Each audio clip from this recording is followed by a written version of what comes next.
Still you stand and still you grow. Locked away, don't hold it in. Tell me all the hurt within. Every scar and every tear, I'll stay and take away your fear. So don't cry now, just smile somehow. My lonely flower standing proud. Yo.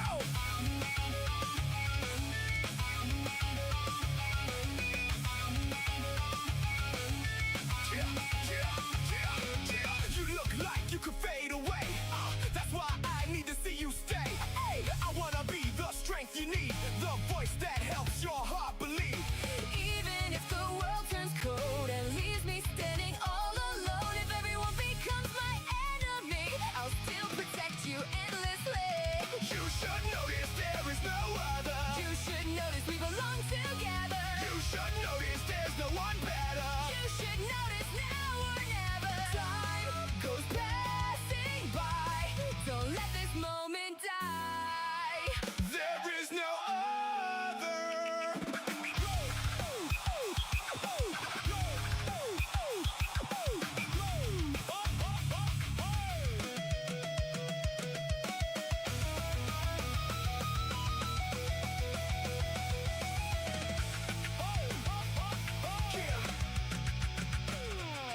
There's nobody else who shines like you now and forever. That stays true. Even if the whole world changes sides, I'll still be standing by your side. If everyone becomes my enemy, I'll still protect you endlessly. Don't lose yourself, don't lose your Yo, yo, yo! Please don't fade. How's it going, everybody?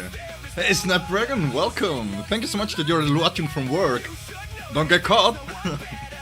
Hey, No Dark, welcome, hi! How is everybody doing? I hope this doesn't get me copyright strike, by the way. Or I should say claimed. Because technically this is Bleach, but it's really good.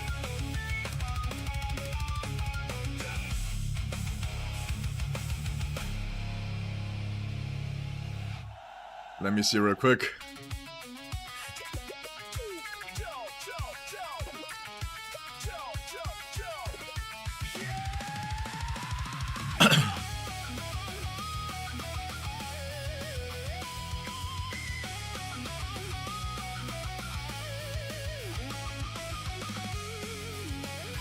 Alright, I'm finishing up my last few preparations here, and then we're ready to go.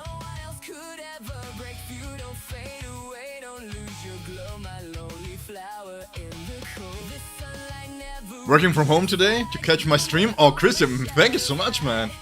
Oh, I feel honored. Thank you, man. No Dark, his animations is so cool. Yeah, we are going to check them out. I haven't seen anything. I tried not to be on Reddit and everything to not spoil myself. I got spoiled slightly in the Discord, but that's fine. We're going to check out everything here. Hey, Juan! Hey, hi, how is it going? Fates, how are you? Hey, so many people already here. That's great, crazy.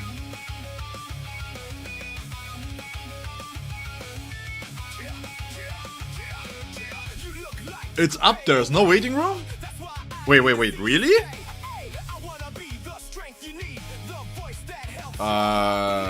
Wait. Did they bamboozle me again?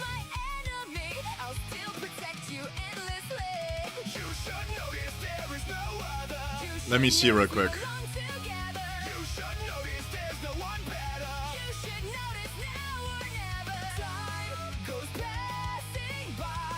Oh crap! Oh, it's already on. When did it come online? At 12? Just at noon? I missed it?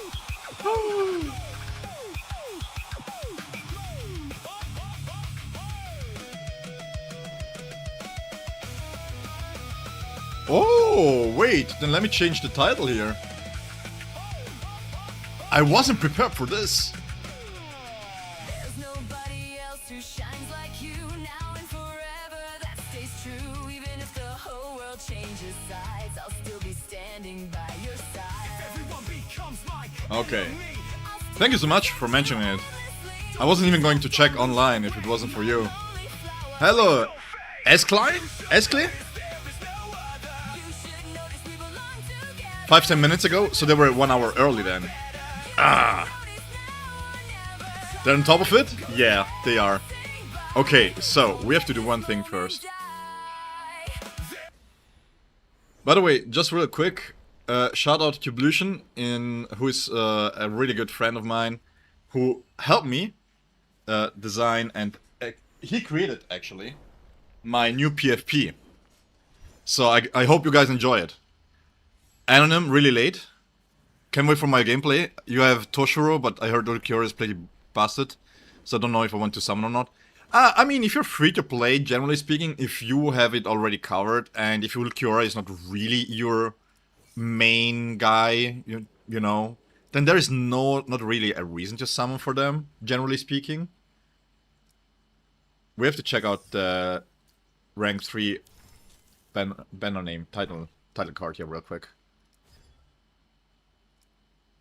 Oh, that's nice. Oh, that's fire, actually. This really fits good. Ooh, cool. We keep that one. His weapon is good for dupes. Yeah, usually. You're finishing getting ready for work. Hey, Juan, thank you so much for being here. I will be streaming for a long time. Speaking of which, I hope you guys have... I had to double check myself if I have enough water here and everything. I was like, wait, do I have enough water? Because I got my fruit basket ready. So that's nice. I got my caffeine-free coffee because, you know, I have to change my diet around. Ulquiorra is something. Okay. So what we're going to do first, what I like to do is check out his kit. I haven't read his kit at all. So let's do this first. Let's go into the gacha and then see what his kit does. Because, oh well. Oh, they run it like this. Oh, that's really nice then.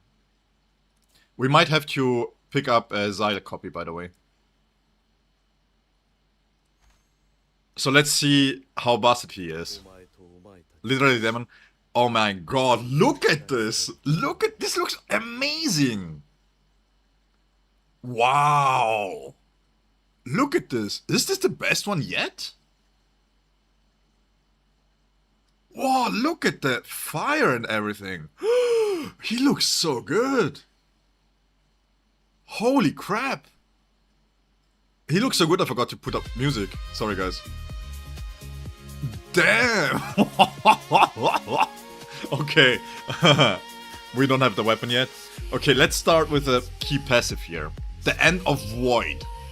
When in the Resurrection 1, oh nice, they specify. Releasing a counterattack or the 4th hit of basic attack refreshes the technique cooldown. Okay, so he's technique based. While in Resurrección Segunda Etapa, releasing a counterattack or the 3rd and 6th hit of basic attack refreshes the technique cooldown. Alright. When HP falls below 50%, Ulquiorra activates his instant regeneration, restoring 5%, so 50% HP recovery. What? This is insane. Hey Zephyr, what's going on? Okay, we have to test this. I'm really curious to see if you are already below 50% and the cooldown is off. Does it then regenerate, let's say, from 25 to 75% then back? Because this is crazy good. Baked in restoration? Although, my question is, when does he really need it? Because he plays with Eisen, right? And Eisen gives iframes. Not iframes, immunities. Okay, I like this. I really like this. So, let me pick up my notes real quick.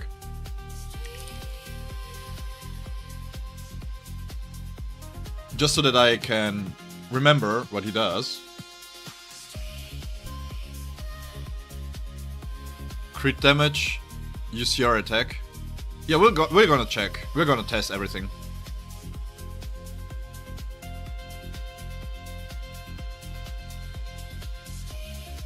We're going to check them out. So it's on the 4th Res 1.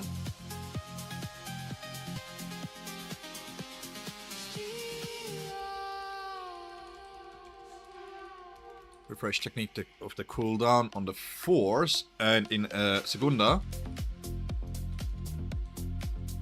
it's on the 3rd and 6th. And also counters.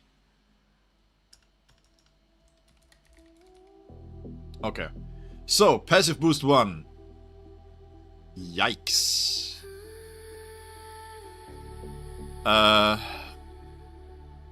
It should double, right? Is it 22.5%? Technically it should double. So we have 22.5% crit rate at a minimum, or 25% tops.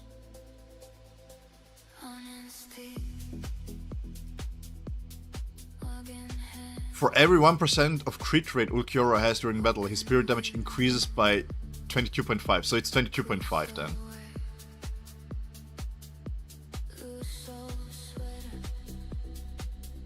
Okay, this is really important, because this is during battle. 15?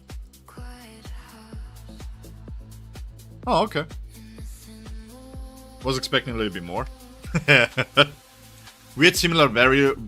Yeah, he's out on A plus Gagan. Was expecting a little bit more because other characters had similar starting values and they ended up with 20, around 20. But this is still crazy because this is during battle. So you need 100% crit rate during battle to activate this fully. It's 22.5 spirit damage. This is not bad of a multiplier, actually. Oh, Jesus Christ. Endless what? I already read the first 4 words when crit rate exceeds. Holy wait. This is crazy. What is this? Yes, basically this is Niall's passive and this is Ichigo's passive. No Arbas, I started at noon and we're just taking a look at his kit because I haven't seen anything yet. Holy. Who said crit damage in the middle slot? Because this is crit rate in the middle slot.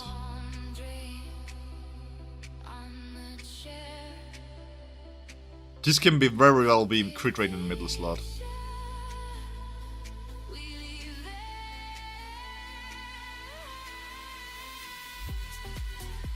You're looking nice. Just came to say no spoilers on your end. Hey, I appreciate that.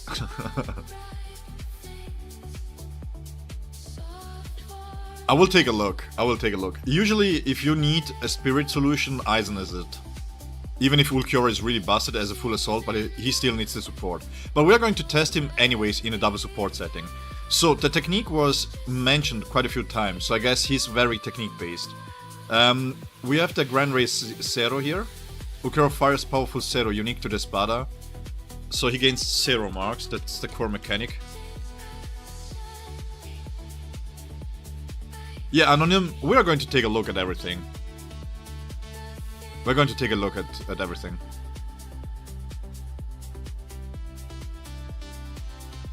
Zero Skuras own 4 marks. So just basically use the technique 4 times and then you can Zero Skuras. 0 into...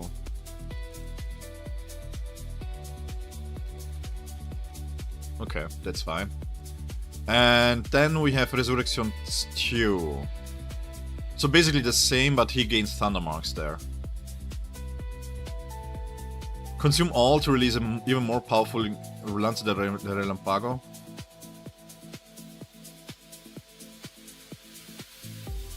Okay, so this is fixed one. 108. Yeah, okay, this can scale to 3 or something, right? It's fine. This is a nuke.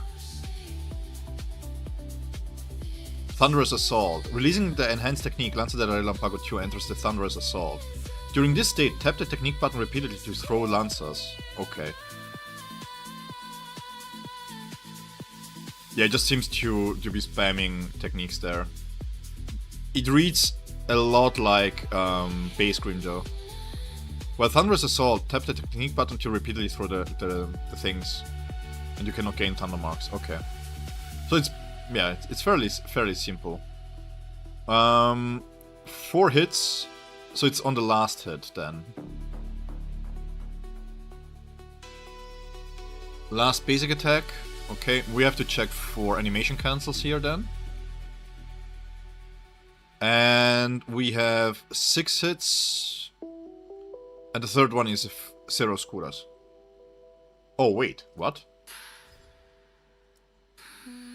So it's this power here? On the basic?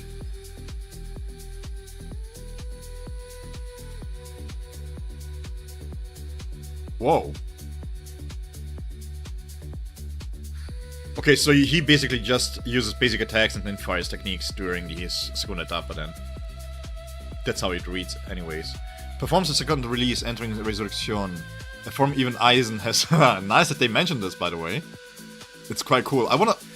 Do you guys know if somebody already found out if there is an interaction between him entering segunda etapa and Eisen saying something? When the skill is released, Ulquiorra increases to the maximum. Reishi Rain. What is this? Dealing damage over time. Oh, that's nice. Ooh, that's nice. Okay. 0.54 seconds. This is a really high multiplier, even at level 1. What the heck? So you game. So this is similar to how Nell plays, right? You throw it and then you exit it. Is that how it reads? Yeah. Interesting to see if you have enough ultimate charge rate and you can exit it. Do you keep the Reishi Rain? Because I haven't seen any buffs to his damage during the segunda etapa, right? So, okay, let's check his weapon.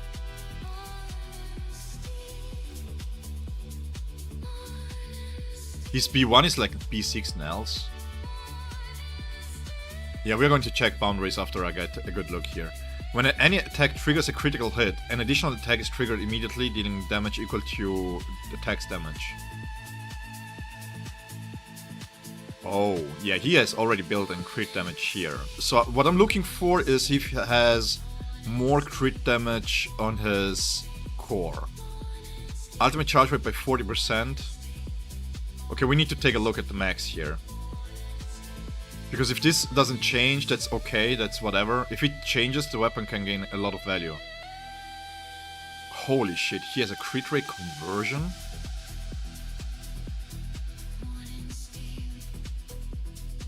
Yo, attack in the third slot is not the way to go.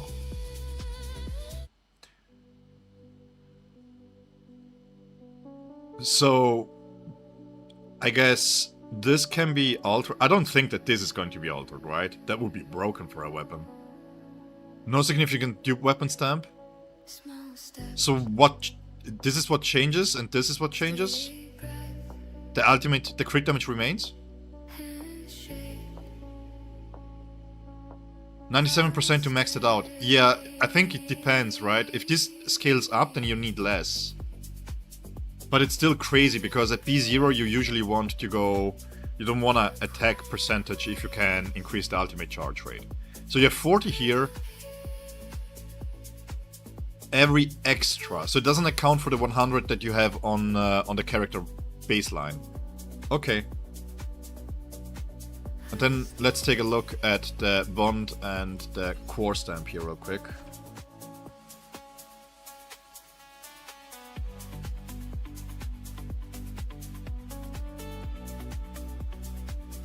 MFR!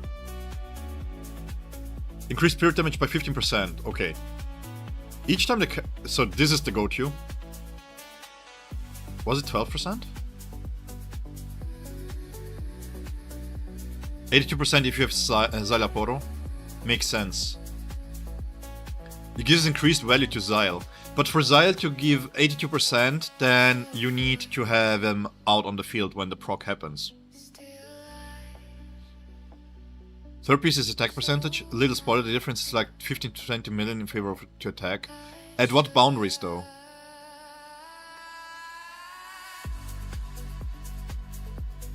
The question is at what boundaries?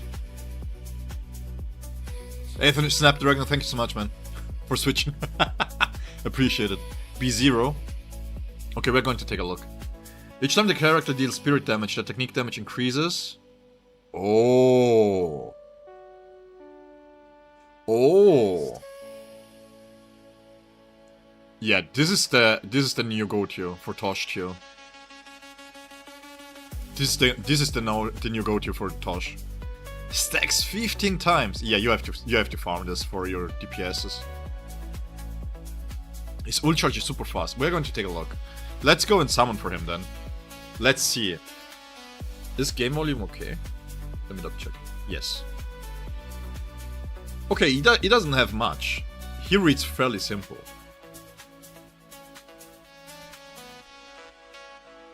I haven't taken a look at the course, and we're going to take a look later. Too much crit rate is not too bad because you convert them into crit damage. Thank you so much. If you're going to summon with me, guys, I wish you the best of luck. Let's get him as soon as possible. Hey Stefan, welcome! How is it going? Of course. I hope you guys pull him instead of my luck, so to speak. We're going B0 first. We're going to test him out, we're stamp him out and see what damage he does. And then we will gradually increase his boundaries up to B2. Because my Toshiro is B2, I have all my characters that I test is a B2, but I just need footage for the B0 and B1. Just so that I get a good idea of how valuable they are at B0. The major problem that we will have though, and this is where you guys have to come in a little bit. My Eisen is B6. So I'm trying to give Toshiro and Ulquiorra the same time on the field. But, again, my Eisen is B6, so I need guys at B0 and B1 telling me what they get with Ulquiorra there.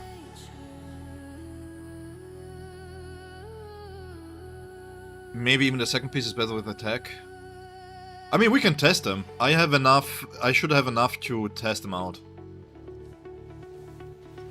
The thing is, I will have them at level 25 and then we'll just do the testing there. So we will test all the three. Dude, are we going to pity? I think we are going to pity here. Yep. I hope you guys have more luck than me.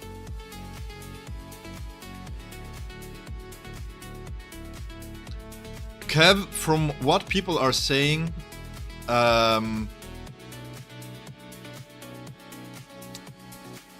it seems like you don't have to build that much UCR.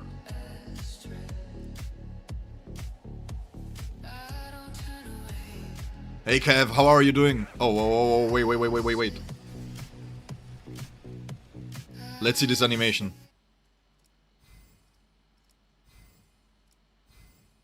Where is he? Show yourself! Momo! Wow, that's beautiful. Oh, what a shot! What a shot! Oh, that's crazy. Crazy shot there. Okay, we haven't even seen his gameplay, by the way. Alright, so he's B0. Let's pick up the weapon real quick. Yeah, RPT. We're going to test everything out.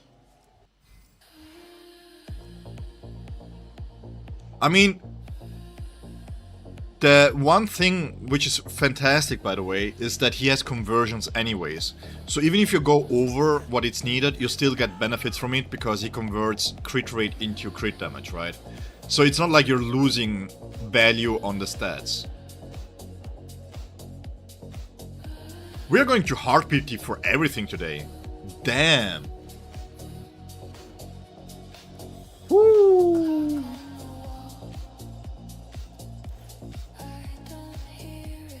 Woo. Okay, we need his core stamp too. Let's upgrade him real quick. We need an upgrade all button, by the way. Can we have an upgrade all button?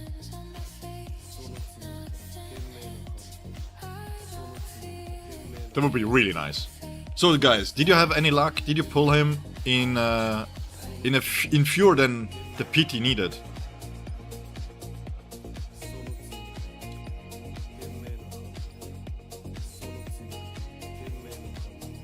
Yeah, math, but the thing is, you maybe don't need that math to be that high.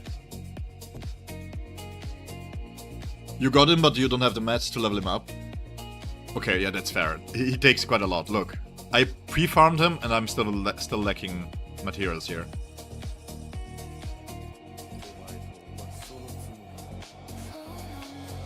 No full pit as always. Kev, at a certain point, your luck will turn, and then you will get your favorite character duped out.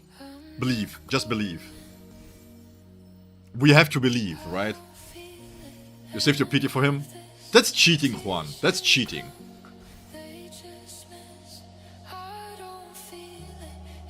You're literally fine if you don't have ultimate charge nowhere. But that's a B0, right? Why doesn't Grimjaw have an effect like Ulquiorra? Because Grimjaw doesn't need it. Grimjaw scales really well, so he has multiple ways of dealing damage. He has ailment. So the thing is, if a character doesn't have ailment, you now have suddenly one less stat on your set stamp that you can scale with, right? So you have to give them something. And crit rate conversion, UCR conversion, having shorter cooldowns on ultimates, faster way of applying damage is usually the way to go. If they introduce a really broken stat, then basically they have to maintain that baseline. Like for example, if they're going to bring a character with cooldown reduction, then suddenly every other character needs some ways of getting at the same level of cooldown reduction, right? It's a smart way to do the balancing, by the way, in my opinion. Especially with these stats here. All skill mastery and all type mastery and all ailment mastery. This is a very smart way of scaling damage. Because you can really fine-tune how damage scales through different multipliers. So it's really, really nice. Generally speaking, the only thing that I have against the devs is that they are not able to do proper tooltips. Oh yeah, true, boundaries. Give me 1 second. Nope, Juan. Just a simple nope. There we go, let me see the boundaries. While in Resurrection, segunda etapa, releasing the first ultimate, Annihilation, does not consume ultimate energy. Alright.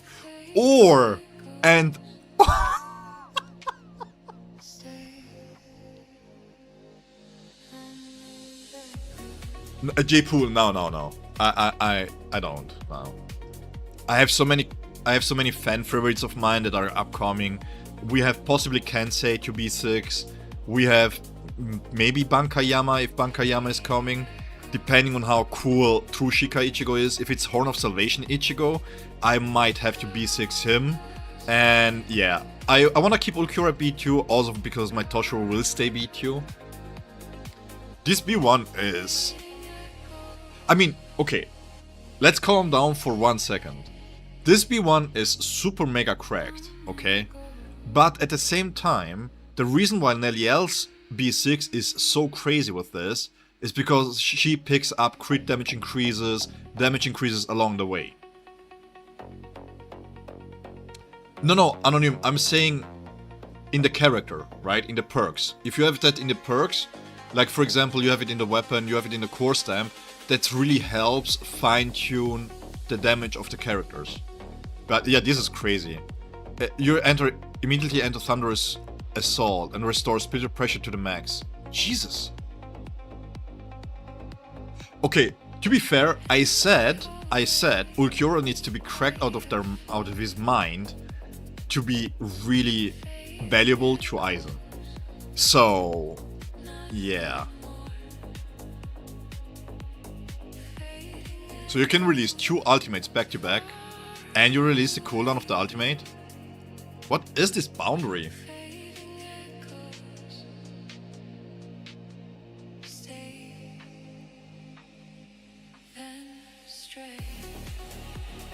Toshiro lost his spot. Well, that's obviously the case, but I want to see the difference for those that have Toshiro, right?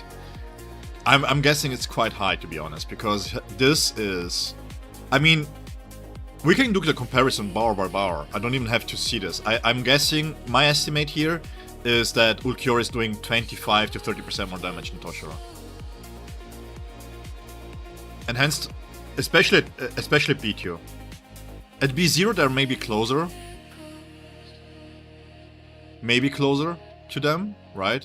But at B2 I'm expecting him to be just tremendously more valuable than Toshiro. This B1 is really cracked though. Enhanced techniques, Zero Oscuras and Danza de Relampago. We really care only about this. Okay, my take, this is not as cracked as it seems, okay?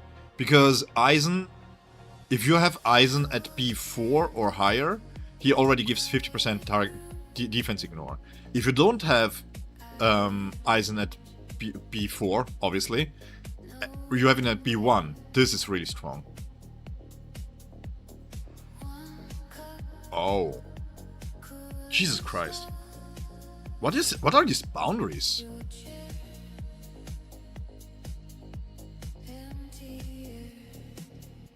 We don't know. I cannot tell you.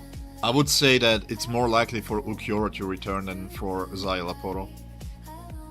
Hey Niva, how is it going? It's not even his main damage output, I know, but it's like... The fact that you can get into Thunderous Assault immediately, and then you have less spiritual pressure, and this adds... It's just adding damage. This here is the bonus to this here. This is the main perk. From what I've read so far. Releasing any type zeros increases the character's attack by 5%. Yeah, okay. Yeah, go off. This is not as good. 4 times, this is 10% here. This is really nice. But this here is just a 10% flat damage increase. We have spirit resistance downs. We have already a lot of resistance downs through Aizen. So it can be whatever, it's not as important. Yeah, this... I don't even know if I want to read the B6. Releasing any type of zero or Lanza del Relampago causes Reishi Rain. This here is crazy. Wait, doesn't this...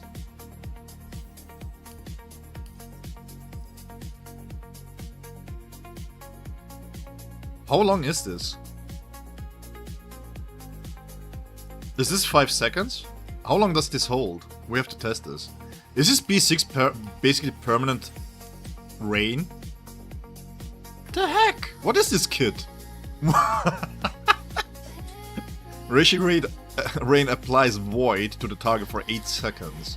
So this is up permanently, basically. When any character lands a critical... When any character lands a critical hit on an enemy affected by Void, they immediately deal an extra attack equal to 10% of that attack's damage.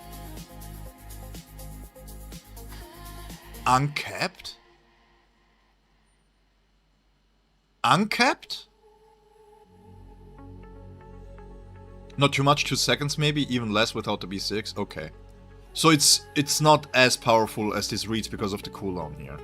But this is... What? So you do a 100 million damage attack with Aizen, for example, with his battlefield skill, let's say. Crazy, I know. And you deal 10 million damage with that.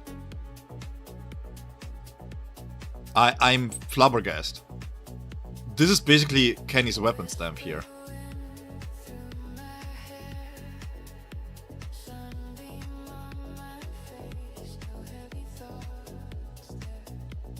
God damn. Oh my god, these boundaries are crazy. Okay. Guys, we have to farm the stamp corridor real quick. And while doing so, we have to check what his core stamp does.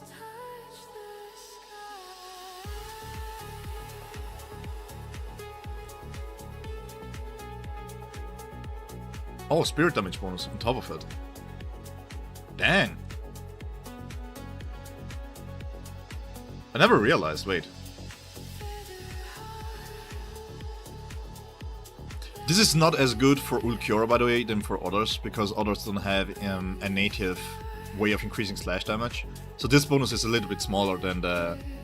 No, Gagan. No. The thing is, I want to be able to be relatable to you guys, and Eisen B6 is carrying me through the leaderboards.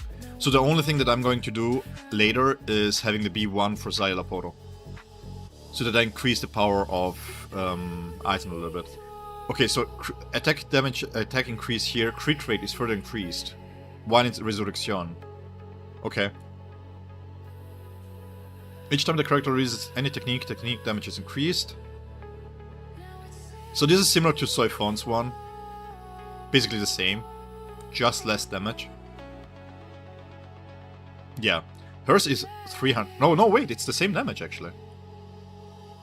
The enhanced technique, Lanza del Relampago 2, applies a weakness mark to the enemy, increasing all subsequent... What?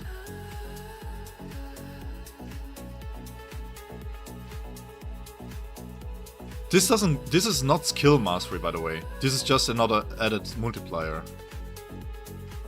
Crazy stuff. Crazy stuff. Jigger, I'm playing on A+. So let's run this through. I have 173, so let's hope we can get him to core 5. That said, I'm going to play with Kenny. Maintenance is gone. Yeah, they were done early. They were done at noon. Yeah, so TS Ichigo could be technically even Trust. Personally, I would like it if he was Trust, because I have a B6 Kenny. So if he's really cool and I want a B6 TS Ichigo, then I would prefer for him to be Thrust. Selfish, I know. Okay, let me really quick catch up. Check the store, there is a 5-set fixer for like 300 Jades. That's really good for free-to-play players, by the way. Yeah, Zephyr, I agree with that. Eisen is always better. The thing is, I had this discussion on Reddit. We can talk about value all that we want, right? We can talk who is valuable, tacticians are more valuable, then supports, and then full assaults. But the thing is, if you're not enjoying the game because you feel like too constrained in what you're doing, if you, for example, want Ulquiorra at B1 because you like his segunda etapa and you don't want to deal with his first form, right? Then the thing is, go for it. Even if you have to sacrifice B1 Eisen or even Eisen himself, if it's just about fun, fun has no value. You put value on fun. And if you're free to play and low spender, you're not going to compete for leaderboards if you don't skip banners and you aim for B6s. So just go for fun. B6 Ulquiorra is stronger than Eisen. Yeah, that's what I'm going to guess. But the thing is,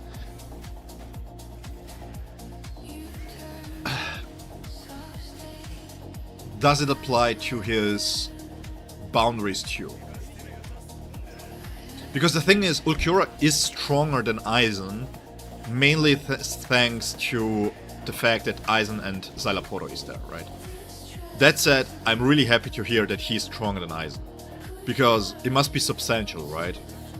There must be a proper gap between them, because the thing is, if double support Eisen would still be valuable at leaderboard stuff, then you would have a problem.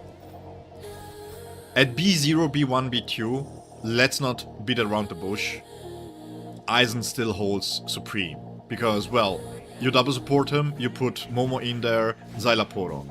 You put Kisuke, Toshiro. Doesn't matter who you put him with, and Eisen is going to perform really, really well. And because of the utility that he gives you, especially with those 3 shields that he gives you, man, it just doesn't compare. It's nice for Ulquiorra to have regeneration, to be honest, because that's something that I'm looking at for full assault, to have added value, being able to add utility to the kit, right? But for low spenders, if you wanna wait for a character, for example, that you wanna have put dupes into, let's say Bankai is your favorite character, right? And you need to skip characters. Then the best way to go about this is to skip full assault characters. On his animation, bro. Yeah, I haven't done the animation yet. I'm going to tease you guys, because we are going to do the trial first. I want to see what they are telling us, what we need to do. They will probably do the same if Ichigo's Thrust Mayuri Nell rerun choice. Yeah, I guess if Ichigo is, if True Shikai Ichigo is Thrust, my guess is that they are going to stick Ailman with it. Just to give even more value to Mayuri. The game is designed like that? Yes, but the thing is, full assault character gain more damage than the tactic because of the tactic and the support being there, right? So if you want to have the maximum damage possible for leaderboard stuff, then you want to have the full assault character. But if it's just to clear content, I mean, can you argue with B1 Aizen, really? Because to be fair, B1 Aizen just feels different to B0 Aizen. But the same can be said for Ulquiorra. I really like Ulquiorra's design. I think just reading his kit, he's a massive W, because they give so much value to him, especially in the low boundaries. It's so good, man. You can resummon, you can pick and choose who you want to summon for.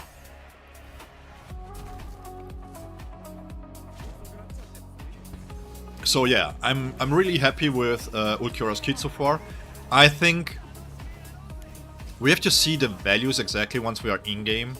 Ultimate charge rate and stuff. When we do the set stamp stuff, we're going to take a look at that.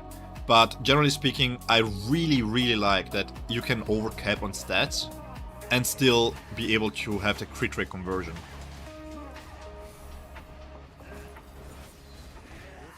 Except on the Frenzy Feast challenges. Yeah, but those Frenzy Feast challenges were... Those Frenzy Feast challenges were meant for B6s. I had a B6 Kenny, and I had to clear this with a B0 Nell and a really weird way of playing it, like the Yami mission. And even then, I was barely able to do so, right? So it's kind of aimed at the high investment characters.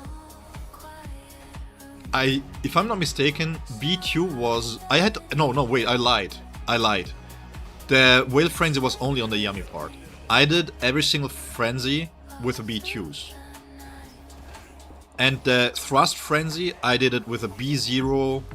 No, B2 Tozen and B3 Tozen, B2 Gin, and the B0 Mayuri. So yeah, you can still say that it's Whale, Spender Frenzy. To rank in the top 100, I needed a B6 Aizen though. Without the B6 Aizen, I wouldn't have been able to rank.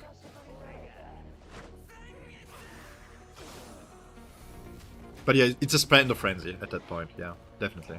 Because it's not viable for you without spending to have B2s on every single team.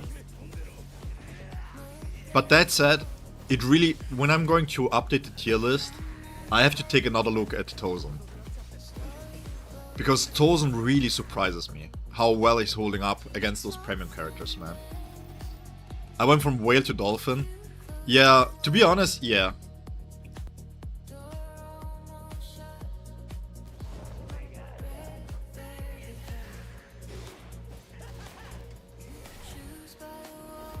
You have before Aizen, you can do it in under 100? What do you mean? Top 100?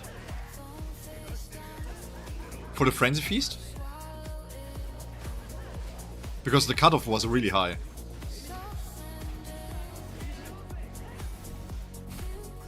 Yeah, I mean... Personally, this is just me. If I would improve one thing in the game, is that we need more varied gameplay. Because so far every event has been beat up this boss. Right? How much did you score on the Frenzy Feast there? The Showdown one? Because the Showdown one was very... I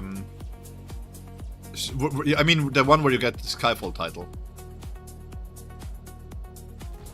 The dual color title, yeah, you have to... If you did it on day 1, then maybe.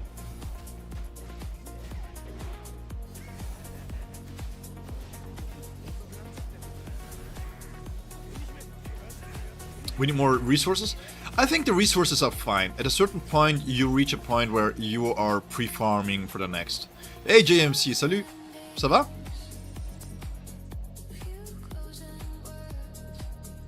Sami Clash was peak. Yeah, I really like Sami Clash, to be honest.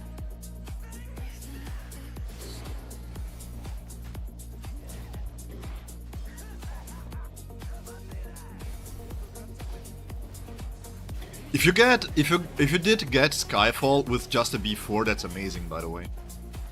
Not gonna lie. I was trying hard, really hard to get there. I don't know if it's server bound, if it's like A+. I don't. Gagan, do you play on A+?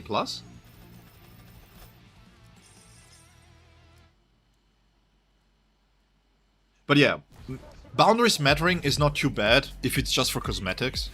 I feel like again, I really like Bleach as a game, as a free-to-play game, because the top-end rewards are mostly cosmetics.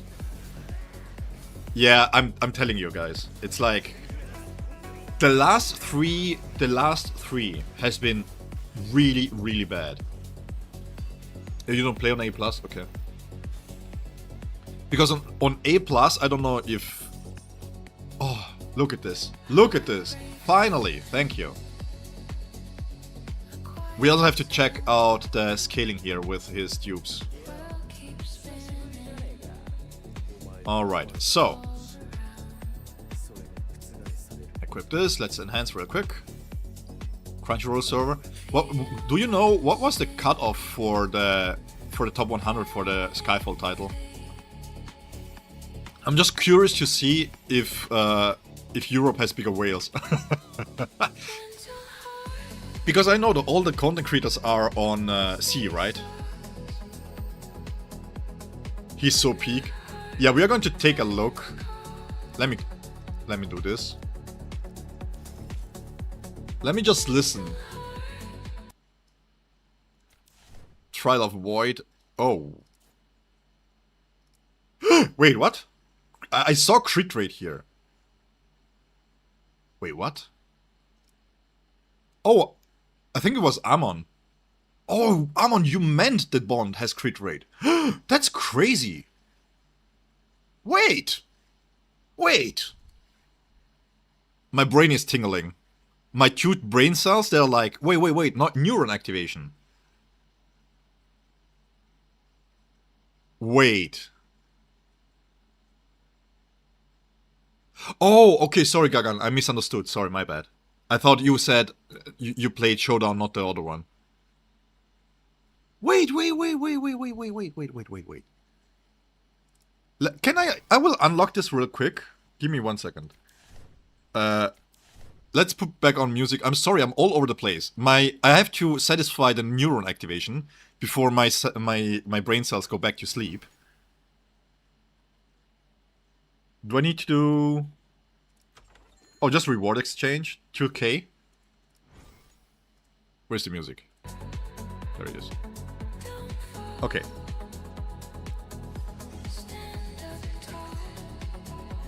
Let's put Kenny in here. Let's put this on auto real quick. Tomorrow you can get the whole bond. Okay, let me double check something real quick.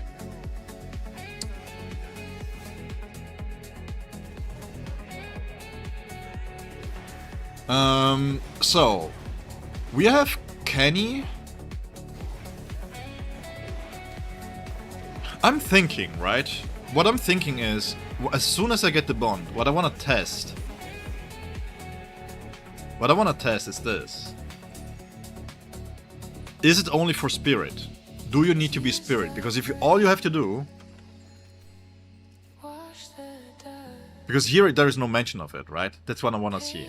Because if all you have to do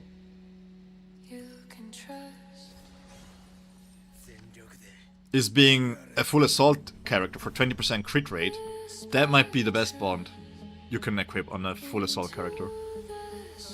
Because it alleviates a lot of the problems, right? You can go for crit damage instead. So you gain crit damage, but you lose the baseline stats. I will jump back in later. Oh, Juan! Yeah, I'm so sorry, man.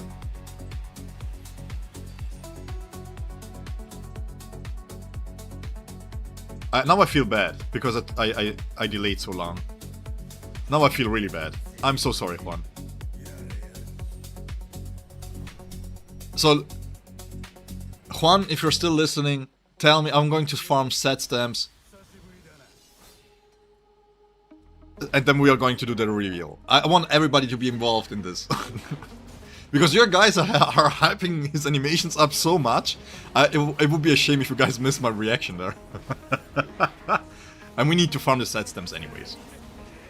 Yeah, because we have Gin, who really likes it. He has crit rate built in his kit, right? But it doesn't really achieve 100% without... Especially for B0. If you're free to play, 20% crit rate is insane. Because most of the times you get 32% in the main stat, and it's really, really difficult to get 4 ticks. Let me do head math. I think it's 45.8%, right? Or 46.2%.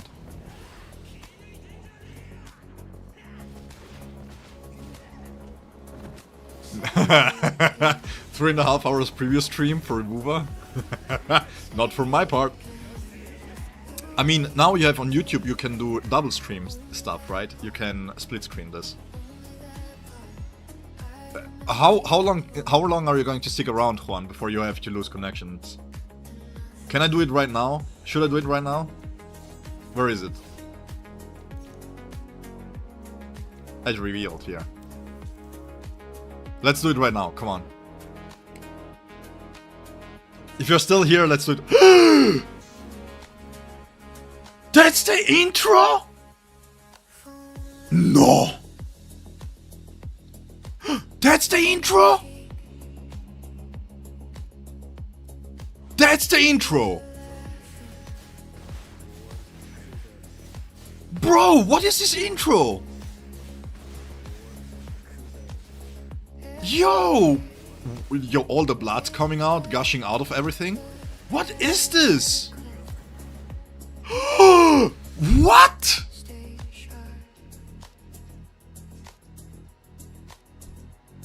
How?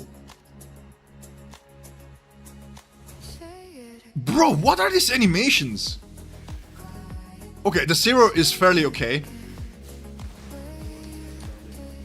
Oh my god, this is... Oh, this is sick.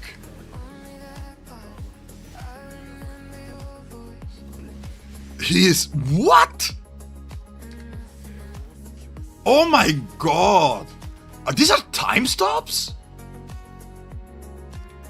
I'm sorry for shouting. These are time stops?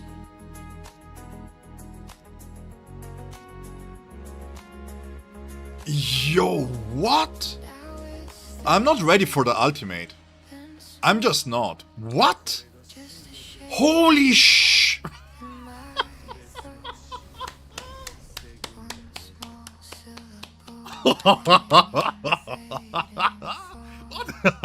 Can I do this again? What? B1 is trash. B1 is trash. I'm telling you guys. You want the B1, you don't see this animation ever again. What? Oh my god, what are these animations, bro? I'm using Mumu.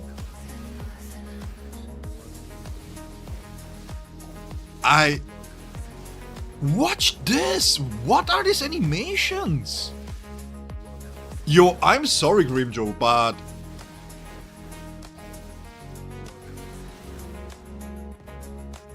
Holy...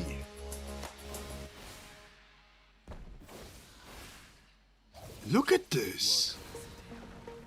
Yo, what is this? That's crazy!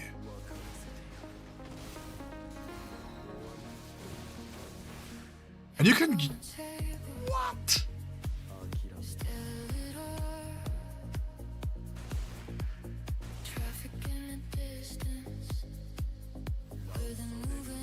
Holy shit.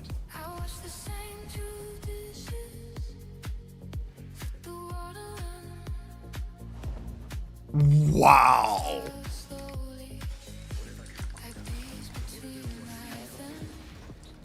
Can you? Okay, that's fairly fast. Let me see real quick. We're going to do this in the training dummy anyways, but still. Yeah, so Xyle is on the field for a few seconds, most. And then you are here. You cannot cancel out of this, obviously. But you can cancel out of this here. If I press it right. Wow. Wow.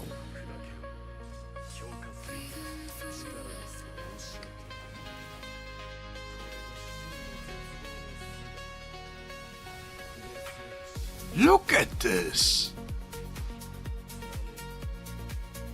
Oh my god, what is this? Yeah, I'm too stunned, Stefan, to do anything right now.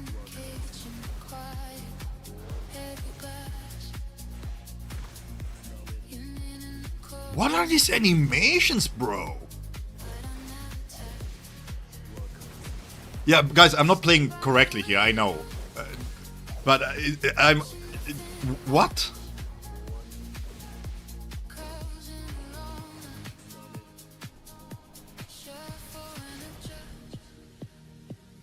Yeah, Grim pack it up joke. No, no, no. Grim pack it up. This is why Grimjo is espada número sesmo? Or something? I don't know. I don't know Spanish. Sesto is Italian.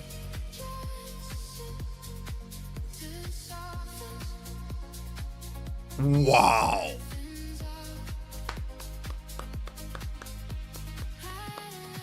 Clap, guys. Clap in the chat, please. This is absolute cinema. Absolute cinema. Wow.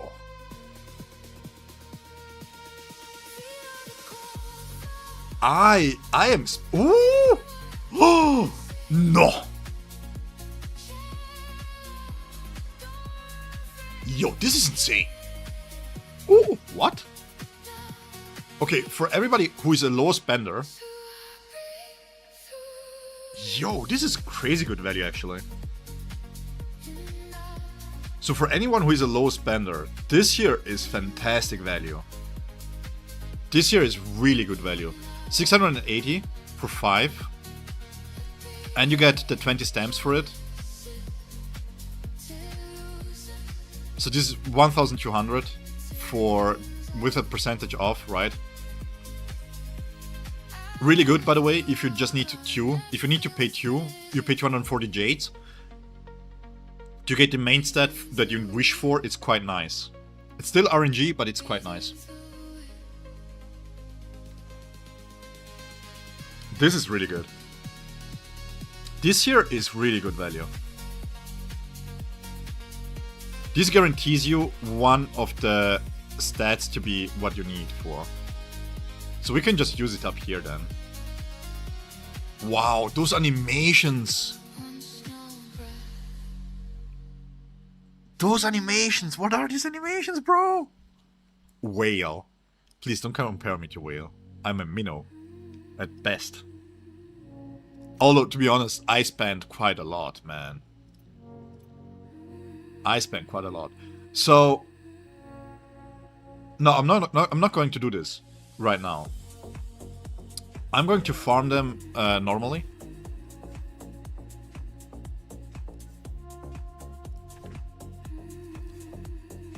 Let me farm them normally first. We need a 6x, by the way. And then we're going to see... What I want to do is I want to have just the baseline stats. And then see what kind of tertiary stat we need.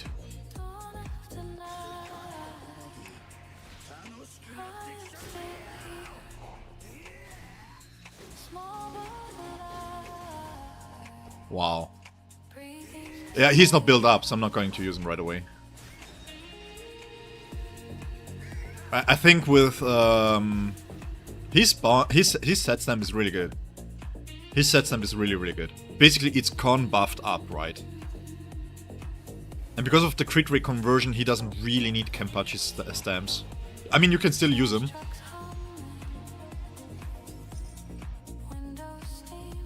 We're going to use the stamina here and then see what we can get there. I just want to take a look how it looks like with ultimate charge rate and without, basically.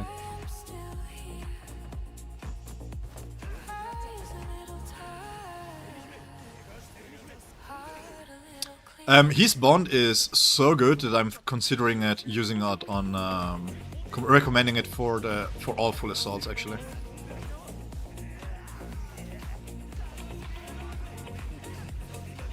%20 crit rate, even if you don't get the damage bonus, it's crazy. Yeah, DBL, I would say so. From what I'm reading, yeah. Like for Toshiro, for sure, right? Because you have a spirit damage, Con has 12%?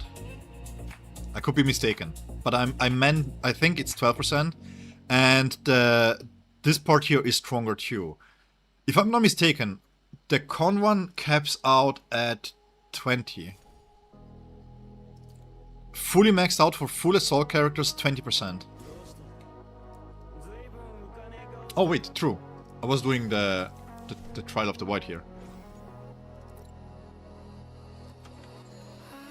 So let me pick this one up.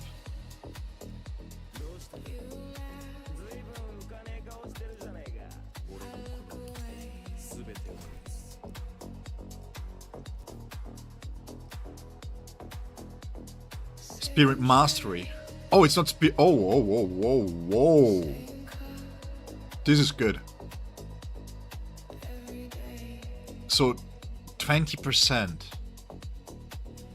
That's crazy. Yeah, there is no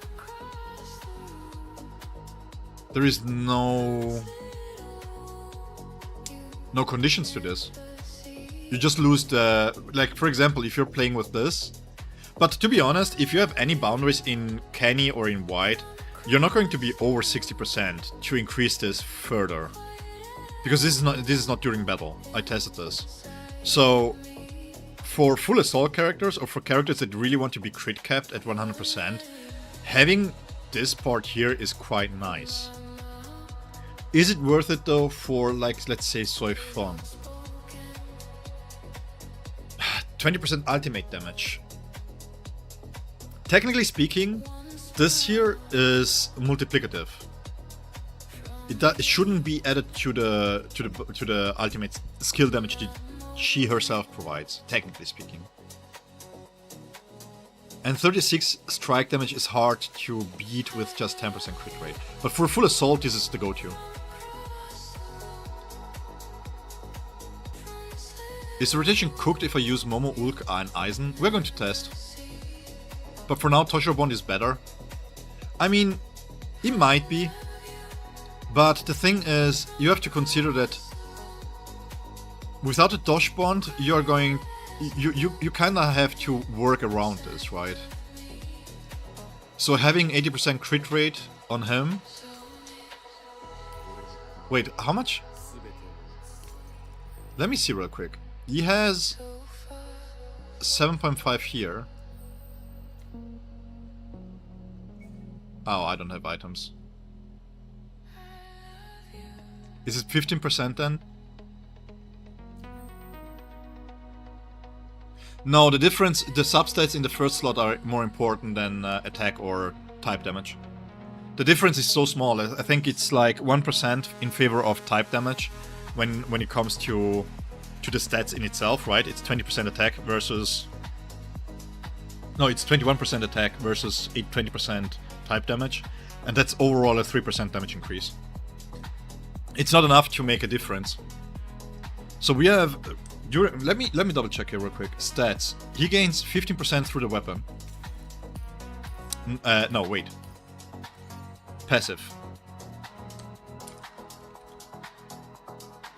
In Resurrection 2, He gains another 15% through the core 5.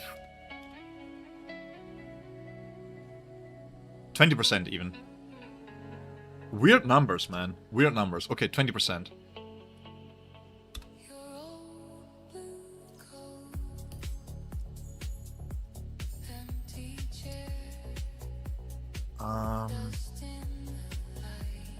And then this depends up to 55%. But this highly depends on the ultimate charge rate. What is the multiplier here? Wait, what? Only this goes up? Well, at least the weapon is an easy skip. Because if only this goes up, yeah, this is an easy skip. That's nice. Oh no, wait, I'm blind. Crit rate goes up too. 0.1? So what is the maximum here? 0.8?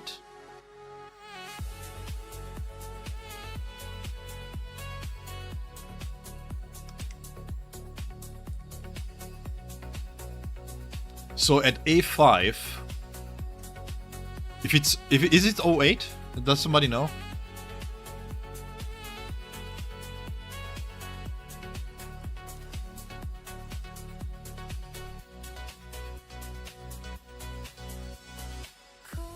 Where is it in the weapon stamp? Is it in the gallery? I know that there is a way to see the max values, right? Yeah, here it is. Yeah, it's 0.8.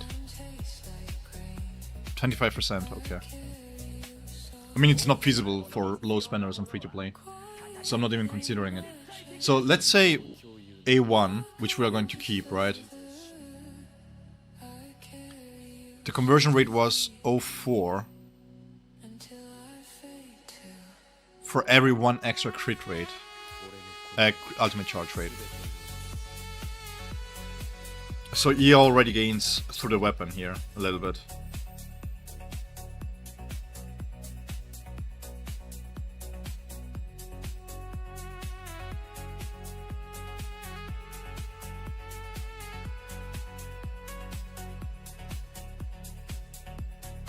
Okay.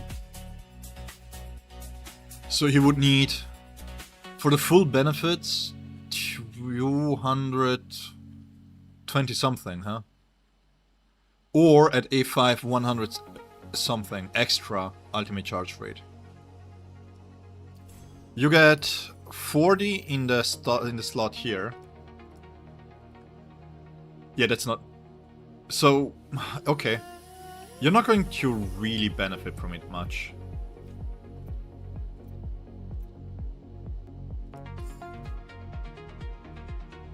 I didn't get nothing here.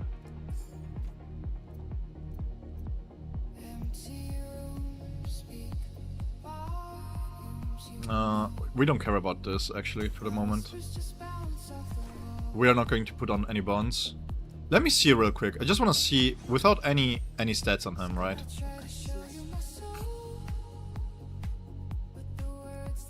Because he gives some too, so you gain extra crit rate, but you don't account for it. So the way that this works is basically any extra crit rate that you gain during the battle is just converted into crit damage. That's how you should see it. You want to be 100% crit capped before you go into battle, and then everything else is converted into crit damage. So we have him here.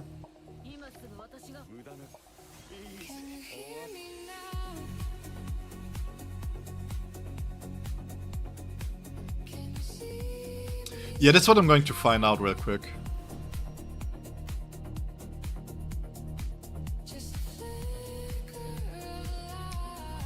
The rain. What is this intro, bro? Beautiful. That's freaking beautiful, guys. That's the rain that you have during his... Whoa. That's crazy. His model looks amazing.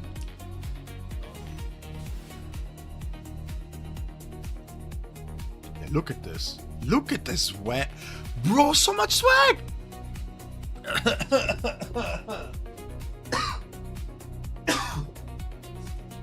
Dude, I have a dry throat because of him, man.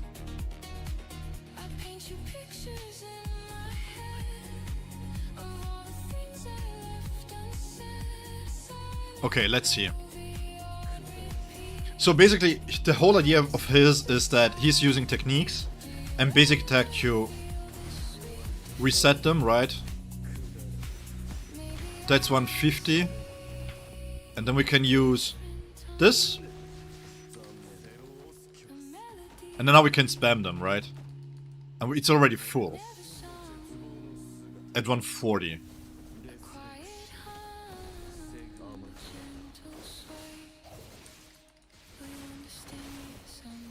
Here it's basically the same. So it's very easy to play. Which is quite nice if you have a character like Aizen. Then you can spam this twice and then he has the ultimate ready. So what, is the cooldown still here? 18 seconds. Oh, the cooldown only starts after you use it. Okay, gotcha, gotcha.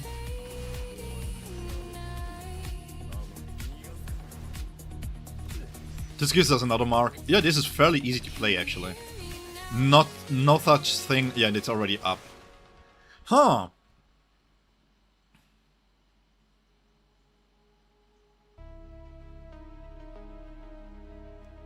So, wait.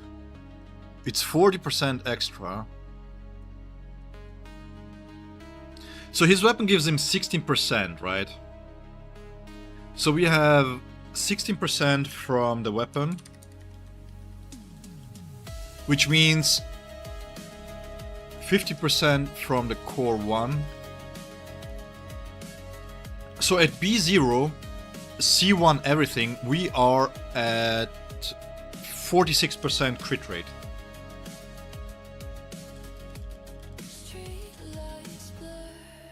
Else, with a C5, it's 51%.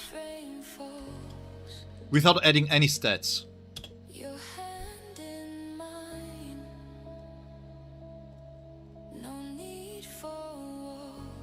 Okay. So we need... Do we want crit rate?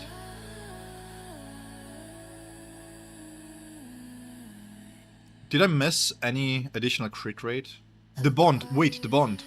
I forgot the bond. So the bond gives us another 20%. Which means C1 everything, we are at 66% flat crit rate increase. So you could go crit rate main and you're crit capped. In any case. And then everything else extra is converted into crit damage. So my personal suggestion would be crit rate main and then crit damage secondary. And then everything that you get in the secondaries, in terms of crit rate, you pick it up too. Good luck for everybody who is going to summon on the Crunchyroll server. And cheers, by the way, for everybody. Damn. You guys have been awesome. So many viewers. That's crazy. I love you guys. Thank you for making this so much fun. Oh, wait. I was a dumbass. This was the passive boost 1. He converts crit rate 1-to-1 into extra crit damage. So it doesn't matter. Crit rate is equal to crit damage then. So yeah, I would for sure say go crit rate as a main stat, definitely. Because this is the same conversion. The main piece here is 64% crit damage. Let me go to ready to go here. Where is it? Here. This is 64, right? And crit rate caps out at 32. You convert everything that you have extra, and then you get to the same amount of crit damage. So crit rate, definitely prioritize crit rate. Now we need to find out how much ultimate charge rate we want on top of this, which means we are not going to farm his own. I'm going to use... You have... some... We're going to use this one here.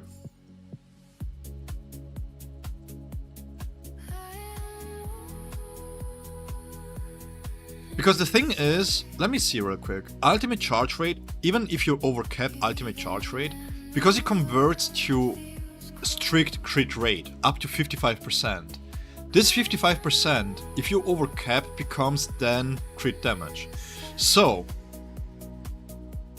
let me do the math real quick. Because we are, just from the weapon alone, right, we go to 66%.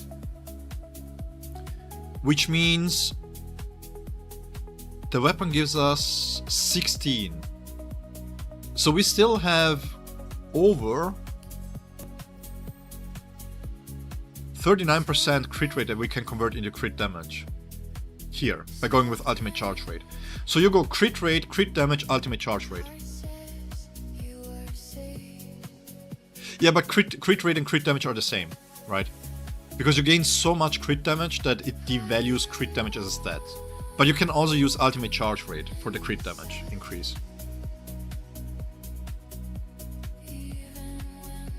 Yeah, if you go ultimate charge rate in the last slot, that's another 32% crit damage.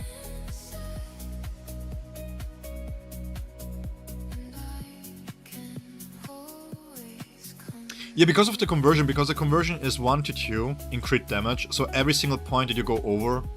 Wait, isn't it strictly better than what Ichigo has? Oh no, it's the same. It's exactly the same. Okay, cool. Oh, main in secondary, yeah. Yeah, I'm going to use my ready-to-goes here. Do I have level 25s? I don't want to use level 30s. We can use the level 30 here and keep this one. Or let's no, let's not do this. By the way, I was preparing for Ulquiorra in advance. You know for a fact that B0 the third main stamp is attack percentage? It makes sense. It makes a lot of sense to have attack there. I don't think... The problem becomes when you have too much crit rate and crit damage conversion, then the problem becomes that you devalue the crit damage you gain on the third slot, right? But we're going to test this real quick.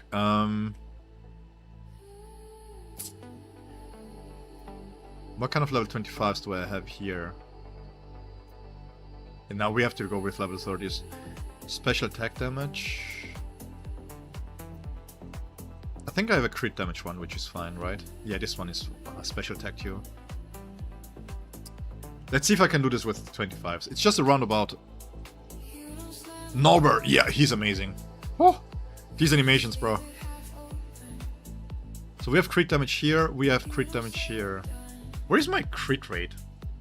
You have crit rate. Okay, so we can do this with the level 25s. I'm going with this here first. And...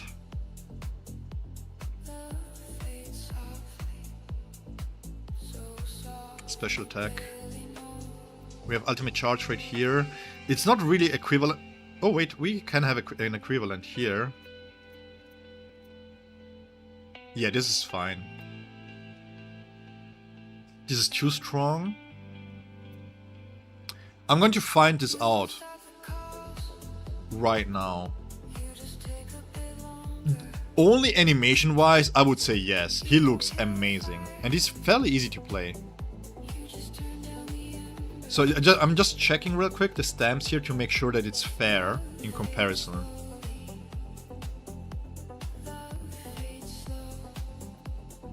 Because we have an attack here with a special damage. This is my only attack one, right? No, this is an attack one. Let's enhance this real quick.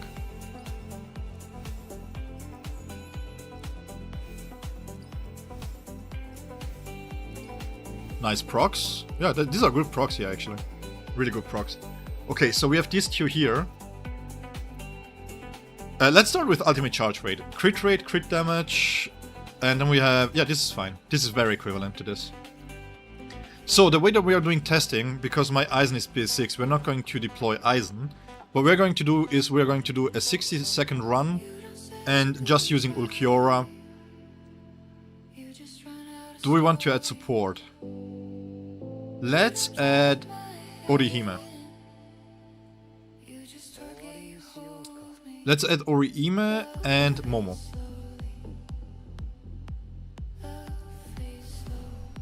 Main reason why is because they don't need any time on the field. And I don't have to... Yeah, that's fine. We can start right away like this. I don't know. What I'm doing right now, I'm establishing a baseline, because damage scales linearly, right? It doesn't matter if I put Eisen in here, it doesn't matter if I put Seil in here. What I want to find out is attack or ultimate better? So to do so, we are going to do a 60-second test by using just 2 supports that have a damage amplification in a certain way, and Momo and why did you say Unohana? Now the name is stuck in my head. Orihime is really good for this, without taking away any time. So this makes it a little bit easier. We're going to actually to start with Momo here. Okay, let's see.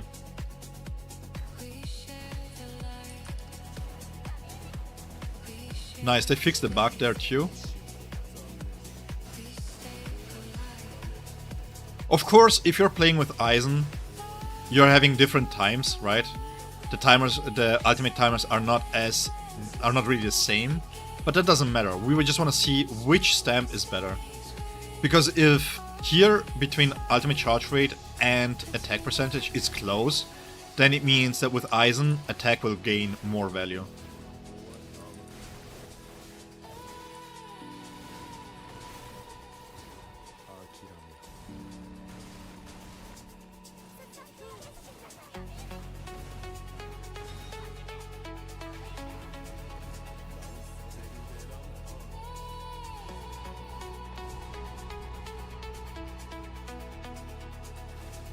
We don't care about how much damage he does, by the way. We are just caring about the overall damage increase between the 2 stamps there.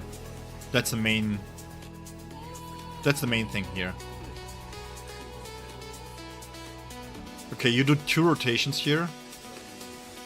So this means we can actually re-amp. Okay. These animations are so good.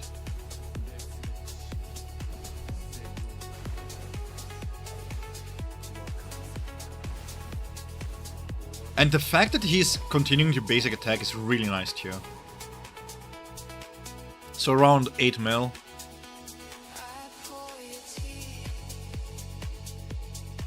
Okay. Yeah, it is. It really is. Eisen SSR Ulquiorra. Thank you, Norbert. That's what I needed to hear. That's what I needed to hear. Okay, so now we are going to switch stamps. This is now the boring part where we are doing theory crafting, by the way.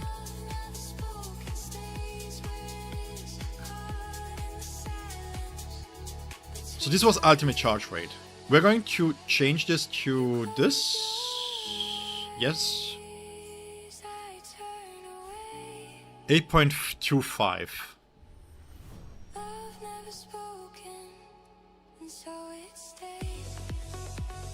Yazan, hey, welcome! Thank you so much for joining the stream. You have like 230 pulls in total. I want to get Ulquiorra and these weapon stamps. What should I get next? Eisen or Silaporo? You don't have them? Or should I just get a boundary for Ulquiorra?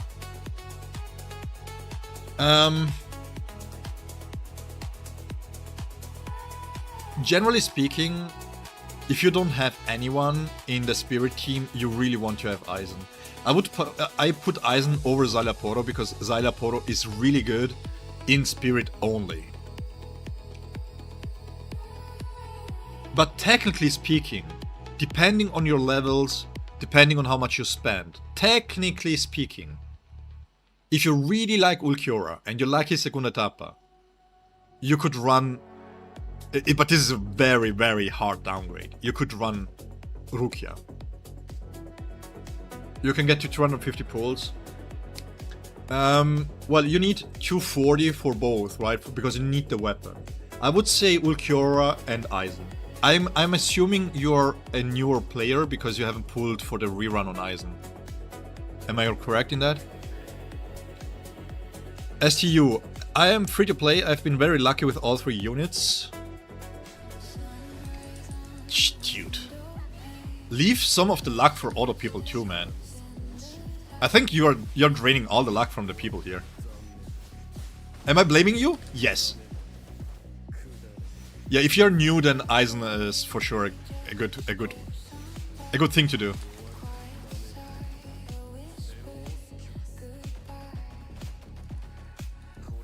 I mean, as you at this point, just save your Jades for your favorite characters, because you have now all the teams fairly well built. Let's do this here real quick.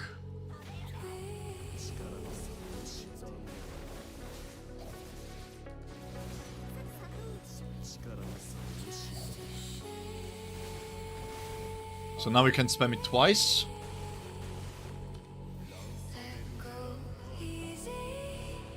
I'm going to use the technique. You still want to have it on cooldown because it's the only way to cancel out of the animations, is the technique.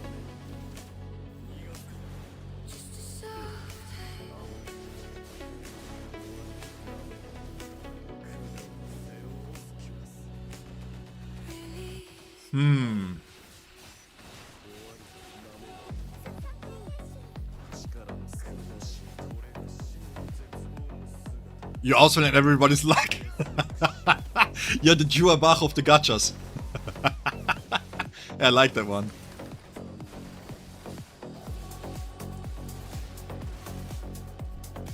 Yeah, attack is better. Way better. In terms of raw damage. And I'm guessing at B1 that the difference will be even stronger because, well... Yeah. We are going to do the same test, but now we're going to use level 30 stamps. I want to see how he scales with crit rate, because this is already really high.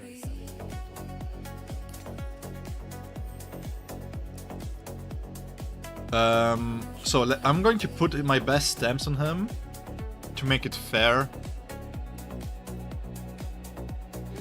Enhanced damage. We're going to use this.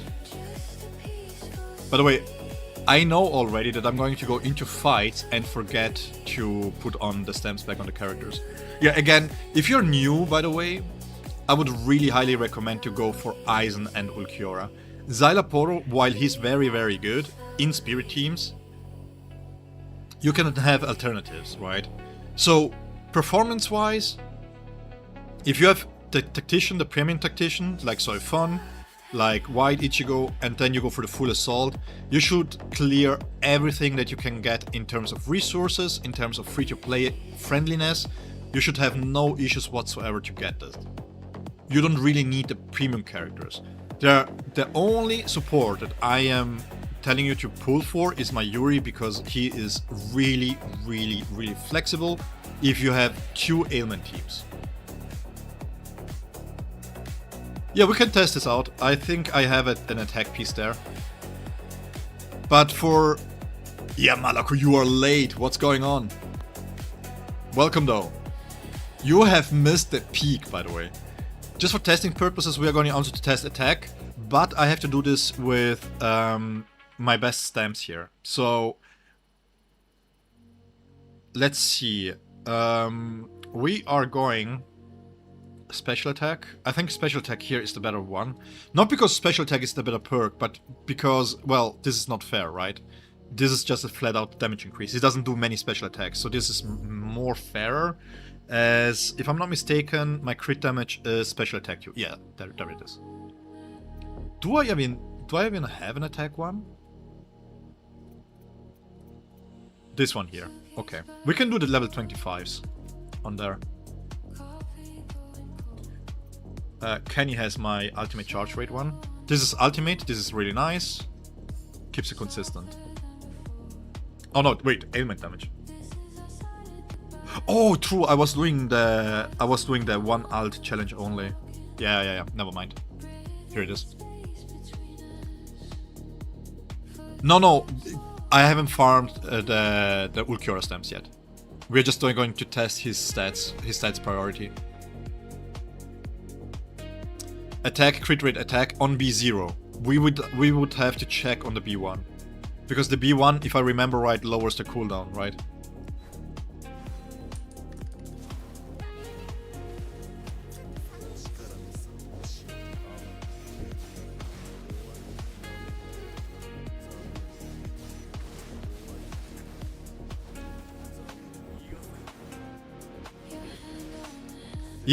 His first ultimate is really good. We have to playtest this actually in proper combat.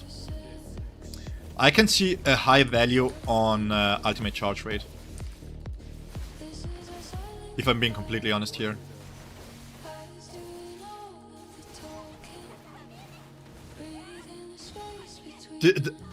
I'm trying not to focus on the animation, to be honest. Because it's like too good, man. Too freaking good. These animations are insane. Look at this. Why did they goat Spirit so much, man? Why do they hate every single typing except for Spirit? So chat, let me know your opinion. W's in chat if you think the half-year anniversary was a success. L in chat, and maybe Y if you don't think so.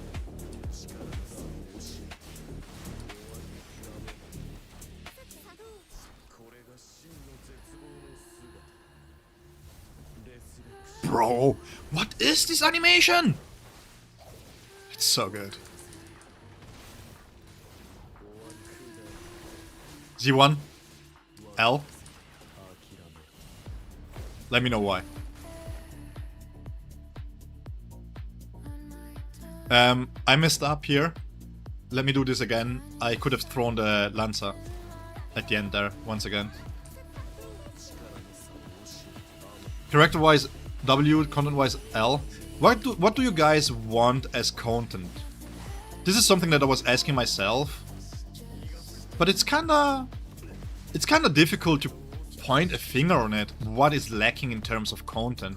Because I really like the events in itself, you know, the minigame stuff.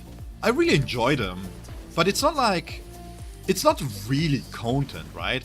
I was expecting a little bit, maybe an evolution, a little bit more diverse content, so to speak.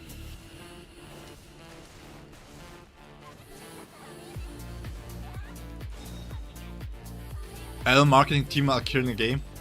We will see about that. We will see about that. But yeah, I agree. Marketing has been very lackluster. Although, from what I'm reading, more and more people are picking up on the game.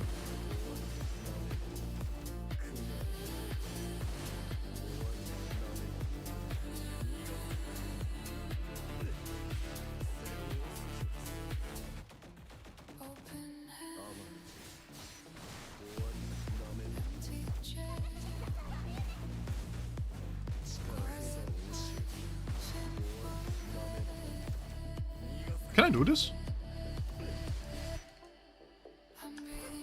Oh god, I misclicked there. But now I don't have to refresh the buffs anymore. Bro, not the half moon. The moon in the background is insane. Ah, we were too slow once again. Okay, in a 60-second fight, how much ultimate charge rate do we have here? Give me 1 second. I'm going to respond to the chat in a moment. We're at 200 basically ultimate charge rate, and we cannot get the second ultimate in there.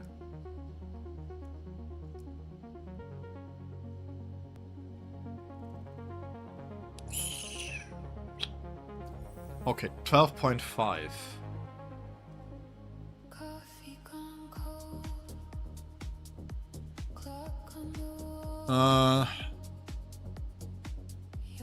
There's already said that Spirit is always going to be on top of the list. I mean, I don't mind. As long as the characters are cool, that's all I care for. Bleach is, for me, is peak, so... L marketing team are killing the game. Yeah, the go-to battle animation is so sick, man. Malaku, if you haven't seen the animations already, oh my god. Oh no, you have seen them.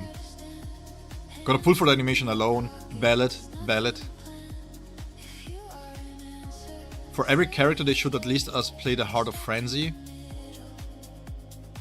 I mean, it would incentivize spenders, right? I wouldn't mind that too much. I like the ranking type event during Grimjaw release. Yeah, I think the Frenzy Feast showdown and the Apex stuff was quite cool. I didn't like the ranking up in how it worked, but it was quite a nice idea. If they can revamp it a little bit to make it better, so that the ranking up is more consistent, that would be nice. But I feel like, personally, I kind of want a little bit of a evolution of the gameplay, to be honest.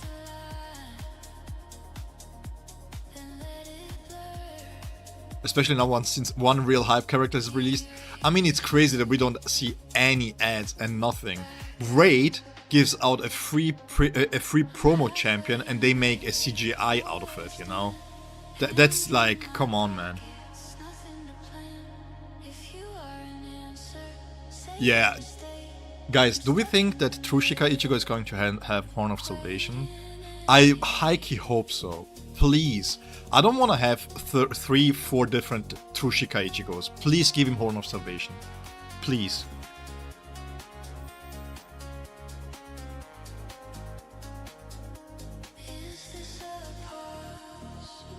I'm going to test crit damage.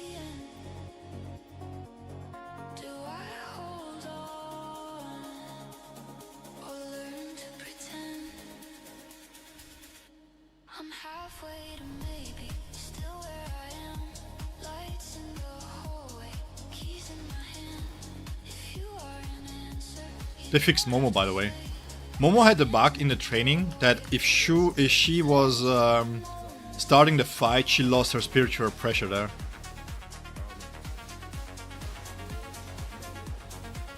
I also like how easy Ulquiorra is to play here, in this case. From what Yusek said, the BQ is very, very lackluster on Xyle.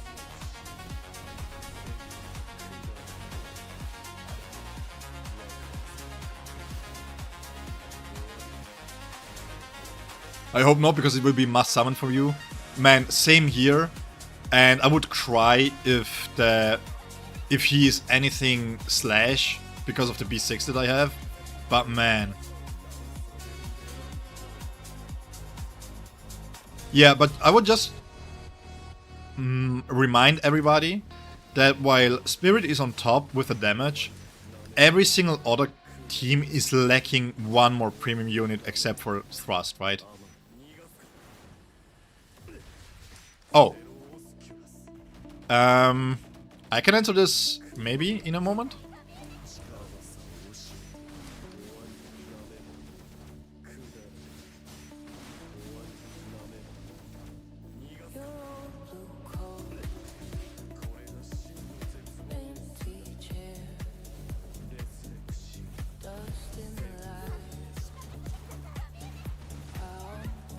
I'm going to keep it equal. I'm not going to launch the second ultimate here.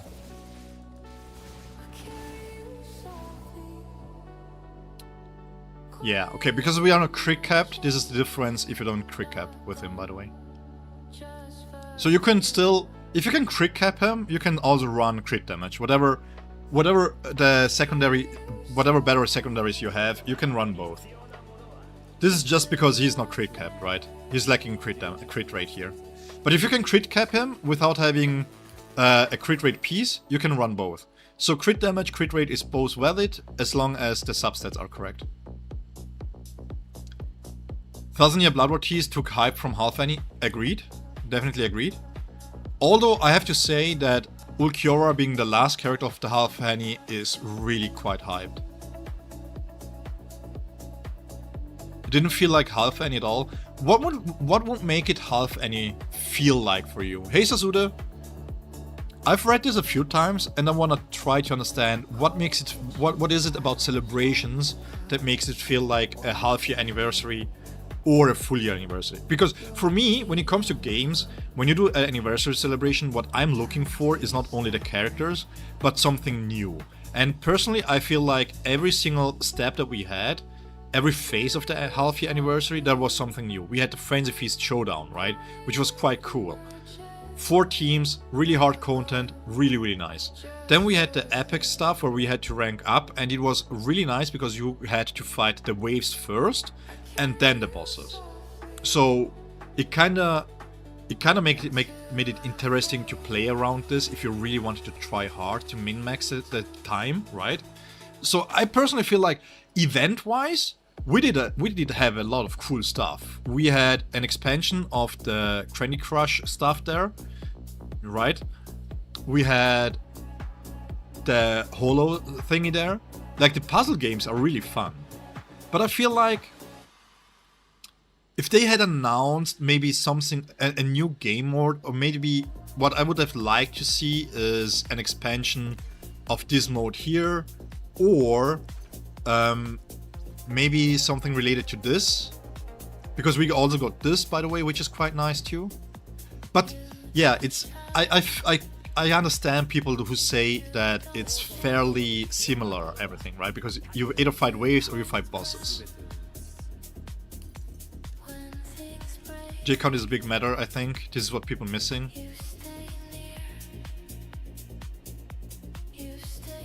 Yeah, I feel like, to be completely honest, you have a point there, Zephyr. You have a great point. Usually during half-year celebrations, they should give you more than what they did.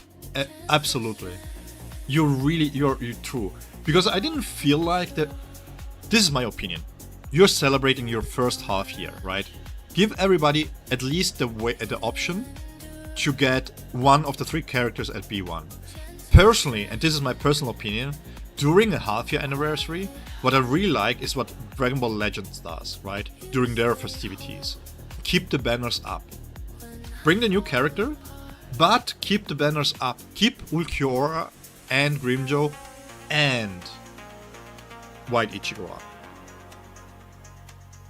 Because then you don't feel like... I don't like having a half year and having FOMO bound to it. We have already enough FOMO. Yeah. Rewards are so lackluster.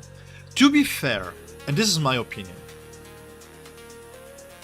I personally think that the rewards have to be lackluster in a way. Because... What? Okay, let me rephrase this.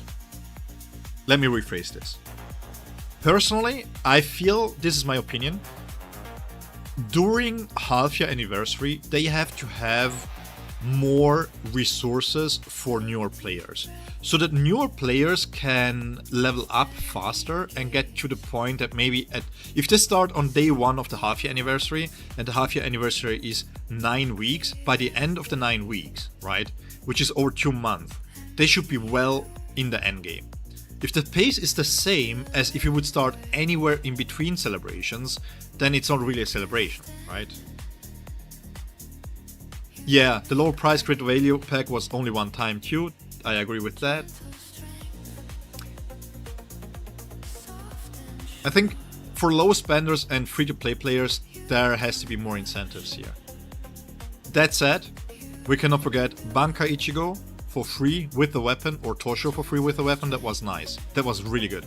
It's basically 120 pulls that you don't have to do, right? It meant that if you didn't pull for Kenny, bro, this was really nice. But generally speaking, I think that the whale events have been very well handled, because you give rewards like this. Where is it? Nameplates? You give out rewards like nameplates, right? You give titles out like I Am Zangetsu, for example, which is quite nice. Skyfall. These are nice rewards to have, where whales can distinguish themselves without having them like 10 Nexus stamps more than everybody else just because they rank top 3, right? But again, personally, and this is me again, speaking from my preferences, I would love for free-to-play to be able to get more than just... What was it? It's an exchange zone, right? What is this? 10 per month? Come on, bro. Put this If you don't want to give too many out of this, then put 5 of them behind guild supply. Look at how many guild supply I have. I don't have any uses for this. So yeah, I agree. Fair point.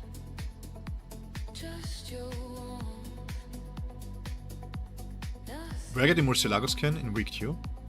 Wait, can you link me to the Discord? Do we know how it looks like? Mateos, the Kenpachi Relic set is because I didn't have farmed his own set yet, and we are testing stats priorities. Speaking of which, let's go back to this. It was 12 point something million, right?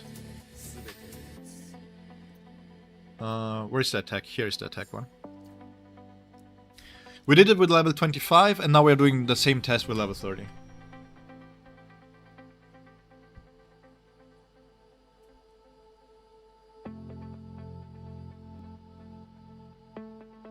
And then we're going to incorporate Eisen into this.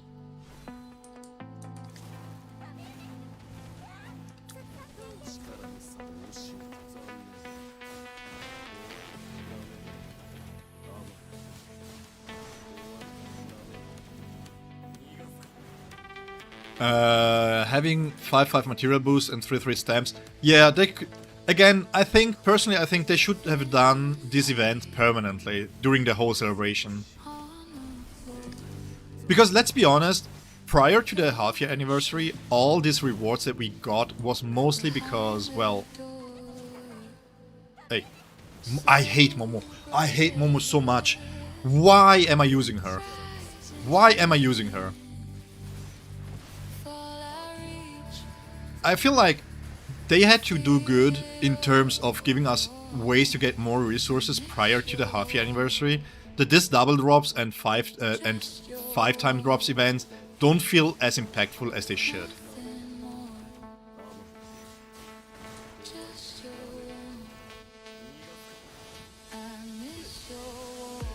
Free rain damage? I don't care. I hate Momo.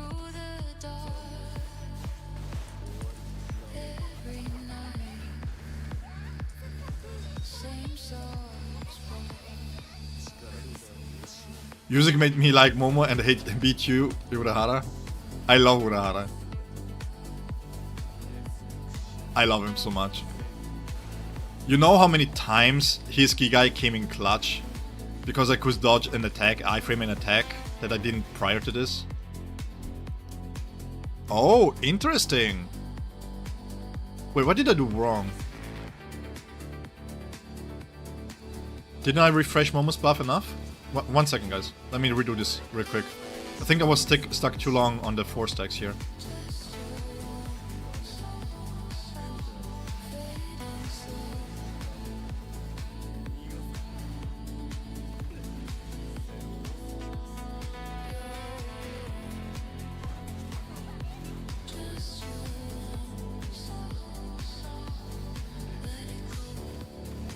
Bro, these animations, man.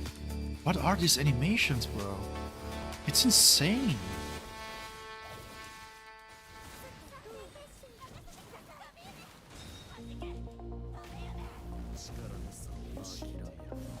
Yeah, but guess who sells? Can you really blame Eisen?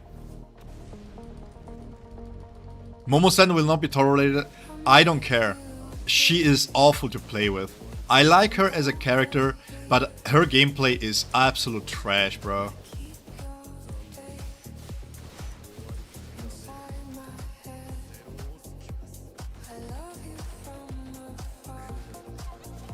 Yeah, me too, man.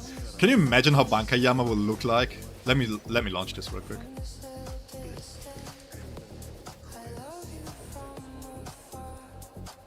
Nell was only available 1 time, which is crazy work. To be honest, okay, we are on stream, we are not doing any videos.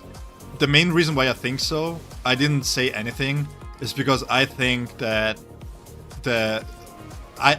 my belief, yeah.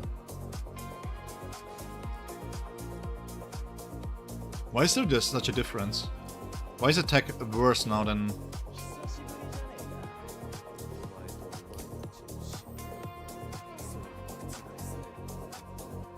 One second. Okay, let's test this in a normal rotation with Aizen then.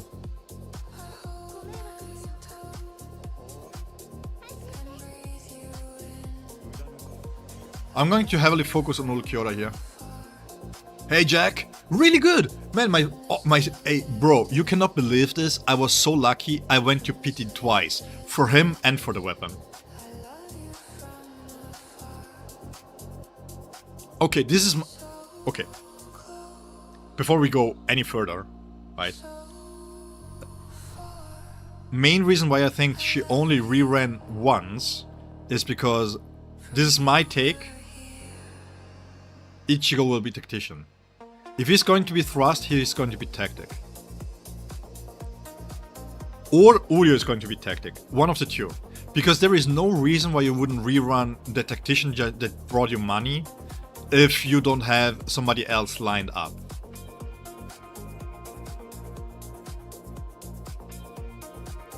So one of the new... It is a bold take, and I'm going to take a bold takes. But... If it's a true Shika Ichigo with Horn of Salvation, it would make sense for it to be tactician because, you know. But the thing is, either that or, and that's more the business part of me thinking, they are waiting for it to come back for a full assault thrust Ichigo, because then they can sell you Nell and Ichigo at the same time. So to hype him up even more, they give you the FOMO to pull for Nell too. That's the business side talking here.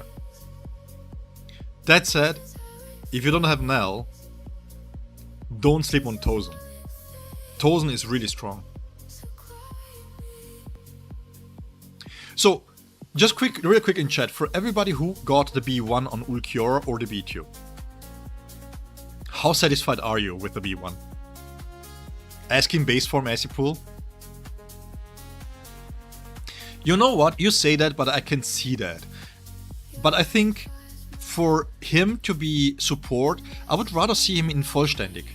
Because if he's in Vollständig, he has a baton as a weapon, right? And what is more strike-oriented than a baton?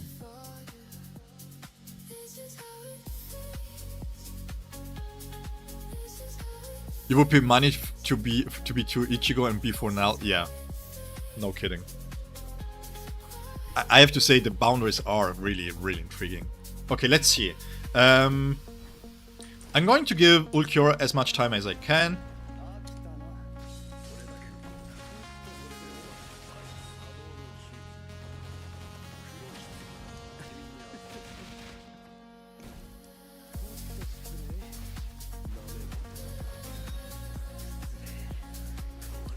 Does this give me enough time to switch back? Yeah, a little bit. Yeah, he has no problem filling up the gauge by himself. Look at this. Okay, so then we can launch this, and we can keep the segunda etapa for after the fact that we switch out. Because now we can use it during the ultimate here.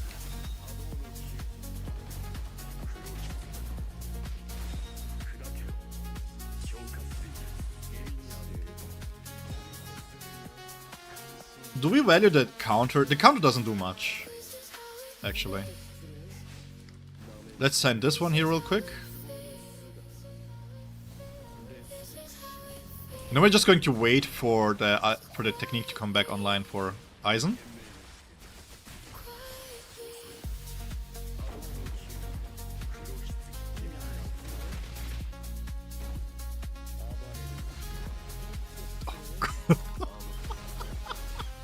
This counter animation is insane. Can we launch both in here? Yo, yeah, we can. Easily. Easily.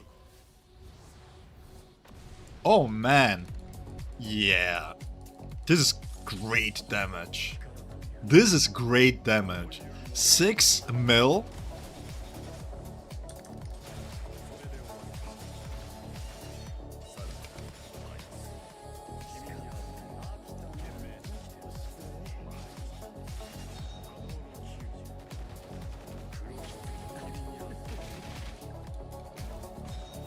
How fast can we be here? Let me see real quick. Because after the switch, usually the counter deals a lot of suppression gauge gains.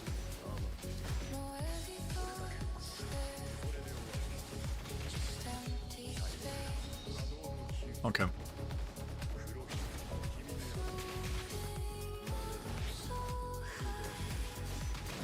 Again, I just want to see the damage here. I'm going to prioritize Ulquiorra here. Let's see if you can enter the Conde Etapa real quick.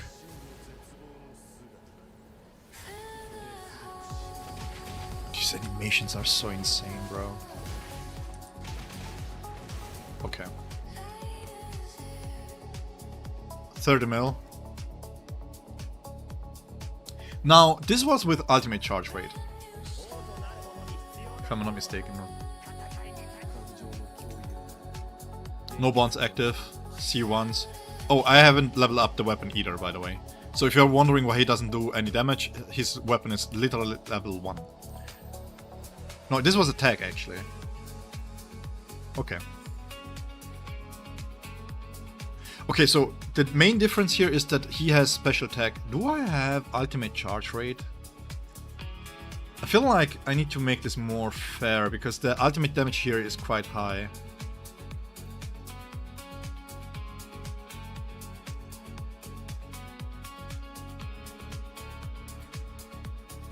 Yeah, no, I don't have them. Let's test this once again. If that's the what? Let me go back again. This is so crazy. He has even a walking animation when he's not the primary target. Look at this. Look at this. Look at this. Look at this. What? Hey, good luck, Zephyr. Good luck. Crazy, dude. Crazy animations. It's not the problem of getting his ultimate quick, it's more the problem of how much damage he deals overall.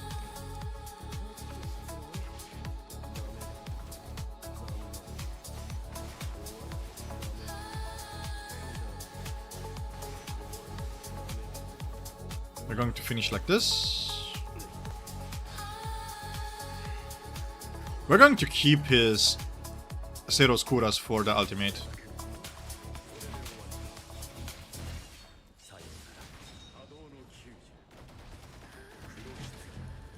You did not miss farming those side stamps? Yeah.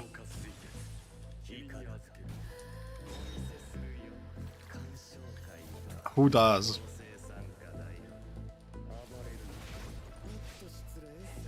His animations are insane. Absolutely insane. We could have launched the second one too, actually.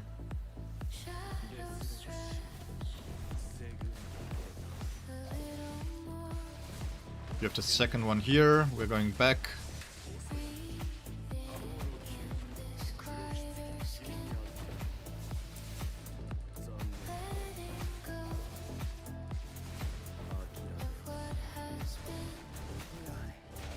Yeah, he is crazy good when it comes to this. So even with ultimate charge rate, yeah, this is the 7 mil here that you see is from the perk. So we have to subtract a little bit of damage. We were at 21 mil.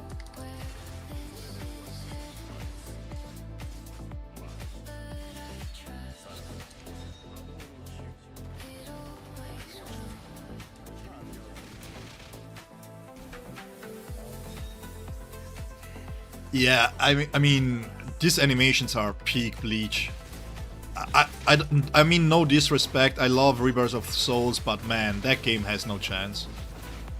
Imagine getting upstaged by a gacha game, animation-wise. Insane, insane animations.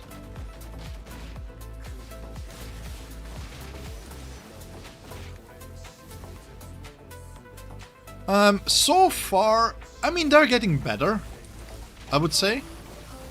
Slightly.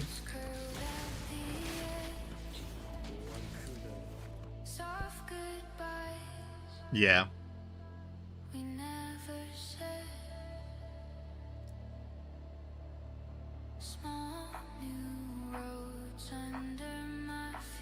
3 Reishi Reigns. Like, so far, I don't see attack being better. Am I doing something wrong here? As a baseline? So far, at B0, Ultimate Charge Rate is outperforming...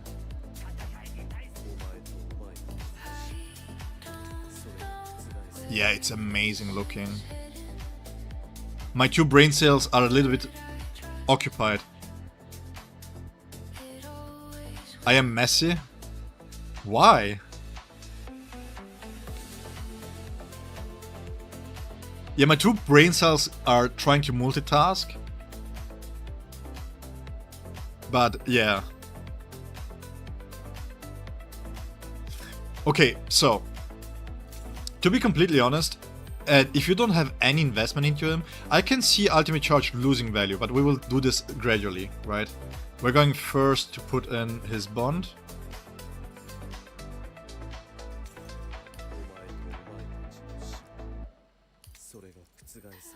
Oh wait, we were testing, oops.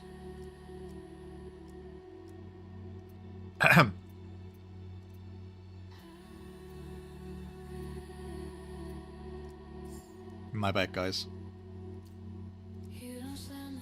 I forgot to switch crit damage.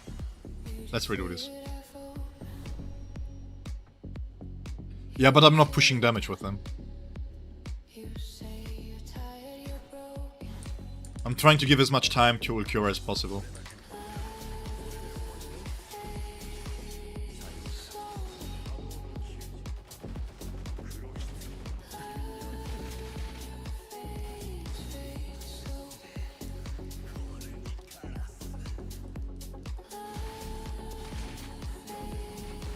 So you can animation cancel out of the techniques, but because he doesn't have really a kit, right? He only has these 2 animations here, basically. We're going to keep this. Yeah, you cannot cancel out of this. Which is fine. You don't have to have hot swap characters everywhere.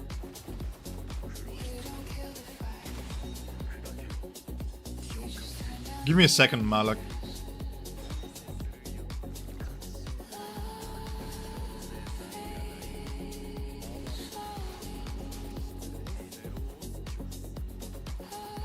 So we can send another technique here.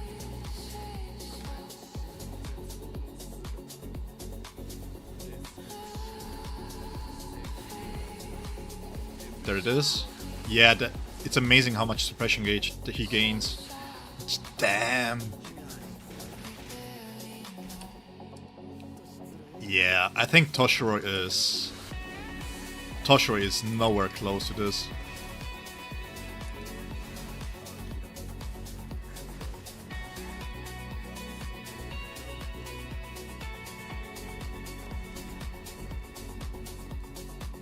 Yeah, that's better.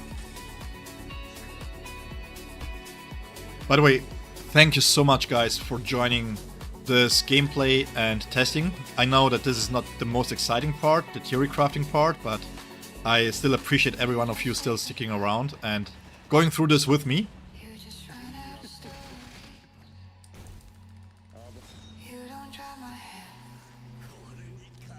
Yeah, it feels like...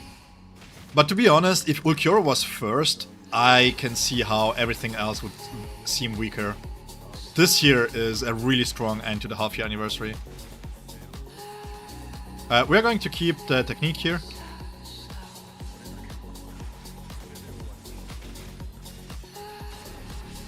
Yeah, but the thing with Toshiro is that he will redeem himself once he gets once he gets grown up, you know. So that's fine.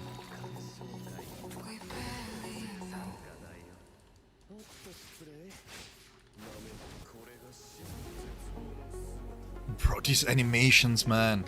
Look at this! What did they cook? 42 mil. Okay.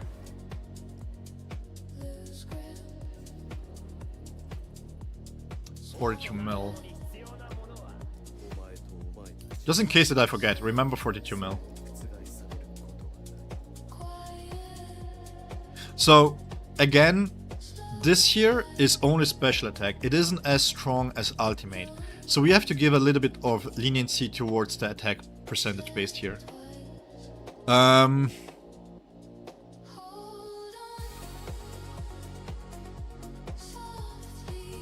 Personally, this is just me. Xylaporo,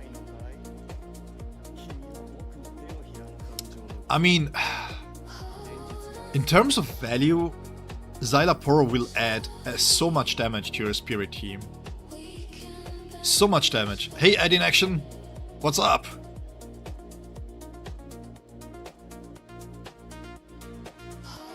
Oh wait, you typed up here. After you use Ulquiorra, you could dodge. He will fire another zero at the air. Well, his after image. Yeah, but we are not trying to maximize his damage right now. We are trying to find out which stamps are working better. So we are trying to establish a baseline. But thanks. I will remind me of this.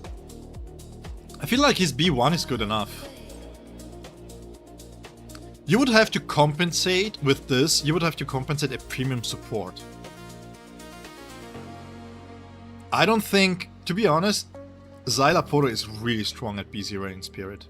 So I don't feel like, if you have to choose between the B2 of Ulk, I think the B1 is a mandatory here, more or less, as we will see later. But yeah, this here is nice and all, but nah. What is it?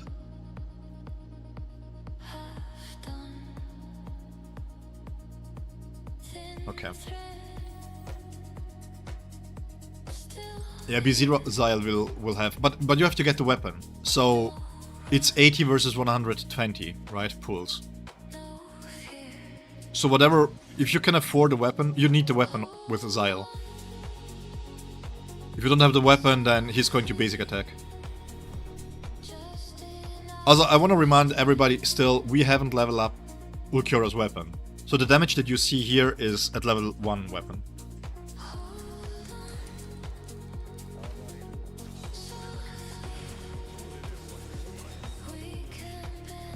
By the way,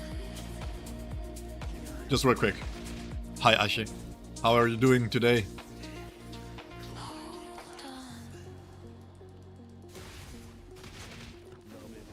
Just know that his B1 matches B2's Eisen's damage. Yeah, but the personal damage of Eisen just starts really going ham once you add the B4, right? But the thing is... Oh, I shouldn't have used this here.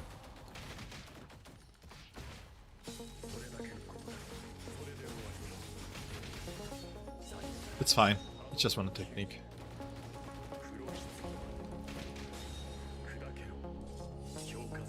I mean... The power of Eisen, of B1 Eisen, is giving all the buffs and all the debuffs that he gets, right? That's the main benefit of Eisen at B1, B2. Because having the resistance up longer and more often also means that Ulquiorra is going to deal more damage. You're faster in and out of the supremacy state. So his buffs, his core stamp is doing a lot more work. Oh, I fucked up again. Sorry guys.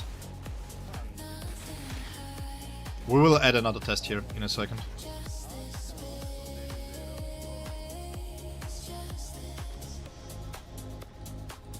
Yeah, the ultimate damage is lower here. Farming for 2 units in 1 month is pain. Yeah, definitely.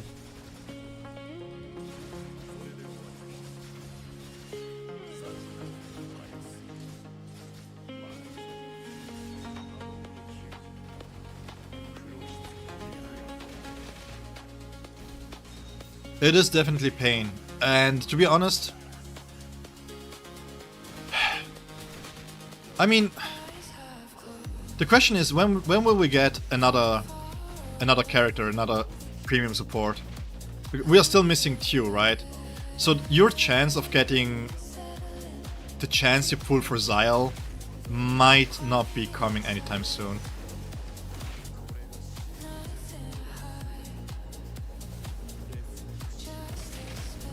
But again, guys, And this is, I think, the most important bit that I have is...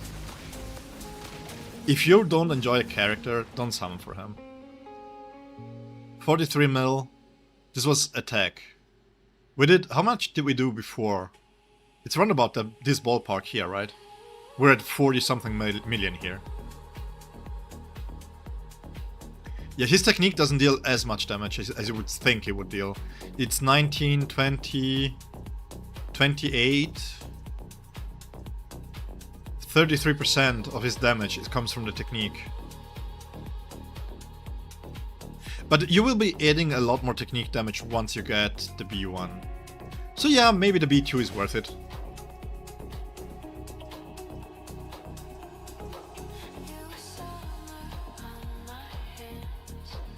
I get the best crit rate rolls on his stamps when you won't even need crit rate on him.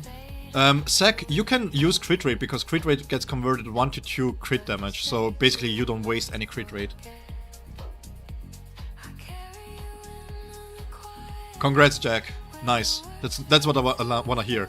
I would rather go to PT 3 times in a row if you guys can get lucky.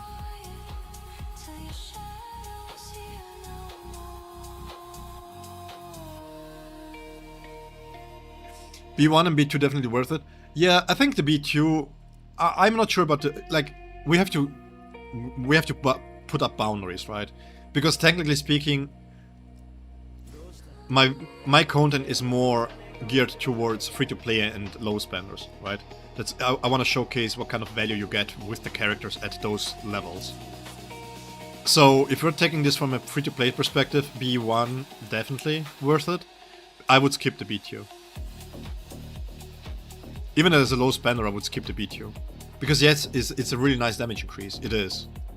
But this here is the most fun aspect of it, right? Being in Segunda Etapa, not having to switch out and stuff.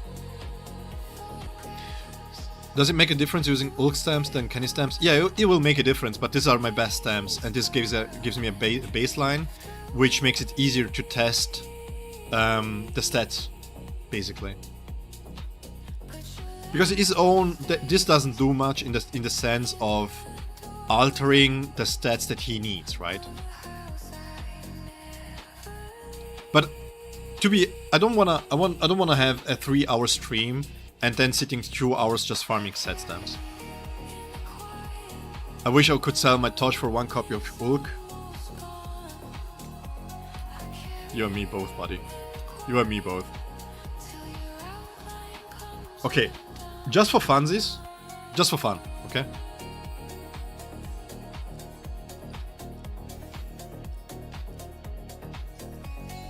Also, by the way, just real quick, half year anniversary could really have brought the button to level up immediately all the way. Just consume everything that I have, please.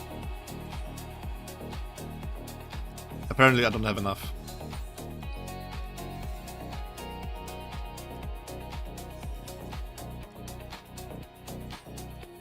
Something about spirit units gives you luck? Man, better you than me then. Again, I wish for you guys to be able to pull the characters right away so that you can save for dupes and stuff. I would rather me having to spend money than you guys.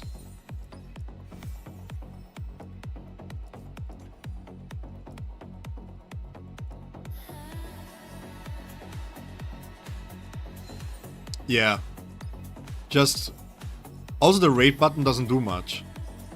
It's like, okay, nice, thank you so much. It's like, okay, cool. I don't have to click 4 times, but I still have to... never mind. I would like to skip a unit so you can build up a massive amount. I mean, again, if you're playing free-to-play... okay, this is going to get me a lot of hate, okay?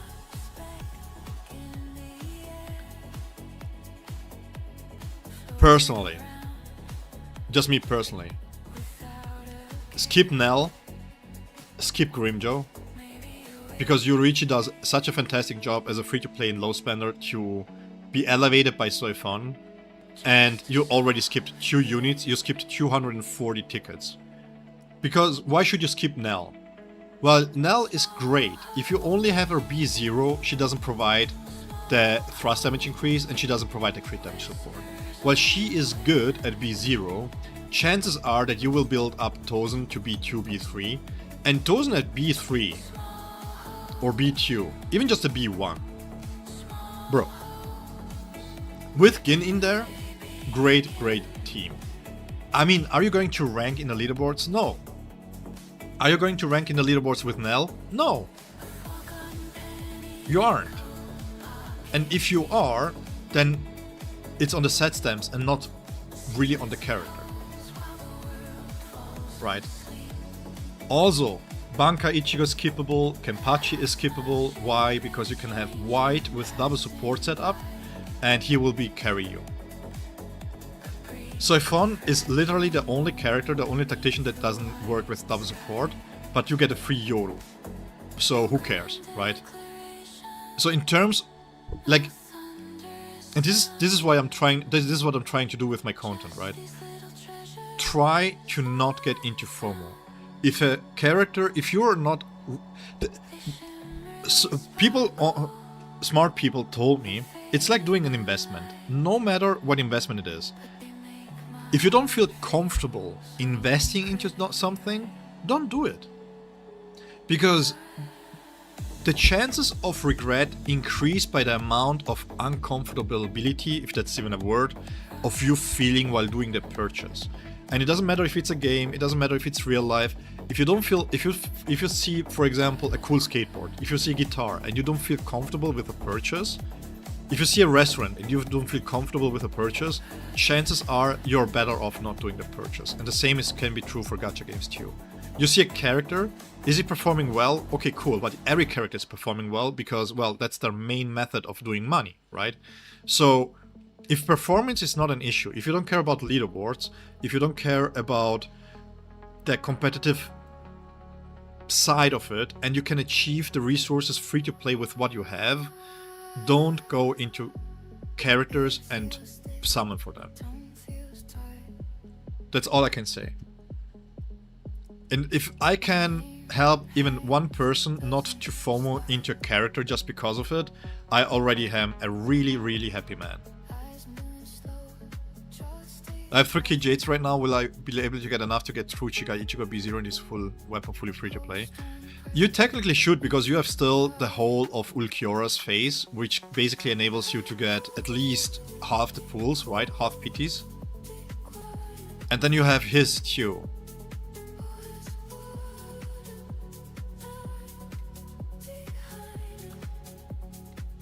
I mean, the game makes a really good job making it difficult to summon for characters. Let's be honest. To not summon for characters, because they look all great, right? Weapon is up. This is done. What are my stats here?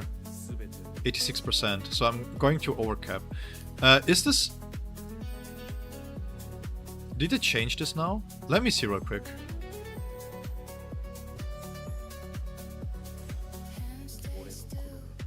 No, they didn't. Okay.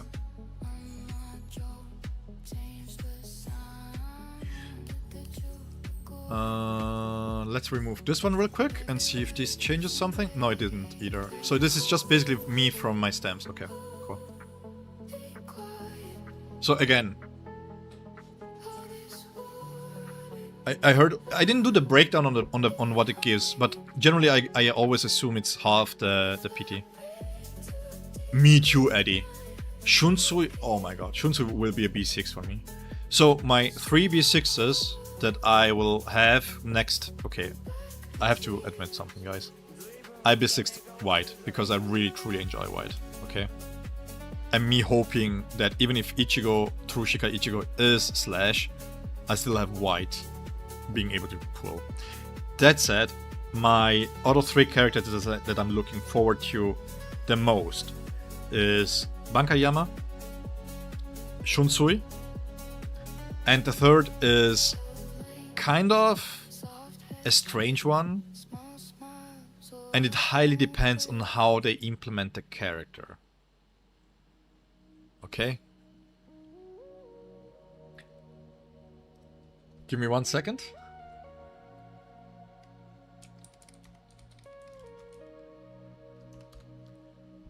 I will showcase real quick who it is.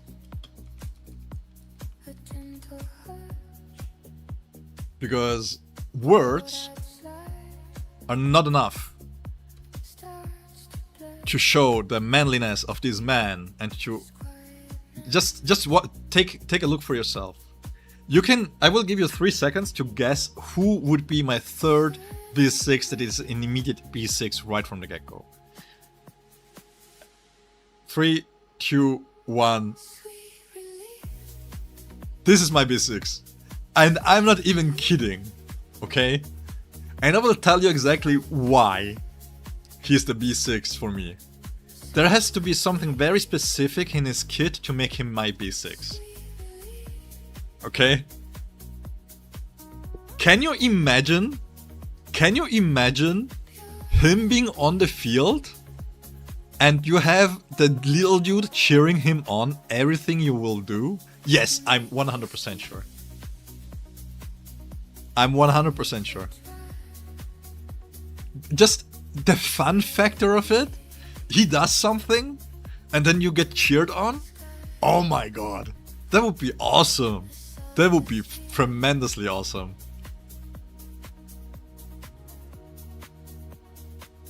I need my fan club, okay? It's like having you there. That would be so freaking cool if he's tactic, man. And he could be strike tactic too. And this is also why I picked him, because the probability that he is anything but strike is basically 0, right? He could be maybe spirit, maybe, but that's a stretch. Broken Charm will get nerfed on release, yeah, but not only does it look really cool, but I just like his design so much, man. Alright.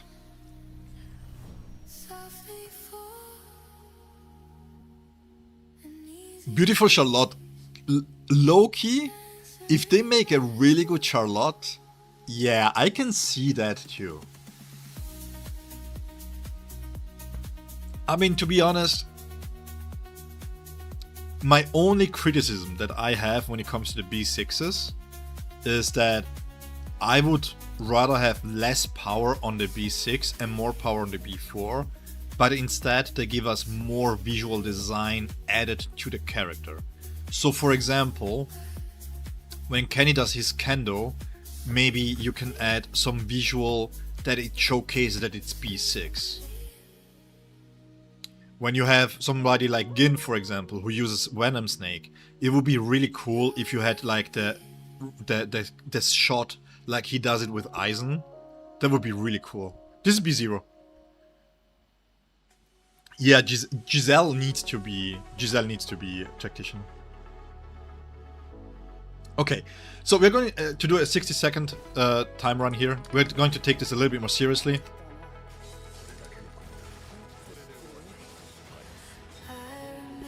I'm again not trying... Welcome back, Juan. I'm once again not trying to give too much time to Aizen, because I don't want to skew the damage towards him when we do this comparison here. Because Toshiro will work the same way that Ulquiorra does, right? We're going to use the special attack here, and then we're going to keep the technique here for the ultimate. I mean, I don't like Giselle as a character, but I like the abilities. I think the abilities are really cool.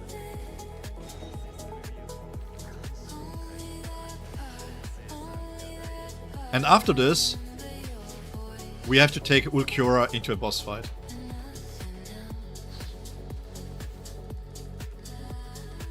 Bug, by the way. Ulquiorra is bugged. Sometimes the abilities don't really show. You can use them, but then they don't go on cooldown properly.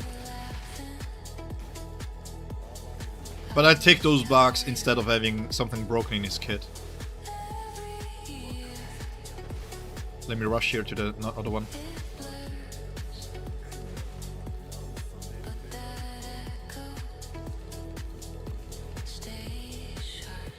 You shouldn't play full auto. Full auto is awful.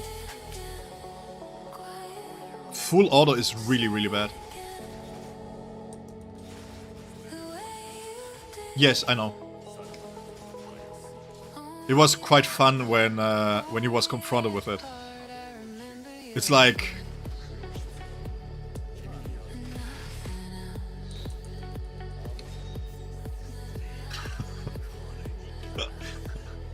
Can I say that? I was like... When he was revealed, I was like, oh, somebody's having Thailand flashbacks. I never said that. Yeah, if your characters are strong enough, Auto gets this job done, but you're going to lose a ton of damage.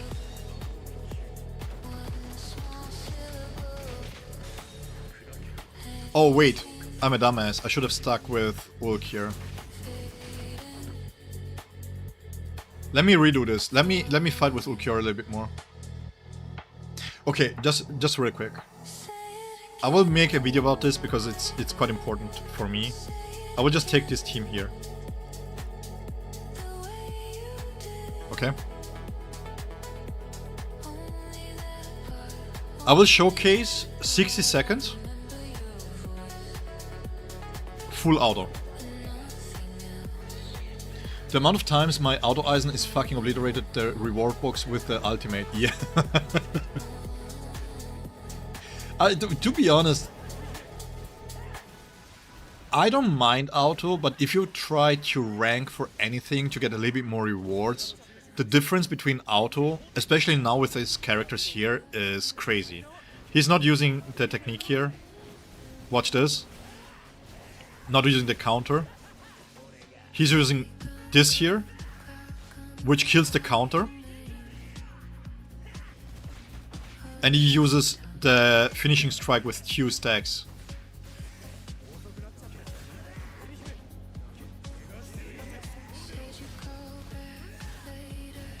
I think I took away all the Kenny stamps, by the way.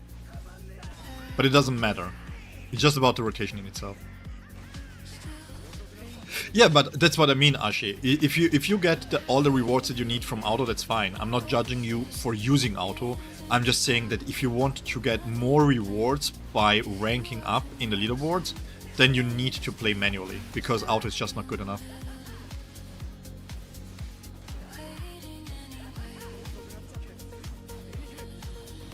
No. My white is B6. Okay, I have to be honest here. He was B4. And then I tried to rank because I really wanted the I Am Zangetsu title. And I was always already debating if I wanted to B6 white because I really truly enjoy him. And Yuzek kinda...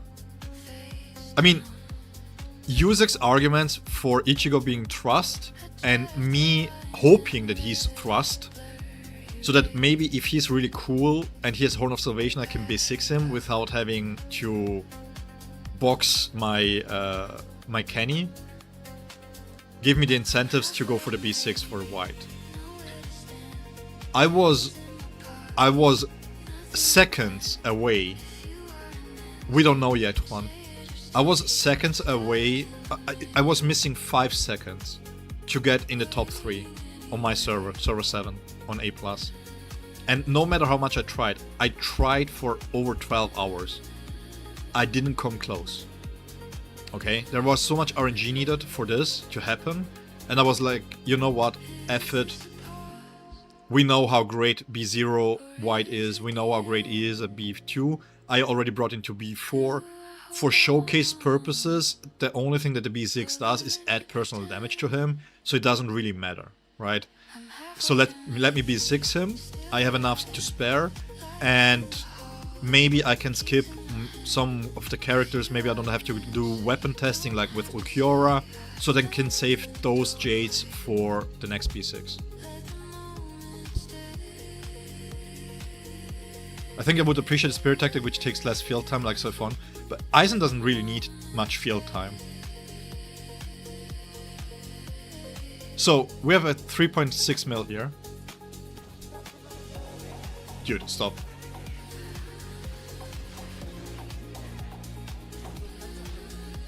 I mean, for me to get the title was 100... No, 1 point... 1.02 mil. That was the cutoff for top 3. So far it seems the B1. The B1 looks really strong, but I will have to test this. Yes, he does. No, he doesn't.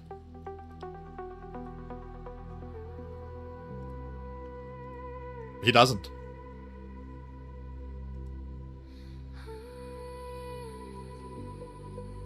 You can go and time it.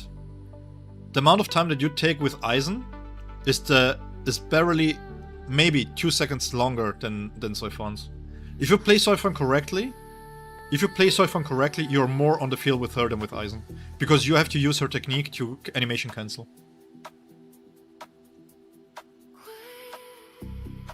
You are on the field. Just her windmill alone takes 4 seconds. Her windmill alone. And you do this every part of the rotation, so twice for a full rotation. So that's already 8 seconds. Then you have the technique. The technique is round about 2.5 seconds, depends on if you switch into the support, or if you switch into Grimjo, or if you switch into Yorichi, but you don't do Yorichi, that doesn't matter. Then you have the counter, but the counter is a time stop, so I don't count that. No, you're longer on the field with Soifon than you are with Eisen.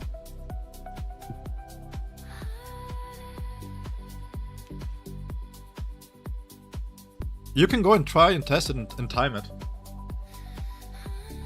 Welcome back, Zephyr. Okay, so.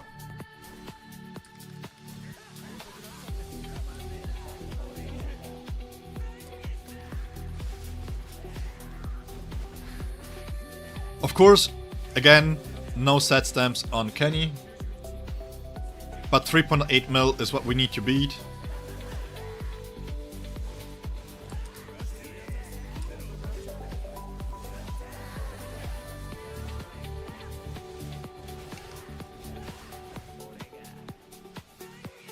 Do this. Believe me. The only reason why we think Eisen is taking so much time is because we are used to playing him double support.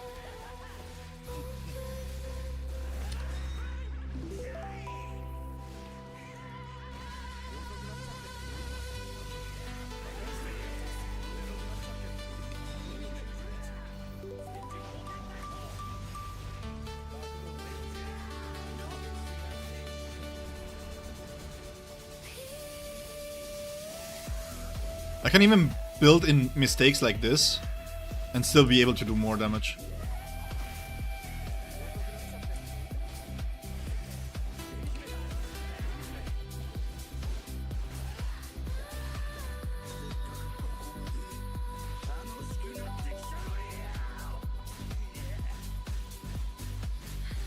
Jesus Christ, without ultimate, it's so weird.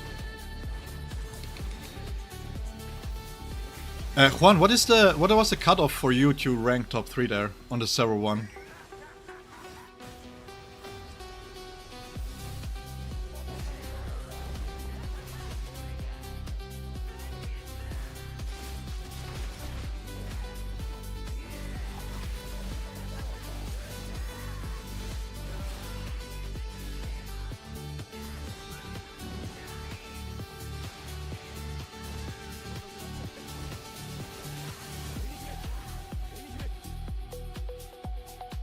Difference between 1.3?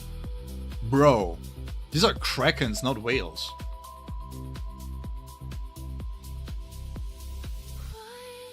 Yeah, no. So, we're nearly doing 3 times the damage compared to your auto.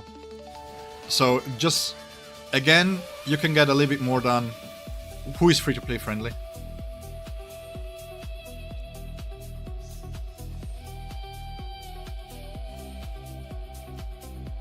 Let's do one more run here, and then we are going to switch back, and then we are going to farm his own stamps to see the difference there. Ulk? The question is, do you have Eisen and Sile?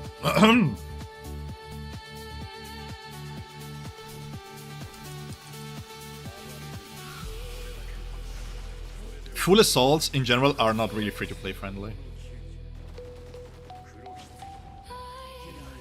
Yes, you do? Yeah, then you can go for it.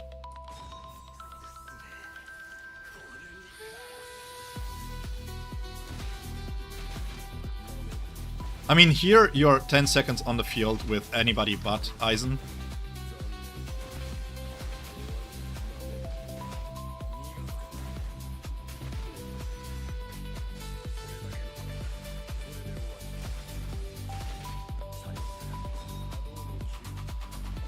Yeah, I think so. His B0 is quite nice already.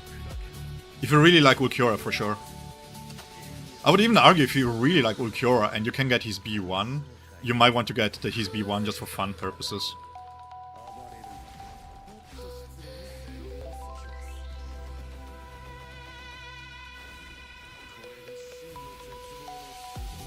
Give me 1 second, Sapphire.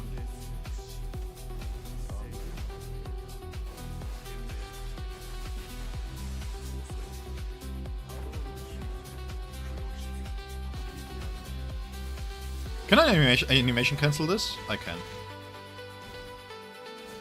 But then you're going to wait. Okay, so better not to cancel. This is the first character that you don't want to animation cancel out of. Ooh. Without ultimate, it gets really close here. 11.5. No, this is B0. This is B0. Yeah, let me do this proper testings here, and then we will see. I will also go and B1 him to see if the priority changes.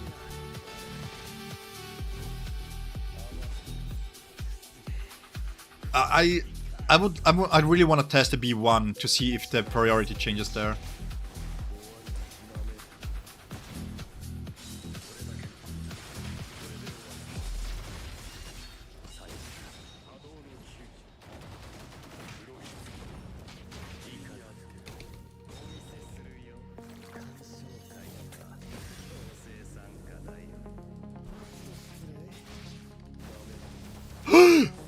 No! I saw something. No. Wait. No, Sasude. There is no premiere for me in Switzerland.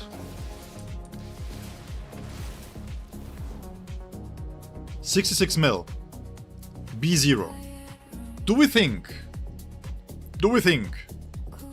Is Toshiro going to be better or worse?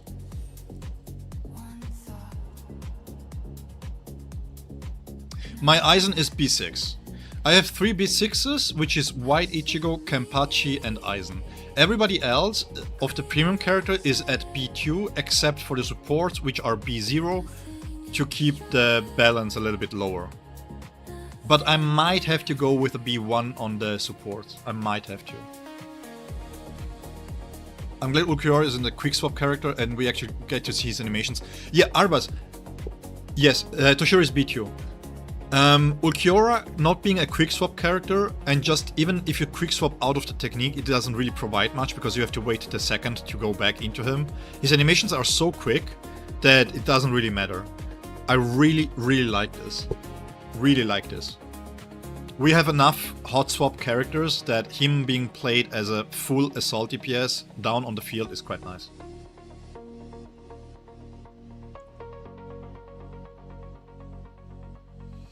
So far, crit rate in the middle slot, personally, this is my personal opinion, makes it so that you can, no matter in what kind of boundaries, let's say you rerun him, no matter what, crit rate will never be outscaled by crit damage, right? But we have to test attack percentage in the middle slot. Although, to be fair, I don't think that at B0 or without having a crit rate of 100%, it's viable. And I don't think I have the set stamps to bring him to that level.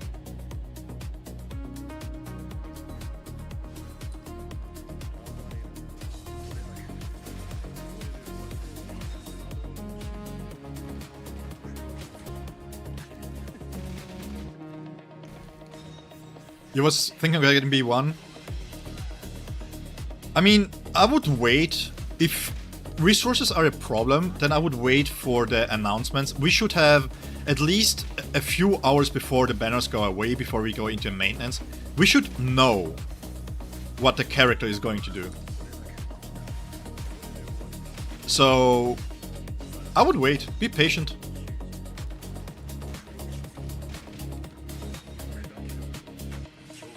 You can still decide last minute if you want to go for the B's, should it be 1 on Ulquiorra and the B0 on Ichigo. I also want to mention real quick, we have somebody in our community by the name of Yuzek. Many in the Discord know him. He, for example, he has a different approach to the game. He goes deep.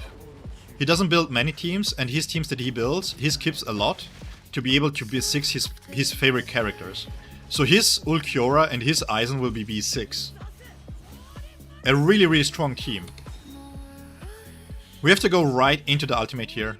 No time to waste. Move around with Tosh for the damage up. And the last bit can be used by... yeah, still. With a B2, still tricky here. Bro, I didn't lose it, right? Doesn't really matter, we are checking the damage. No, we didn't.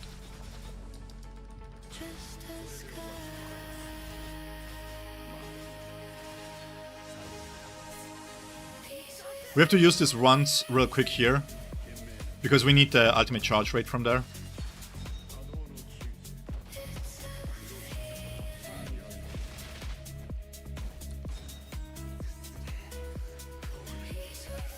Yeah, to be honest, I really hope that they understand that having mirrors high and BSR is just going to benefit them regardless.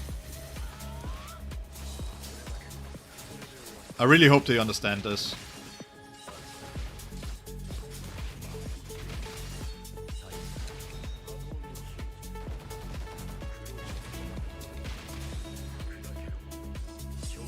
We're not going to be able to have another ultimate here with Tosh.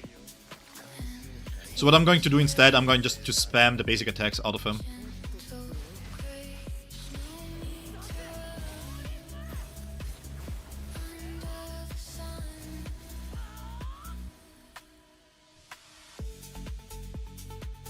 Toshiro is no slouch either. Just want to mention this. B2 Toshiro, no slouch either.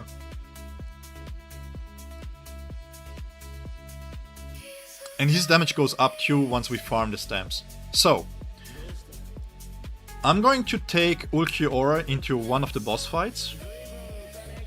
Because I want to see the difference between attack and ultimate charge rate in a boss fight. Like, for example, the reason why you cannot fixate too much on one stat is this. Ultimate charge rate for Kenny and at a training dummy provides the most damage. But when I was doing the fighting, the timed fighting, and I only had 40 seconds, the ailment damage one was much better, because I only had one ultimate anyways, so you want to get the most damage out of it. That's why, even though you see recommendations, what I like to do, it's nice that on the training dummy you're going to do max damage with something, but it also needs to be able to be applied in the real world. I think it's 10 days? I think it's on the 29th, right? Let me check real quick.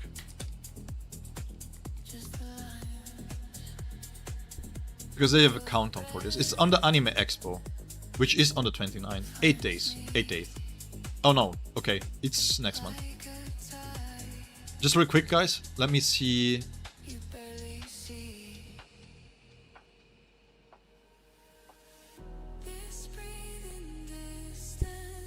These people are dumbasses, man. Okay, just real quick, guys. I'm really sorry to do this. I will do some stamp farming real quick. I have to respond to an email. So for those that don't know, I am on my way to do a diploma. It's basically a college education. But the problem is that these dumbasses have me.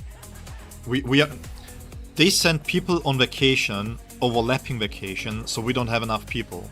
So 2 people got sick, 2 co-workers got sick, and they scheduled me for work, even though technically I should be doing my education in my courses. I even told them about having about my off days.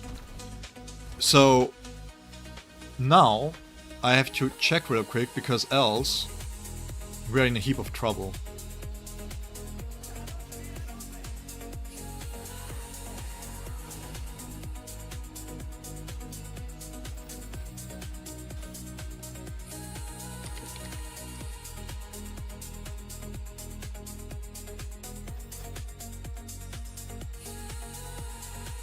I favored it, right?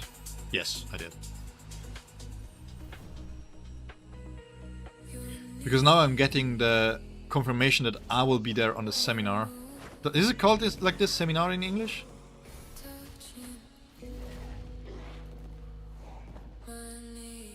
I have 31% crit rate, 175 crit damage, and 177 ult charge on Ulk. Is that good? No. I would go 100% crit rate. Crit rate gets converted to crit damage in 1 to 2. So the conversion is the same. 32% crit rate on the stamp is the same as 64% conversion crit damage. You have to make him crit capped. So 8 days, yeah. So 8 days, Anime Expo is on the 4th, Saturday. 4th. Wait, I'm on vacation on the 4th. Would you guys be interested? Let me do a poll real quick. If there is a live stream,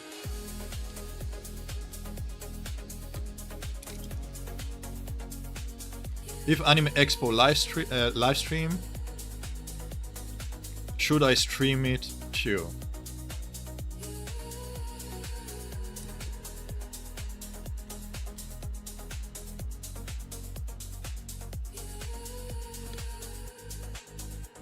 Just to get a pulse, if you guys would be interested to watch the Anime Expo with me.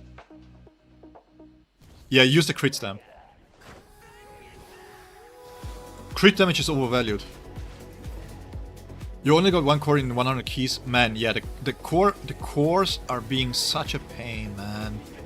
And to be honest, with the frequency that they are releasing the characters, we need more, man. Like, I don't have, like, in terms of gameplay, I don't have any grievances. They could add more variety to the gameplay, yes. But, yeah, the rest around it... Bad anime girls in live, count me in? Yes, okay, cool. Again, guys, thank you so much for all of you being here. And sorry for this small delay here when it comes to... me checking the emails real quick.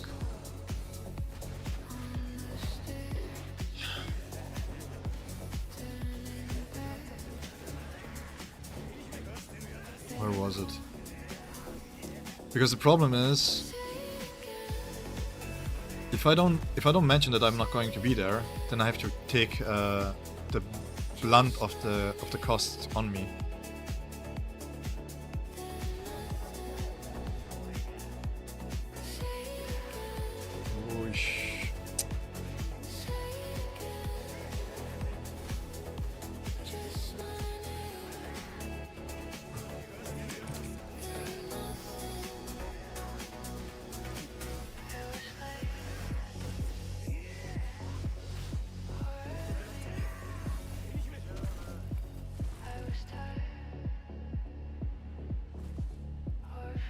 Let me see real quick, guys. I'm sorry for this.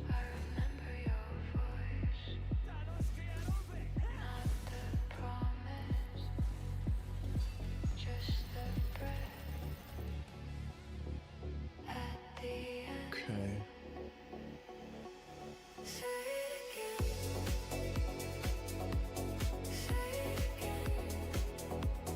Info at SPSS. Yes! Oh, look! We are getting dupes here. Info at SPSS.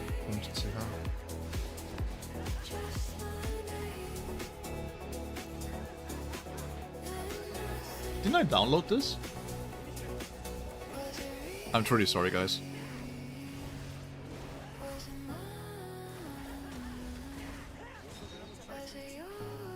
I have to do this. The problem is, because it's further away, we have a booking for a hotel. So if I don't tell them that I cannot come, then I will have to pay the cost out of my own pocket, which I'm not inclined to do so because of fuck-ups of the company.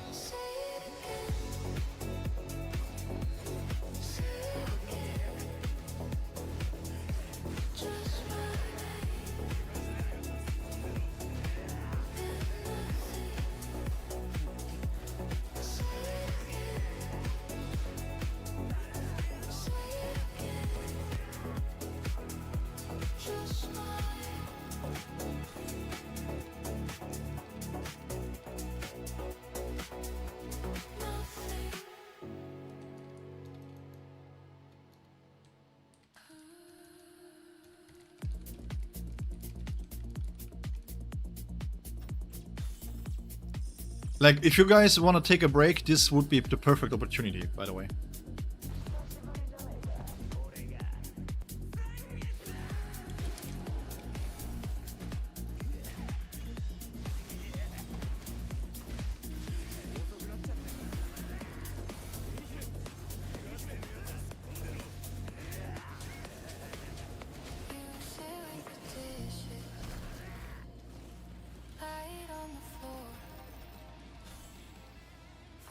Face down, nothing feels sure. Tea going colder, clock on the wall, holds every second. Let's see each one fall. Just breathe through it in. Then out.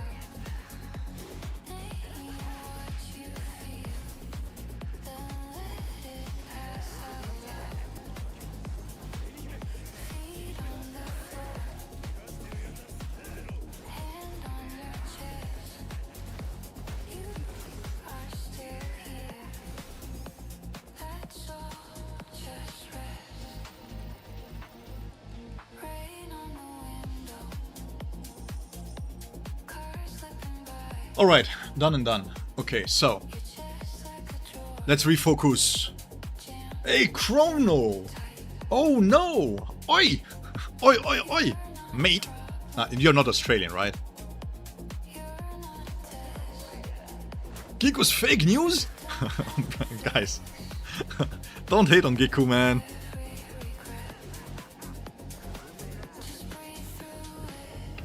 Giku scam baits. Hey, Romancy, welcome to the stream.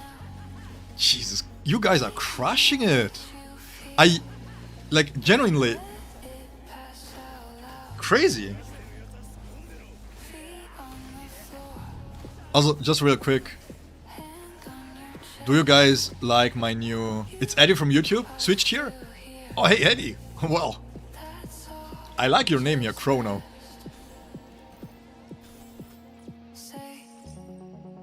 Another one? Oh, these are the best ones. By the way, just real quick, one thing that just happens naturally that I want to mention real quick is that the stamps, the more premium characters we get and the less standard characters that we get, the higher the chance is for us to pull dupes from the premium banner and getting core dupes. Yeah, it has been amazing, man. Thank you so much for being all of you being here. I truly enjoy this. Kiko, I know the devs. Yeah, again, hey, you don't have to like the content, but just don't hate the people behind it, because, you know, you never know what's going on in their lives, and to be honest, everybody has to build up a persona in some ways, right? And they're just trying to make do, so...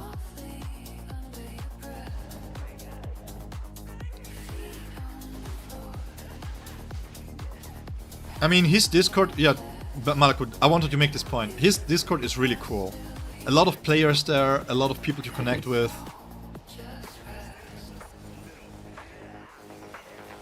So yeah. Yeah, but that's fine, you know. I am a bad advertiser, but maybe a better tester. And then you have other people, right, who maybe are doing both, but not as deeply as everybody else. So it's fine. It's fine. You just found me at 4 AM because of my insomnia. Thank you so much, Insomnia, for gathering me a new follower. That's nice, man. And I'm also sad about hearing about your insomnia. From somebody who, quote unquote, I don't suffer from insomnia itself, but I, because of night shifts, I had a lot of sleeping problems.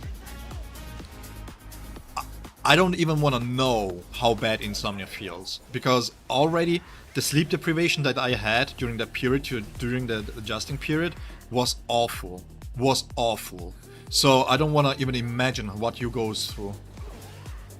I don't hate the guy that he spread misinformation, just a fact. But the thing is, look,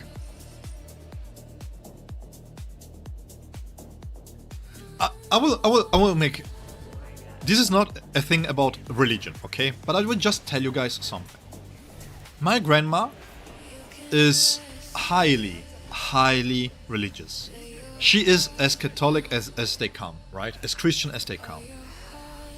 And when I am sick, or when any of her kids or grandkids are sick, what she does is something called the bond or the band La Fascia, okay? Which is basically her having water and putting olive oil into it, and then doing some prayers. Now, do I believe in it? I don't care if I believe in it. What is important to me is that she goes all the way to do so, even if she doesn't believe that it's true, or even if she believes that it's true. It doesn't really change the fact of the intention behind it. So if Giku is trying to provide good information, and to his credit, when he really spreads misinformation like properly, he then goes back and says, hey, okay, look, this was an issue clearly in the community, let's talk about it again. So he deals misinformation maybe from a standpoint that's, at the moment where he got that information, it was true. It doesn't justify misinformation, but you cannot discredit the fact that there is a lot in the game that it's not being told. Right? And it's easy to spread misinformation, because to properly test this stuff, you have to put a lot of hours into it, and it's not fun. So, again, and he doesn't even just cover BSR, he covers a lot of stuff, right? He covers JJK too. Yeah, but the thing, exactly, what I care about is if the misinformation that somebody spreads, once he's presented with the fact, does he adjust to it, yes or no? That's the action that I am judging somebody on, okay?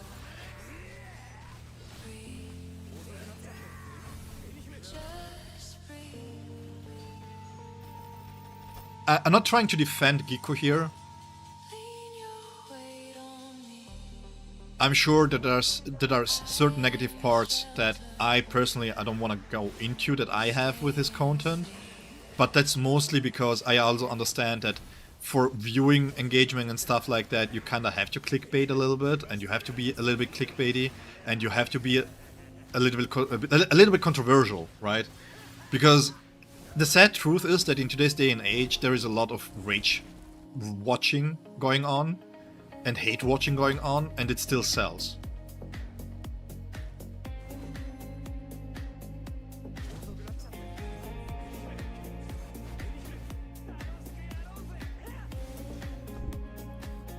I mean,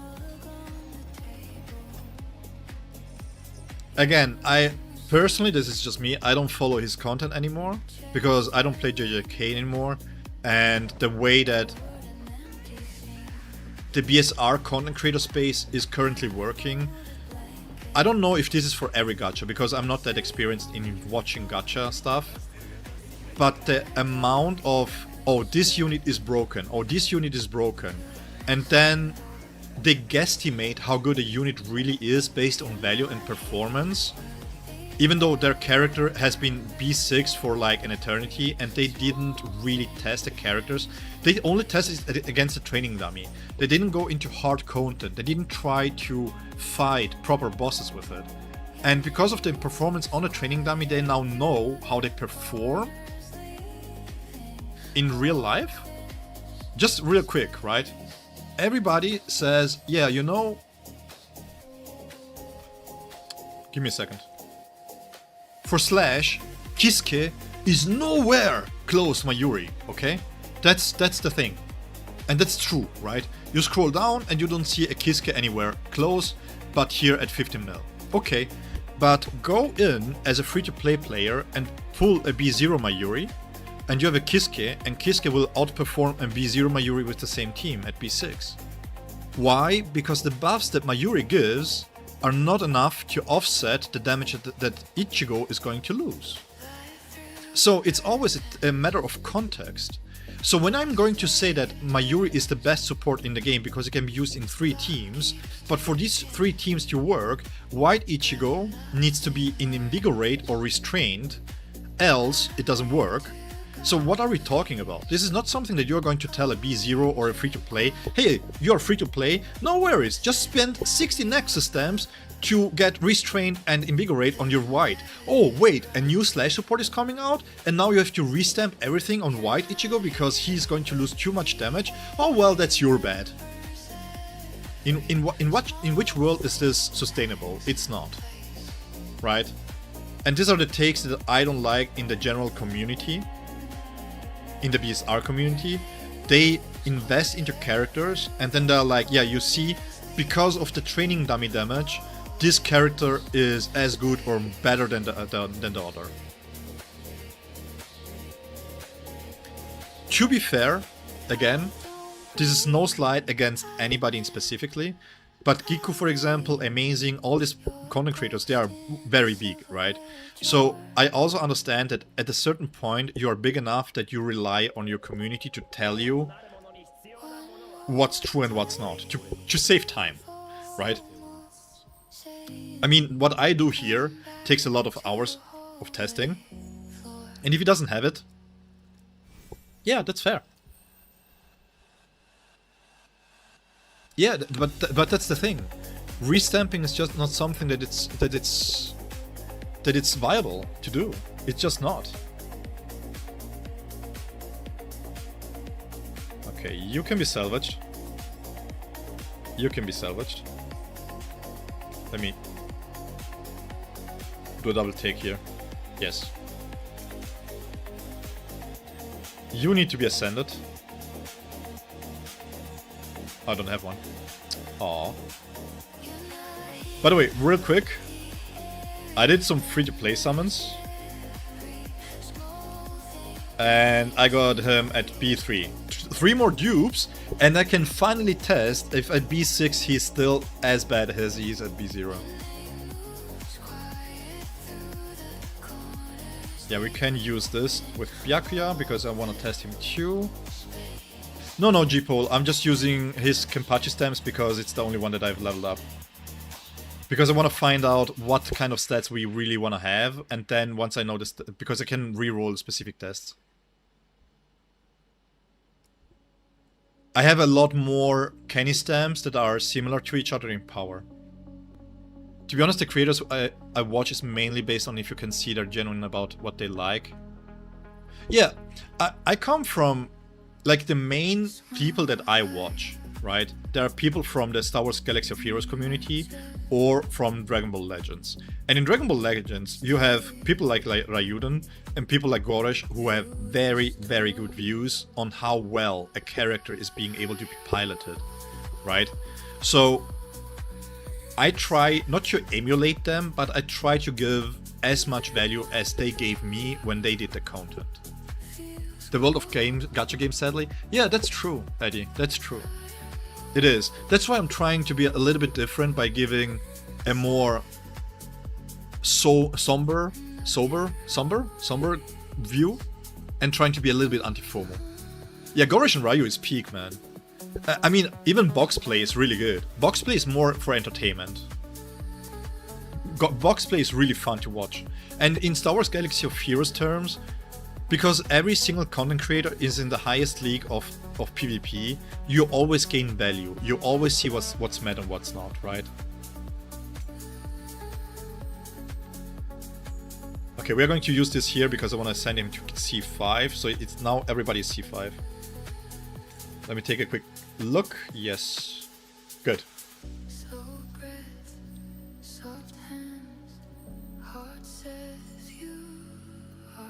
So we can scrap this. Oh man, we got look at this. A lot of premium stamps that we got here. Welcome back, Sasuke. So I really want to provide value here and also being anti-FOMO if possible. So that's why I also am dependent on you guys, that you tell me when I'm going to be way off topic, way too spender heavy in stuff, so that I can I can stay on my path. It's not enough, we're missing one. We have two, yeah, we're missing one.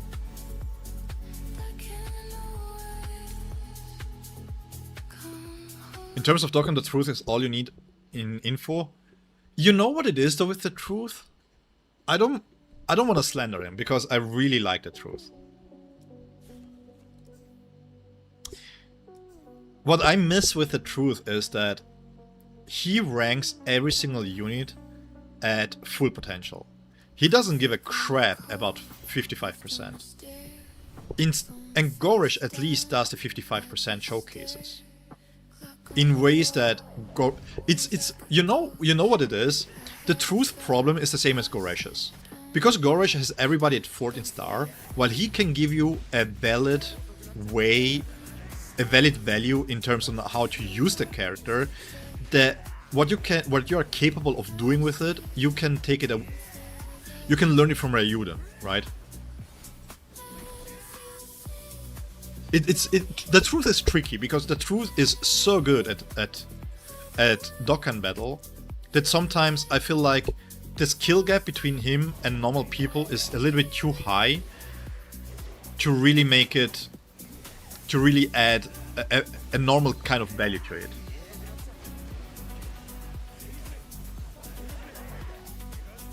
Yeah, so far B2 Tosh has been doing way more damage than Ulquiorra, but I'm going to test him now at B0 with a C5. So 111 was the damage with... Dude, really?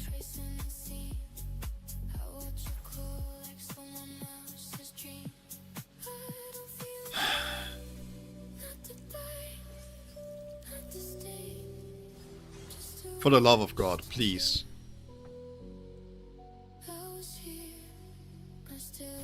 Guys, I need your energy here.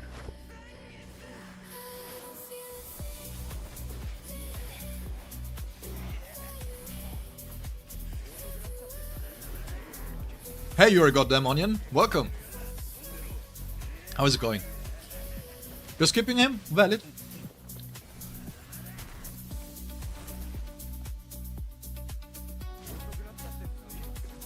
Okay, so, do you guys want to have the good news or the bad news?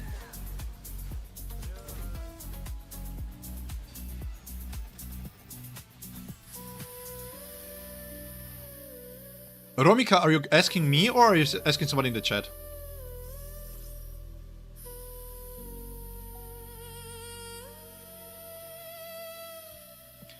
These grapes are too good to be wasted to throw it at the wall. But thank you so much, guys, for channeling the energy here.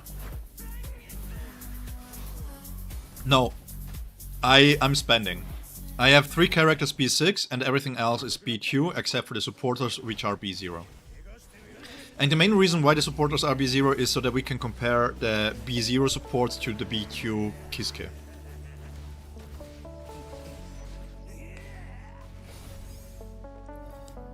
But we will gradually increase from B0 Ulquiorra to the B2 to see what's going on. Okay. So next week... Let me double check.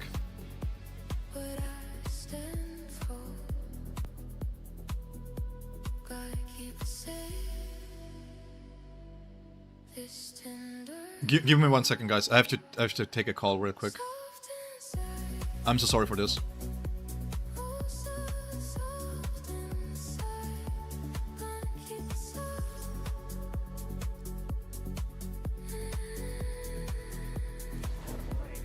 soft inside.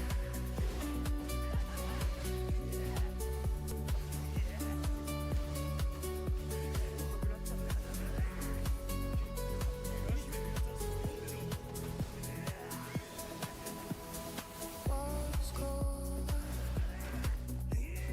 feet cold chain, hearts can breathe, but I stay breathe. They say be tough, they say be strong, but gentle ones they last so long.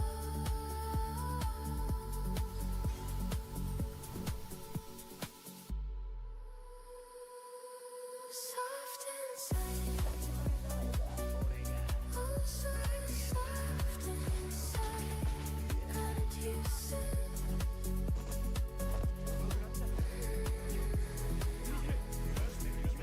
soft inside.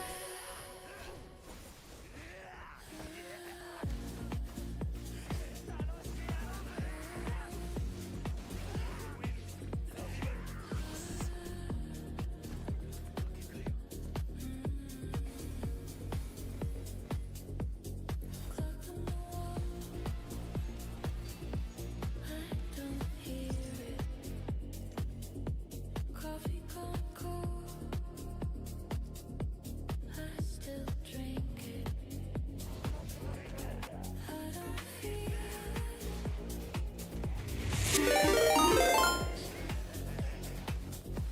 hands on my face,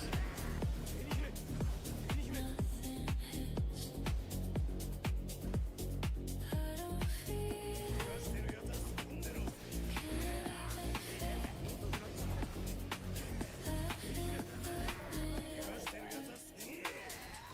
watch it break.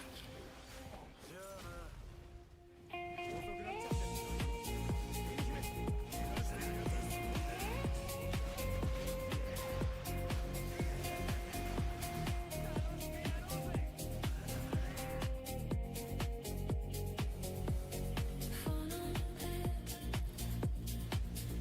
screen keeps glowing. Name on a glass,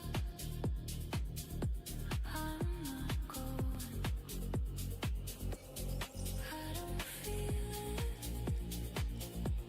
any of this. Tears should come, they just miss. I don't feel it doesn't move. Heart stays still, nothing to prove.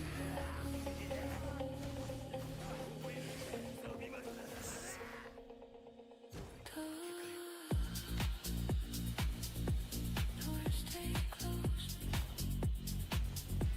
lights stay on. I stay here, already gone.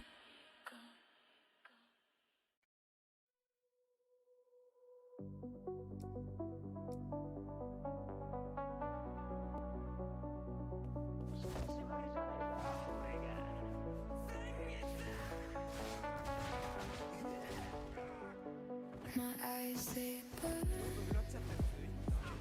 my throat is tightened, silence screams, no one brightens, holding back the flame, just a little longer.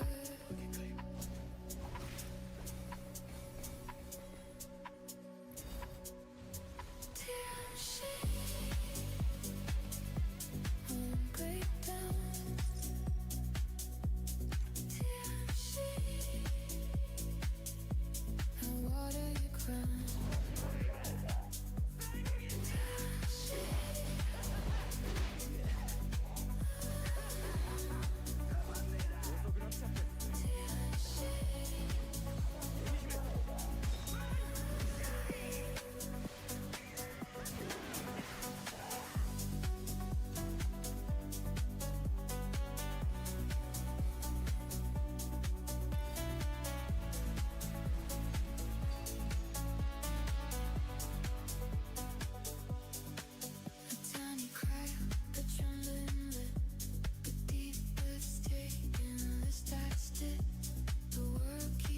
Okay, I'm truly sorry guys, I'm back.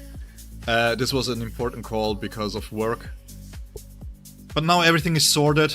So the bad news is I will have to work 2 days next week. Instead of doing my education, I have to work. But at the same time, the good news is after that I'm off, which means on Saturday I will have the Anime Expo stream. And depending on the schedule, I have to check. We are going to add BSR stream either in the end or in the beginning. We will see. So we are going to have a fairly long stream on Saturday.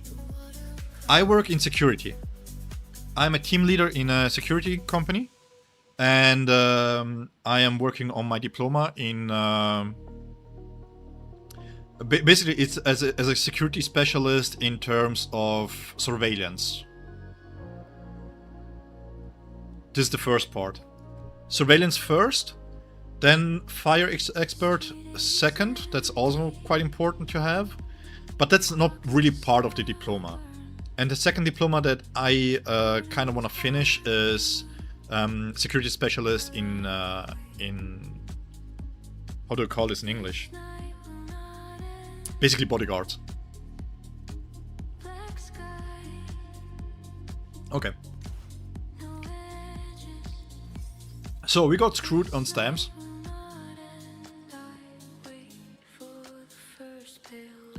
Harmy, I got a SIA license. Where are you from, Romika? His boss was like, my boy was lacking in the whale department. The risk is money. To be completely honest, even if I would cut my budgets for everything else that I'm using, right? Just for have it for BSR, it still wouldn't be 6 everything.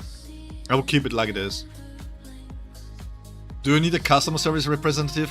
We need a lot of competent people, Hasuda. Yeah, the job market is brutal at the moment. Sure, Stefan, go ahead. Hey, Eddie, thank you so much for being here. Thank you so much for being around so long, even though it's really deep in the night for you. So, thank you so much, man. I hope you will enjoy Ulquiorra once you get a good sleep in. Okay, let me catch up on the chat here real quick, because I was away for a bit. I mean, you didn't really need me to enjoy myself, to entertain yourself. I mean, the level 5 core stamps, yeah, they are. I mean, the difference between core 4 and core 5 is not even that big, but it just triggers me not having it. I'm kinda regretting pulling for him. Eisen does less damage with B4, but Z Tremor, okay. Let's tackle one thing at a time. Because I wanted to have a little bit of education here. He's free agent.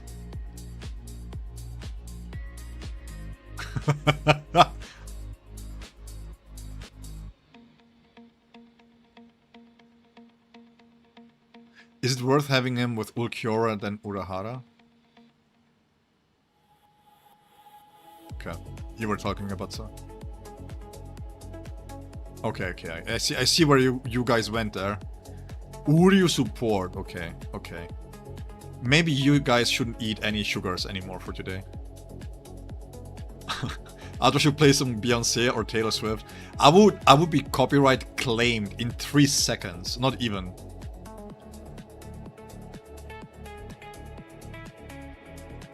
Ask him base form, yeah. It would definitely be unexpected if TS Ichigo ends up. I think through Shika Ichigo it really depends. Is he going to be Horn of Salvation? Are they going to give him all the Horn of Salvation abilities? If so, he might be tactic. Okay, I caught up. What do you think about Ulquiorra's shards?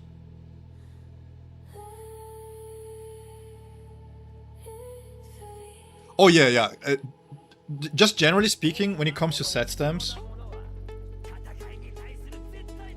even on Ulquiorra here,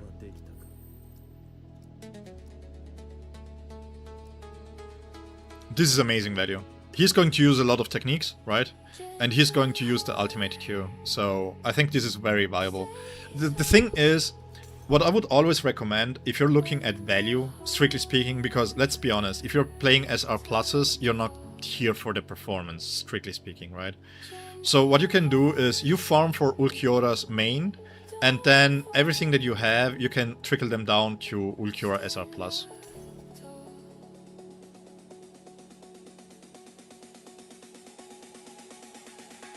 UK,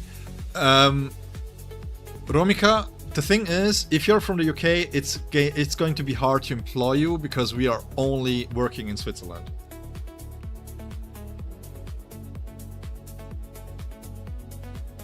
Oh, people have found themselves here. Hakim is here! Hi Hakim, how are you doing? How many dupes did you go for? 0 at the moment. 0. Okay, let's see.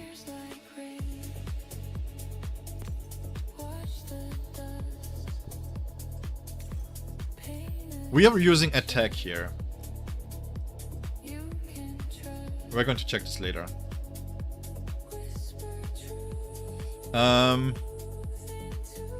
Oh no, let's check it right now, actually. Did we get something here?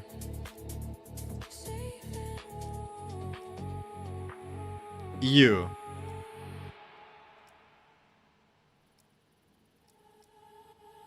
Nothing at all? Bruh. Okay, middle part, crit rate I think is fairly clear cut. There is no need to go any crit damage here.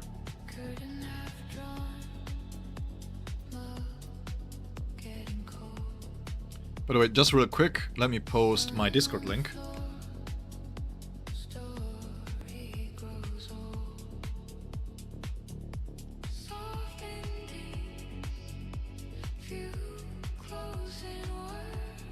Alright, so here is my Discord link for everybody who wants to join.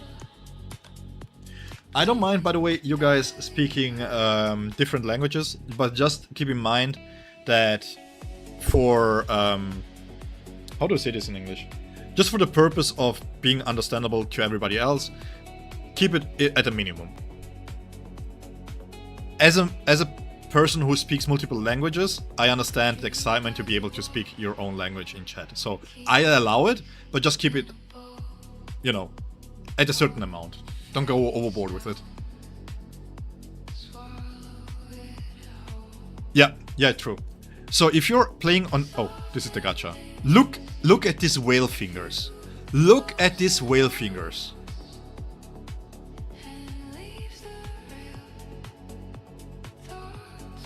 Okay? So, this is the guild. If you want to join, it's open to join for everybody. You can feel free to join in here and get the rewards. Yeah, so Zuda, if you want to talk Jamaican to somebody, you can. Again, if you guys just keep it to a minimum, I don't mind. Just a quick hey, hi, how are you doing? Where are you from? That's fine. Okay? If it's like 3-4 sentences, it's fine. Level 3, yeah, I was here alone for a long time, by the way. So this is why the level of the guild is lower. But guild challenge wise, we are doing the guild tier 5, and it's more... It's not that highly... this is not competitive. This is not really competitive. It's for people that maybe are newer to the game or don't have high investment and want to get all the rewards. Because even though for long-term players it doesn't really matter too much, being able to buy everything here for free-to-play and low-level accounts is quite nice. So feel free to join. Yeah. It's just to chill.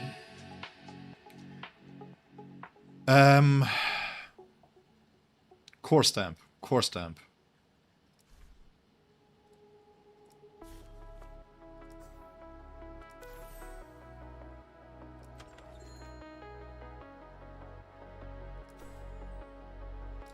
Where are we with the pity here? 60%. 60%. And you have the people not even playing. Yeah, true. Hey, Bedalogag, thank you so much for the follow on Twitch. You're awesome.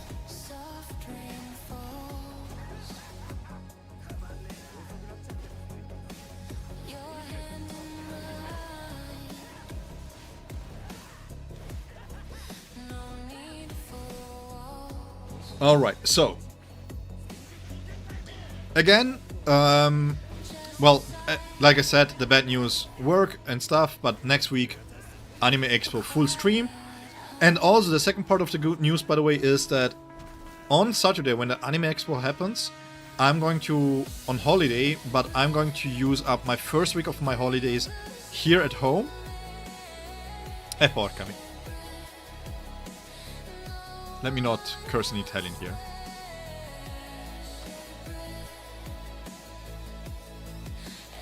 Please. Please. I'm so disappointed in this patch, it feels so off. Yeah, I haven't even taken a look at the events that we have right now. But I'm hearing not that much great stuff from the patch. Anyways, holidays off. The first week I will have to rearrange my room.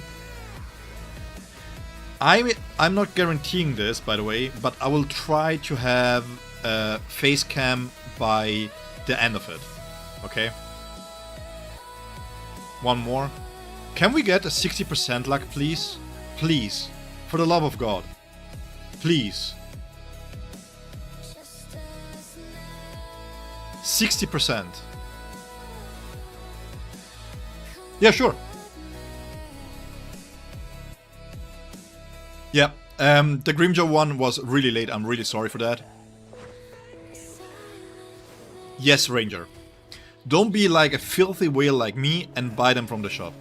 You can do the 25% one if, and only if, it's... Generally speaking, guys, don't go for the core stamps.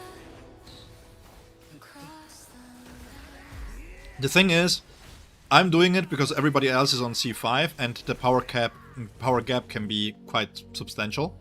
So I'm doing this. But if you're free to play and low spender, just go with whatever you have.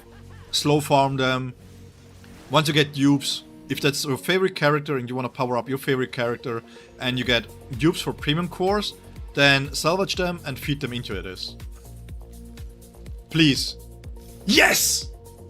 60% strikes again. Yep. Yoo-hoo! This art is so fire, man. Okay, so we are going to have the Anime Expo on Saturday. Cool. So now once again, what we're going to do is we're going to check the damage difference here. We have to reach 111 million damage with Ulquiorra. So, this is how I do stuff, by the way. I create a baseline. I'm not going to try and do the best rotations ever. I'm just going to focus on the main damage aspect so that we can create a baseline for those that don't know how I do testing. And then I will compare the two characters at the same baseline with around about the same amount of time and damage distribution, so that we can really compare the characters. And then from there we scale up, right? So we are comparing a B0, C1, V1 Ulquiorra to a B2 Toshiro, C5 Toshiro, and it wasn't even close. So now we are C5 Ulquiorra, let's see how well it does. And also with Kenny stamps, which I will then also swap out after this run here for his own. No, I will keep him a B2. For the guide and everything else, I keep in B2.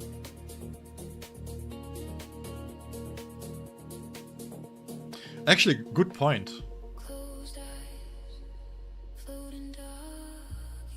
Yeah, well, there is not much to it when it comes to the deep in-depth guide, actually at B0. You just play him the same. B1 and B0 doesn't change much, you just alternate between the two ultimates, so that's fine. B2 and 5 weapon. Yeah, I'm not going to test his weapon here because his weapon doesn't scale too well. But for example, for Ulquiorra, not Ulquiorra's weapon, for Grimjaw's weapon, I wanted to say, it was quite a big case on how you play him. If it's... Yes, you see this doesn't work. Yeah, so Ulquiorra doesn't really need animation cancels, which is quite nice, not gonna lie.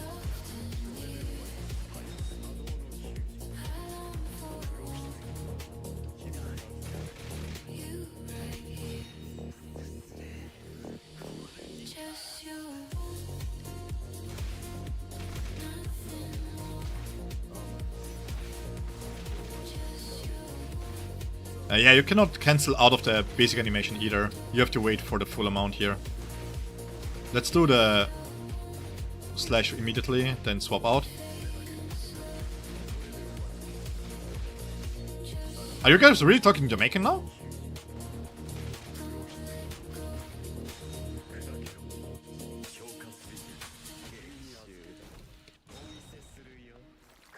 You got a B1 A2 Ulk in 140 pulls. That's insane. Congrats, man. Like I always say, I would rather be happy you guys get the luck and not me, than the other way around. I thought you were kidding, man.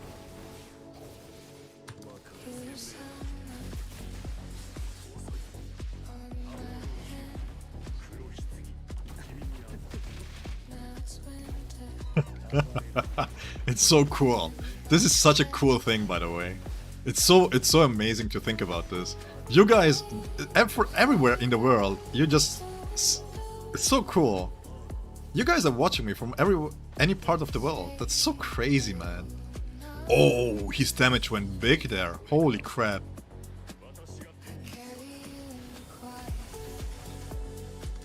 Yo. C5 La Heike goated?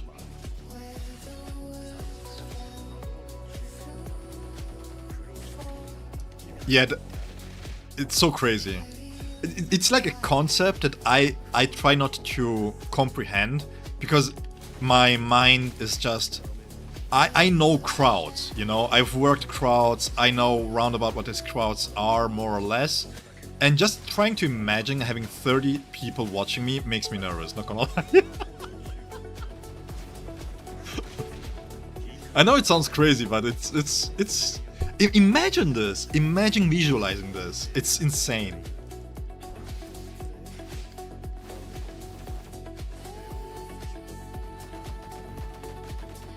Yeah, sure. I will. You have to be on A+ to be able to enter the guild, by the way. His animations, bro.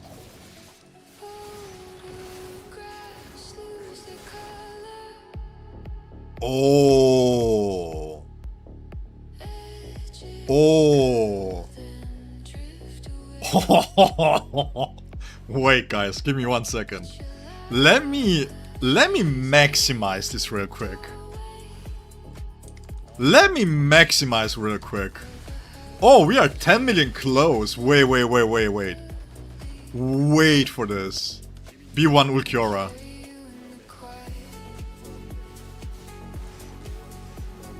Wait. Wrong turn.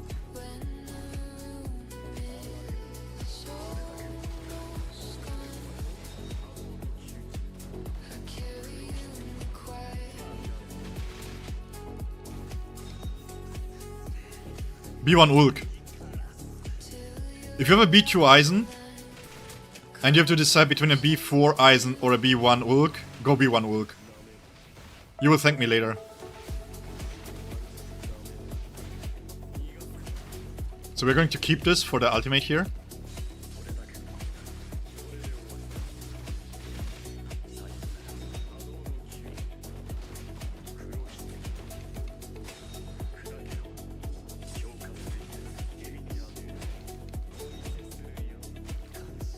Damage goes crazy, not gonna lie. The scaling factors that he has is...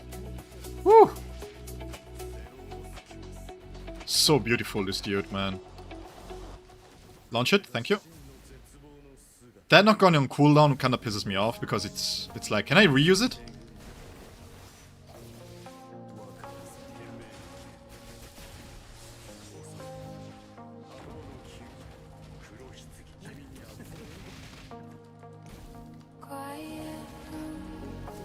The counter is so cool! Why is he so...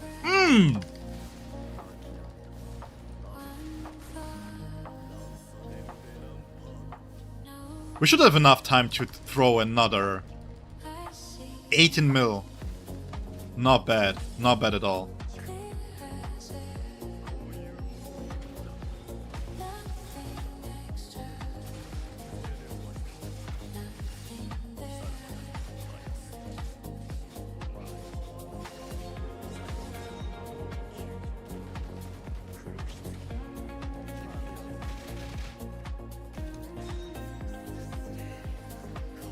Use Ulk's ult before Eisen's.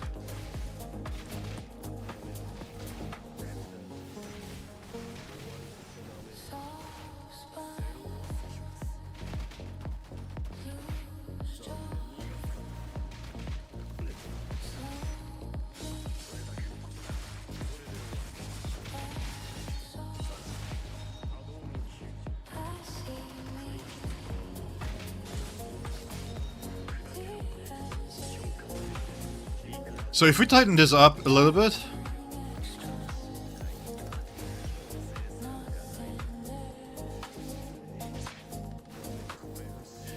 because the damage trigger happens anyway, so even if you cancel this with his own animation, holy shit, this animation is so sick. Bro.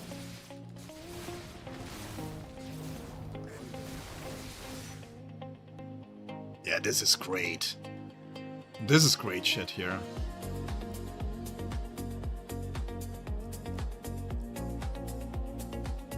Yeah, the main reason why I'm not using the ultimate right away is because it's a damage trigger too. And when I use the ultimate beforehand, I'm not gaining the spirit damage increase and the attack damage increase.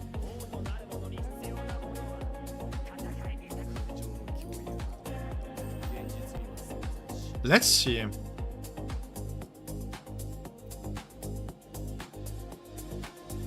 This should perform better because of this part here, but we will take a look. So after this I'm going to exchange to his own stamp, and we are going to see the difference between Kenny's stamps and his own stamps.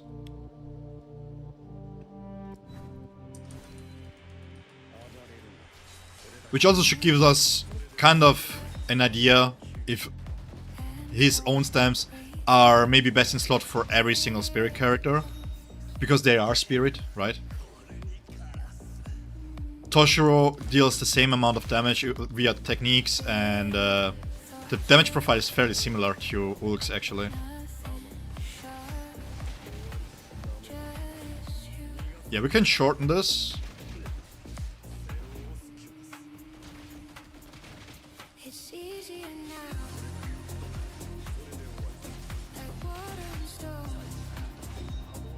I wanna see the damage difference here.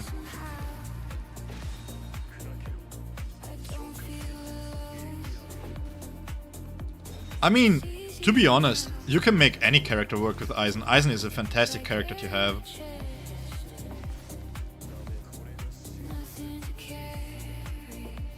Somebody said 12k Jades.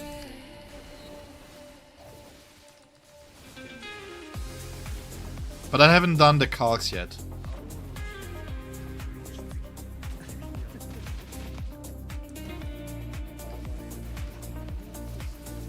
Okay, so if you don't keep the... Yeah, but you don't have any issues with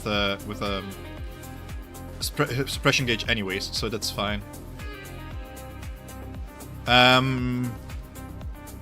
think... Oh.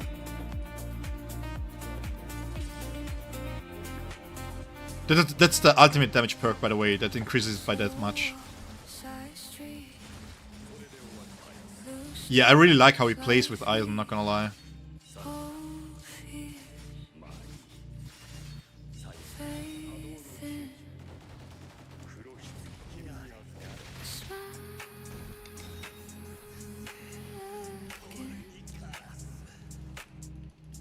Oh, okay, yeah, okay. I misunderstood you, okay. Clearly, you cannot communicate properly, and that's on you. If I... Let me keep this. I'm not going to use this. It's 3 seconds. We could have used the technique there. It resets the cooldown anyways. I hope so. I mean, to be fair, for a half-year anniversary, having the same amount of draws like everything else too, it's kinda... I mean, you know, it could have been more.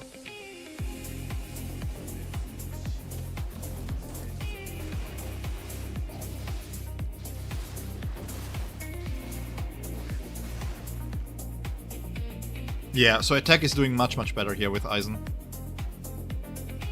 Well, when I say much better, considering that I have an ultimate perk on it, I would say he doesn't really need...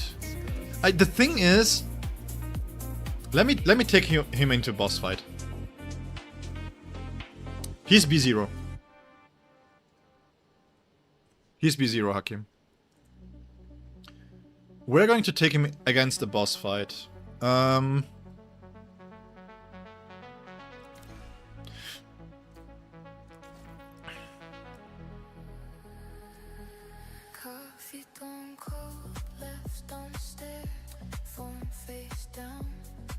I hope, again, I really hope that they are going to increase the pull amounts. I think for the half-year anniversary, I personally think that, this is just me, if you want to showcase generosity, then make it so, first and foremost, keep all the banners live. Don't go away with them. No, co-op challenge is not good. I don't like co-op challenge to taste damage, because co-op challenge is not about the boss in itself. It's not realistic. You're not going to fight the same way against the co-op challenge as you do in Frenzy Feast challenge, for example. I appreciate the offer, Hakim, but for safety reasons, for your safety reasons, because I don't want anybody getting banned and I don't know how strict they are, I try not to do account sharing with anybody. His B1 seems really strong, but we will see exactly how much in a second here. Let me pick... I want to see Kiske here. I want to take him here against Kiske.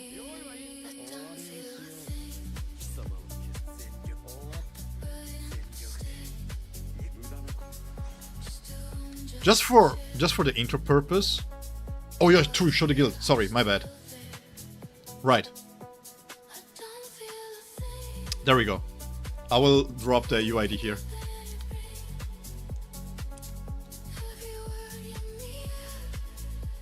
I have a friend that is like everyone's account in the guild. Yeah, but Kev, the thing is... Oh, he got banned?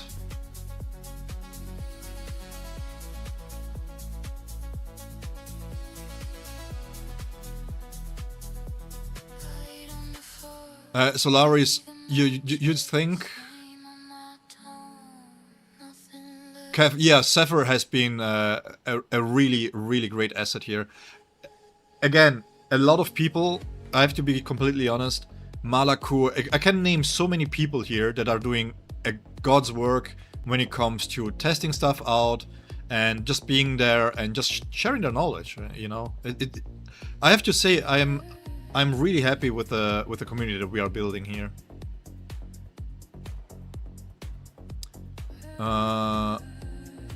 So, Solaris, you said, I just don't think people know how to use Eisen. People just forget to do the quick swap mechanic to get Eisen's Hado faster.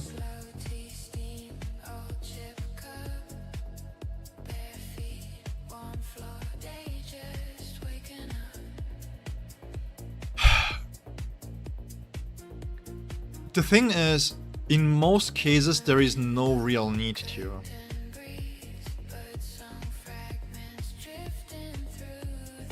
You don't have to really hot swap with the characters, because in the end, the amount of time that you are on the field is more or less the same.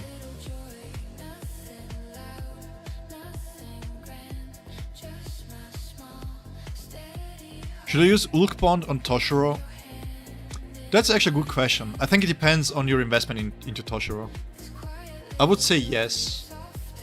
Generally yes, because he has a crit rate conversion, And if it means that you can go... Because it's 20% crit rate, you can go crit damage in the middle part. Weapon still missing. It didn't work. But you have to be on A+, right? No, he still plays.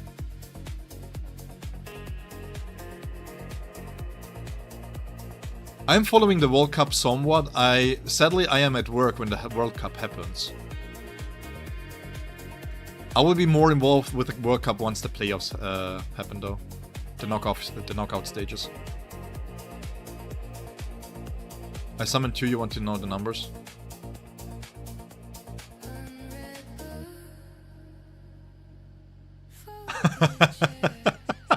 So soon, I don't know why. The thing... Okay, look.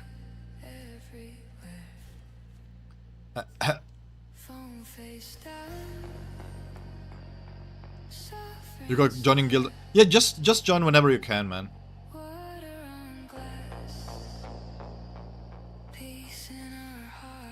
Bones don't show up. They are engaged during it.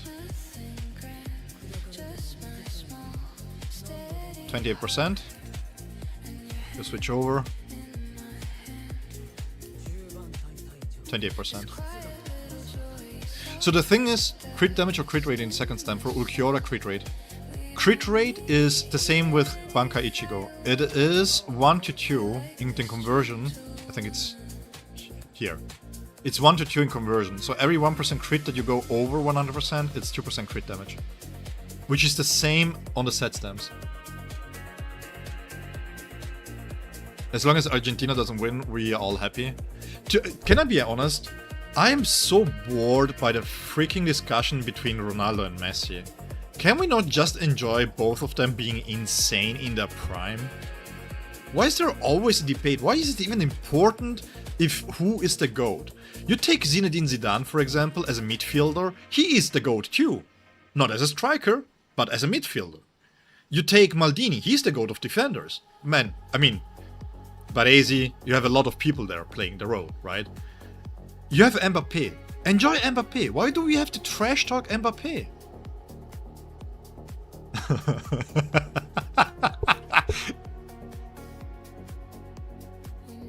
I mean, but the thing with Messi, okay, is this. And this is me talking, okay? Who do I rather listen to?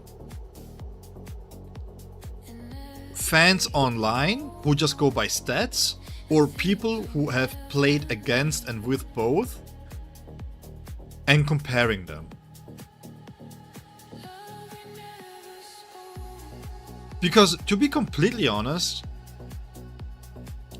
since the sorry for the interruption real quick here. Since the structural change that you have a more managed role and the whole football level increased. Yes, we don't have many legends as before, but at the same time, the football level increased by quite a lot, right? And this makes it really hard to take high-risk plays. At the same time, if you have players like Messi and you don't give them the freedom to play, then what are we doing?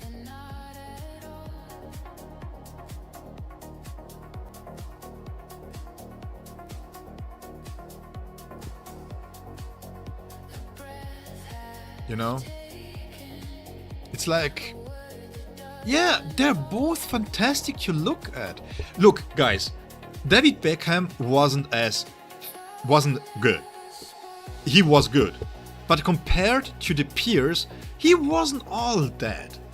But every single time there was a kick, a free kick, and it was him or it was Michael Ballack, I was hooked. I was glued to the TV.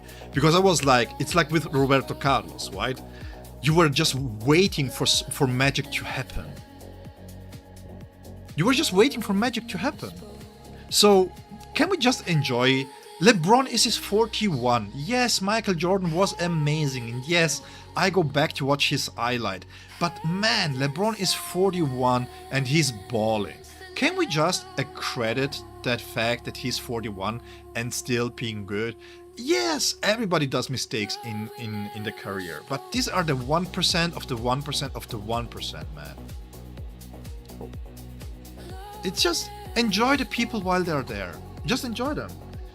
What Ulquiorra build? No, because my Ulquiorra build is not done yet. So we tested B0 with Kenny.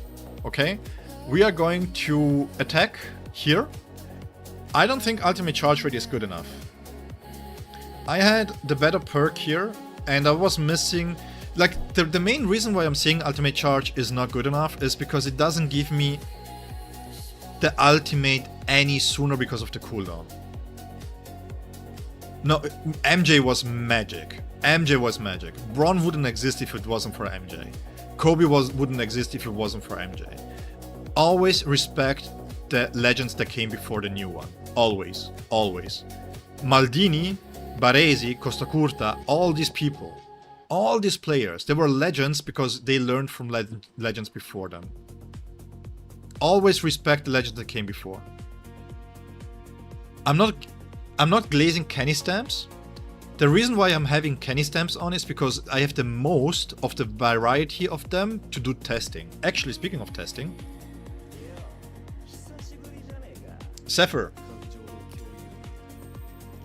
you wanted attack in the middle part, right?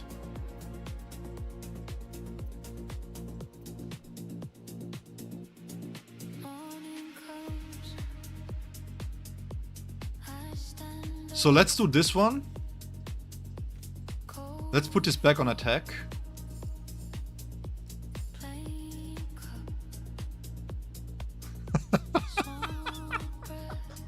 Always respect the woman that is with a 6'8", man. Yes. Renji Tozen Narangiku, Endless Trial. Which one, Arbas?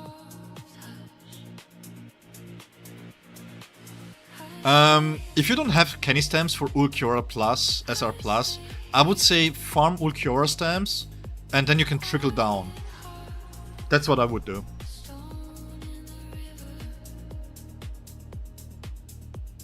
But yeah, Nightmare, I'm not glazing Kenny stamps, it's just for testing purposes. I have much more variety there, and I don't have enough Nexus stamps to make it count. So when I go for the Ulquiorra build, I need to make it count. I cannot attest to this because I have to first do the testing. On paper, Ulquiorra seems to get the go-to stamps for Spirit anyways. On paper.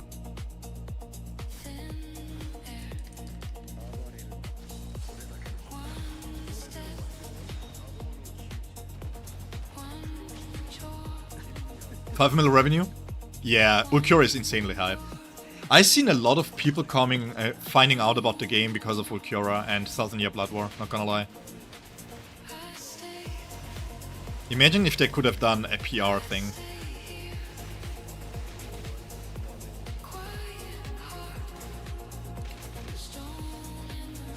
Yeah, I think you wanna keep this for the ultimate here. I don't think you wanna use this. Because the major problem that the B0 has is that the cooldown of Segunda Etapa doesn't start until he gets out of it, right? So it doesn't really matter too much. I think it's a little bit of an oversight, if I'm being honest.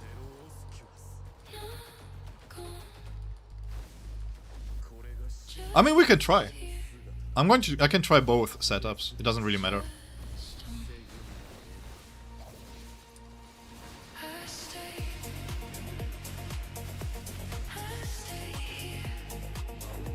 For Ulq Sams on Toshiro for sure. Yeah. Not by bar the best stats that he can have.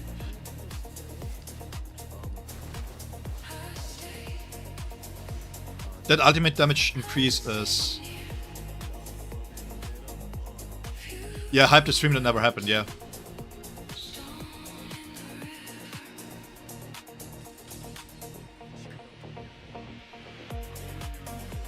Yeah, but you have to tell me which stage. If I don't know the stage, because the damage variety between stage 4, 5, 6, 7 and 10 is massive.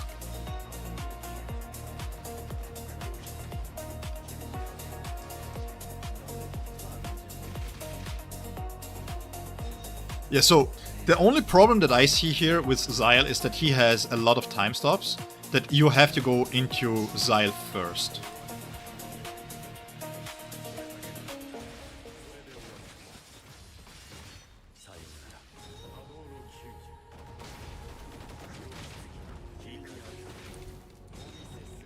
That's the only thing here.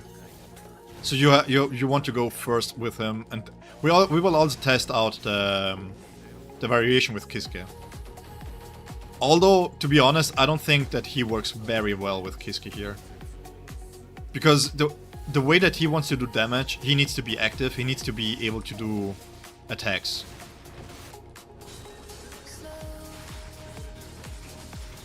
Aha.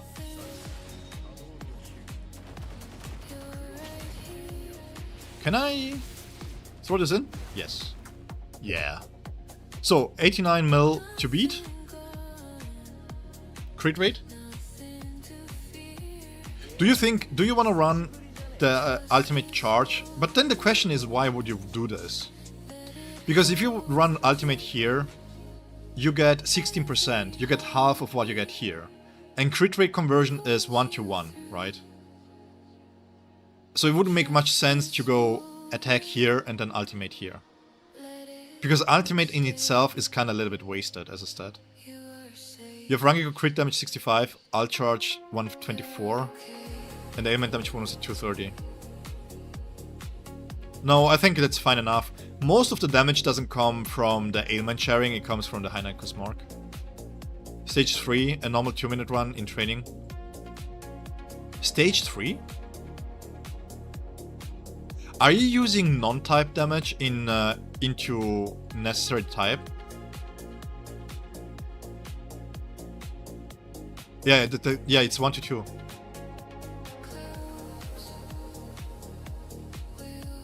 What, you mean ultimate charge rate? No, ultimate charge rate is 0.4. So for 40% you get 16% crit rate. You lose 16%, not 16%. You lose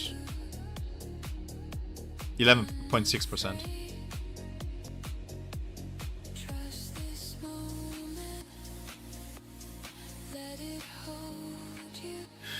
Let me do this test here first, and then we will check the other setup. Yeah, again, guys, I think I have to stick to this. The main reason why I'm running Kenny Stamps is because I have only limited resources. I have enough resources for one Ulquiorra set. And that one needs to be made count, because I have to compare Ulquiorra then with my other characters, and all the other characters have top-notch set stamps. So using Kenny Stamps is just to see the difference in stats. It's just for testing purposes. It might be a rotation.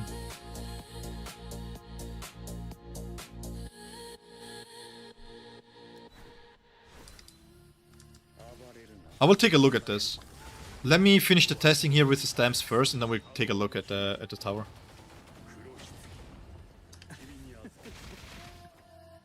Yeah, but the ailment sharing is not really the most important part. Can you keep her ultimate buff up 100% of the time?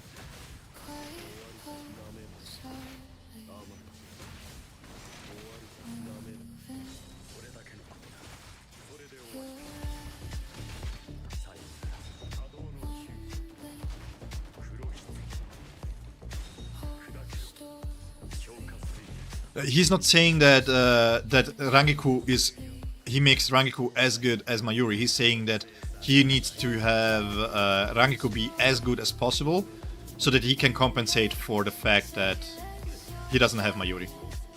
I think that's the main thing here.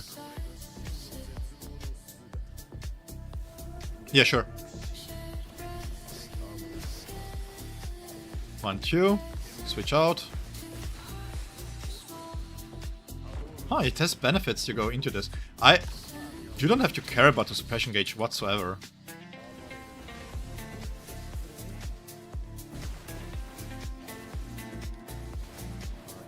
Yeah, Okay, so the main difference here, which I have to be completely honest, at B0, Ulquiorra and Aizen works so much better than Toshiro.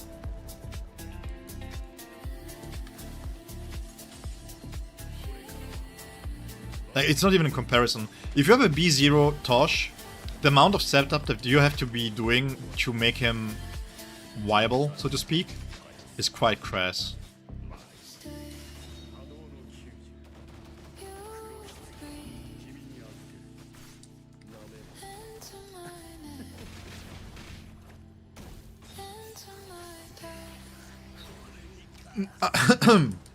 I mean, his damage is good.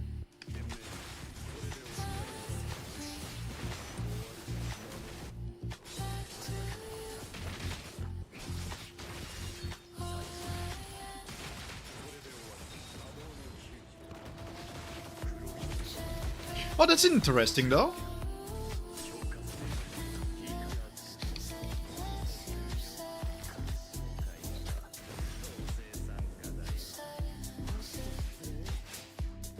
Yeah, if you can get 100% uptime on the ultimate, then it's fine.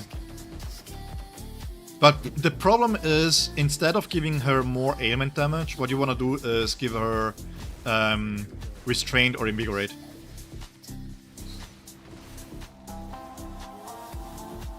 '83. He just lacks crit here. He really lacks crit. So you could... Okay, let me rephrase this. Maybe, if you can guarantee... If you can guarantee that you have crit rate here, and that you can crit cap him, regardless, then you can also run attack here. Maybe.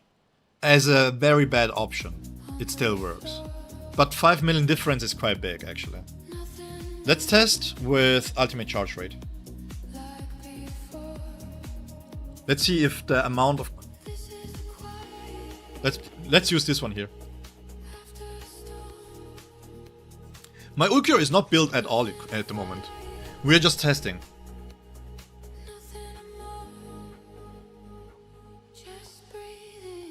Yeah, she deals basically no damage whatsoever.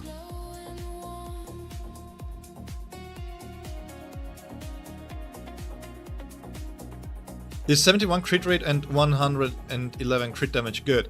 I would say so, because you get 20% from the bond, right? So you only need 9%.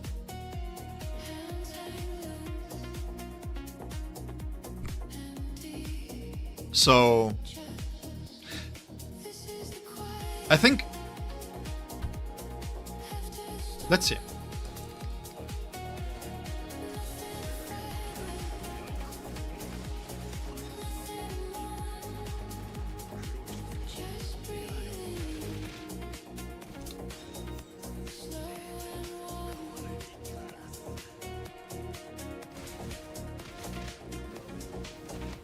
I spent all my attack for UCR. This better be good.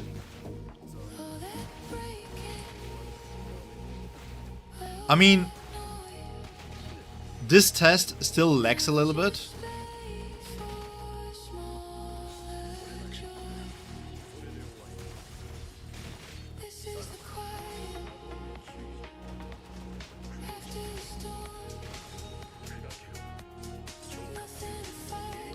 Let me see real quick. We can still extrapolate if it's a viable option or not, if you're being honest. I have to pay attention to this, to the technique, if it really hits as damage or not.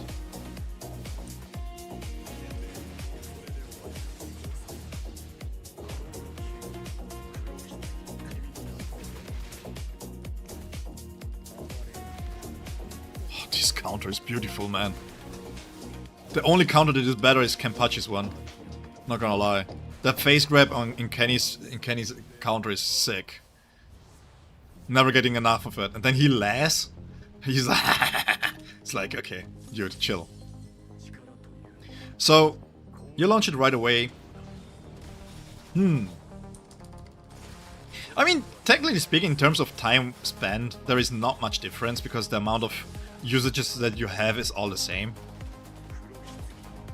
It's not like a Grimjaw case where you have to be like on top of everything else. And we can do this here. 2 times, use this. And then we should be maxed out, right? There we go. Hello? I pressed the button.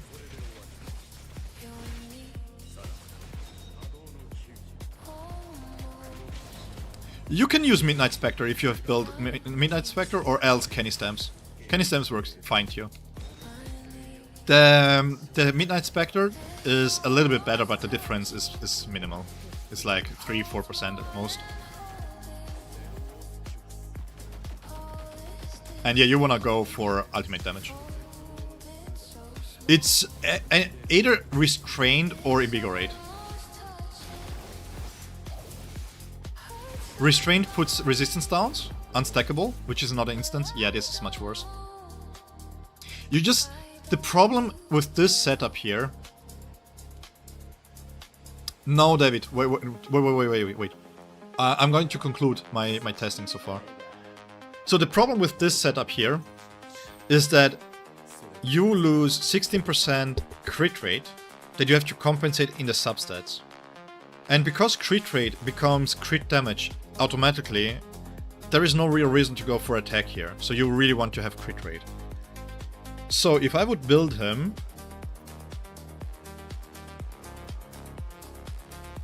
I would look for crit rate, ultimate charge rate, and crit damage.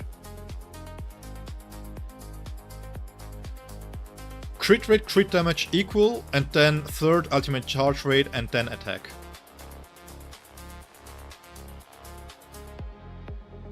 That's how I would go about this. Like something like this, for example. I think this would be a perfect piece. You just attack percentage here too, and then you're fine. So I would do this.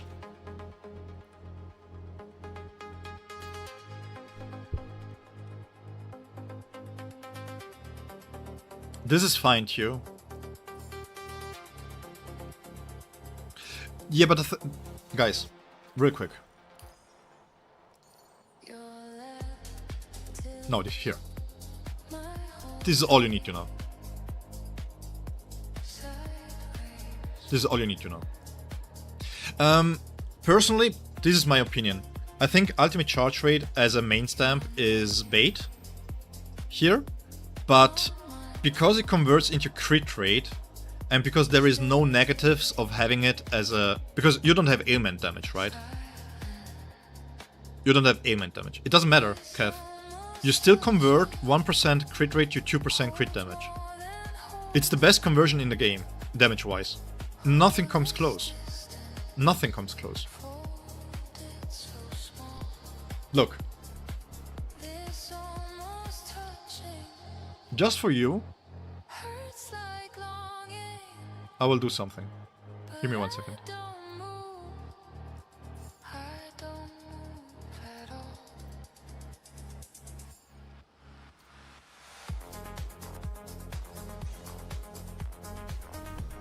Let's test this. I'm going crit damage here so that we don't have crit rate and we compare basically how good attack is.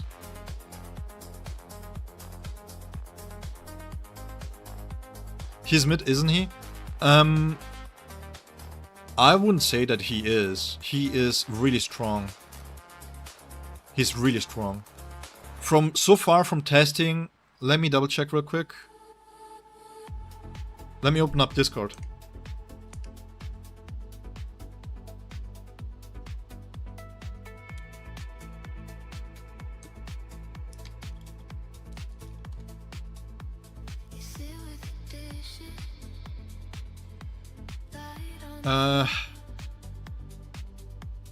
Yeah, that's crazy. Okay, so at B0, my Grimjaw was doing... This was B0, right? No, this was a B1 Grimjaw. B1 Grimjaw was doing 220 million in 2 minutes. I'm already at that with a B0 Ulquiorra. So...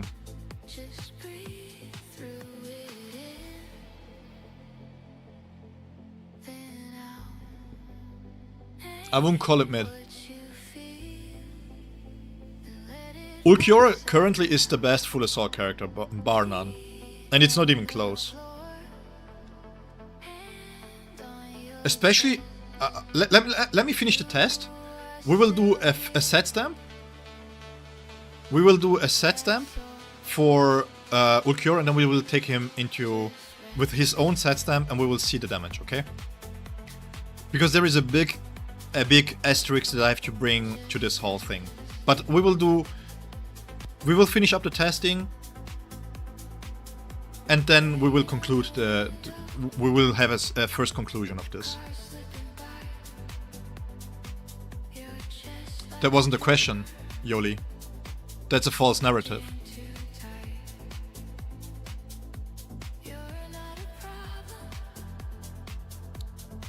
How can he be mid at B0? You're comparing a B6 to a B0? Why?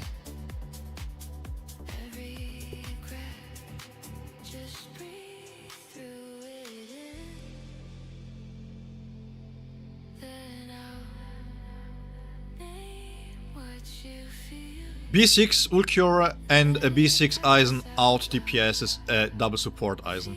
And there is not even... it's not even close. It's not even close. There's 35% damage difference between those setups. At B0, every character B0, Ulquiorra out DPSs everything that you can do with a double support. At B1, Ulquiorra out DPSs everything that a B1 can do with double support. At B6, there is no comparison between Ulquiorra. Ulquiorra Eisen setup with Zyla Poro has been doing 36 mil DPS. You're nowhere close to this. Nowhere close. 25 mil is the maximum that you can get. 27, maybe 28 with double support B6 Eisen. How can you call B6 Ulquiorra mid? That's on you. I'm not trying to be rude, but that's just bullshit.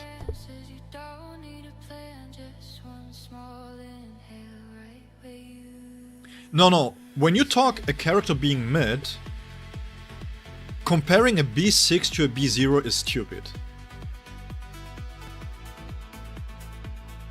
It's not something that you will... you don't do that, right? So you're either trying to rage bait or just try and start an argument without any reason.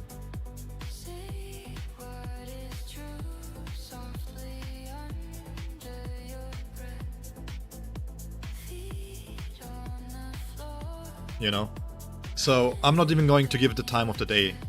Yoli, we can have a proper argument if you are trying to be sensible about the topic, but if you're just trying to rage bait, then thank you so much for watching. But you might don't wanna contribute to the stream.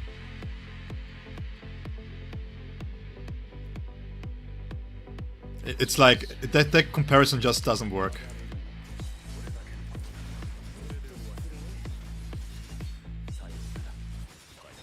You're comparing two different things. What is my channel about?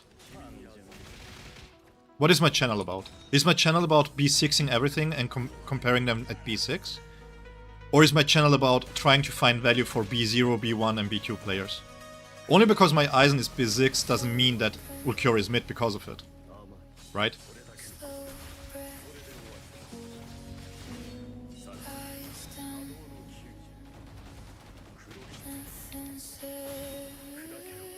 So... I don't mind trolling, I don't mind a little bit of hard-lighted rage baiting. But if you're just here to start an argument because you want to be controversial, then yeah. We can find out if this old man is able to ban somebody.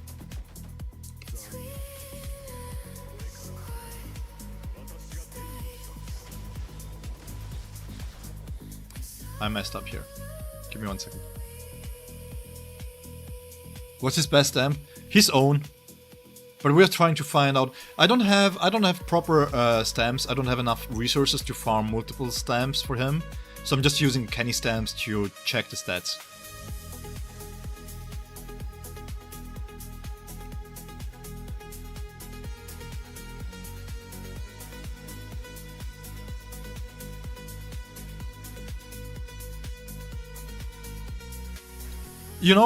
guys, you know what it also is? People are having favorites, and when a character comes out that is better than their favorite, it also triggers them. And I understand that part too.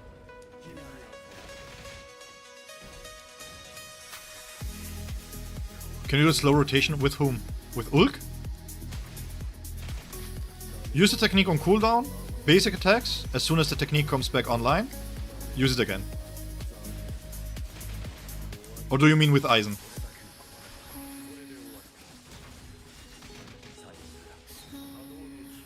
I can do proper rotation after this.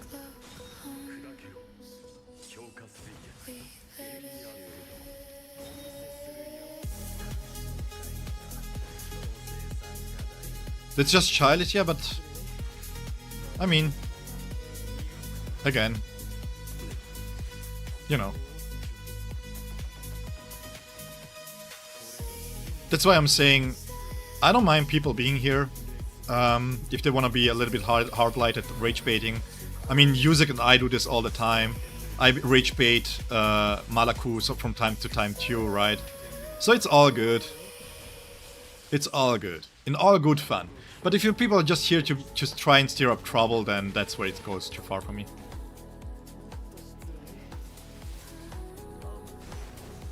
So if I delay like this, right, I'm not having enough time to proc it, but it doesn't really matter. I'm trying to find out the damage here.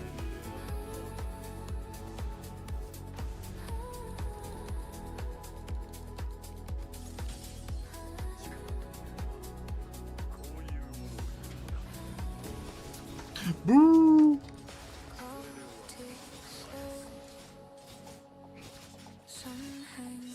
Isle is weird, you don't understand him? Yeah, he's really good. I mean... yeah, I will finish the testing and then I will give my opinion on Ulk, because I still have to bring him into a boss fight proper.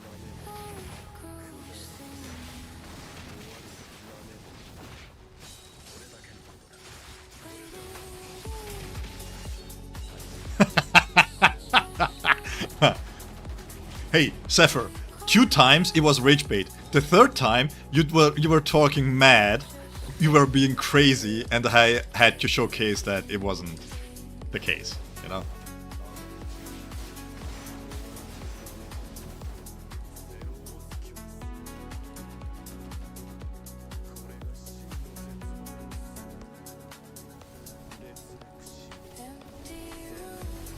I have a feeling B6 plus Ulquiorra will shit on B0 Ulk. No, there is no chance. First and foremost, the damage that Ulquiorra puts out is crazy. Yeah, so the setup is fairly clear here. Okay, so time to run this down.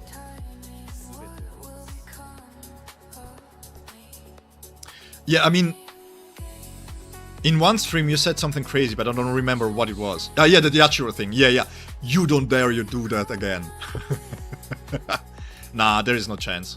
At B0 he's already on par with Toshiro. It's crazy. This dude is crazy. In terms of damage, raw damage is... Oof. Okay, so... attack or spirit doesn't really matter. Whatever secondary you get best. Crit rate is equal to crit damage, okay? I'm not even sure, Sasuda. I might have to integrate this. Let me do this in a second. Wait. Before I go on a tangent about Ulquiorra. Let me... That's good. Give me 1 second. How do we do this?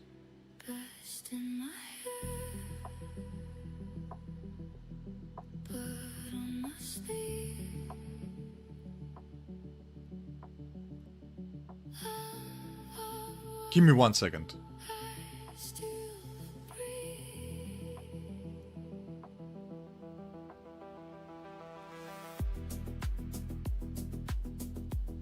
Let me edit the channel real quick.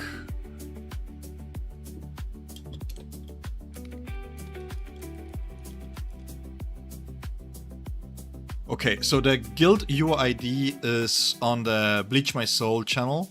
You can extract it from there. You're eating what's under the plate. Bizarre guy, hi, welcome. Discord has disappeared. Give me 1 second.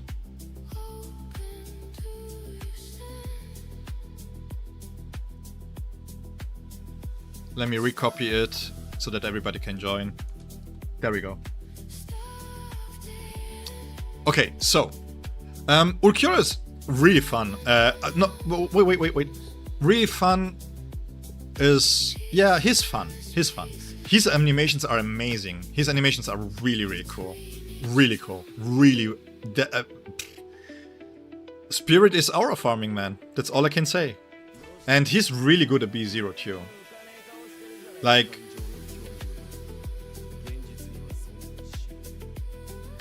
so far, I would go as far to say that he's the best full assault character that we got so far.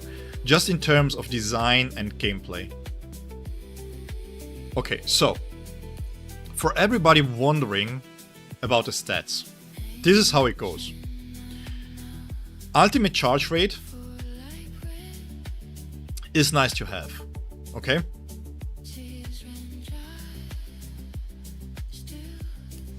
Basically, what you can see as ultimate charge rate is basically a third way to gain damage. So you have crit rate, you have crit damage, you have attack percentage, and now you have ultimate charge rate, which converts into crit rate. Because crit rate over 100% becomes crit damage, it doesn't matter if you have ultimate charge rate in here, even if you don't need it. Because this 14.4 ultimate charge rate here, 1 second.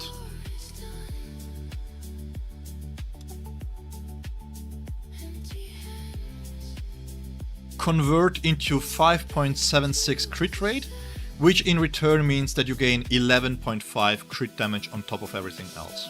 Okay? So this is why ultimate charge rate is really nice in the substats. But from our testing so far, attack percentage here is at B0 definitely better. Now, what I want to do real quick, I want to do one test against the proper boss to see why ultimate charge rate is not working as good as I thought it would. Because when you play against the training dummy, one of the major problems that you have is that you're not gaining one more ultimate charge rate.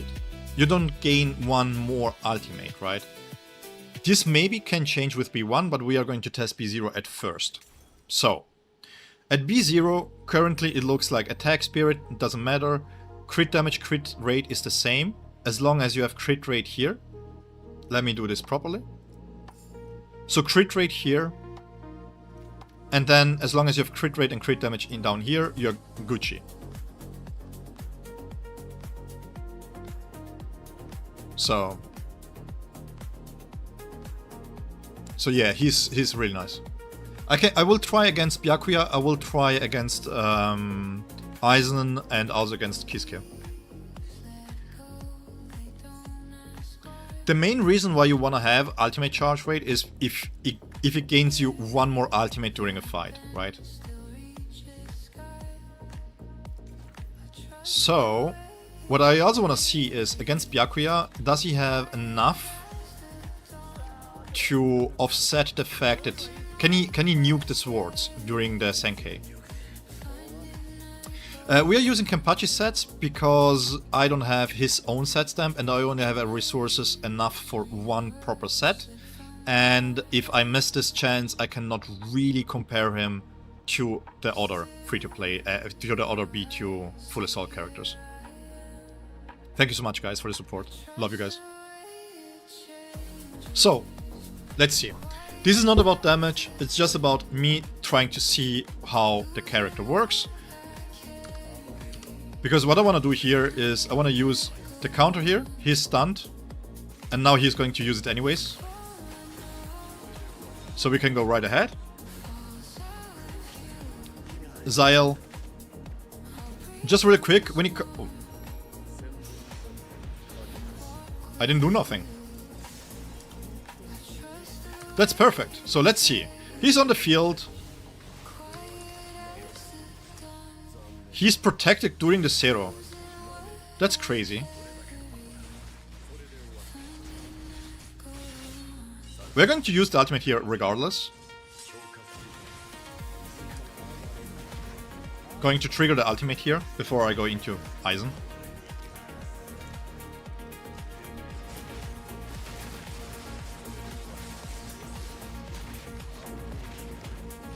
We're doing too much damage.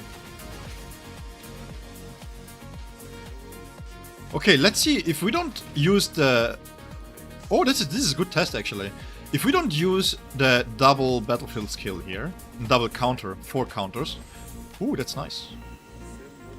Let's see.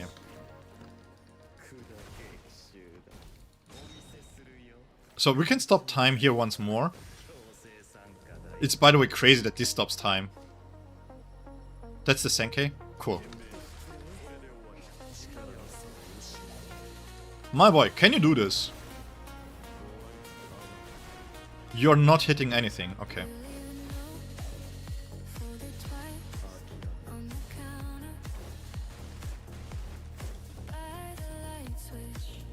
We are missing 1 hit!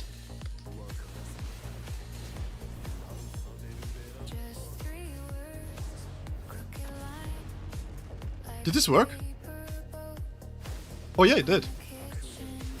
Oh, his mid-range is really nice actually. Look at this. Yeah, his mid-range works fine against Byakuya. Can we... Let me do this differently. I wanna throw the weapon. I wanna see if I can do this immediately.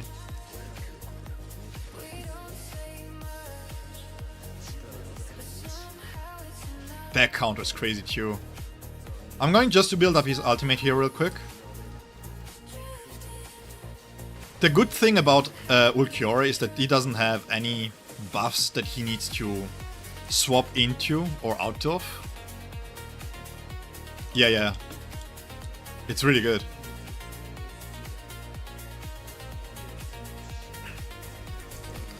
So let's see.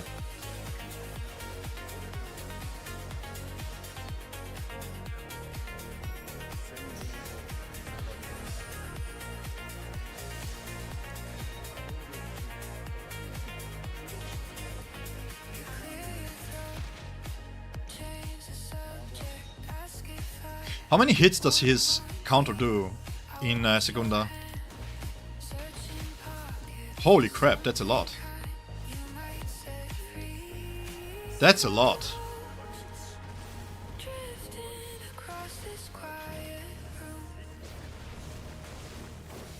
Okay, we're going to keep the ultimate here.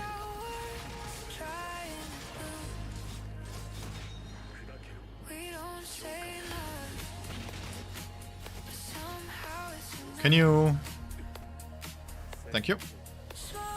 We're going to wait real quick.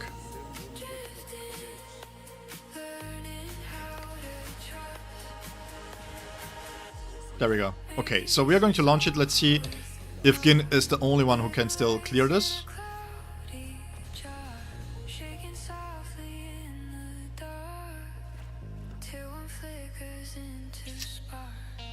Yeah.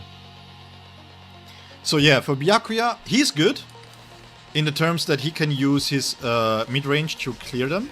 That's fine, but you still have to work around it. What's his death animation? How theatrical. Okay, cool. So this is fine.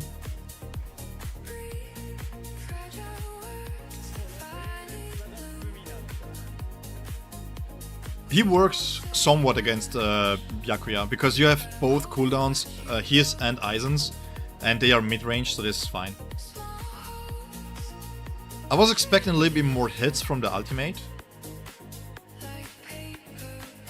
Who do we have here? Kiski's here. Yeah, but the positioning with Aizen is quite important there, so that's why. But the problem was that he didn't even clear one of the swords with the ultimate there. But he can clear them really easily by just using his abilities normally. Hey, number 1, you have B1 Aizen and B0 Zaliaporo. You have resources to B2 him. To be to whom?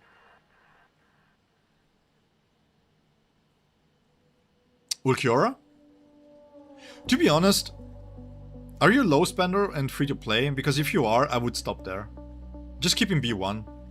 The performance increase doesn't really add much to it. When it comes to priority, I would always say pick the B1s that are altering the rotations, right?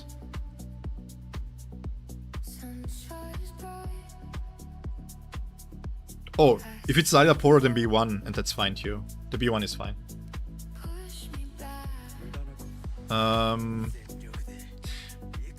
What if we start with him? We can throw his technique, right? And then swap into Zyl.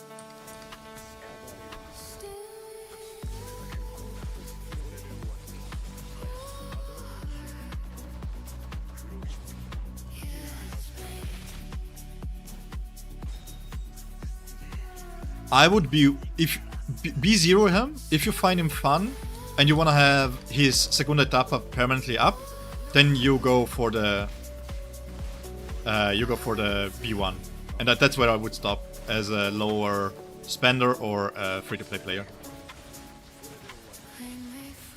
He still gets hit, by the way.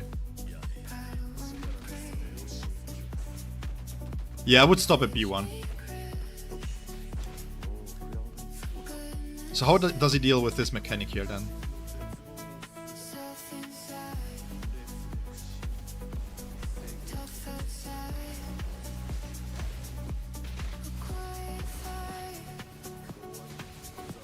Are his basic attacks all super armored?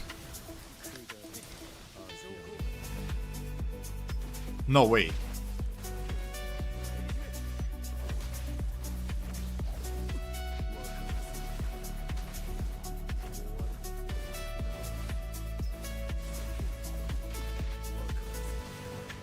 He has super armor on his basic attacks.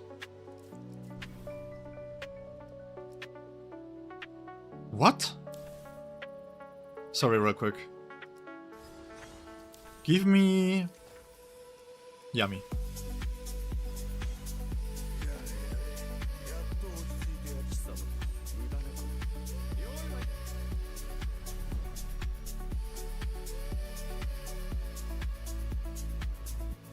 The animated profile for Ulquiorra? Oh man, that looks so sick.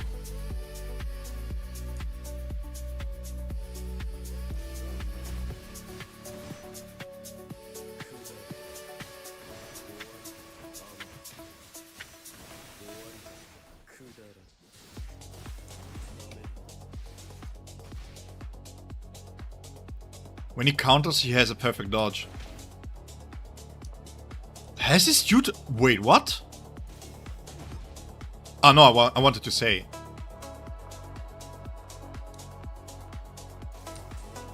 When he dodges, when he counters here, he has perfect dodge here. Do you see this? These after images, there are perfect dodges. Or dodges in just in general.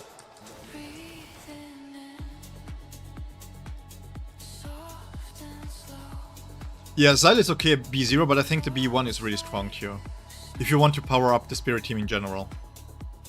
If you want to make Aizen and Ulquiorra last longer, then B1 Ulquiorra and B1 Zyl is maybe the better way to go about this. Look! He has super armors on this.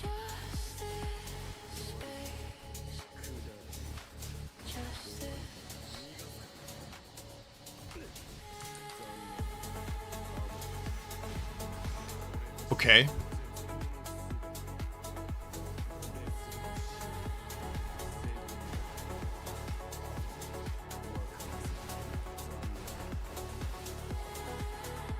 He doesn't take damage here either. Watch, when he displays himself, watch this. He takes damage when he's in front of him.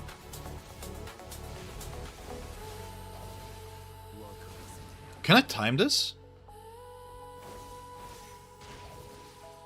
It's the third hit. Wait. 1, 2, 3. No, this... Because you're in front of him, you still get hit. Oh yeah, let me test this real quick. Let me drop down. I want to test if the regeneration happens if he comes off cooldown and he's still below. Okay. What is this movement speed? Yo. Who put Grinjo's rush into his kit? Yo, what is this?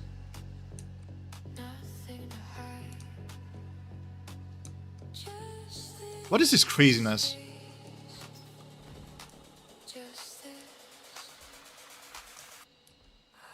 What's going on? Is this mentioned in the kit that he's moving faster? Can we trigger the regeneration?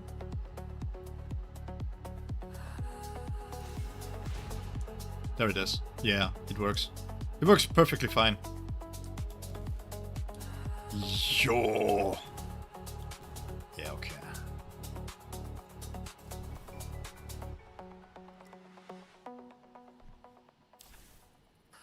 You guys cannot see my face, but I'm impressed. I'm very impressed.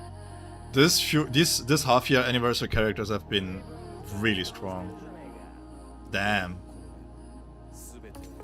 Alright, so again, we're looking for Spirit in this case because we can use the exchanges. Crit damage, crit rate. Crit rate, crit damage, crit rate. And then here we go attack and crit rate, crit damage.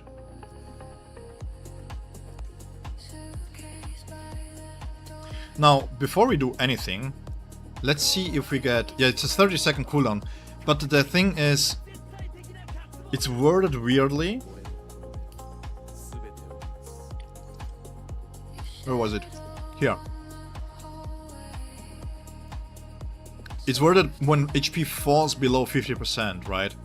So this reads as you have to... This doesn't really read as you have to be below 50%. How it really works is, if you are below 50%, Ulquiorra activates his instant regeneration. They should have done when and if.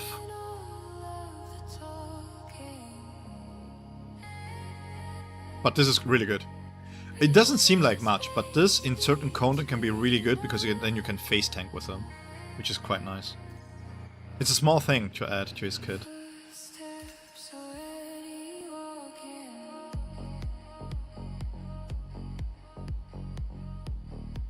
For 15 seconds, so this falls off, but you have this permanently active once you are in B1.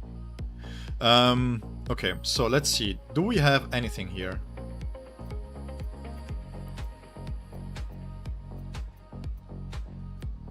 Nope. Nope. We're going first to do the conversions. And then, if this doesn't help, you. I say EU, but we could make it use somehow.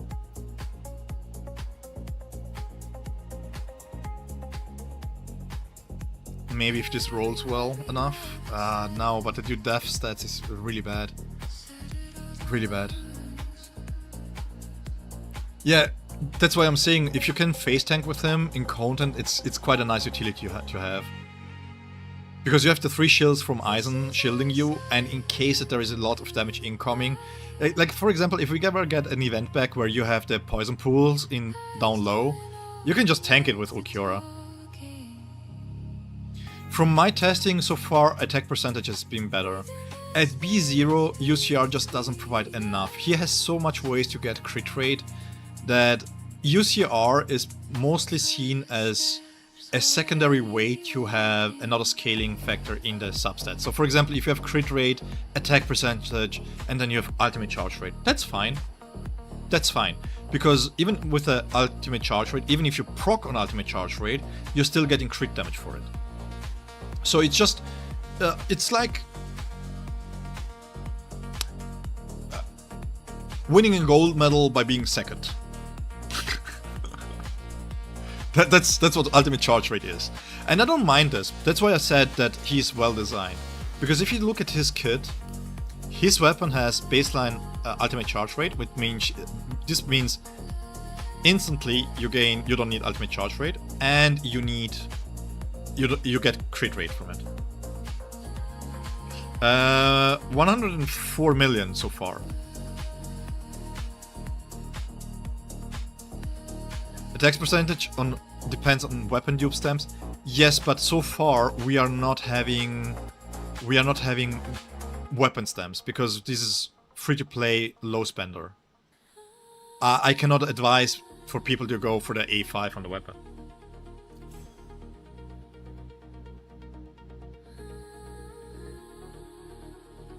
So we are talking B0, B1 here.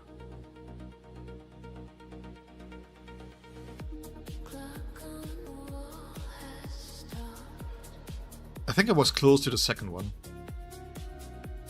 I mean, if I give him more time, I can get the second one in there for sure.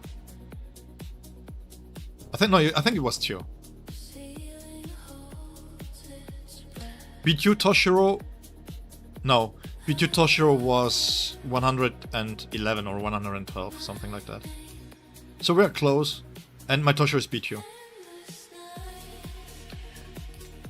So, let's see. Let's go get him some stamps here, shall we?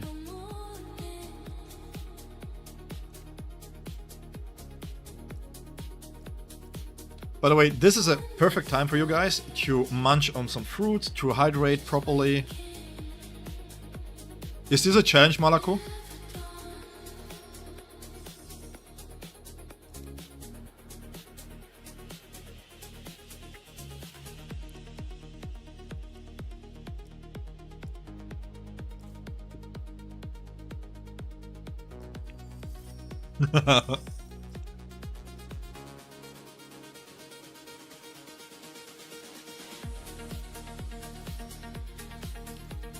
Yeah. To be honest, I'm seeing problems using Kiske with him, to be honest.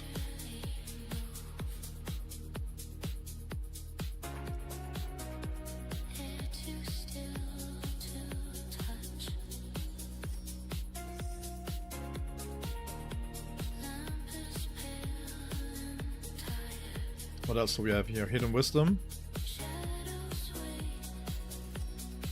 If we can get one stamp, that would be really nice. Yeah, we can use the ready to go here. I don't need them anymore. By the way, guys, you have been insane. You've been consistently above 30 viewers here since the start, basically. You guys are amazing. Crazy folks. Love you so much. Beautiful. Really appreciate it. Really appreciate the support, guys. Okay, so if you can get one stamp, this would help quite a lot. So, spirit attack percentage. Oh! Hello! Nah. Let's see.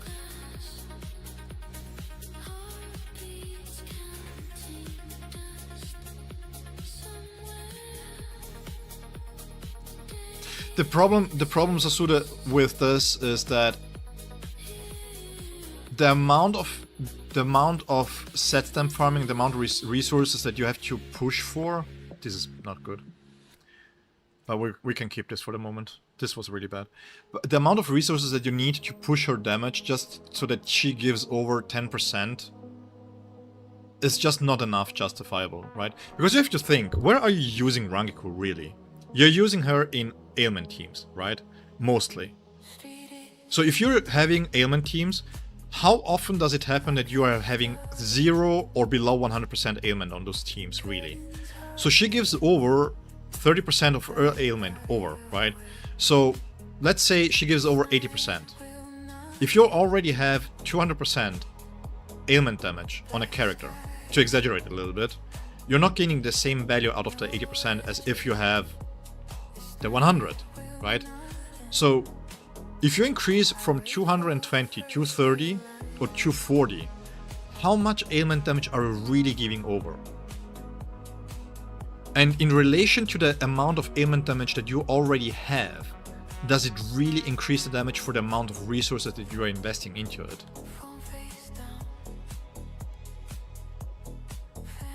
That's my question. I will equip this just for the sake of having it. Oops, my bad. Crit rate.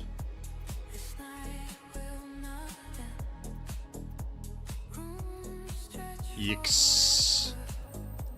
If we get good crits here, ultimate charge rate.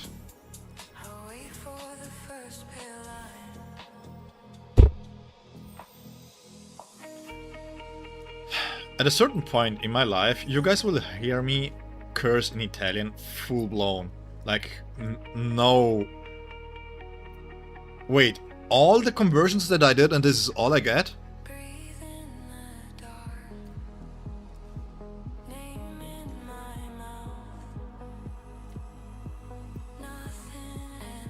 Just pure pain, man. This is all I got.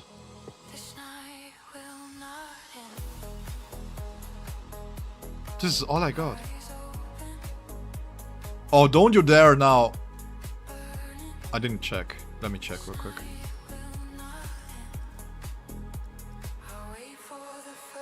Oh, ailment. The one time I wish the character had ailment. Yeah, this is going to be really bad, huh?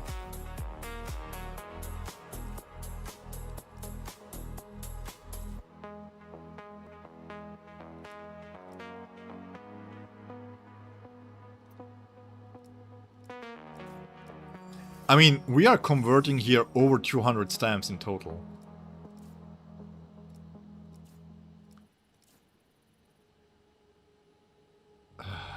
Now, the problem that I have in a normal case, I would keep this, right? I would try my best here. But if we compare stamps, which we will do after this, they're not being able to compete here. Yeah, this is bad, man. I know, but I kind of don't want to really, you know. I want to keep that one for a second set, because I really feel like I want two sets of these, you know? And I want to have that for the Auto Spirit characters.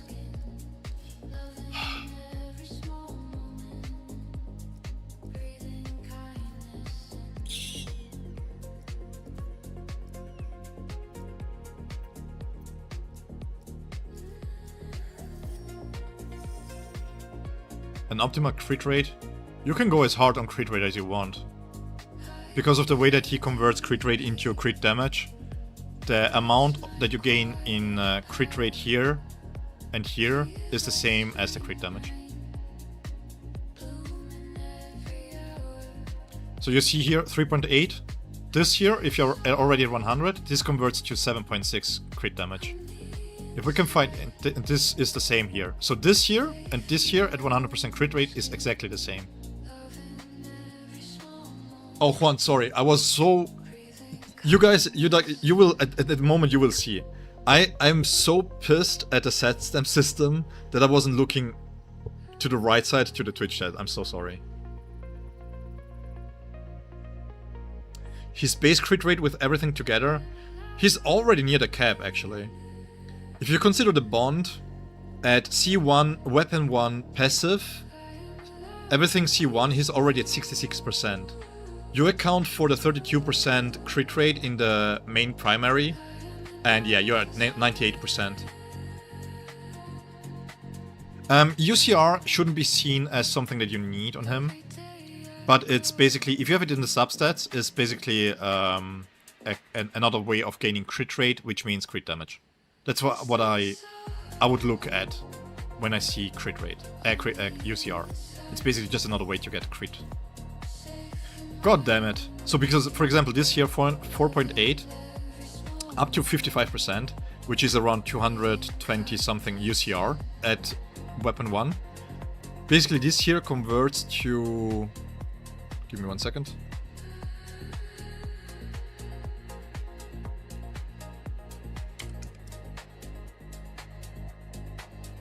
This here converts to basically 2% crit, 1.92 crit rate, which means it's another 3.8 for crit damage. That's how I would look at UCR. It's just another way to get crit damage, basically. So, technically speaking, if you have crit damage, crit rate, UCR, that's fine enough. Based on his passive? Yes.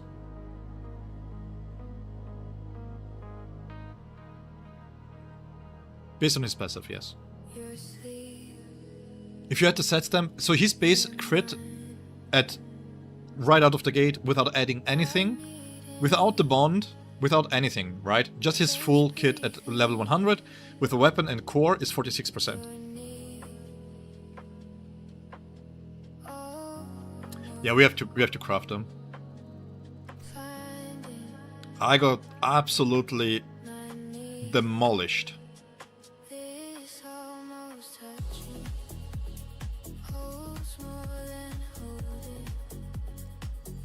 Please be good. Please be good. Please. At least there is a tag on it.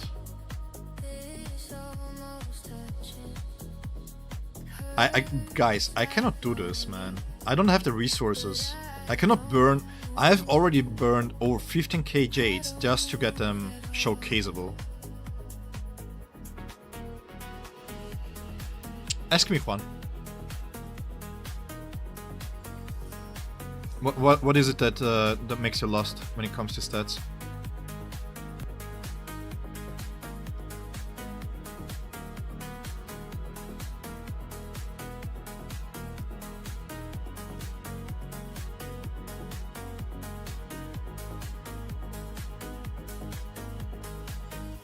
We don't count a 100% base crit rate, I think. What do you mean?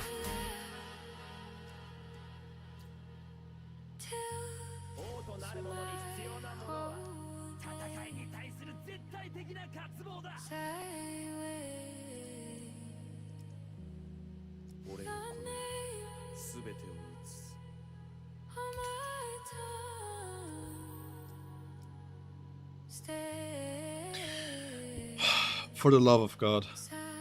Let me have some grapes. Grapes and fruits always chill. Let me chill.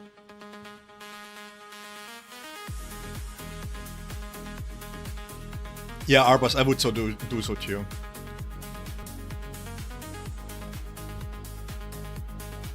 I mean, what I'm doing right now, I would not recommend doing anybody else. But, I mean, I have to make him showcaseable, right? Look, this is what he's competing with, okay? These are the stats that he's competing with, basically. And this is not even his best stat. I'm just giving him this because I was needing him for one of the fights, and I didn't want to give him. I didn't want to swap out ready to go. But even the bad stamps here are like this. This is what he's going to compete with, okay? Yeah, sure, Bernard. The thing is, I'm just trying to get him at a state where I can compare him to B2 Toshiro at B0, and then we will gradually increase his investment. Okay, so also, let's do a quick guide about Ulquiorra. The way that he works, he has base crit here, okay? So we have already 15% here. Keep that in mind. Write this down, write this somewhere else. Then, when he exceeds 100%, and this is really important, during battle, okay? Main reason why it's important is because bonds get activated once you enter matches and not before that. So, even if he is at 75%, as soon as he's in battle and he goes over it, he converts that crit damage over, the crit rate to crit damage. Now, this means crit rate, and it doesn't matter how much crit rate you have, even if you have a 150 crit rate, it makes it so that you still have 100% crit rate, and then you get an extra 100% crit damage because of it. Okay? So you can never have enough crit rate. Then, for every 1% that he has on crit rate during battle, this is really important, his spirit damage increases by 0.3%, which means that at 100% he gains that 30% full benefits here. Okay, so by just watching this passives here, this tells me he needs to have 100% crit rate during battle. Really important, during battle, okay? So, nothing else, we don't have any stat changer here, right?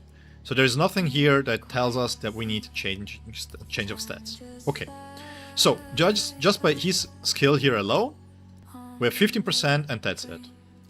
Now, we go over to the weapon, and in the weapon,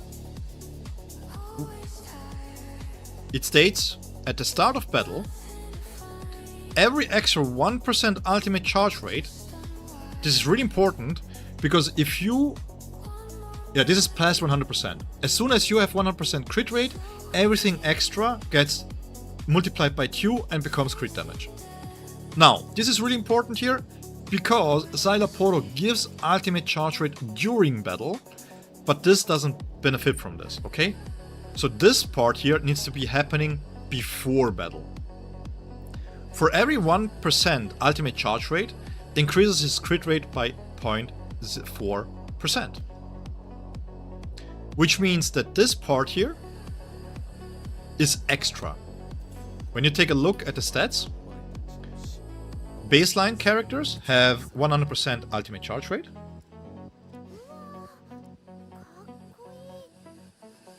Right? I have 8.6 here from somewhere. Do I have somebody here? Here. 100% ultimate charge rate. And then everything on top, which is stamps, bonds, whatever the case might be, is considered extra. This gives you the conversion. Okay? So, 40% here, converted, multiplied by 0.4 is 16% crit rate. So if you have his weapon, now you're already at 31% crit rate. Even though technically speaking, in the stats window, let me take everything away.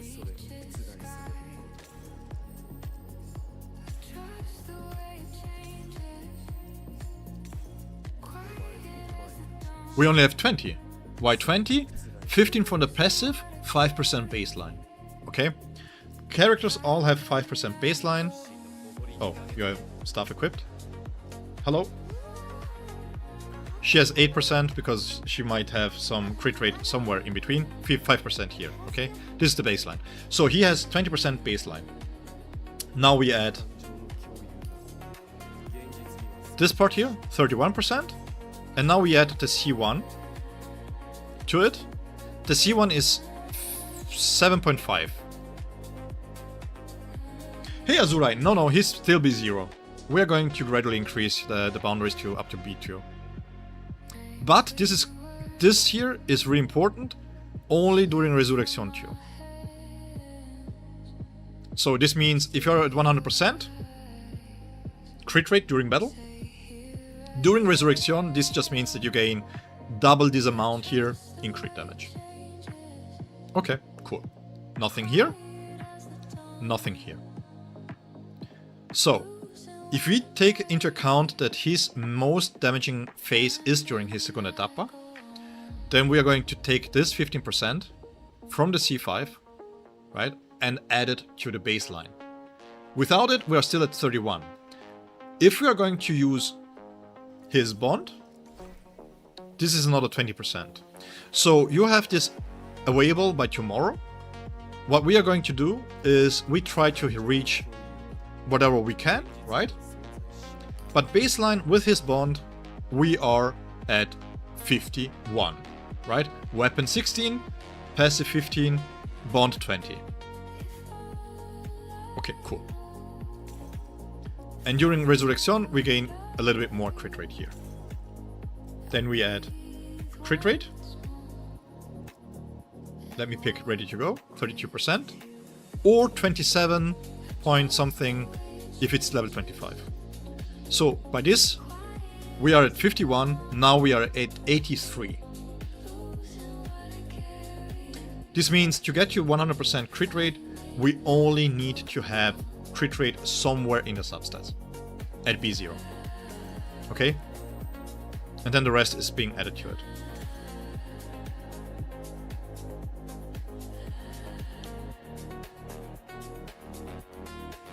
Now, this is not accounting for the fact, like you just asked, we haven't even included ultimate charge rate.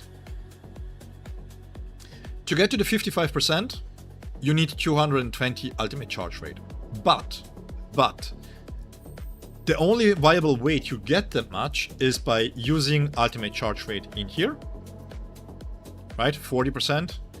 Let me see real quick, I have a full Hidden Wisdom one. Here, for example, right? Where is it? Here, this one here. So you have 40% here and 19.2 here, which means if we do this as a quick calc, this 40 is not another 16%, right? So it's 59.2 by 0.04. It's another 23% crit rate that we could get here. But, because we are already near the cap, all that we need, realistically speaking, is ultimate charge rate in here, because we still convert every single bit. This crit rate here converts into crit damage during battle. Okay? Really important. So ultimate charge rate, imagine ultimate charge rate being ailment damage. It's just another multiplier for you to gain damage as Ulquiorra. That's all there is to it. We don't need it here. We do more damage with attack, because we don't gain that many more ultimates per minute, right? This changes, of course, depending on boundaries and depending on weapons and stuff like that. Because if the conversion rate here, for example, is going up to 0.8, then the ultimate charge rate gains more value, right? Because more ultimate means higher conversion rate. So you would double the amount of ultimate charge rate. So from this 40% here, if you have this weapon maxed out at 0.8, you gain 32% crit rate instead of only 16. And the same goes for the stamp. So basically on the stamp then here, you have two main pieces with 32% crit rate. You have one here and one here, but this is just called ultimate charge rate.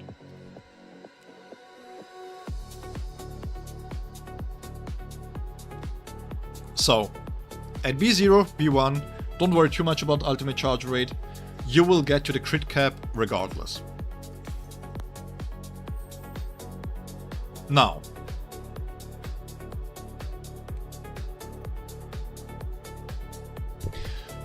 for the love of God.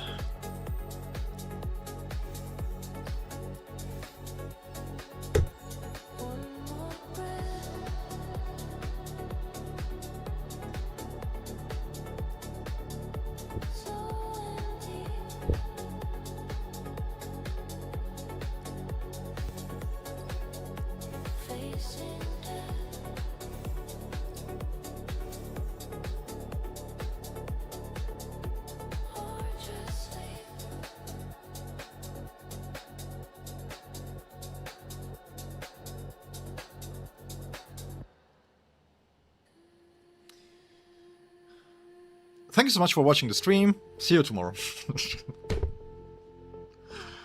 Is this for real? Are you shitting me?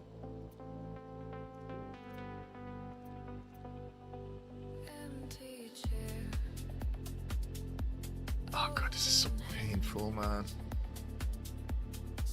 Now I don't even want to level up this one here. What's going to happen with this one here?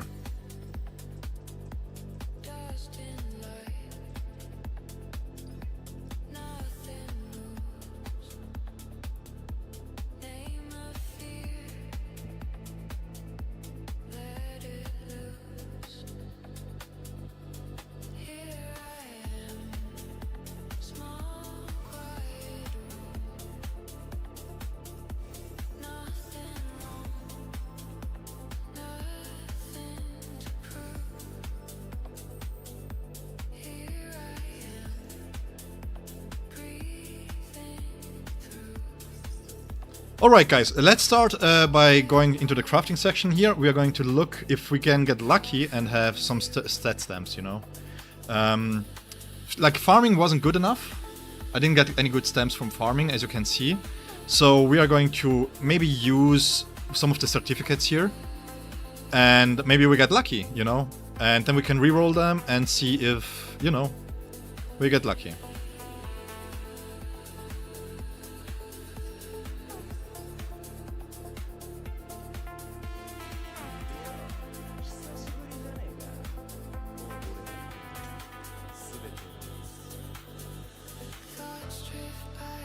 Malakur, you're risking a ban, man.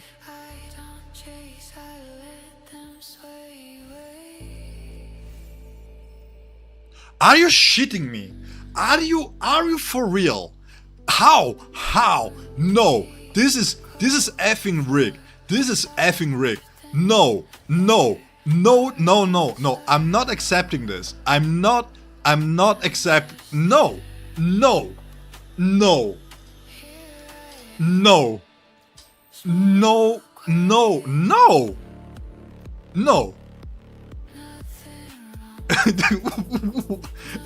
I wanna cry, but I can't. It's this.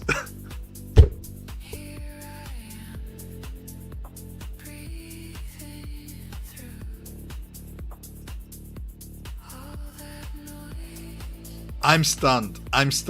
What the F? Big F. What? Now you're giving me 4 crit damage here to compensate? Even though I have 2 shitty stats? Yeah, go on. Yeah, spit in my face. Okay, at least 1 ailment. Oh my god. Can I get a ban too? Yeah, you can too, Sasuda. I don't mind. So if you have dupes on your character stamp and weapon stamp, then you can swap on the third piece, use CR with something else. Well, if you don't have any dupes in your weapon, you're going with attack percentage. If you are going with the weapon dupes, then you want to switch over to UCR because the conversion rate is much higher. This is absolutely bullshit. Oh my god. If this continues, I have to ask for donations. How should I be able to afford this? What the f... And this doesn't reset for another 4 days. Oh my god. Oh my god.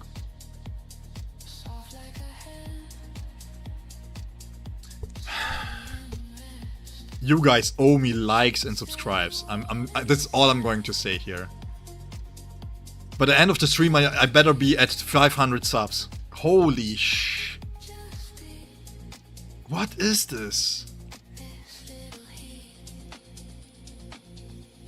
So I have a somewhat acceptable left slot. So I'm going for this one here.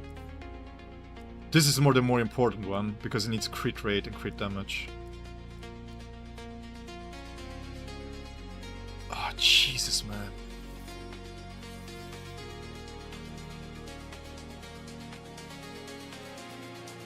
The problem is you cannot even get hyped if you have really good substats. Because if it doesn't hit properly, then you're screwed.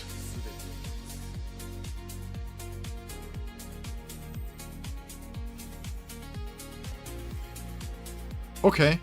Okay,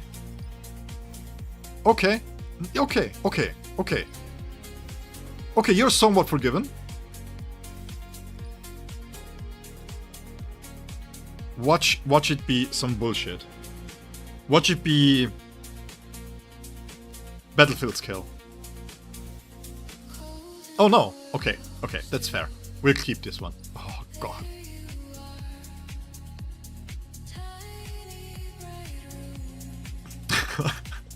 That's right, true. I can work for the characters, you know?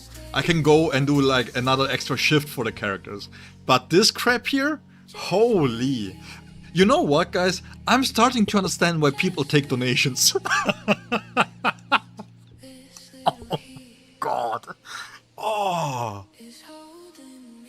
Holy crap. one W here. The thing is, let's see if we can get another really good here, and then I can maybe skip the third one. I can slow farm it. My god. Building is just pain, yeah, true. My god, that was painful.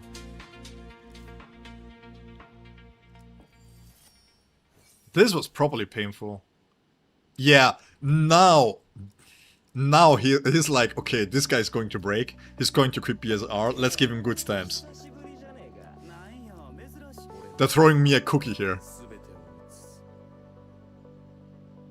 I mean, it's free to play friendly if you just want to play it. If you're trying to make content, god, the amount of money you can put into this game is actually insane. It's true for every gacha game, but it's like... Why did I unlock it? Oh god. I'll take UCR. I'll take UCR. Please be UCR. Okay. Okay. Okay. Okay, that's fine. I don't care. That's good. Oh. Okay, it would have been nicer if it was full assault, but I'll take this. I'll take this. This is okay. This is good. All right. So.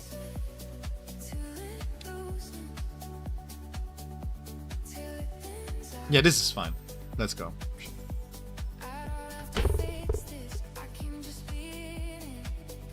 Why did I call it? Why did I call it? Why can I not shut up? Just shut up. Don't jinx yourself. Why do you jinx yourself? What? Just shut the F up. Well, where is the harm in just being silent for a second? I even called it. They were like, he's having too much fun. Let's destroy him once again. I would like to cry, but it's too funny not to laugh. This is it. What time is it in the stream? 5 hours. This will be a video, by the way. This will be just BSR in a nutshell. This is BSR in a nutshell. Oh man.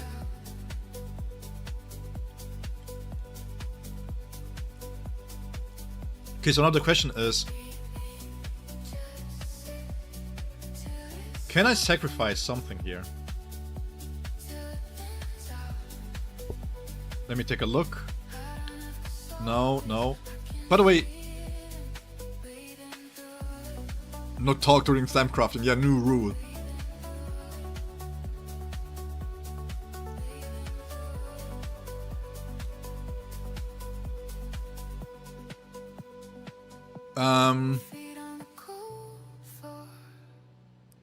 Who was it? Was it you, Bernard? Did you? Who wanted the thrust rotation?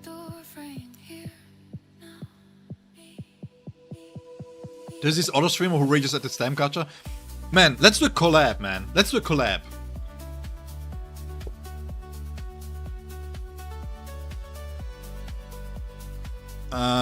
I could take the rangy ones. Arbas, it was you? Okay. I will throw the thrust rotation here real quick. You said it was Renji, Tozen, and Rangiku?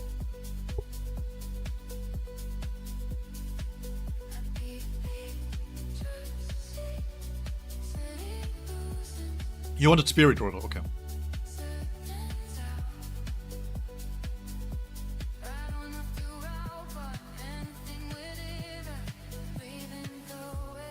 Okay.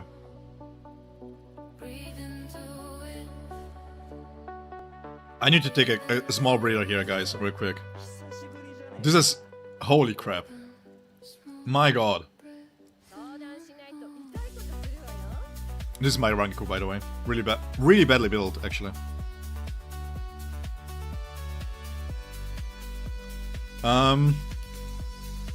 This is the stat stamps that I run on her.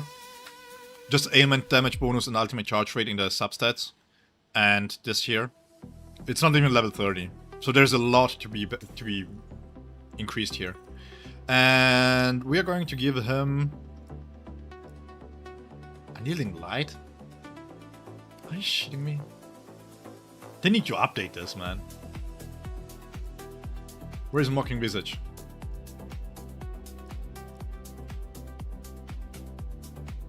Yeah, this one.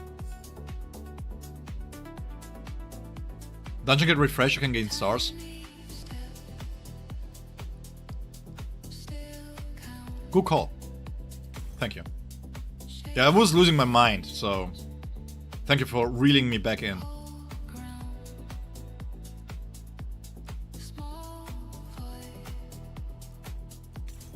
Okay.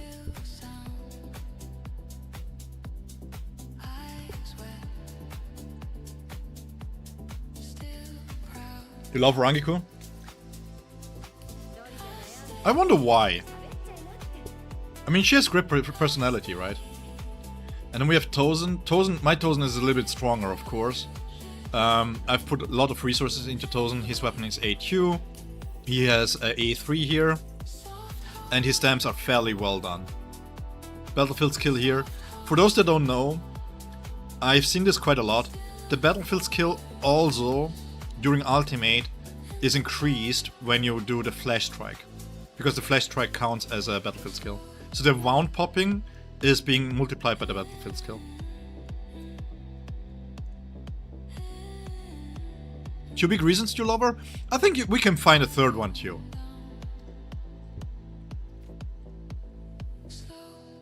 And invigorate. So.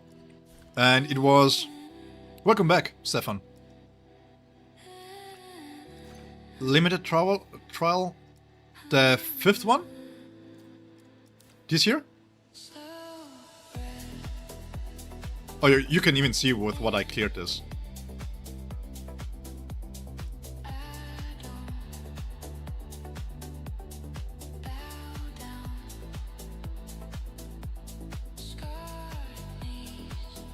Oh yeah, Bernard, first stamp doesn't really matter. Whatever the substat, the better substat wins. Arbas? 5th stage?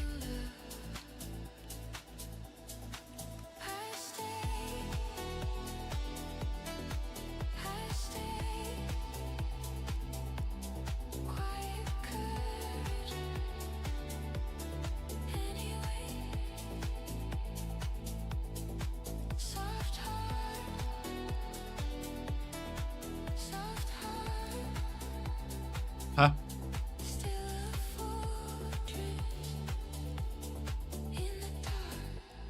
Oh yeah, here we are, okay. Oh wait, can I go up? No, okay. So, if you're using thrust here...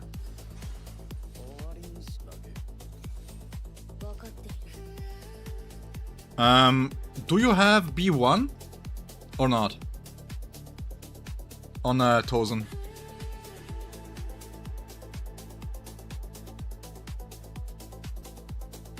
Byakuya was good at release. MD, where to get corridor stamp entries? Yeah. That's the bad part. You have to play the events, or you have to buy them with Jade. There are not many ways to get them. There is a 75% discount for Jades. B0 Tozen, okay, so then it doesn't matter.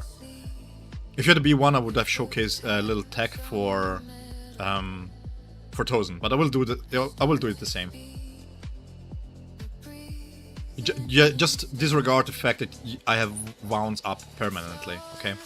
Because this is what the B1 gives you. B6 range. Oh, you have a B1 Rangiku. Yeah, that's a problem there. Because B1 Rangiku, the problem with B1 Rangiku is that you can make it work. Let me see, what are you missing here? I think the share, the ailment damage share is missing. And then Ashblade damage. Yeah, you will be doing less damage with your team, but I will just showcase the tower anyways, okay?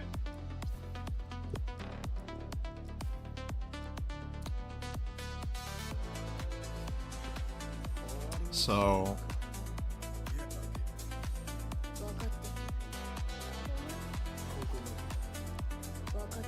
I mean, your fight will be a little bit longer, so that's what it is. But generally, the main idea still remains. I like to start with him.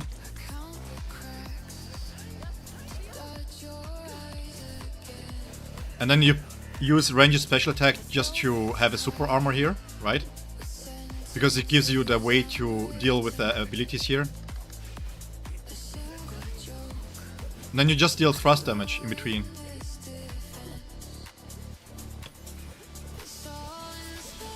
And then you can also use special attacks. Here, for example, you can also use the special attack just to hold it a little bit longer. But you have to pay attention that you don't get too much damage. Use Bankai when everything is ready. Into the technique. Weapon. And then you don't have to use the flash strike right away.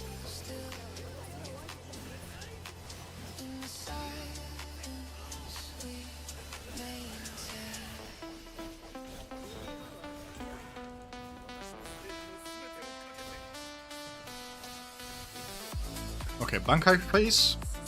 We're just going to counter here. Which is quite nice because we don't have much to do.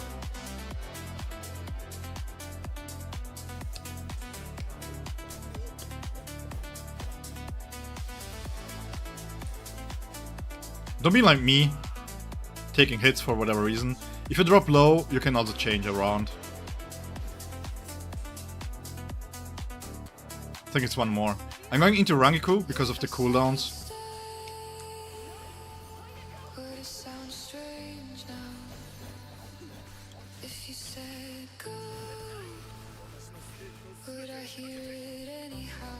And even if you're so low,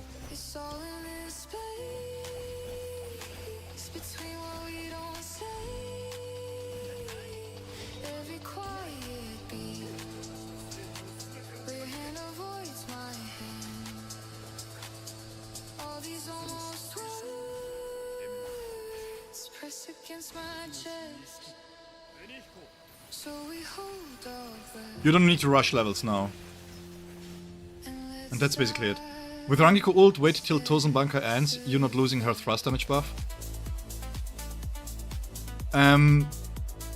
Yeah, but... okay. If you put it inside of Tozen's Bankai, you gain more damage. Because his Bankai increases thrust damage.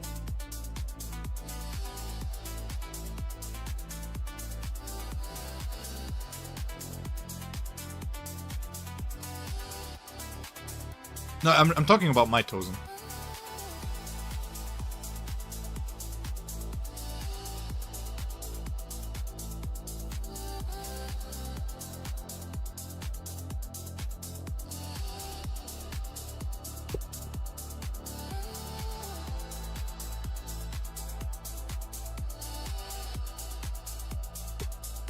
I'm trying to understand what you try to say here.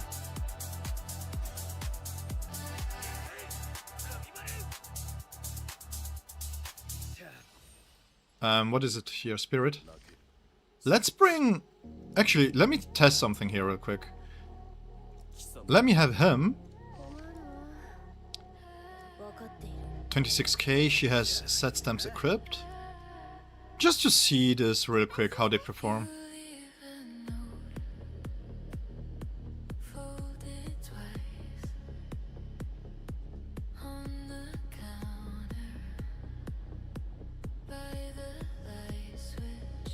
You're just standing there, applied the buff. Do you mean from Rangiku's ultimate?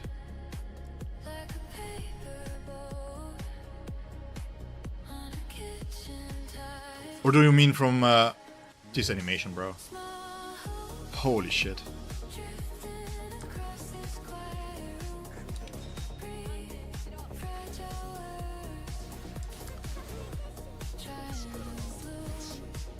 I counter that one.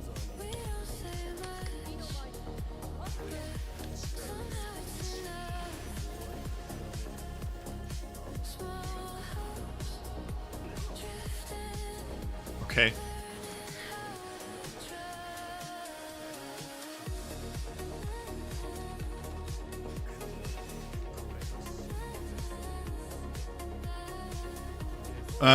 Once I'm back with a thrust team, let me try to understand what you're trying to say here.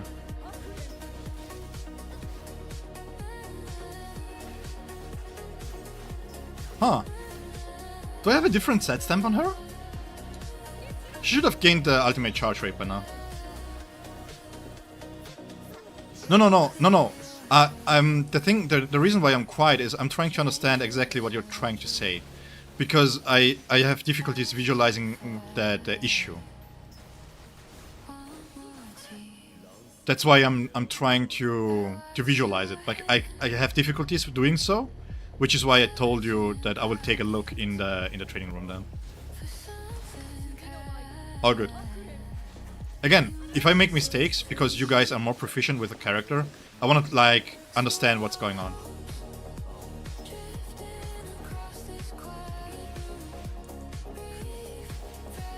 Because if it's anything that provides any value to anybody, then it's always good to have more information. I haven't played with those teams in a while, so...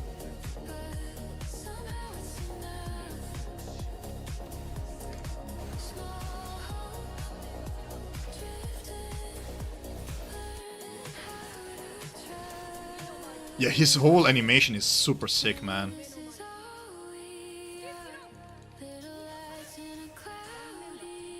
Look at this counter, man. His animations are so insane. Look at this. I should maybe switch out of him too. I kind of forget to play anybody else because look at these animations, man. Hey, thank you, Niva. I should do this. I should drink a little bit more water, actually. Having the AC, to be completely honest, having the AC next to me, not blowing in my face, obviously, but just having it next to me, kinda lets me misunderstand my drinking impulses. If that makes any sense. Look at these animations, man. I haven't really played this very well here, and he's just destroying faces. How long does it stay in Secunda? Just as long as you click on the ultimate button. So if you are not clicking the ultimate button, he's not going to... Actually, the main problem why you want to exit it is because you get the spiritual pressure, you don't get it back, right? To get it back...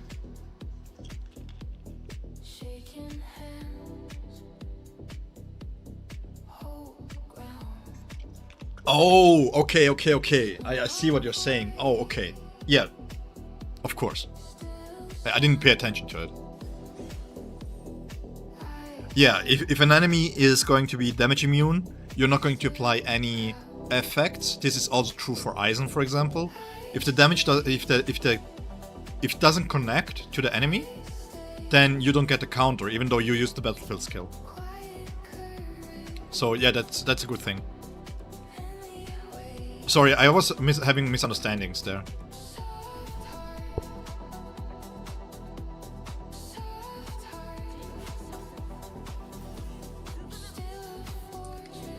This skin, bro.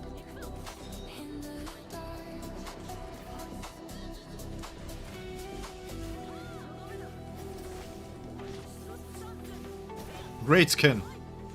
Really enjoyed this one. All good, all good. Yeah, I wasn't really sure what you were trying to tell me. That's why I was like, is it something with the rotation? What's going on?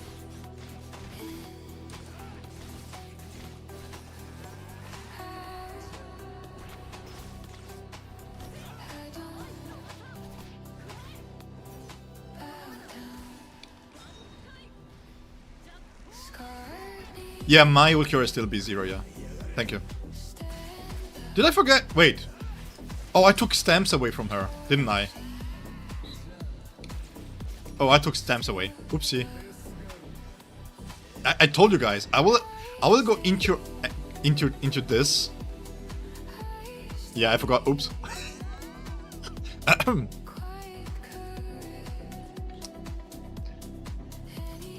We might need to add some of the stamps back.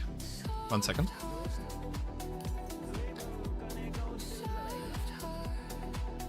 Oh, I didn't feel very confident with the rotation, to be honest. I haven't played Renji in that constellation in a while.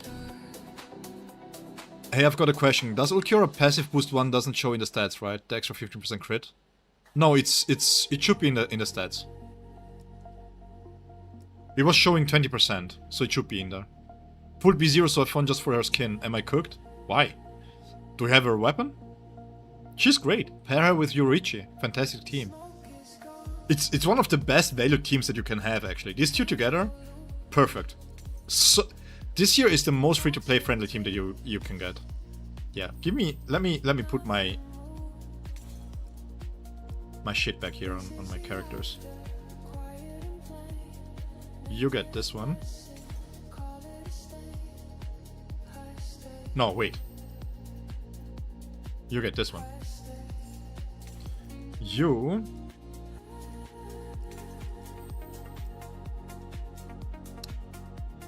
get this one. And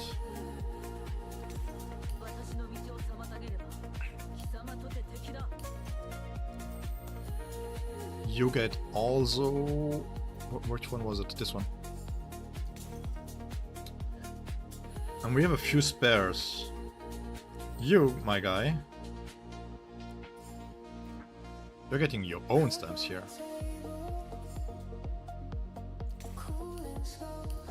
How are the stats looking? 86%. This is quite nice. We have a lot of conversion here. 39... around 35% crit rate just from this here. Quite nice. Okay. I have crit rate percent and aim and damage as Tozen's main stats for stamps. Yes. The thing is, Tozen gains, and I think a lot of people forget this, Tozen is really underrated, man. I'm getting rusty with Tozen. I clicked on the wrong passive first. Imagine that. So he gains crit rate up to 24 based on the stacks of wound on the enemy. So you gain 24% baseline, and then on top of the rest, he gains quite a lot of crit rate. It's quite nice, and this is really nice too. He's good. He's really good. He was the reason, by the way, why Neliel needed to be buffed. Because when Neliel first came out, she was released, she was performing the same as Gin, with Gin as Tozen did. That's how cooked Nell was. Okay, just... I didn't take away anything here. You are good. You're good. No, you're not good. Why are you good here? We can give it to you back. It was this one here. No, it was this one here. And it was... Oh crap. I forgot.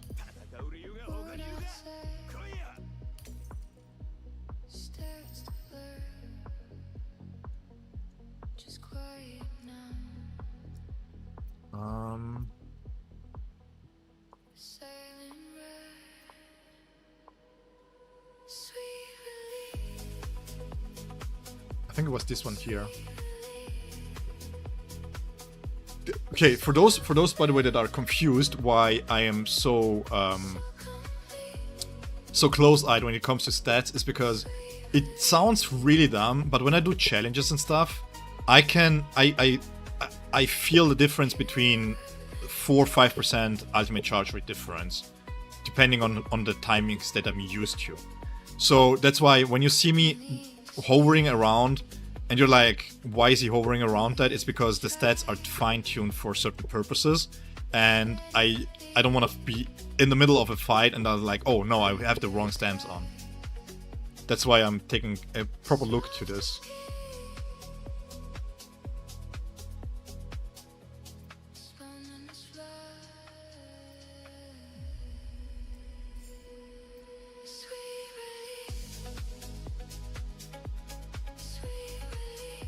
Yep. Okay, that's fine. Good. Okay, this is done. This is done. Anyone else? No. No. Good. I won't play with you today. Oh. Equip.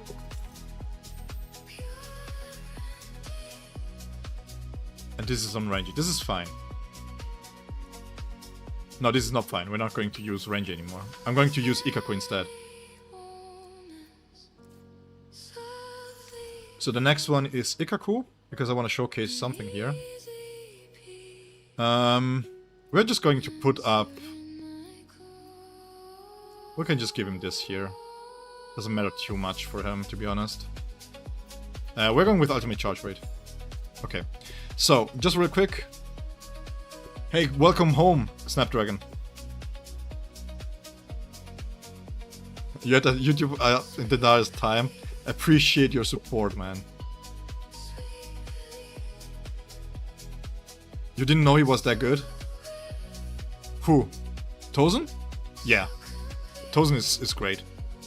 The main thing, what really elevates him from Byakuya and Sajin is this here.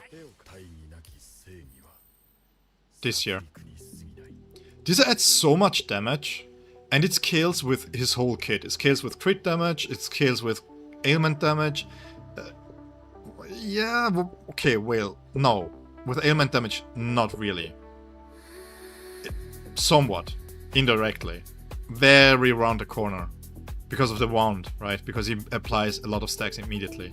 So, technically speaking, he really enables you to get up to 30 quite fast, and then you flash strike, where then the ailment damage takes part, right? So yeah. But there is a thing that I want to showcase real quick. We are at the thrust team here once again. We're going to pick Tozen. We are going to pick Ikaku here. And we are going to pick Rangiku once again.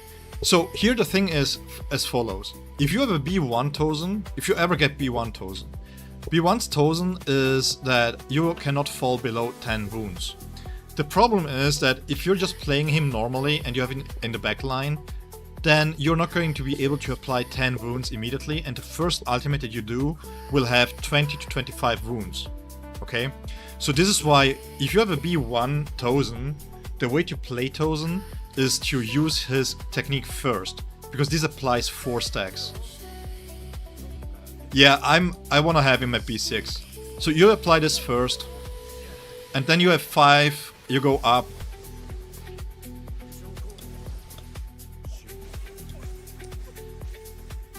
Let me not suck for a second here. I kind of forgot that without Gin, you're not going to stagger them. So let me do this. Because then we can perfect dodge into this.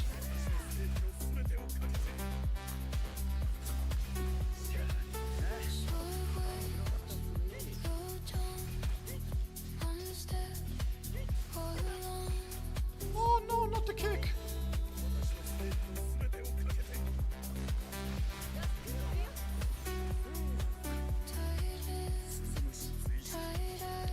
I'm just going to pop this here real quick, switch back over.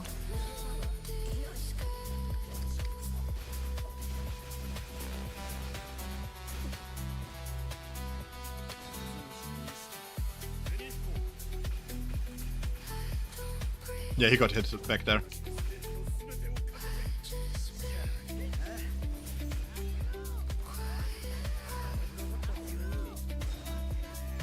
We're going to air juggle him real quick here. The good thing about Ikaku is that he can juggle them.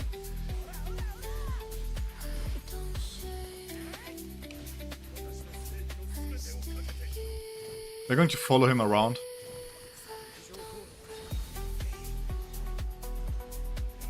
You can use Ikaku here as a way to kinda do the animation cancels and to try to get around the fact that Kisuke is really annoying.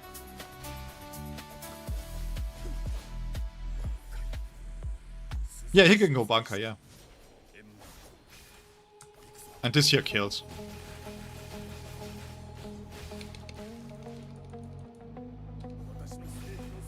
As you can see, once you plop this during the Bankai, you're not going to consume wounds. But again, in this case, Tozen is doing the heavy lifting, right? This is a B3 Ikaku here too. And 40% of his damage is Rangiku. If I had him at level 100, he would be dealing more damage, of course. He's only level 80. It's not bad damage, but he's just not that good. You can use him if you have boundaries into him. I would prefer him over Renji just because of the way that he can juggle enemies. But generally speaking, yeah. Was this good enough, Arbas? Did this help you?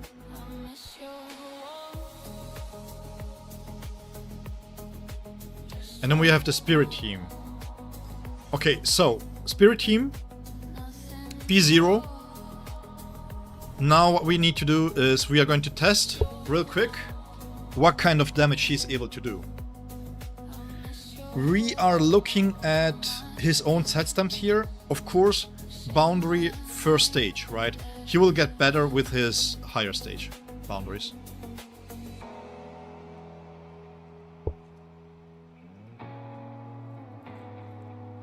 Did you max his stamp stat? Yes, but I still have the battlefield skill, which is okay.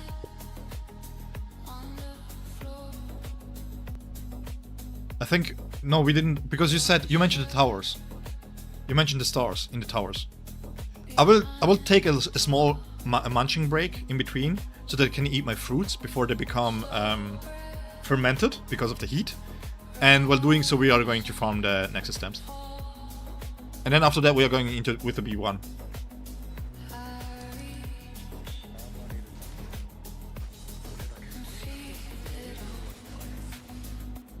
By the way, just real quick, really important. Be careful when you animation cancel out of the technique. It doesn't trigger the enhanced pressure stack there. No, Wenny. I will go with B1 next. Really make sure to connect every single attack here.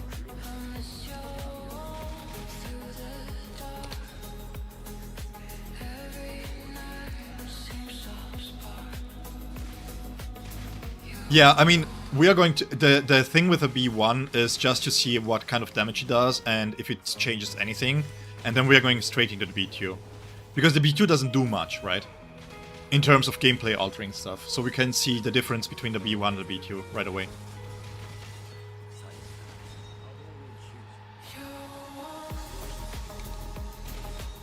And after that, I'm thinking of taking Rukia with me and Xylaporo. We B1 Xylaporo. We keep him at B0, and then we go into the tower. And then we can see if he's able to beat decisively Aizen.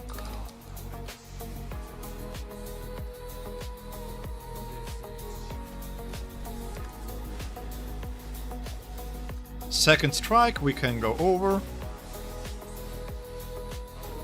Just halftime, yes.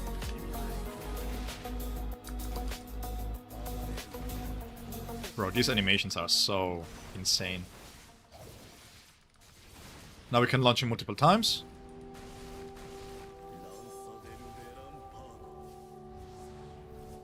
This is so beautiful, man. Yeah, look at his bond. His bond and his set stamp really adds to the damage. Holy crap.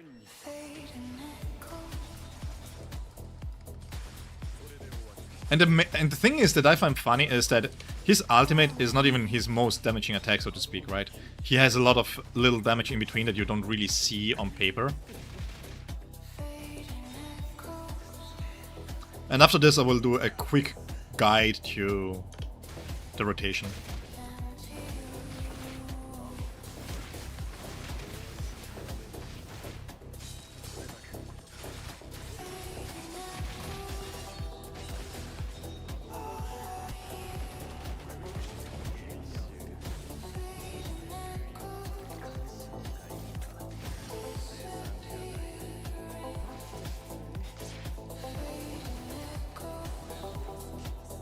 We can...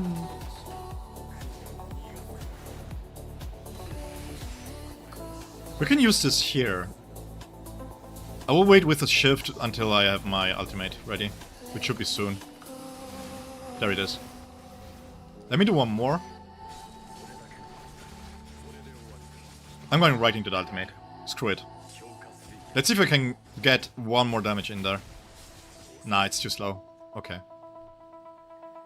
So if I would have given him enough time, similar to Toshiro, we would have been there. So once again, we run it once more, and let's see.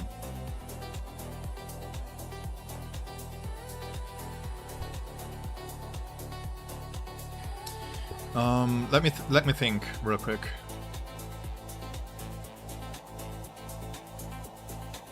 Okay, let's test this one out.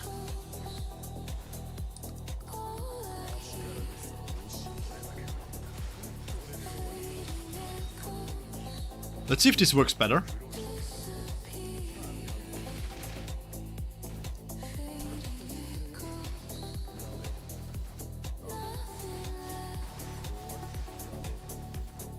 I wanna... Yeah, look. If you use this right away... Oh, yeah. Let's go into Lanza della Relampago directly from here. Because then we can use the technique once. We can use the ultimate here. It's a little bit late, quote-unquote late, but it doesn't really matter too much.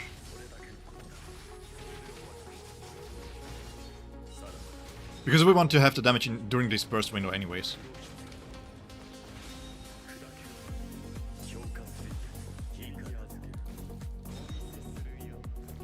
Do we use the technique? Yeah, let's use the technique here.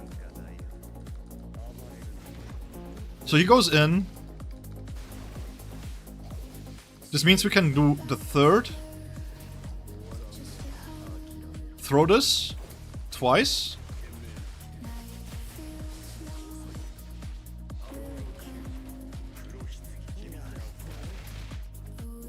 Back into Ulk, we can right away... Okay, so we are now 2/3 through.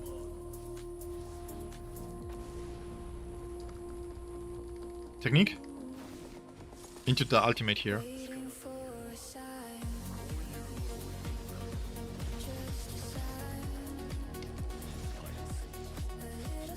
We need some basics here anyways.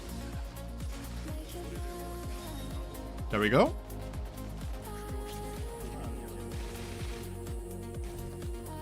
Again, we're going to push Ulquiorra here.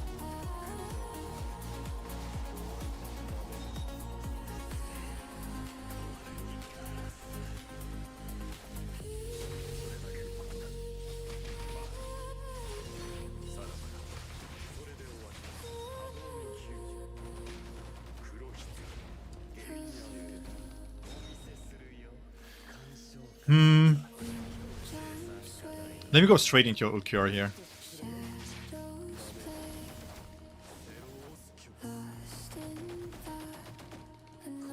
There it is. Okay, if we do it like this, then we can get 2 ultimates through here.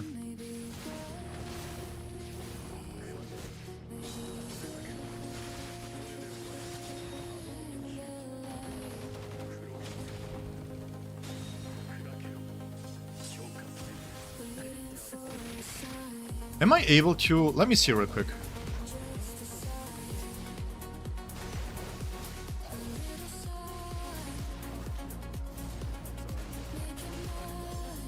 Oh yeah, we can, look.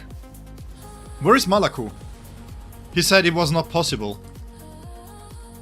He said it wasn't possible.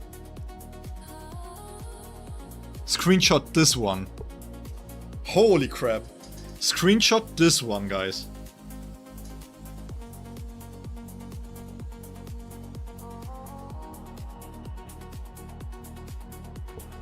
Actually, you know what? We screenshot this one.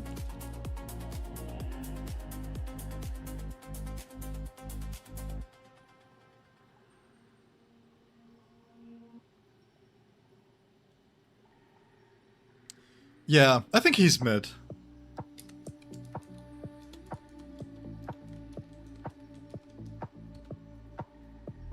I think he's mid, right? Okay, Just real quick, guys.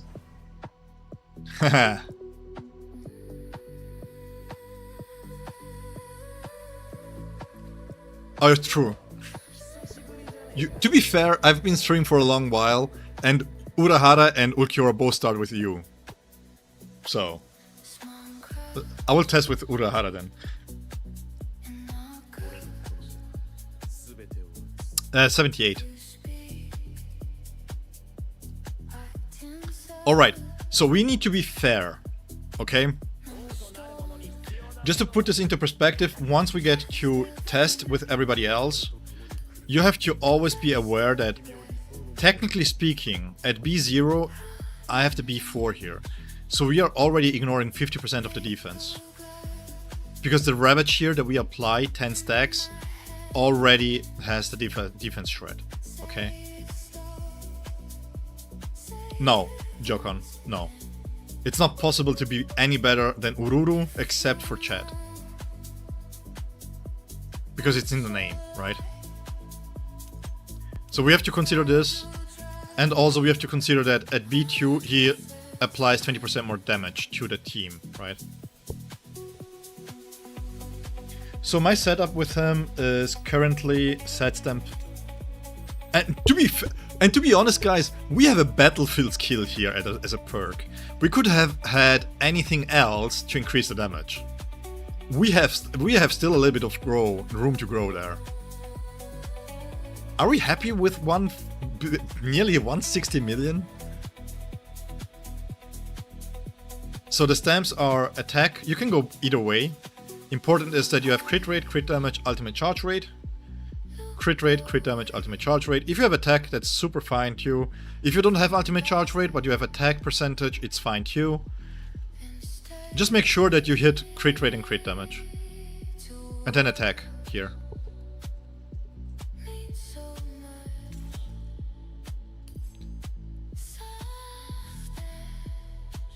Is B0 Eisen good for you or the B1?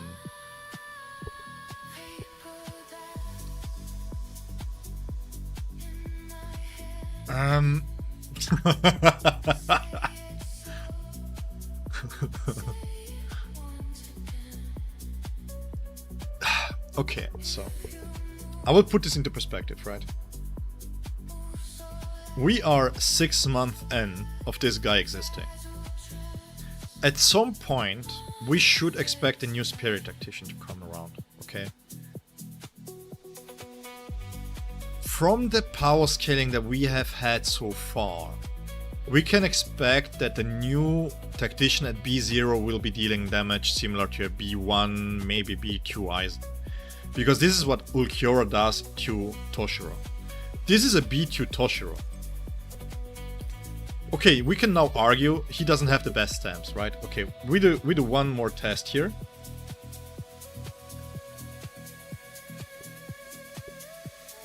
We give this all to Toshiro.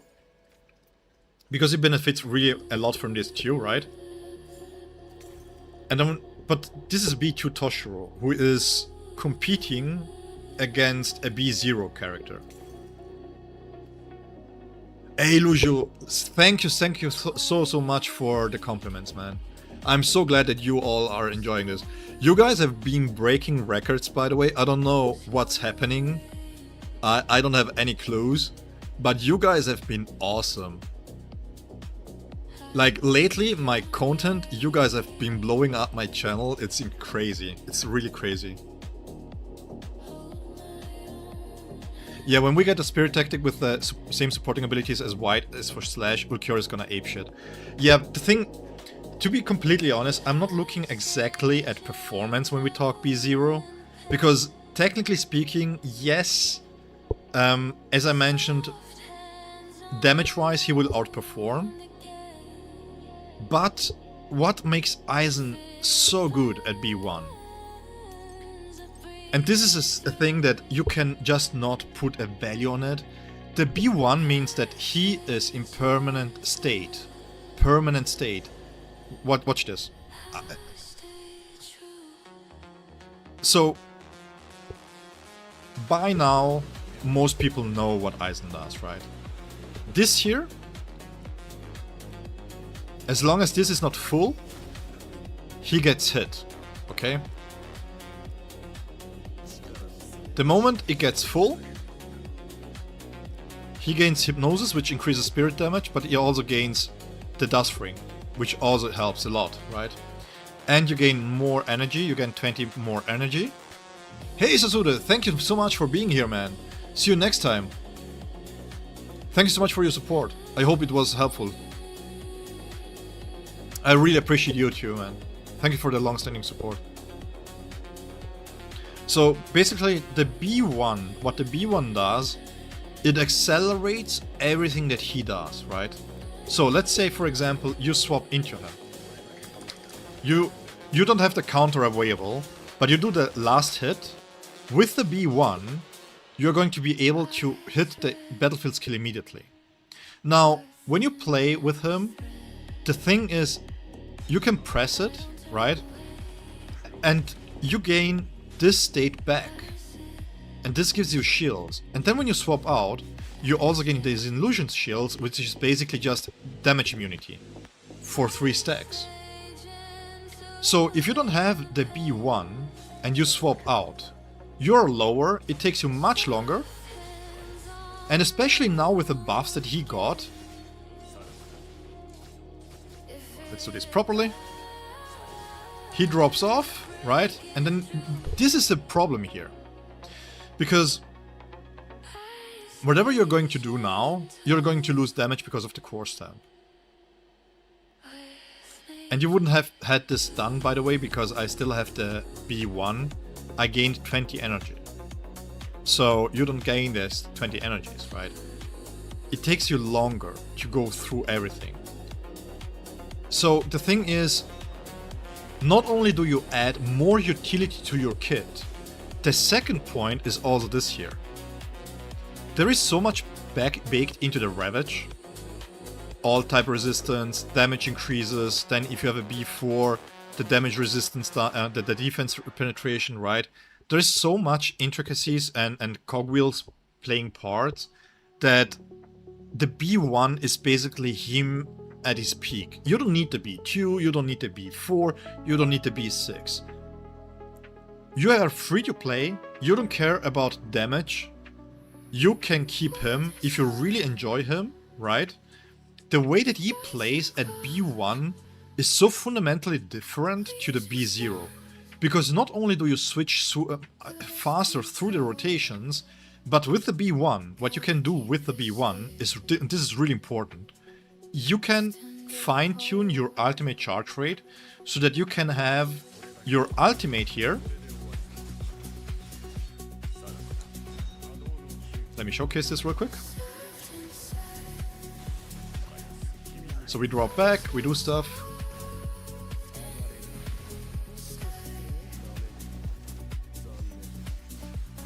Yeah, his B1 is still one of the strongest performance-wise, but just the added utility.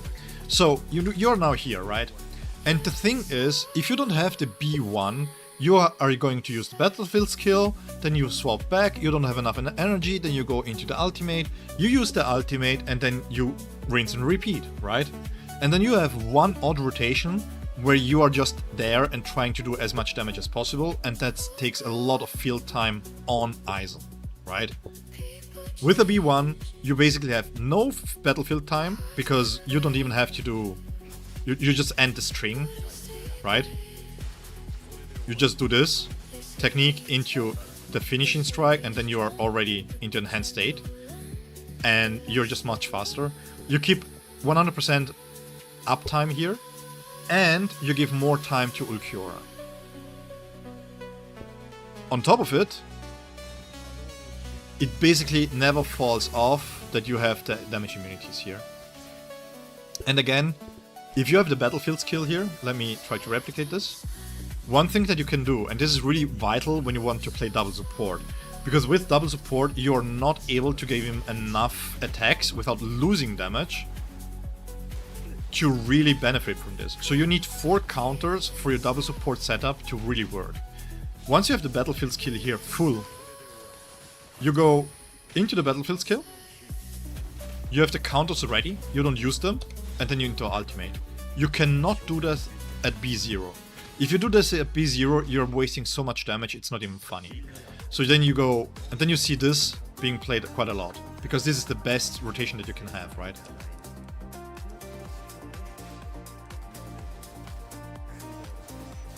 Because then he comes back, use the technique, into the second Kurohitsugi, and this gives you enough counter. Look at this. Just by countering alone, right? Look at this. So, this is really, really important. That's why it's so hard to not recommend the B1 for Aizen. Yeah. Yeah, if you have Aizen B1, then every spirit tactic unit that is not really compelling for you, it's a skip. Again, if you need performance enhancing, then you can go with a next full assault spirit. Maybe you can give a B1 to Zael, or maybe there is a more general spirit, a new spirit support that you want to go for. There's so many ways to go around this. In 6 months, that is.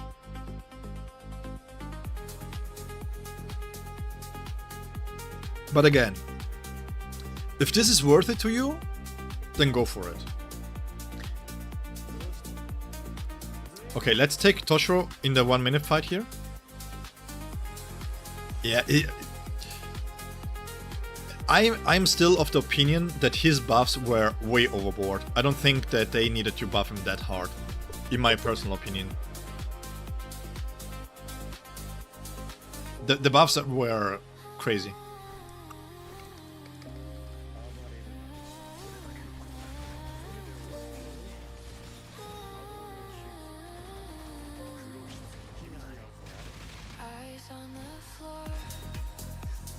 I'm new in this game. Hey, welcome to the game then. Enjoy the game. Is he a must-have? He's really strong. Yes. For the spirit team, he's the only... yeah, he's the only tactician that we have for spirit, as outside of Rukia. So yeah, he's really good. Really, really strong. He makes progression very, very easy. And if you don't mind re-rolling to get his... with as less as dupes, with as less as jades as possible, you maybe have it on the first or second try, and then you can go for the B1.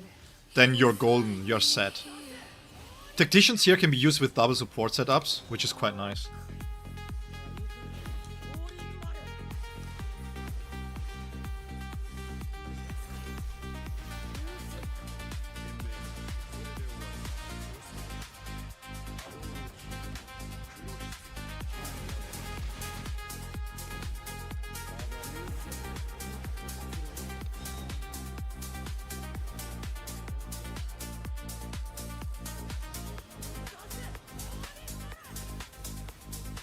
I'm pushing damage with Toshiro here.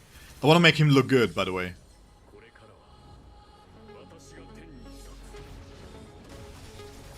The only tactic, spirit tactic that I can see maybe dropping is Shunsui.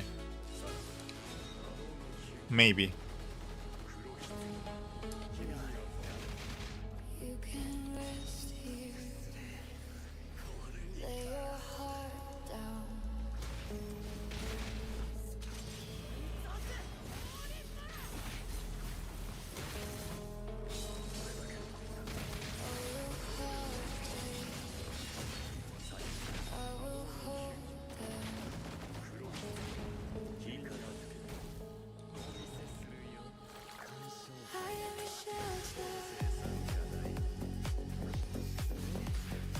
Oh, we can get 2 ultimates in here. 1 second.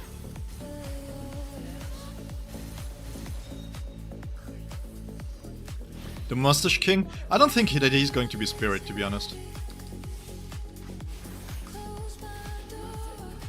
6 seconds. I'm going to push it, by the way.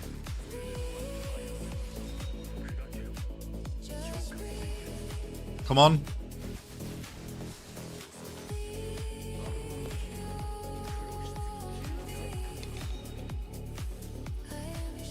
I tried really hard here to make him look good. What did we say? 150 million for Ulquiorra B0? It's not even close! I try my best here! Hey Christian, thank you so much for sticking around. See you later. It's not even close, boys.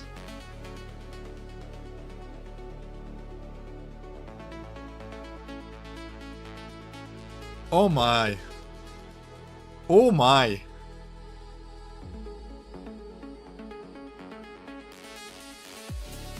Oh my.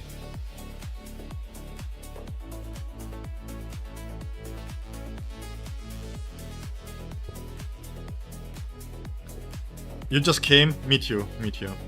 Oh wait, what? We are not talking about the same.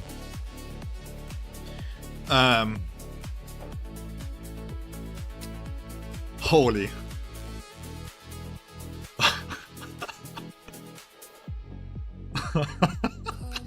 Guys, I tried my best, okay? I tried my best. I got even 2 ultimates in here. I gave him a lot of field time. You guys saw it. I tried my best to look him. You can be the judges, okay? Did I try my best to make Toshiro look good? I even procced a second ultimate.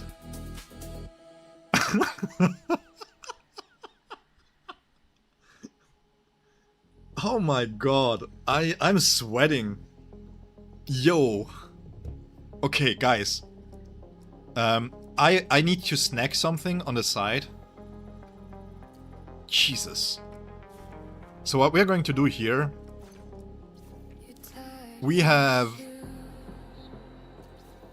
towers to go through and all those nexus stamps. I need more nexus stamps, which is why we're going to auto this, and in the meantime I'm going to eat something.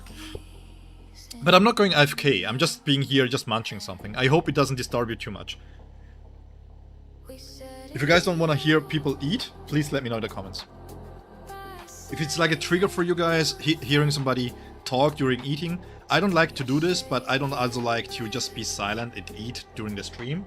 But I need to, I mean, we have been going for 6 hours. But if it's a trigger for anybody, listening somebody talk and eat, please let me know.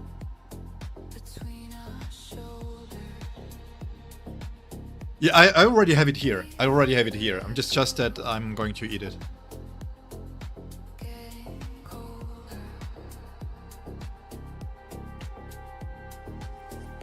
Yeah, we can run like this.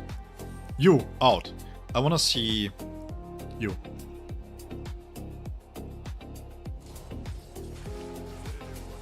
You wanna eat a pizza? Man, me too. I'm on a freaking diet.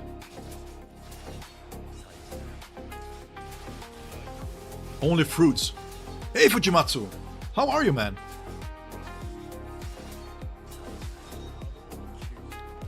So for those that just tune in, no worries, gameplay will resume, I need to eat.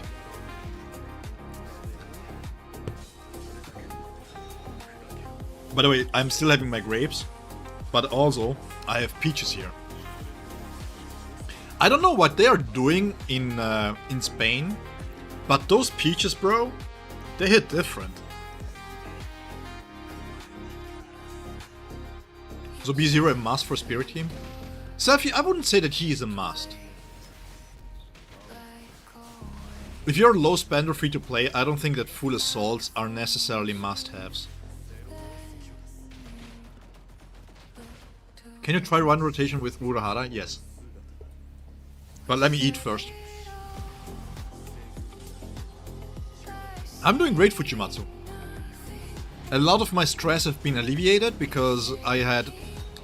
one of the things, to talk a little bit about my personal life, one of the things that really stressed me this week, by the way, is because my education is in parallel with my work. I have to synchronize my education with my work, right? And the problem is that I don't know if people are just on vacation, if they don't talk properly, but there are 2 variants that I could choose with 2 different dates. And because of all my planning that I was doing, I chose the second variant. And nobody told me that the second variant didn't have enough participants, and it didn't register, right? So my registration for the second course, for the second date variant, didn't even work. But I didn't even got to know. I would have had the courses on Monday, and I received the message from the course, like the notification, 3 days ago. So I was super stressed because I tried to bring everything together somewhat, because I knew that I was going to stream on Friday and I didn't have time. So I was trying to kind of make it work, and now I have gotten notice that it's not obligatory. So because it's self-study centered, I can skip I can skip basically 4 out of 10. Like 40% attendance is what I'm trying to say here. Okay? So, and this is why I felt really stressed, and why a lot of the things that is happening in the background, I was just not able to do a lot of content. On top of this, we have vacation time, and during the heat waves, we have a lot of problems, right? A lot of alarms going off and a lot of interventions and stuff. So regular scheduled day shifts, like normal shifts that we have, which is normally usually at around 9 hours, suddenly are 11 or 11 and a half. So it was brutal. And then you have 28 degrees Celsius, which is 85 maybe, 88 degrees Fahrenheit in the night. It's like, bro. So with everything sorted, I feel like a weight is gone from my shoulders, and I can really properly enjoy the stream here. You cannot donate, but you can still have questions. I'll take questions. You don't have to donate. Fun fact, I need 500 subs to enable donations, but even then I'm not going to enable them. I would rather people use their money for themselves. Go get yourself a dupe, go get yourself maybe something nice to eat, whatever the case might be. I live in Switzerland. I'm already far too privileged in my life. I am enjoying life. I'm doing well. Please use your money for yourself. Show us the Xyle build, daddy. Oh, Romika. Funny thing, I had to put effort into Xyle, bro. The only thing that I will do is I will have monetization, and instead of you guys giving me money, go buy YouTube Premium for yourself, if that is a luxury for you, you know? And when you have YouTube Premium, once somebody is monetized, even though you don't see the ads, we still get paid a percentage of it. So if you, instead of donating whatever kind of money you want, go get yourself YouTube Premium, enjoy being able to watch videos while you don't have to see the things, enjoy your favorite podcast during it, right?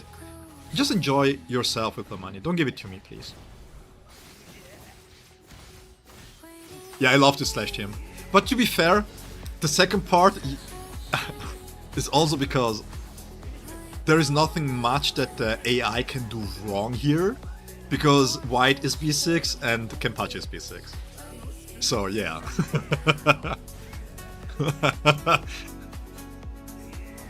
So at least even if they play it wrong, I still have a timely run. You didn't complete. Wait, what did I miss with the dailies? You have to build your arc. Zephyr. A famous person on working at Blizzard once said, "Don't you have mobile phones?" I'm just kidding. Sure.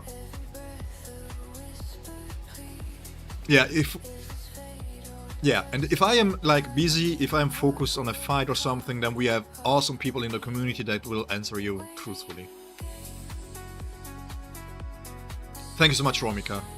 I think you wanted to see Xyle Poros build, right? And what else? I will show it to you after this.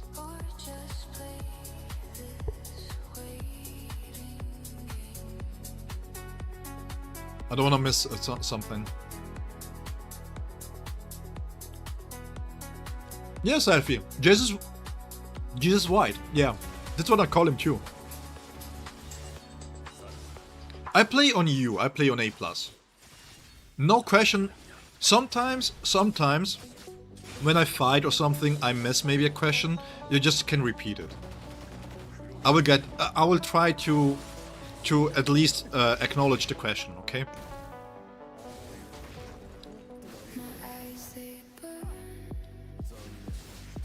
Yeah, I got him to B4. To be fair, I got him to B4, and I have to be really honest here. I'm not skilled enough to compensate boundaries. I mean, I cannot compensate a B4 white against a B6 white. I just can't. And they really wanted to have the I'm Zangetsu title. So I was like, well, I'm already there basically. So let's just go all the way. Now, you mentioned make the stats 35-7, 190 crit damage on white Ichigo with A5 stamp, A3 weapon. It's B2, can it be... Yeah, that's solid. You don't have necessarily to be at 100% on the dot. 95, 96, 97. Because let's be honest, if you don't crit, you're going to restart anyways. Yeah, double support white Ichigo at B2 is very good. Very, very good. And a very good cheap option, to be honest. Because, technically speaking, you don't really need a full assault character there. Eisen equipment must have too. What do you mean by Eisen equipment, Riku? You mean the set stamps? Or... What is it equipment translated to?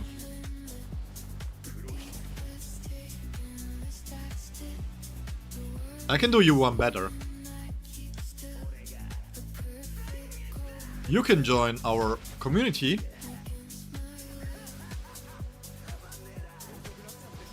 on Discord, and if you want to, you can also send it in the builds and guides or in the Shinigami Academy, which is currently not really used, but we have a few channels there that you can post it into, and then people can give you opinions. We have very, very good players. Very good players. Not Yuzek though. Don't... Whatever Yuzek tells you, he's lying to you.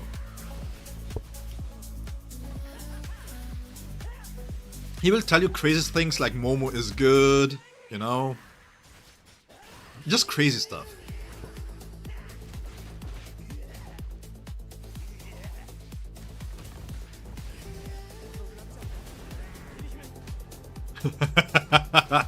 I love Yuzek. I really enjoy Yuzek, man. Yuzek is awesome.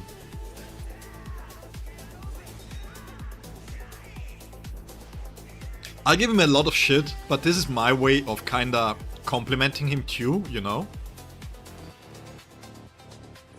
The problem with Yuzek is that you cannot tell him this. Because, you know, there is ego here. We don't want to blow up his ego. I mean, he has a little brother. If you blow up his ego, then his brother will so too. We have to think about his little brother, man.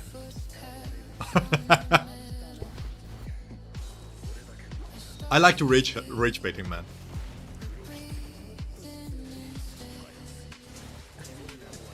But yeah, Yuzek is awesome. If you guys need any help, by the way, if you are playing Aizen with Momo and Zailaporo, if you're in the Discord, please ask Yuzek. He's really, really good with the team there. He has also footage in how to showcase the rotation there if you need help. Because I really refuse to play Momo. More than I really need to. It's not because I don't like the character, but I really, really hate how clunky and janky the kit is. It could have been so much better. And they've proven that it could have been much better.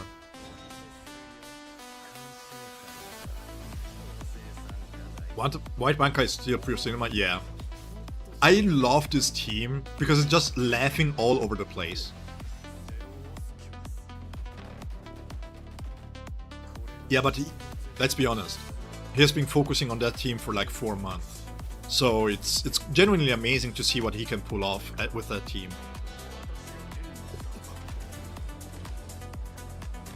I want to see him being on the top of the leaderboards with his spirit team just to showcase how good he is. Because he's good. Just to let him know that I told you guys this. Actually, 6 hours and 20 minutes. I think we might cut a little bit in the stream. We want to... Oh, where's my knife actually?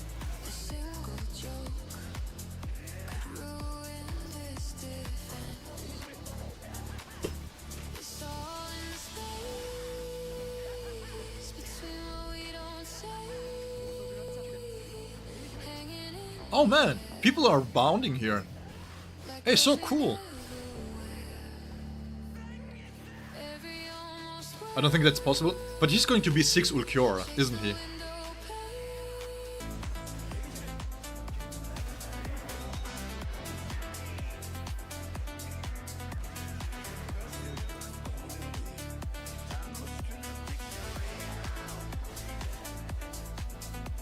Alright, let's see.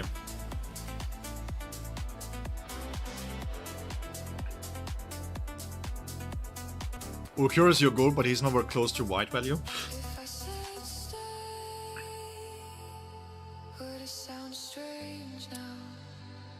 Good that you mention it. Let me test this, actually. Ah, no, it doesn't work.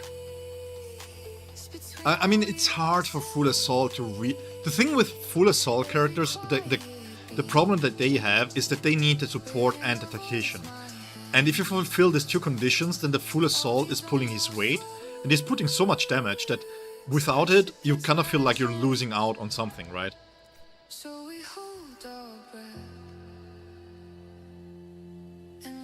Yeah, sure.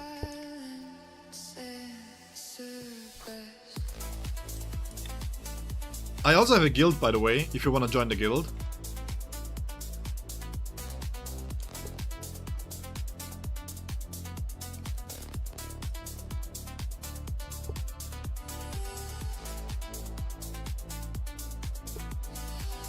Again, you can post it. You can post it in the Discord, and I will take a look at this then.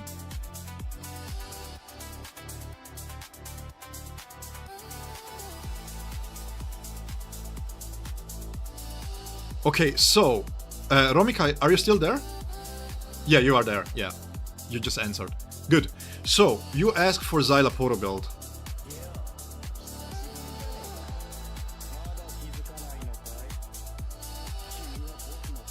So, actually, oh, guys, we can do more. The main reason why I was running this, by the way, is because I was running double support, and the crit damage increase here was already being converted by Kisuke.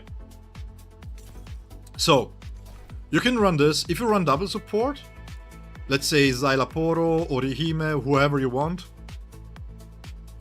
you give somebody, if you have this of course, if you don't have this then there are SR options. One runs the attack and the other one runs crit damage here. But this is only your own, by the way, okay? It doesn't share. This is nice for Kisuke. If you have Kisuke, then you give this to Kisuke and you give this to your auto support. That can be really nice. And ideally you would have this one here, that you share 40% crit damage to the team. And it's only during battle, by the way. But generally speaking, for the build, I went with ultimate charge rate. The main thing with Xyl is he doesn't really have stats, except for ultimate charge rate. And at B0, you just want to have proper stats. He wants to do... You know, I went with damage here, but you don't have to go with damage. If it's just for purpose of having stamps on him, his own set stamp is fine enough, and then ultimate charge rate. That's really it. I went with a proper set build here, because I am also trying to shave off a few seconds on a run that I was doing against whales, and this is why you see damage focused builds here. But you want to have restraint or invigorate. Invigorate increases all damage, and if you have, like, for example, multiple of these, for those that don't know, by the way, If you have 2 Invigorates, then they are being added together, and this creates Invigorate 2. You don't see it here. This is always Invigorate 1, and this is always Invigorate 1. But if you check in the details stats here, and you scroll down, you will see Invigorate 2, and it gives all damage type to everybody else by 7.2. It's by the entire team, so you also benefit from this. So my white Ichigo also benefits from this. Is it the best for white? No. Is it the only thing that I got? Yes.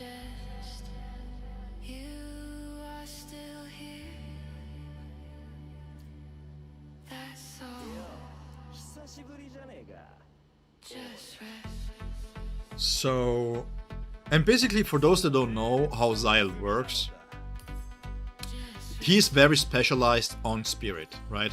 Everything that he does, the more spirit character that you have, the higher it is. For example, when a team includes 1 out of 2 spirit characters, other than Xylaporo, then the buff effects provided by the aforementioned intel control, sample analysis, and passive boost research are increased to 2 and 4. So you have 2 spirited characters, you get double the benefits. You have a full team of spirit characters, you get quadruple the benefits. Yeah, go for it, Zephyr. Enjoy it. Enjoy it for me too, please, because I cannot eat this. And now you're asking yourself, why? So, okay, I have to say this. If you're taking Xyle seriously, okay, if you're taking Xyle seriously, you want to have attack here, crit damage here, and attack here. If you want to take it seriously. Main reason why is because Xyle not only increases the amount of buffs that he gives based on spirit teammates, but also based on flat stats that he has, right? So if you have 75% higher crit damage, then every additional crit damage that you have, 25 crit damage that you have, increases your sample analysis by so much, up to 1%. This means you need 175 crit damage as the hard cap to get the full benefit here. Okay? And same here. You have to have 3280 and higher, and this caps out at 5280 attack for it to have the maximum benefits.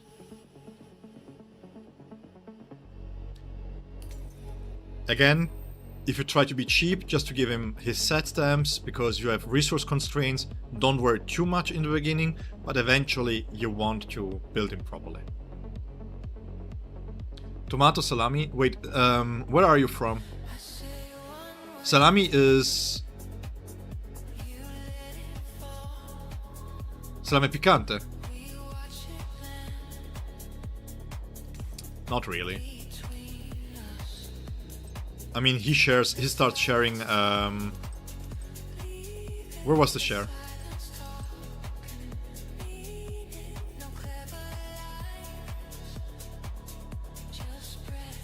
Where is the sharing here? Wait, I'm lost.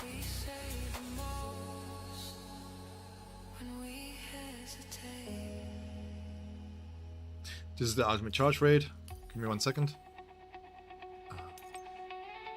You know, the Italian stepped out for a second. Yes. Huh?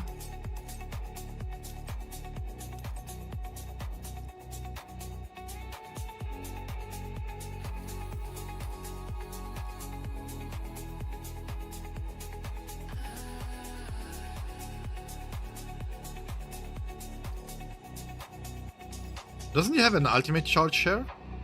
Oh no, that's my Yuri. I'm so dumb. Yeah. I'm such an idiot. Yeah, just ultimate charge in the substat is fine enough for him. And the way that I play him, I use the technique first, and then I swap into Aizen. Once you use the counter, you get all the 6 stacks immediately anyways. Is the weapon a must-have for Xylaporo? Yes.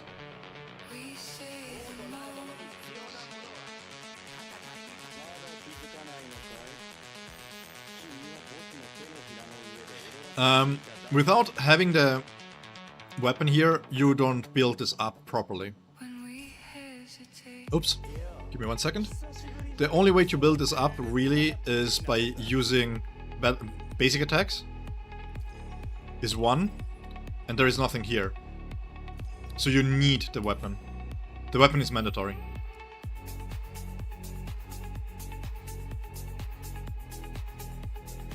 Always consider when you pull for character, don't ask yourself if you can summon the character, always ask if you can also get the weapon.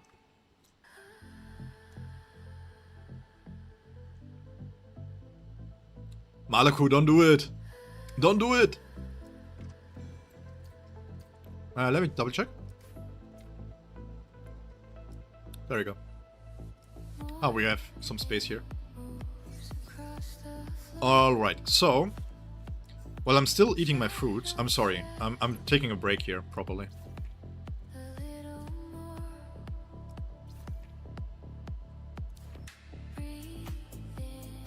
I did the other one. We need to finish this one.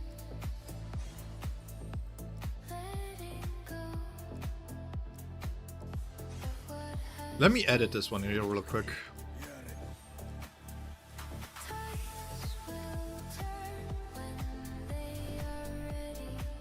You're welcome. And you can also enter the guild. Alright. I just realized I might have to go wash my hands in a second because of the peaches.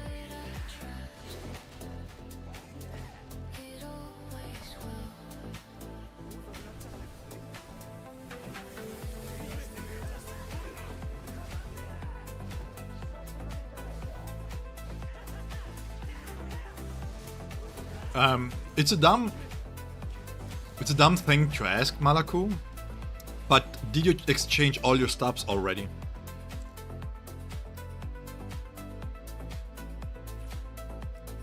Bro, Zephyr, we all did mistakes.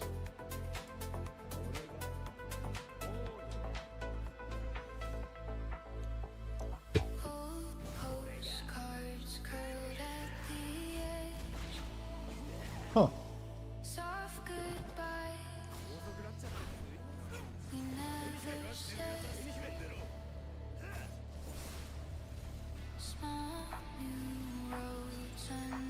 Dude, what do they put into these peaches, man? That's crazy. These peaches are so good.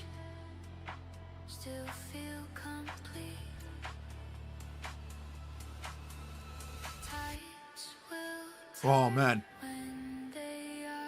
Whoa. Guys. Cold peach. Then there's this slight sourness and then the sweetness hits. Oh, and it's juicy. My god. My god. Mmm. Crazy. Oh yeah, I'm used to, from the work, to kinda, not neglect, but to kinda ignore impulses. Alright, Stefan.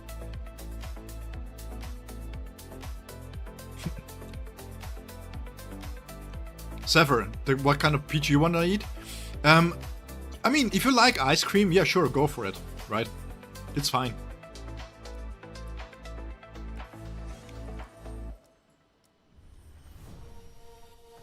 As an Italian, I don't really prefer fruity ice creams, to be honest.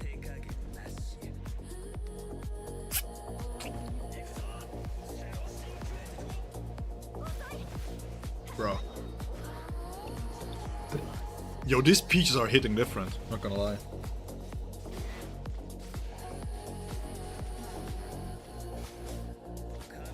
I will still need to wash my hands though, because they are way too juicy. But regardless.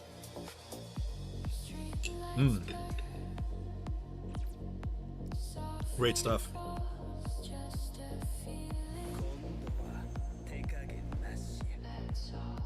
Yeah. Sono italiano, sì.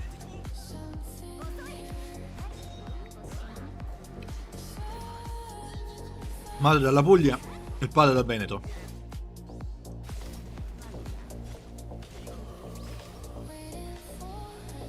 Mais parce que j'habite en Suisse, je parle français aussi. C'est la raison parce que chaque fois je suis un peu confuse quand on parle l'anglais. All of my French is really bad, to be fair. I haven't had the pleasure to talk much French in the last few years.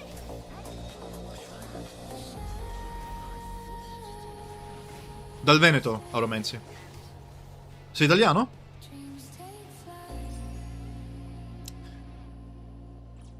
You had 3 Alfa Romeo? Okay, wait. Which ones?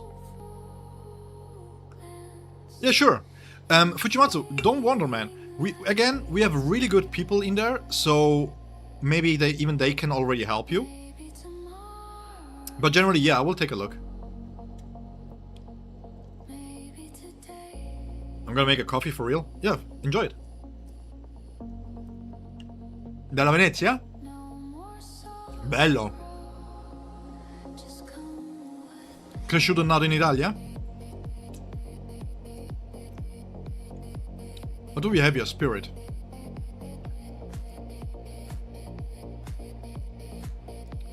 I was just asking Auromancy if he is born and raised in Italy.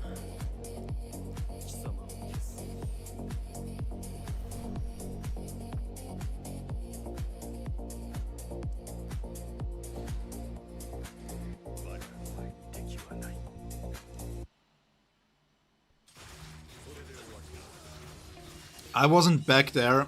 I have to be completely honest. My grandmother lives in the near Genoa, and I haven't had the pleasure to go south that much anymore for the last 7 years. I really hope that one day I can go back down there. Soprattutto Lecce e quelle parti là. Because in Lecce, Bari, these places there, we had a lot of family. But we don't have much contact with them anymore.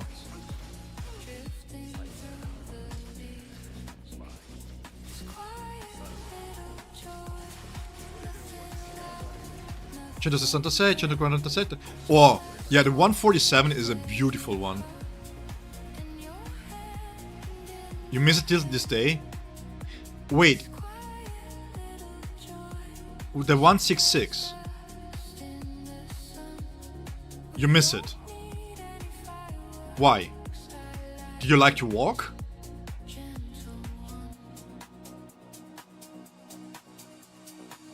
The car never worked.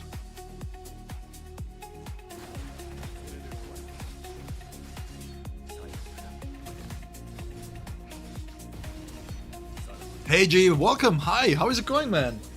How are you doing, bro?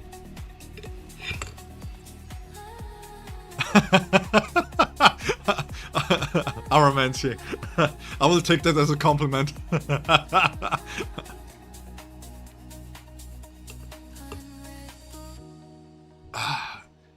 Yeah, the thing is, I was going to say, if you eat, like, if you have a salame piccante, proper Italian salami piccante, like pepperoni, salami, spicy salami, whatever you want to call it. I don't know what it is, but Spanish and Italian salami, spicy salami, is just made different. I don't know what kind of drugs they put into that meat, but man, when put on the pizza, there is 2 ways to do, by the way, pizza. There is one that we call hot, right? Where you put the ingredients before you put it into the oven. And there is specifically salami, spicy salami, that you do it on, so to speak, cold on top of it. So you finish the pizza, you take it out, and then you put it on top of it. And by the time that you start to eat it, it is warm enough that it's already really, really tasty.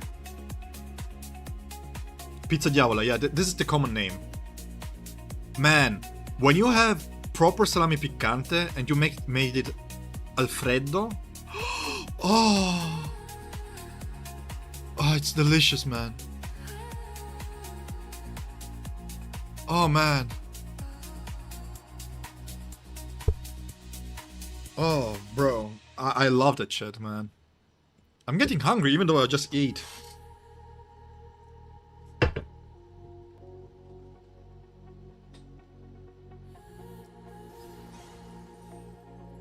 It's been good? Yeah, I'm glad to hear it, G.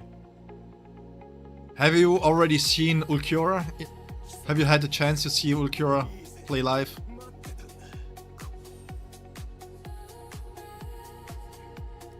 That wasn't under the table, that's my fruits.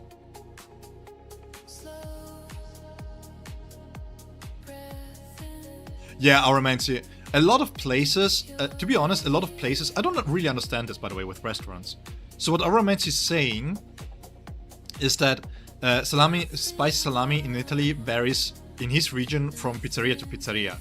But the problem is that this is something that I never understood, right? You have a restaurant and you're tight on money. And the first thing you do is reduce the quality of the meals?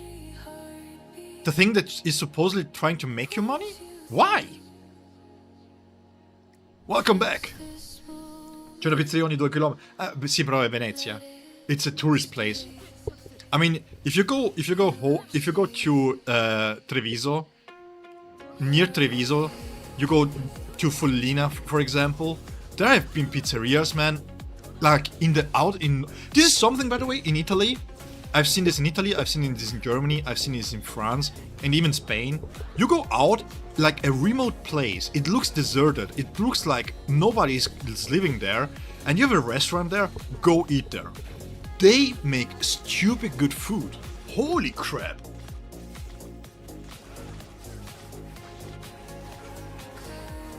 Smart with pens, stupid with dollars. Yeah, it's true. You got burned out? I understand, man. But still, I'm happy that you're here in the stream, though. Just enjoying your time here with us. Just real quick, while Soifon is fighting, I will have to go wash my hands because it's full of peach fruits, juices, and I will be right back.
Guys!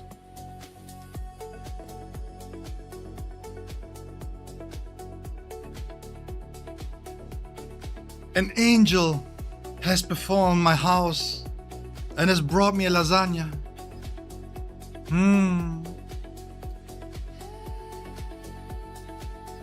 Ah, so great. So we're going to finish the tower here. Ah. By the way, I'm one of those people that really enjoys food. So it's really hard for me not to make sounds when something is delicious.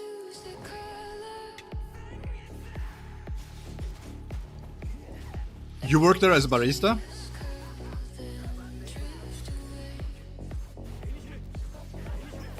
Yeah. Yeah, we can switch back to English because I'm going to translate anyways what you're going to say. So, yeah. But it's cool to have you here, man. Un altro italiano. È una cosa bella. Mi fa piacere che sei qua. Grazie. Grazie per il tuo supporto comunque, eh. Veramente l'apprezzo. L'apprezzo di cuore.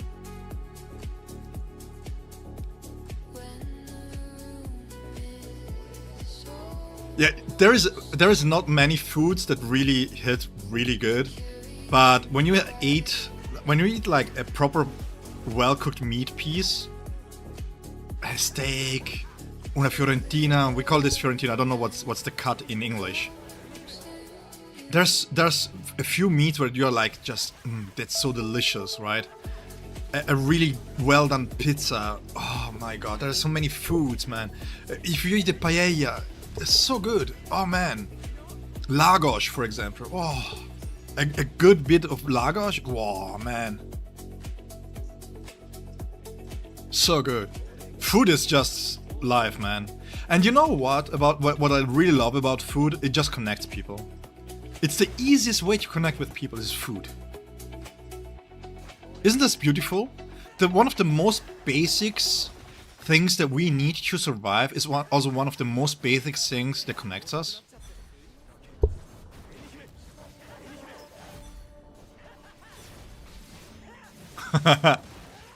Been weeks.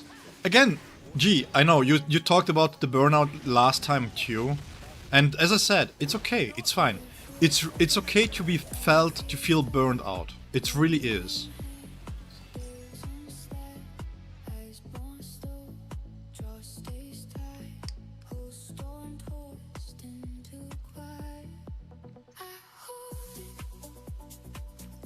At this point, just call a multicultural stream.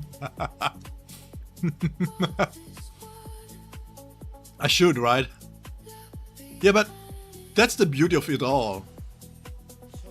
I mean, I really like to connect with people. Because every single one of you, it doesn't matter how old you are, it doesn't matter if you think that your life has been boring, every single one of you has something interesting to tell. And even if it's not something that you have experienced, just talking about yourself, your passions, is interesting enough, right? And without the internet, without this, I would never be able to connect with you people. And I think that's the beauty of the technology of today's day and age, right? We can attribute, we can talk negatively about it all, basically. But in the end, being able to connect with people from all over the world is such a cool thing, man. Oh yeah, no, you can for sure build it on. I would trickle it down to your SR Plus Ulquiorra Fujimatsu. If you haven't farmed candy stamps already, farm for Ulquiorra, and those that are still good but not as good for your main, you give them just over to Ulquiorra. It's fine. I mean, you're not going to build a SR Plus B6 to compete with whales, right?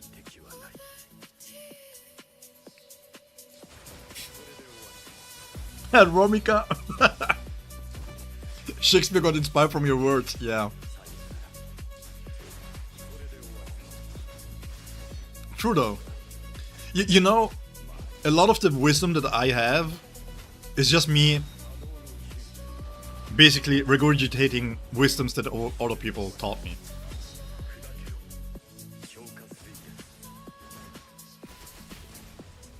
Live from 6. Yeah, but Gagan, usually if I'm off, what I really like to do, if I have the resources for this, then I like to do one proper stream, right? So that because that now we are all hyped. Now we want to know, hey, is it worth summoning for? Is it not? And me being able to test gives stats opportunity to really properly test what's really is the fact before I make a video. It gives you also the opportunity, by the way, to just interact with me directly. And I think this is my thing with a stream in general. For me, it's the way to connect with you guys, right? Because even though I love commenting and stuff, but it's something different if you're just talking to each other one-on-one, like in this case, live. Hey, thank you so much, Oromancy. Appreciated you. Yeah, I mean, can you fault them? I look at my grandfather. My grandfather both grew up during the financial crisis after the Second World War.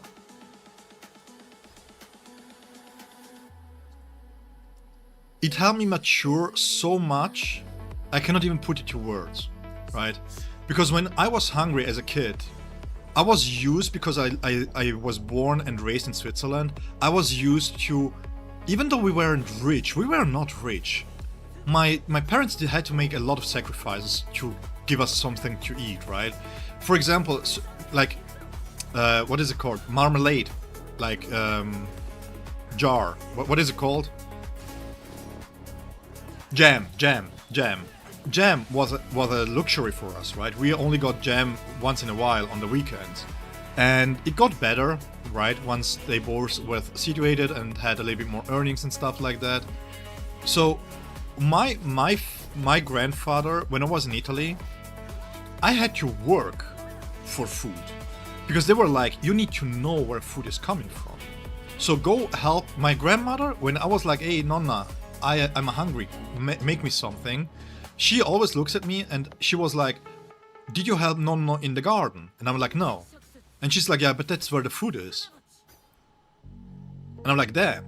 So what do I need to do to get the food? Yeah, go to your Nonno, help him in the garden, and then whatever you can get from the garden, that's what we will cook. And that's how we grew up in Italy. That's how they taught us to eat, right? Just animals, for example. I appreciate every single meal that I have where I can eat meat, because I enjoy food, but I also are really appreciative because my grandparents, both grandparents, mother's side and father's side, taught me how to value meat, right? Because it's a being, and it's, yeah. I mean, okay, to be fair, my mother's side grandparent, they were living, they are those which come from La Puglia, and the financial situation there was fairly crass, right? It was really bad. So they grew up with, let's say, a questionable sense of teachings. Because, well, I got rabbits, pet rabbits, and then one day, they weren't there anymore. Okay, cool. I was like, okay. They told me they went away. And then years later, when I was a little bit more grown up, I learned the truth that, well, they killed those rabbits because they needed meat. Yep. You know. You know.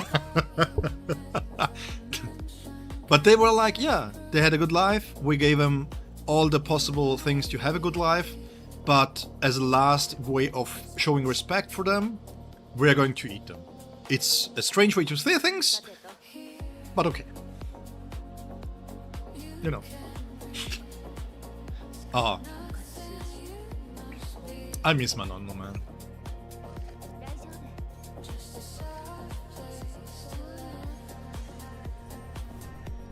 Anyways, yeah.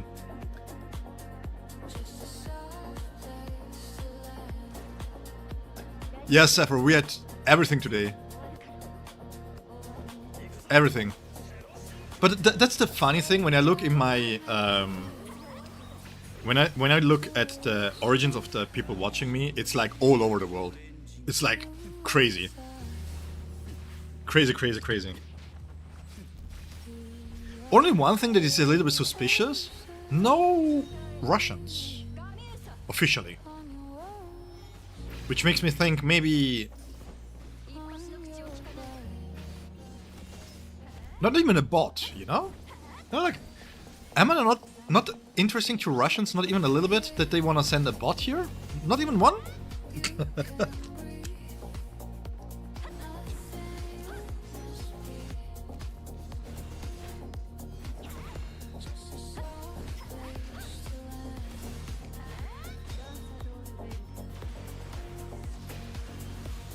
Oh, if I remember right, somebody asked me my age, right? And then I think I forgot to respond.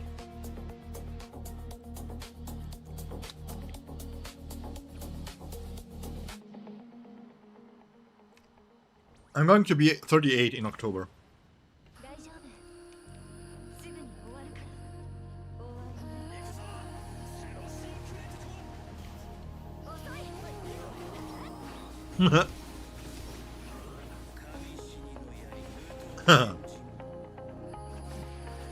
You know, I don't know YouTube too well. I don't know how growth looks like, okay? But I always find it a little bit suspicious when you have like channels with 100k subs and then like 2 or 3k views. Like, really?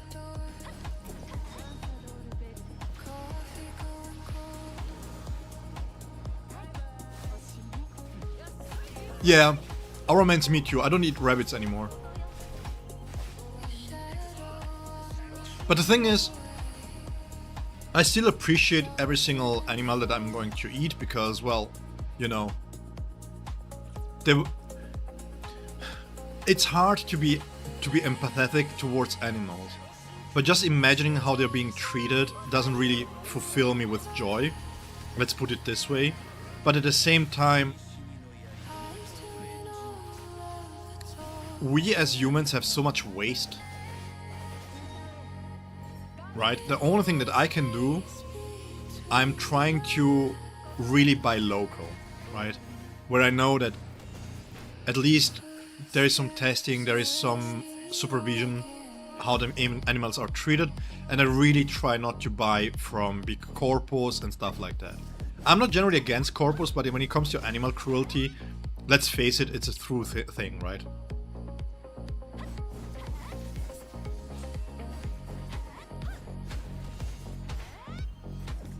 Yeah, and that's why I don't understand, Zephyr, why you are so interested in Haribel, because she represents a shark.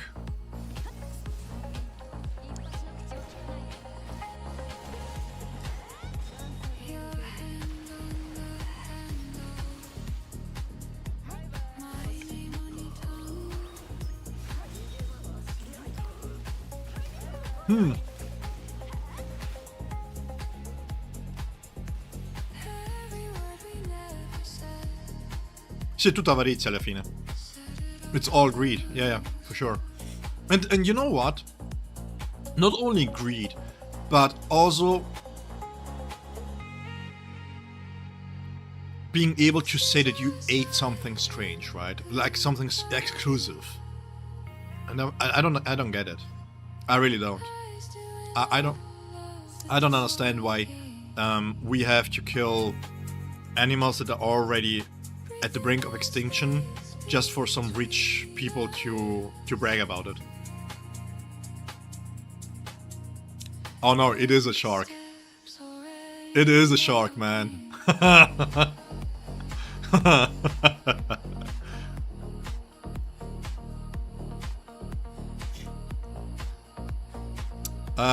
Where was I? My mind's drifted apart there for a second.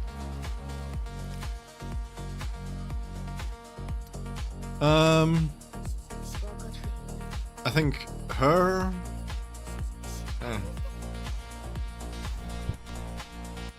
But it's a legit question, man. No, Leonero.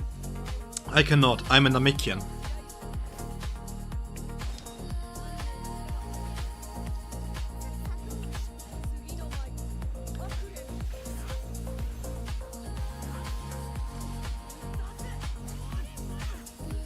I can only be a Namekian.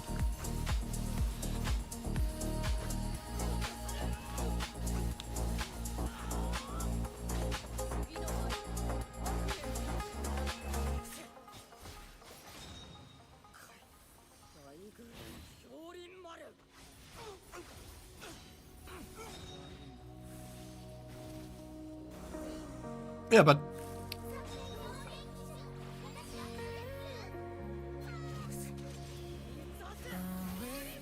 yeah, it's true. You cannot do much against it. I mean, look, guys.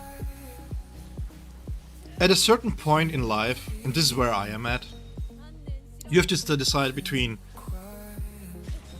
your own life and what other people see as morally correct. I'm not trying to say to be immoral, but if you, for example, really truly enjoy some piece of meat, even if people are saying that it's bad, if you're not, I mean, you have to judge yourself at the end of the day.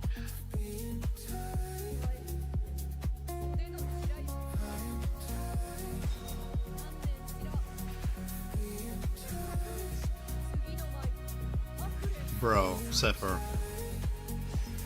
Are you trying to cancel me? The problem is, if I laugh...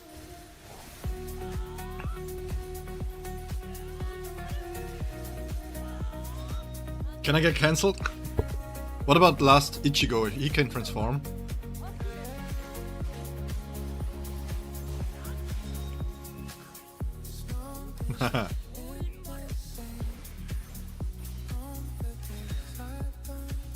Actually, if you think about this, it's quite similar, right? Because Ichigo gets beaten up and then he transforms.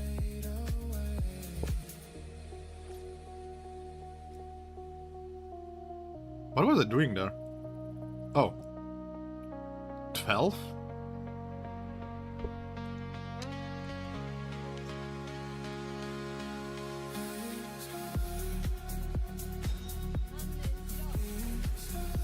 I don't wanna know, because I feel like if I laugh, I'm getting cancelled.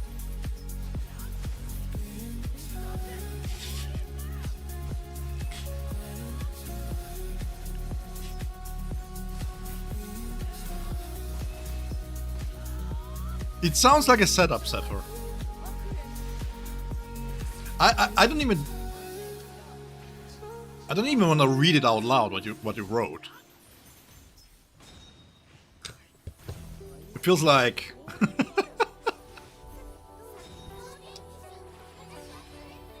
all right. So I've eaten. What else?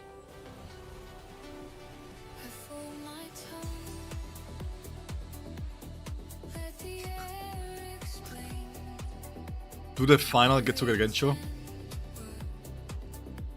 You're typing in the guild, yes. After the stream, though. Okay? When the... Oh my god. Yeah, I wanna know, but off stream.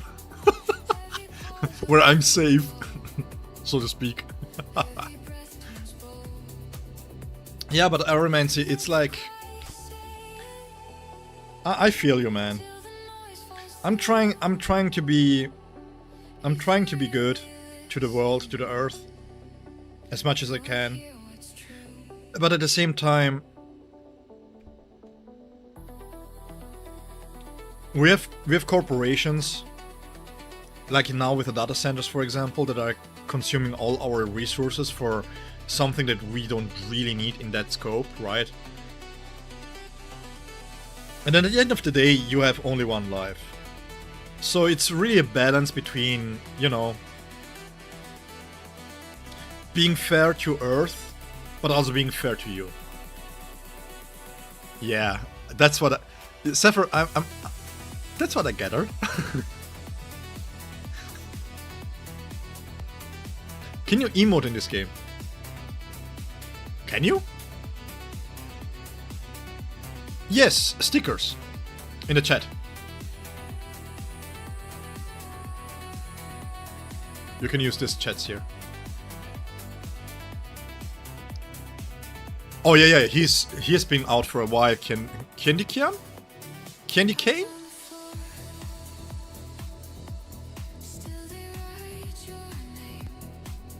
I got build shares here. Bond gives it 20%, that's fine.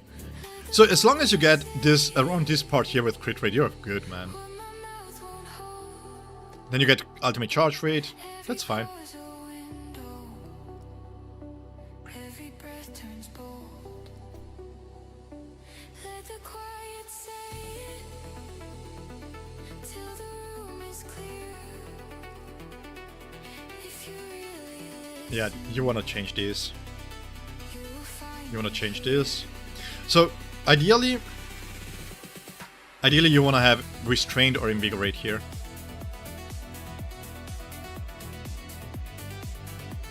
What? Stickers can be cool.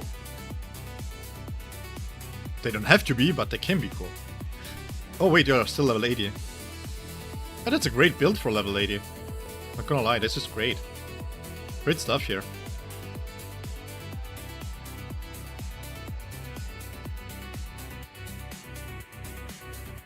Show me Ichigo, the final, wherever it's called. The Danga Ichigo is not here in the game yet. The only Ichigos we have is Bankai one, which has his mask. But this is not the Dangai one. And then we have these options here. And they don't have final options anyways. So Dangai Ichigo is not here in the game yet.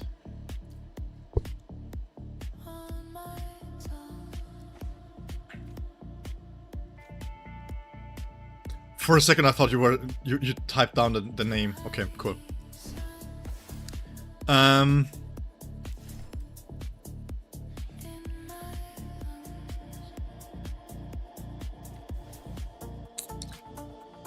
Wait, what? Do we have Ulquiorra here?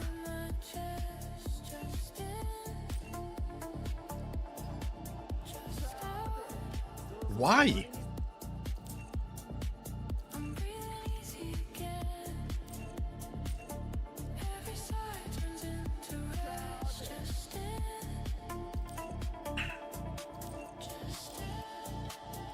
You mean one of those old Bleach games?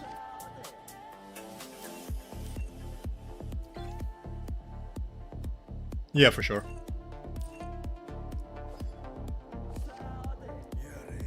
Let's pick him. I don't remember if they come... What is their power here? 33k? Yeah, we don't have maybe... I think we are lacking core stamps here.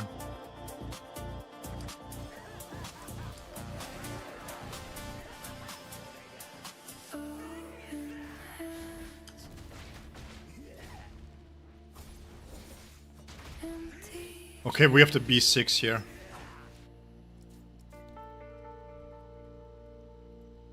At least we have the B6.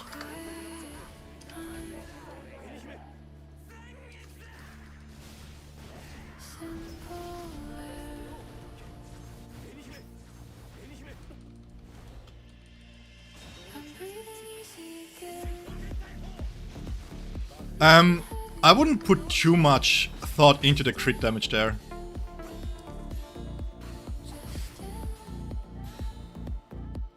Is this yours?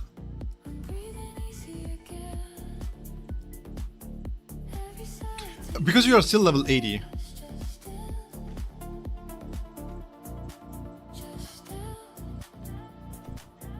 Oops, wrong one. You're still level 80, right? So you can still increase passively the crit damage. Once you level up, you will have a more of a share percentage because of the ultimate. So don't worry too much. At B2, you're lacking, you're still giving 40% off, right? The amount of investment, I mean, you have this stamp here that you can improve, but realistically speaking, you give maybe 3 to 4% more off by this one here, so it's fine. Focus more on the restrain and invigorate. This will increase the damage more than the few extra crit damage that you gave over. No, Leonera. This here is on mobile. Either mobile or on emulator, if you're using emulator on PC. Yeah. The amount of resources that you would have to put in here to get him to 250. The problem is not that it's not a bad goal to have. The problem is that he doesn't share that much over, right? And we have also to consider that he's been here for the whole game. We should have strike and slash support soonish.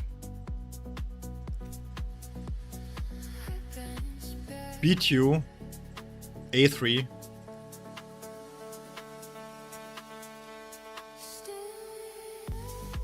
That's fine. That's good.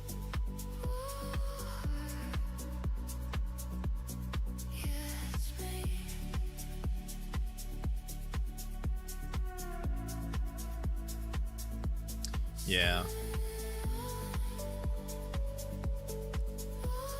The problem is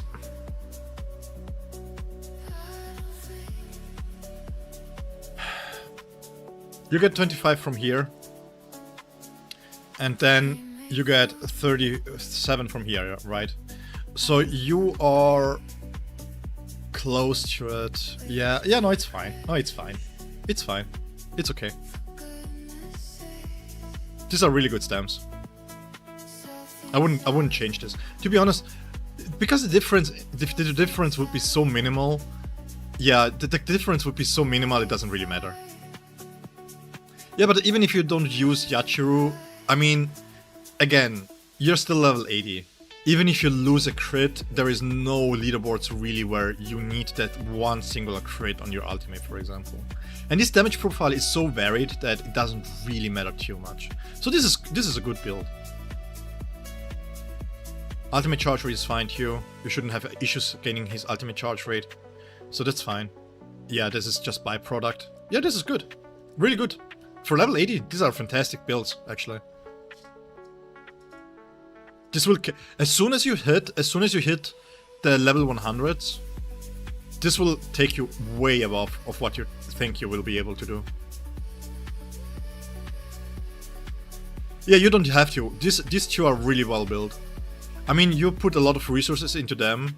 And to be honest, White Ichigo is so good that for Kenpachi to be even worthwhile, you would sacrifice the boundaries for White.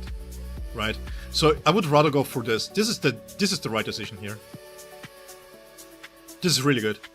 Really good. Can you play with me? I'm not doing any content where I'm doing co-op at the moment. Wow, SU, I'm so jealous. I want him B4 too. This is free on mobile. You can play if you're A+, if you're going on mobile and you install it and it's not Crunchyroll, then you can join the guild if you want to.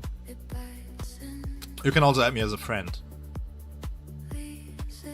But because I'm so far ahead in the game, I'm basically in the end game. We cannot really play together because of the levels differences.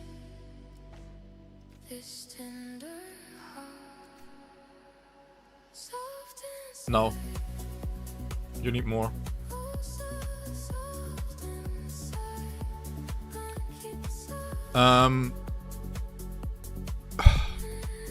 Okay, wait. I will ask two things. Yeah, you're level 17.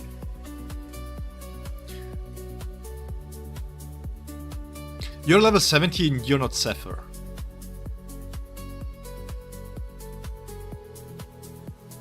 You know? Don't try being funny. No. Leonero, the thing is, it's just like when you play the game, there is like 3 tiers, right? No. What I'm saying is there are 3 tiers. When you enter level 1 to level 40, there is when you play this game for the first time, you have this level here. Level 1 to level 45 is one level bracket. And then you have level 45 to level 60 is another bracket. And then you have the third bracket. And I'm in the third bracket, which is why we cannot play together. But of course, there's also the thing that I'm much better than you, right? But yeah, you know, we don't mention this here. You thought Yachiru need attack percentage in ult only?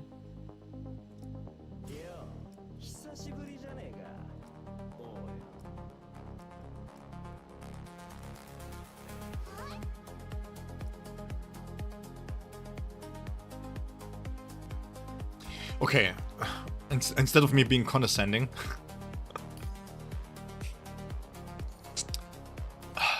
the problem, you're level 70. So I think it's this one here that you're lacking.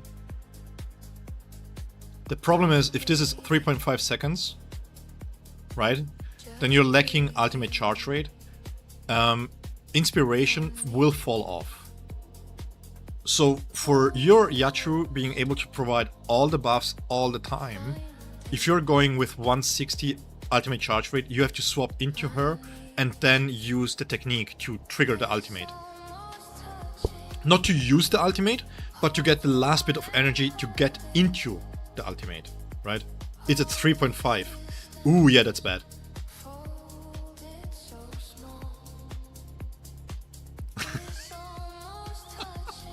Oh, that one you heard, right?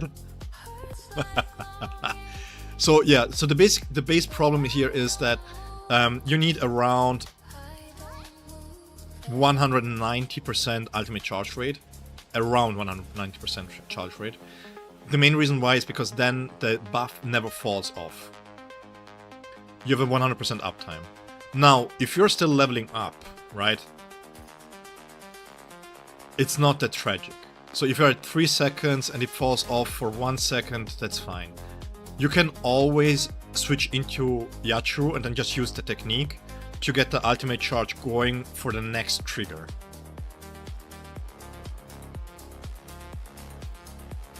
Yeah, you're still 30% off. And even this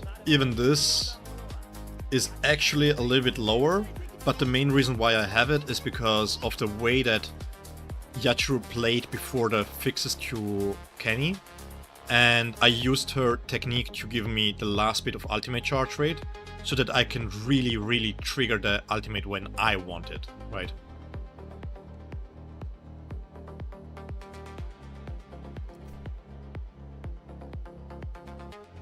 I never share the character. How do I share?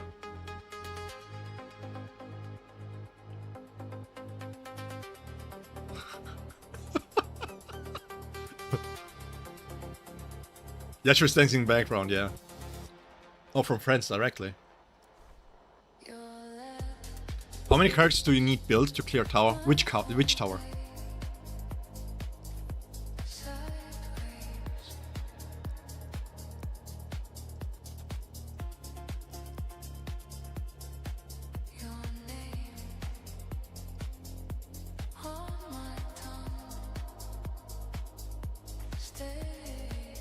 Oh, share. Oh, here. Oh, oops.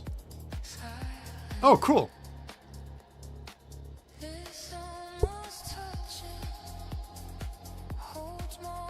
I never did this. I never did this.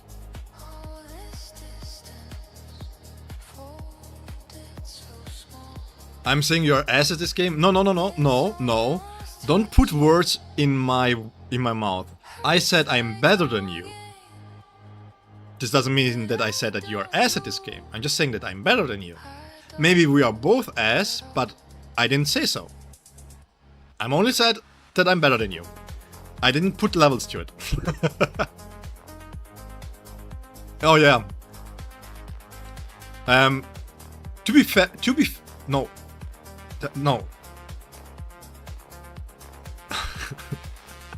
Yeah. I don't have much to add to this. I usually do shift them around quite a lot.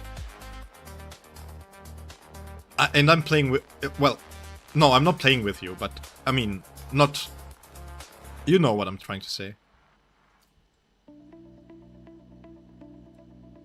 Yeah. If you play double support... Okay, so...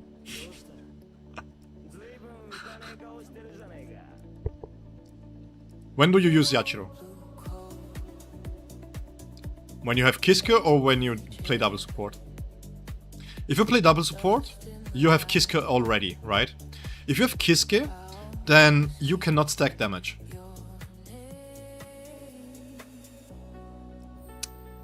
So what is the better way to do this? By just giving her enough ultimate charge rate. And this piece here was the last one that I had, which wasn't level 30, that I just can slap on her. This is my, just real quick, no joke, this is my tertiary stat set that I gave to the supports. This is just for ultimate charge rate.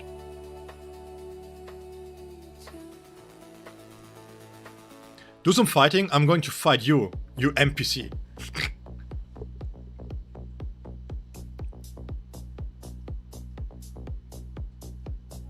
Yeah.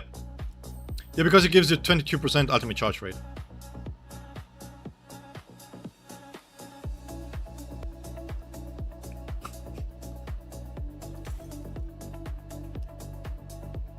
Man, you're doing a lot of yapping too. You're doing more yapping than I do, and you're not saying shit either. So that kind of sucks. Yeah.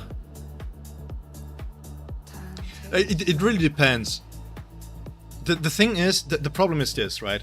If you run double support, who is your main support? Generally, it's either my Yuri, right? Who is not built for me, for example. I just never get around to build him because of the way that I have to do content.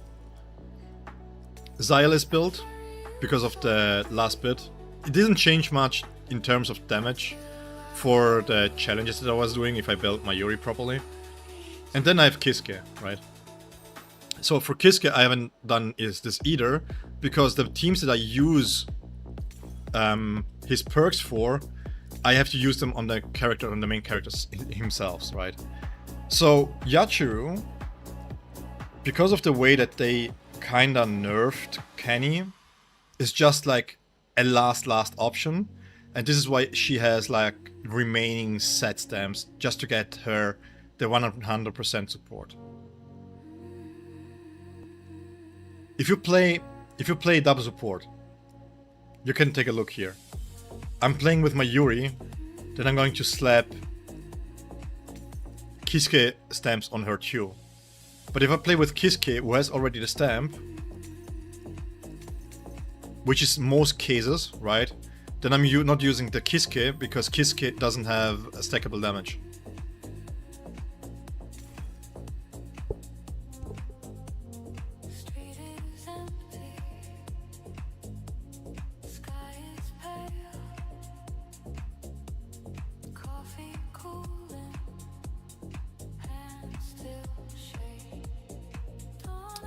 What else? Oh, good.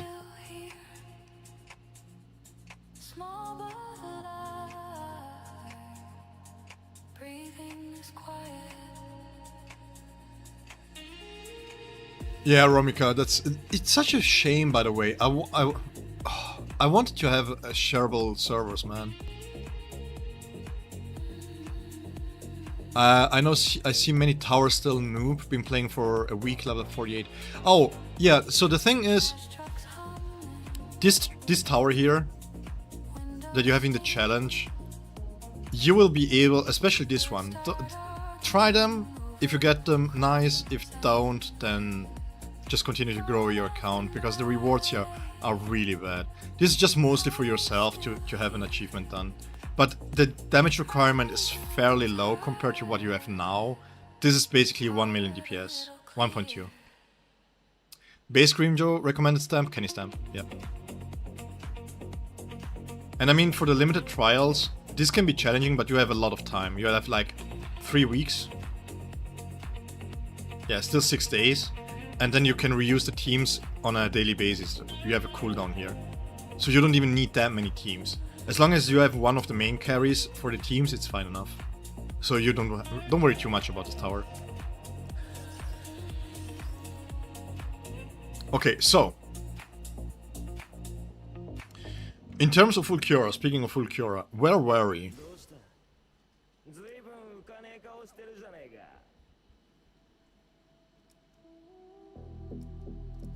He's better than Toshiro, right?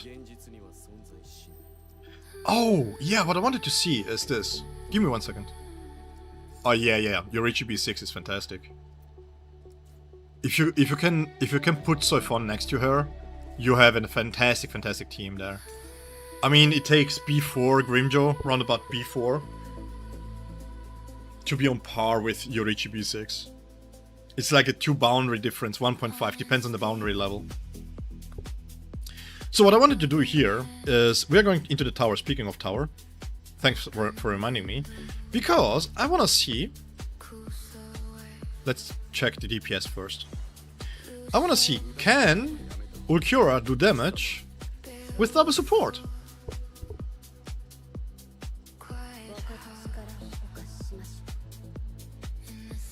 The premium one, the Grimjaw Pantera.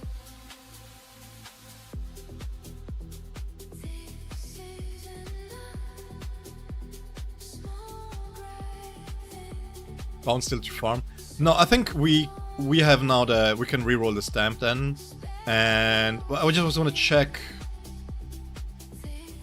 Yeah, Urahara works as support anywhere, but I don't know if Malaku is still here. We have to test Malaku setup here. Hey, Leonero, try it. It's fun.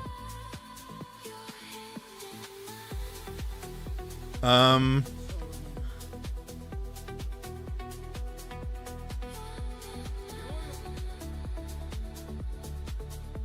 think so, yeah, we can run this one.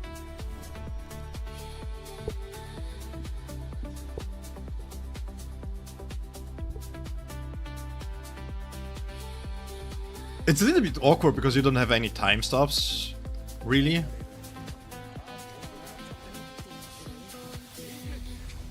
But I just roundabout to see if we have even the damage here. Hey Ixen! Welcome back. You loved it? Yeah, his animations are so good, man. Look at this.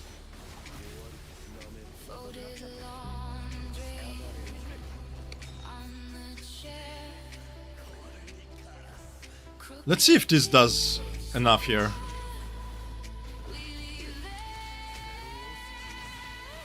Beautiful animations, man.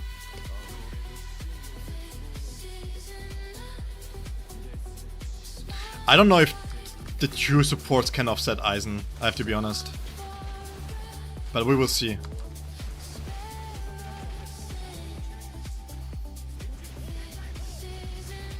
Yes. We can do that. You hate me, I know, because you requested Momo specifically. But yes, we can try to do so. And the damage is still good, though. The damage is still good.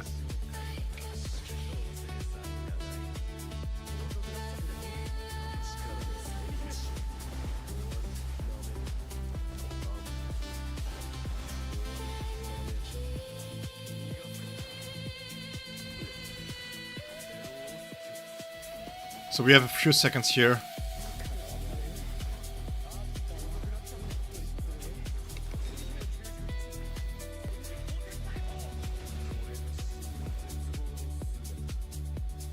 Beautiful animation. Look at this. Holy.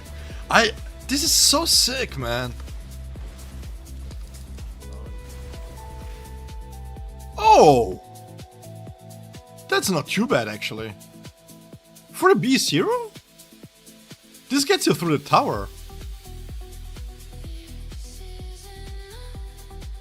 That's actually not too bad.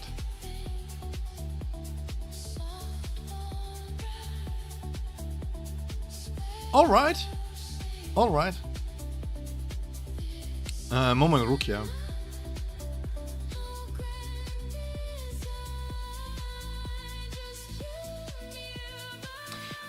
I think the problem with Momo and Rukia is that you are losing a lot of damage there, in general.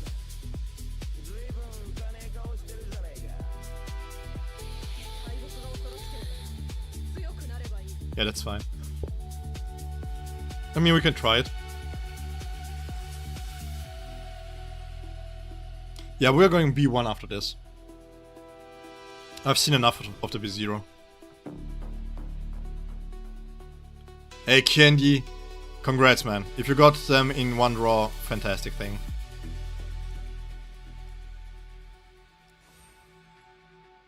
I don't know, man. You want to believe in Sad Boy carry?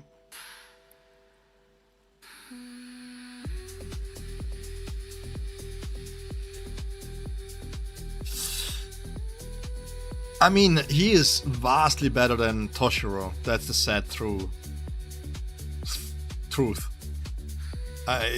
He at B0 he outdamages B2 Toshiro. It's not even funny, man.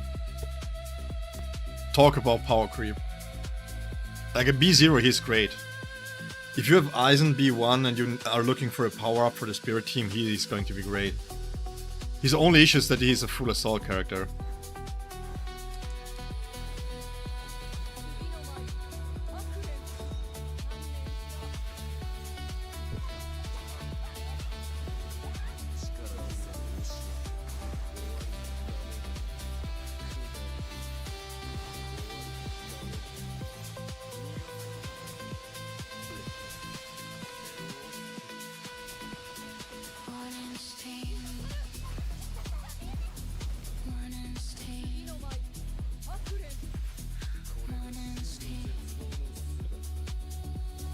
This shot here is unfair. It just gaps everything in the game in terms of style and oh my god.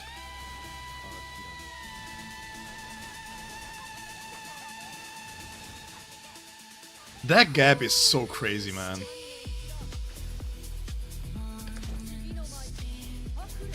So let's see, do you have multiple hits here? We are at 182. Animation power creep is crazy, for sure. Look at this. Yeah, the damage here is going to be lower than with double support, premium support. But it's still not too bad. I was expecting a little bit worse, actually. It's beautiful. Holy crap.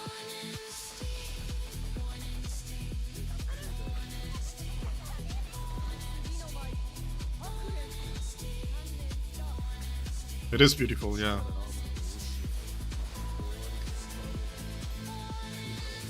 I'm not going to switch out anymore. Let me get this ultimate here in here. Look at this!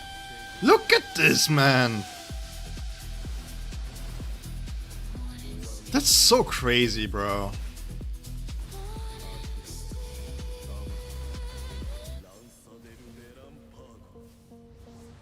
Wow. Wait. Listen. It's not too bad. It's barely behind Kisuke and Xyle here.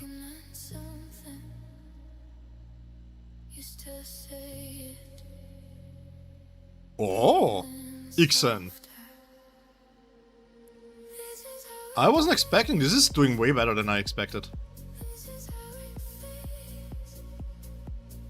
This is way better than I expected. This is B0, guys. A full assault character doing B0 this kind of damage. For those that don't understand, it's crazy good.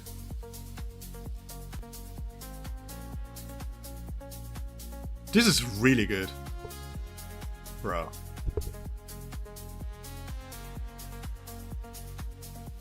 Attack, crit rate, attack. With crit rate, crit damage, and ultimate charge rate and attack percentage in the substats, ideally. The entry level? Gapping Toshiro, that's the entry level.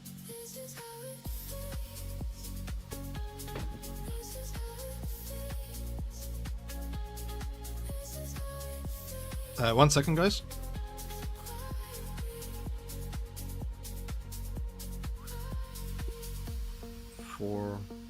Okay.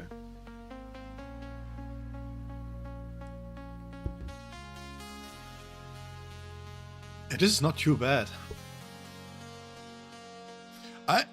I'm expecting this to do quite a lot of damage actually, because Rukia doesn't really provide that much compared to these two guys here.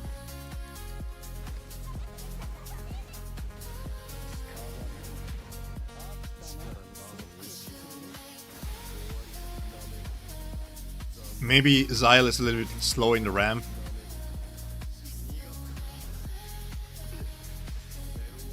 Maybe.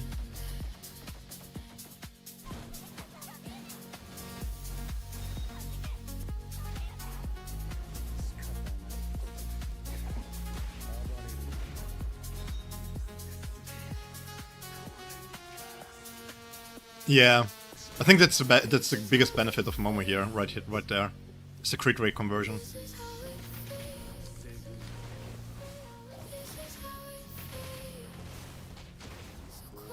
Yeah, you're not able to keep up with the... because you're not countering that much. So Xyle is not providing as much support as he should.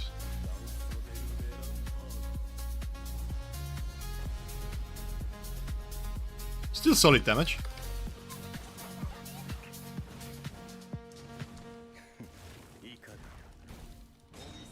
Still solid damage.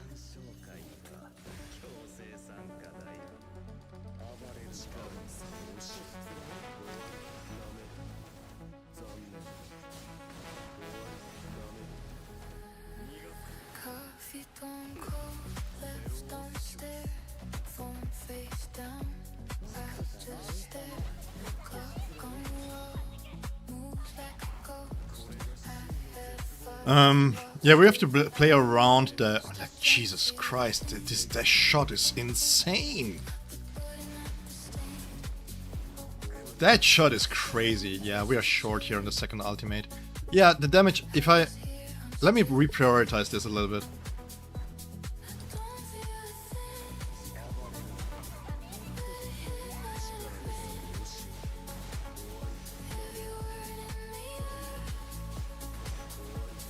I wanna have the stacks for his ultimate.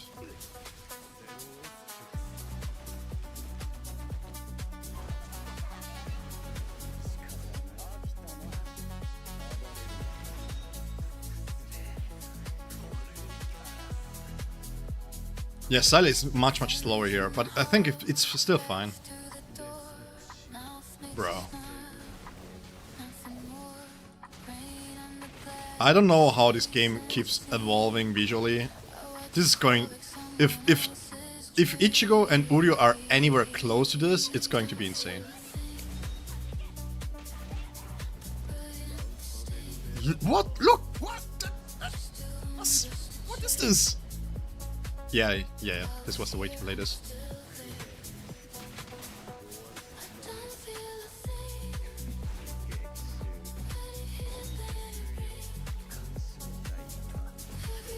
And we use the technique here, and then we can go back into Ulq.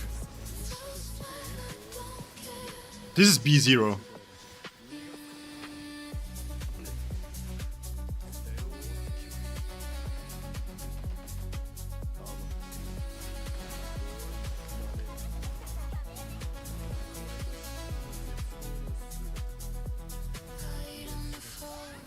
Oh my god. I wouldn't mind Baragan being in the game, not gonna lie. Yes, Xyle B0 too.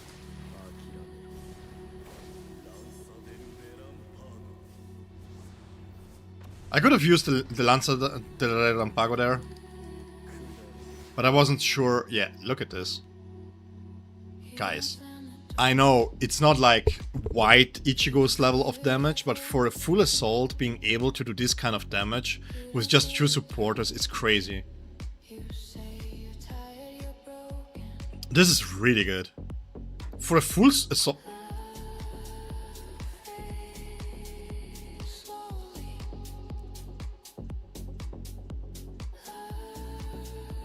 Let me see real quick. Yes, Momo is better than Rukia in this case, yeah. Rukia just doesn't provide much. She has the 15% damage increase and that's it. You have to build her for damage, but then again she doesn't have really good multipliers. So you build her for support, you might as well just pick Momo. No, it's not that much more. But it's still a 10-15% difference. But all 3 are viable. You can run Rukia Momo, you can run Xyle Momo.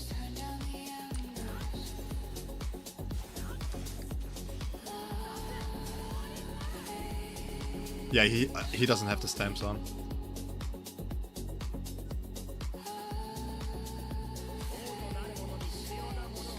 He doesn't have stamps.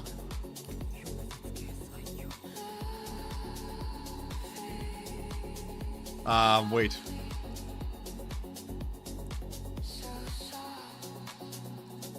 Let me give this here over to him. He wants crit rate.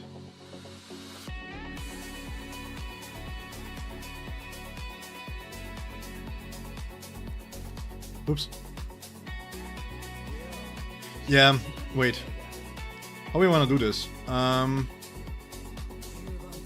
going to give him Kenny stamps. That's the easiest way to do this.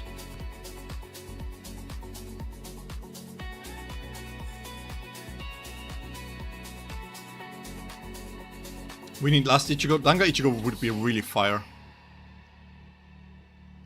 But I think that it has to do, Ixon, with the fact that Xyle is very slow in this team, because he doesn't counter, he doesn't build enough stacks of nothing. Yes, my Momo is very badly built.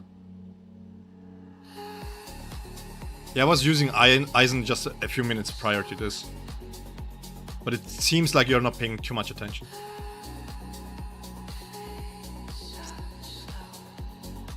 Tosh doesn't need this.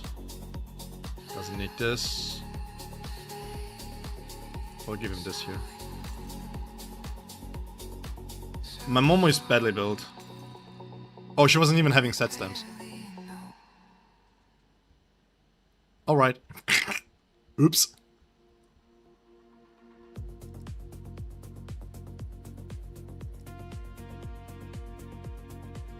Unexcusable, Leon. Unexcusable. That's nearly a bannable offense, not gonna lie.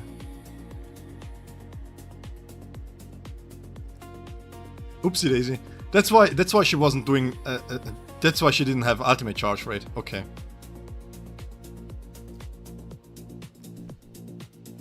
My bad. Oops.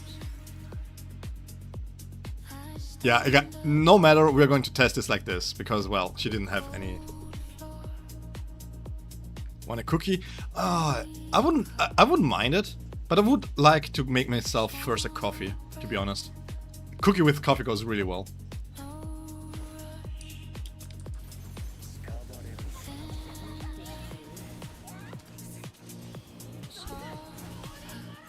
Welcome back, Malako. You missed the whole testing with Kiske, by the way. Shouldn't have never left.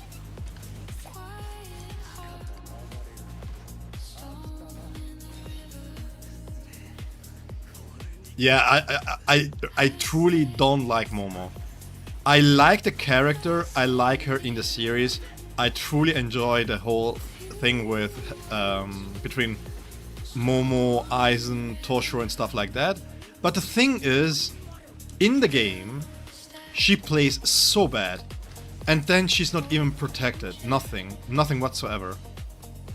We do 2 full rotations here.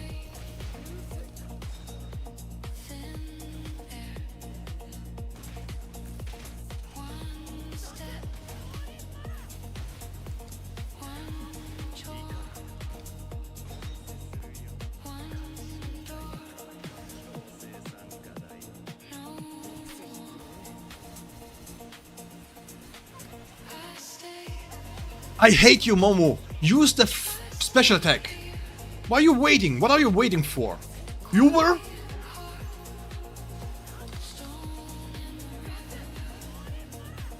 Yeah, in the anime.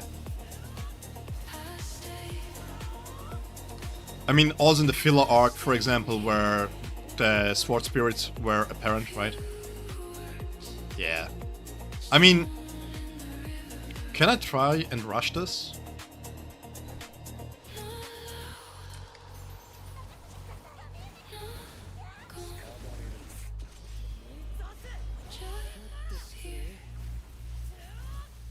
All those attack animation and spamming just to drain 1 bar. That's what it is, bro.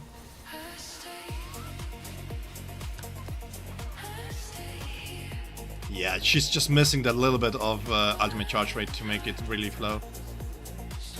The problem with Toshiro, this is really bad, because the buffs really didn't help him as the main DPS.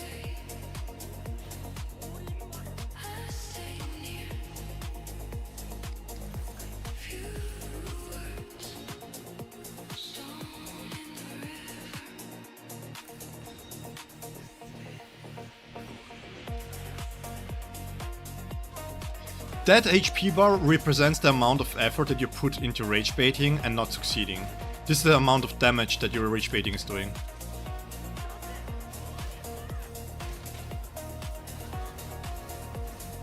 So maybe in 10 years time you will be able to successfully rage bait.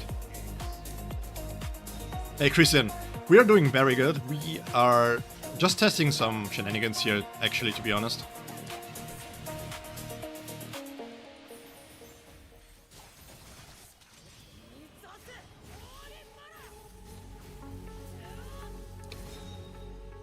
You ask, you shall receive, Leon.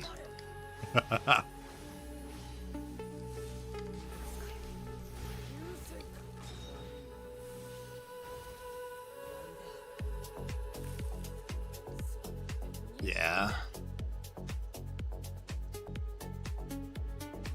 It's like, in this level here, it's closer than what it looks like when you pair them together.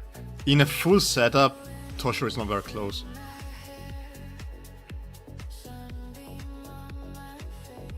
It's just not close.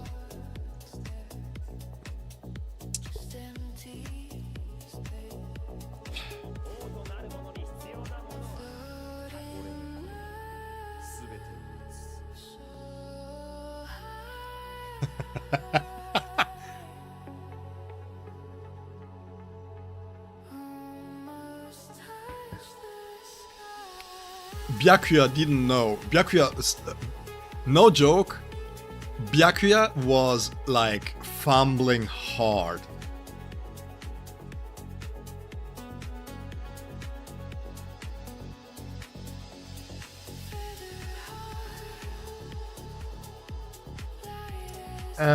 I think we've seen enough, right? We can B1 him.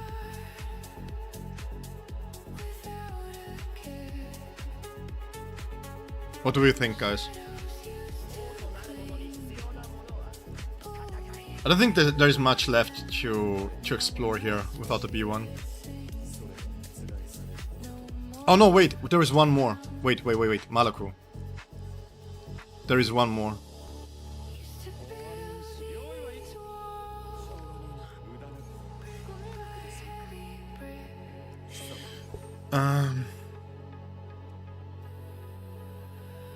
You said there is not enough ultimate, right?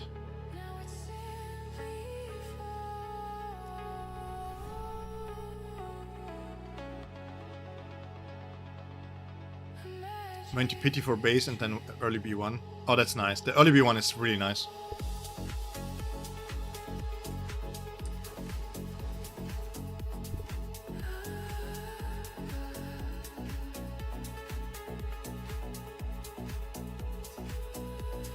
Because you were away and you weren't paying attention. It's like in school. You're not paying attention? Let me see.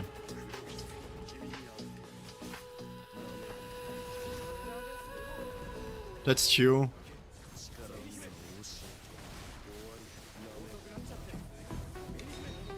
Three.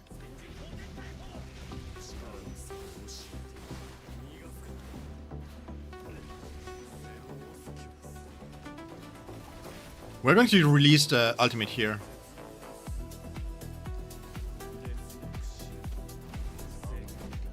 Because these are all time stops, by the way. Look at this.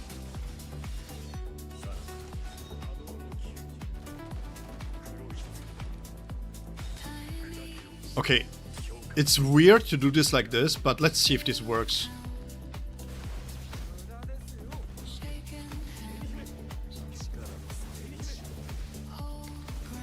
We're going to hold.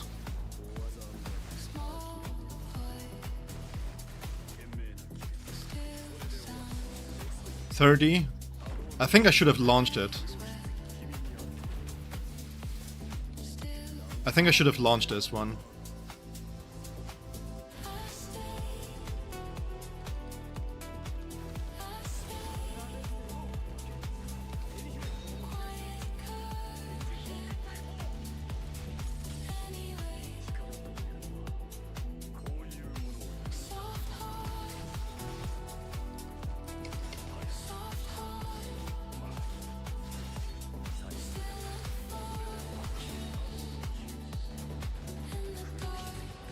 $22.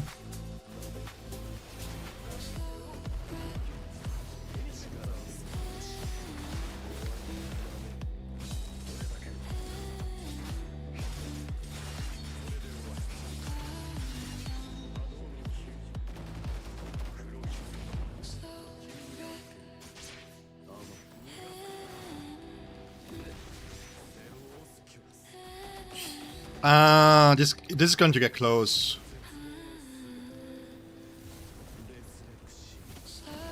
This is going to be really close.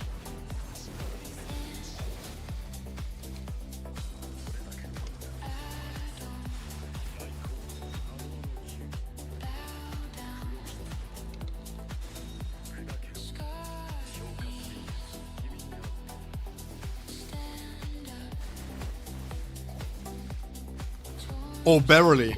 Barely, Malaku. But we lose a lot of damage.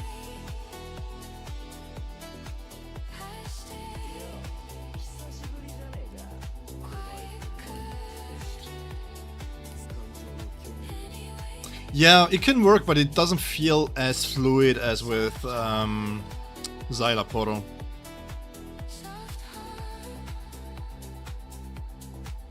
Yeah, Aizen is amazing. Visually, these characters are crazy good. Crazy, crazy good. How much ultimate charge rate was this? 78. I mean, you have to go through the 4 slashes anyways, so it doesn't really matter.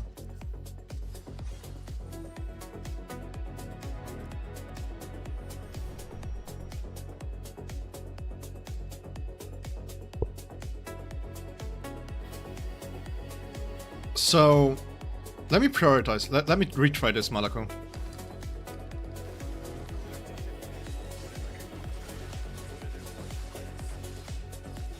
Ah, crap.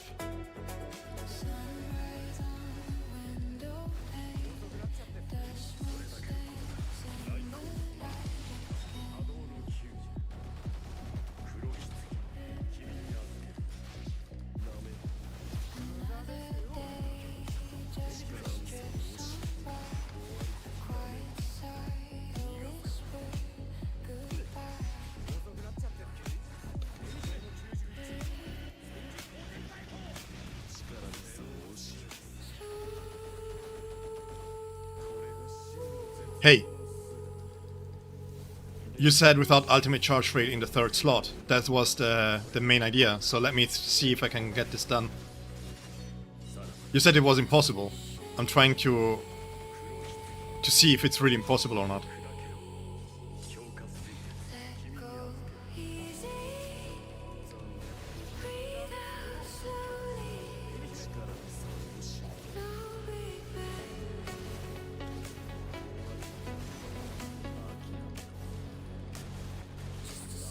So we're going to use this right away. We should have the technique right ready here.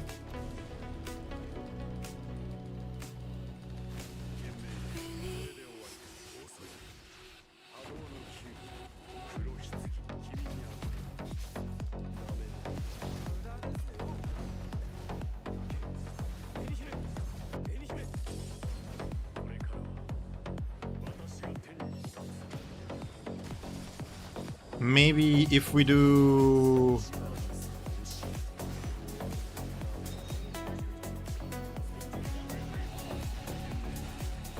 something like this, a little bit of trickery here. I don't consider this cheating.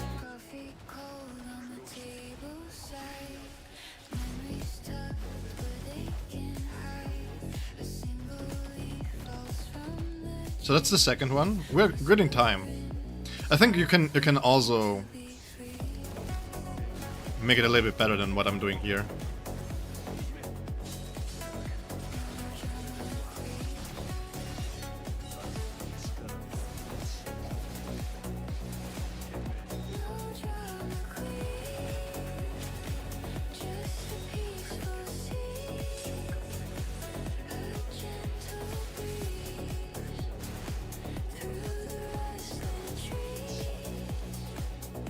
Okay.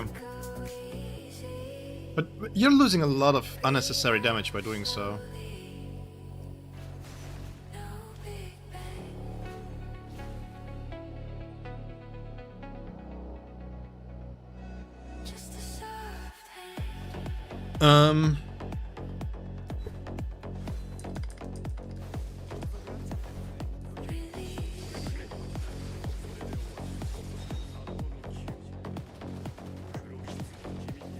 What if we do it differently after the ultimate here?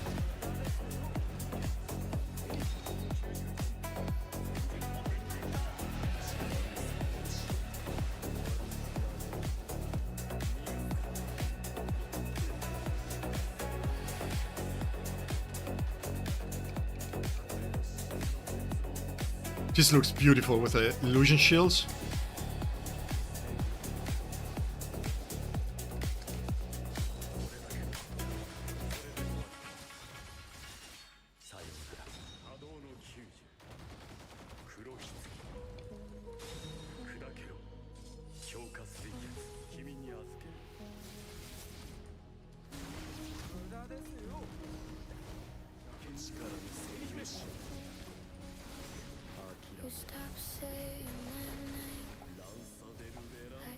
You just have to really prioritize Ulquiorra here. But if you don't have a high investment into Eisen, this doesn't really matter too much. How much time you give to Eisen.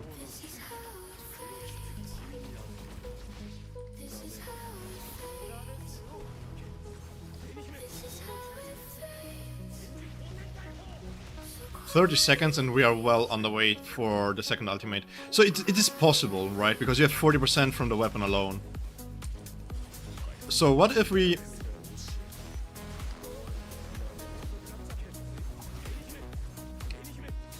cheat a little bit here.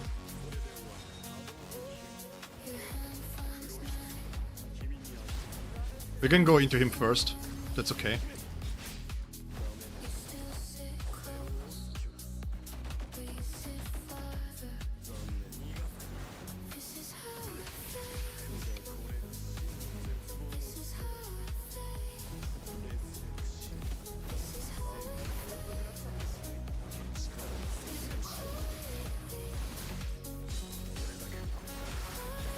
Yeah, this should be working fine. And then we can go into the ultimate.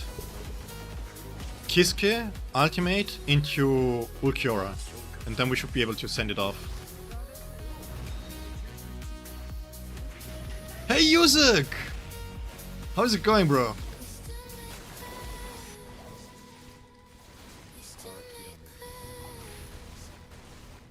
And there is the second ultimate.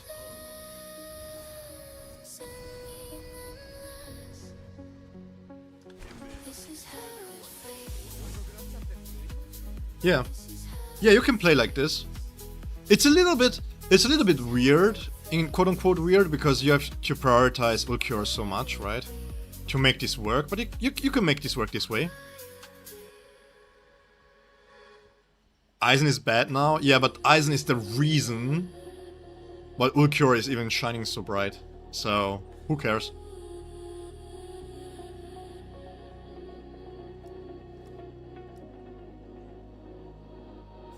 Can I try SR version with his stamps? I can do so, yeah. But let me see real quick. Because the problem is, do I even have...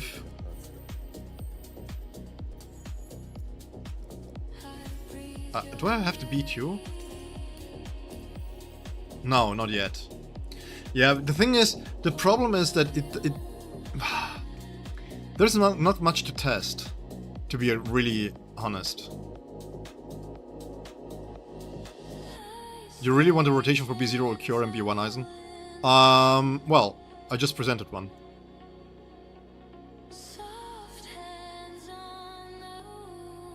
B1 Eisen and B6 Eisen plays the same.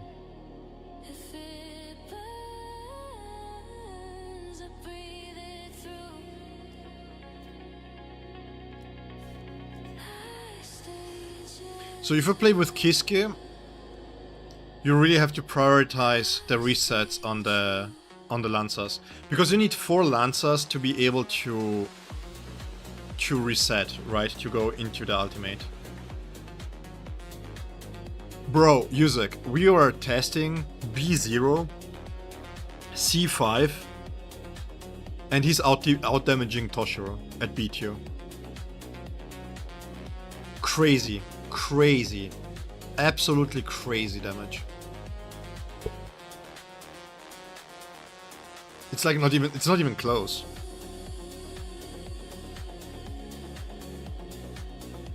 And I'm curious to see what the B1 does. So if you're going to play with Kiske, the idea here is basically to hot swap into Kiske. Try to have as much time stops as possible. You prioritize switching into Ulquiorra first. This triggers the counter and the cooldown already.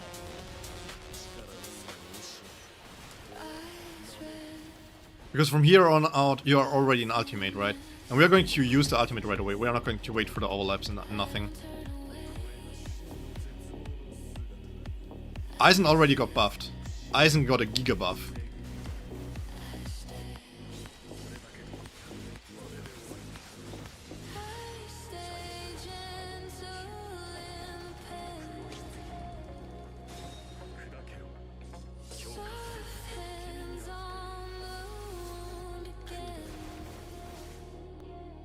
And then basically you go from there. So the rotation is fairly strict. Is white better than Eisen? Oh. Yes at B0.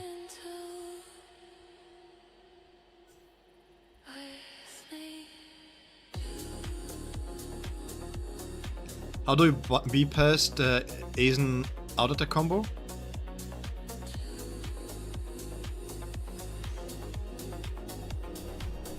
With the counter.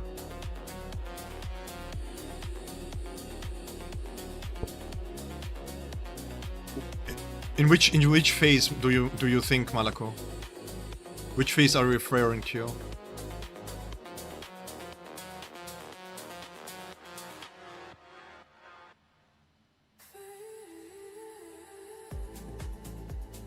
So if you swap out immediately, you get the counter here. Technique. This here is a guaranteed hit, right?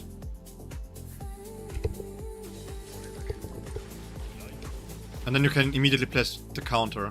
And that gets you full and full here.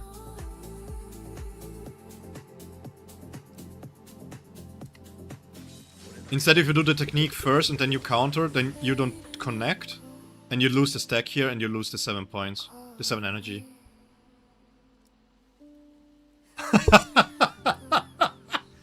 Hey guys. You will get the B1. There are many B6 showcases, you know.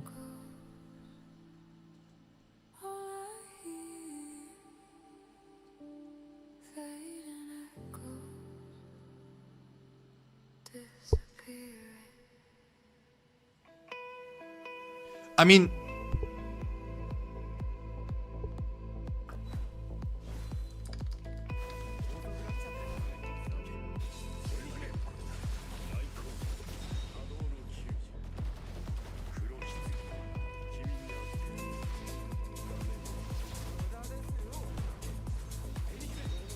give me a second.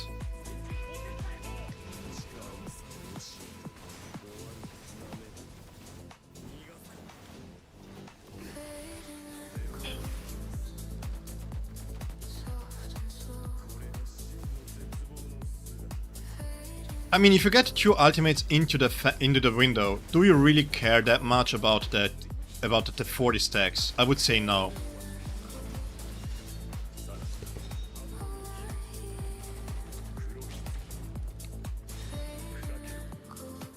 Because you get here Ulquiorra here, right? You use it, you drop down, you're 12, 14, then you go over, basic, over. And you're already at 40 when you use the ultimate. So we're gonna use the technique once more.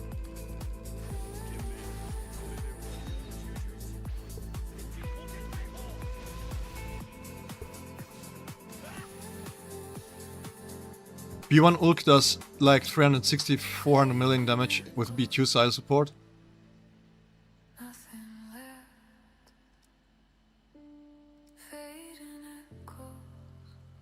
It does not get past 10 if I don't combo with Eisen. I went at 40, no problem whatsoever.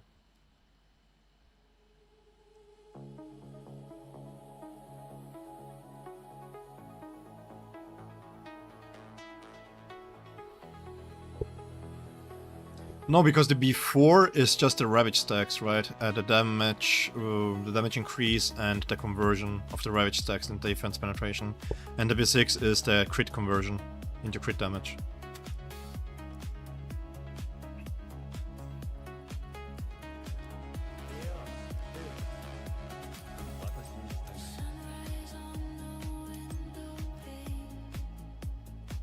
And then you have 3 more Ravage stacks.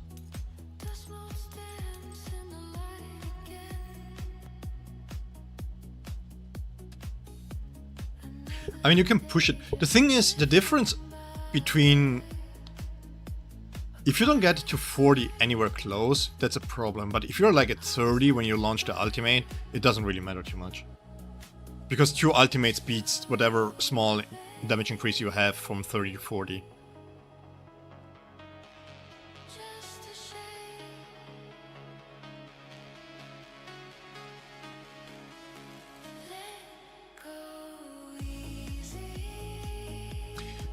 I really do wonder though, does the Sile support, does the B2 increase in value with Ulquiorra? Because 360 to 400 mil damage is insane in 1 minute. J-Rod, you're thinking about whaling, how much for B6 Ulquiorra? It really depends on luck. You can be as expensive as 500 bucks if you're unlucky and you have to go to PT every single time.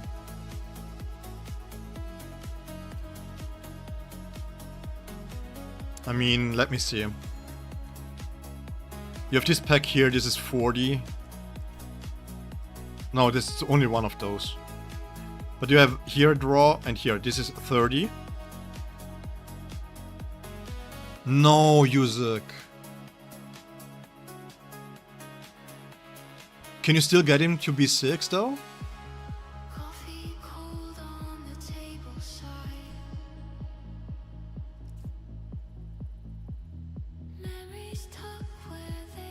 Let me check the leaderboards real quick.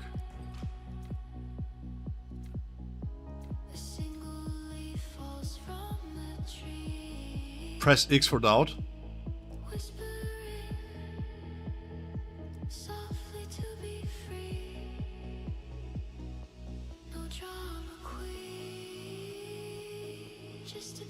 Yeah, never buy raw jades. So the raw jades is everything that you have left to buy then?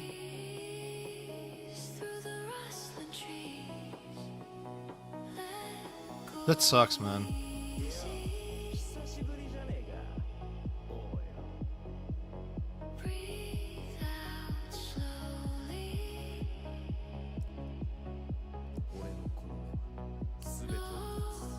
Now I'm sad.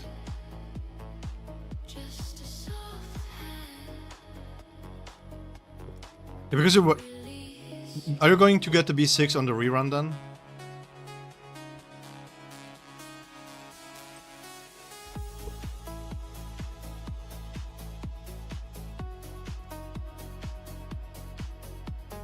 Okay. Yeah, because you were looking so forward to it and I was like, I knew you were hyped for him, right? So I was kinda hoping that you can get him to B6. So it kinda sucks to hear that you weren't able to. It's a bummer.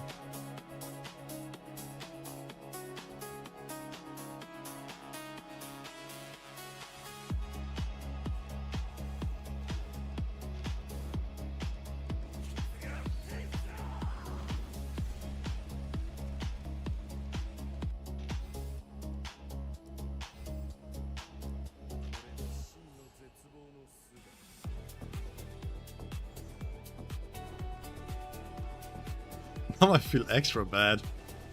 Holy shit. Now I feel extra bad. I'm so sorry, Yuzuk.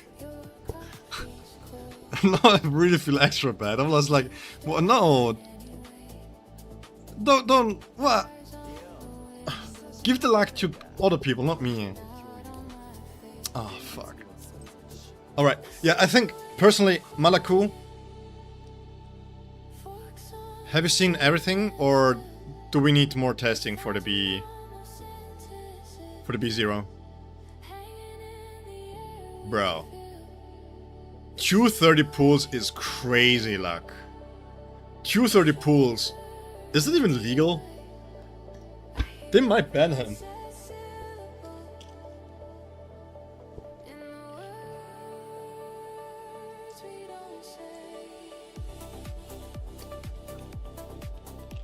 But generally, I think...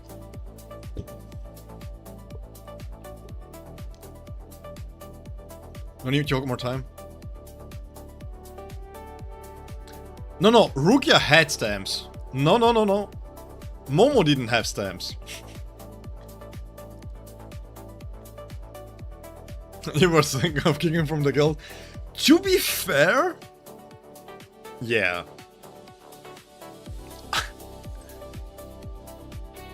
Okay, so...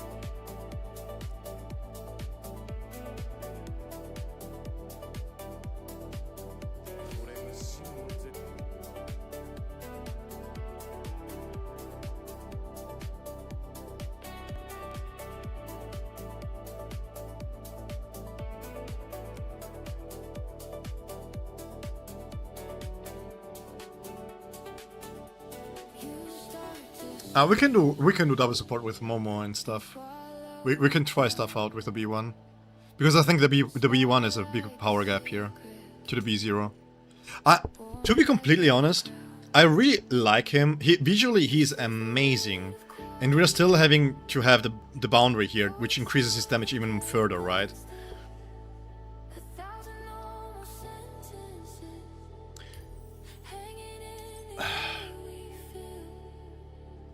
I'm trying to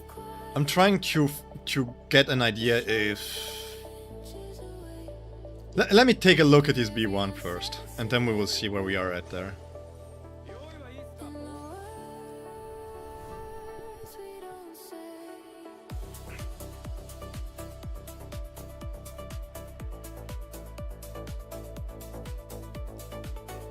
Why? To declass Toshiro even further? Thank you for mentioning it, though. We don't have many chances anyways. Yeah, that's fine, whatever. Better than Battlefield's kill.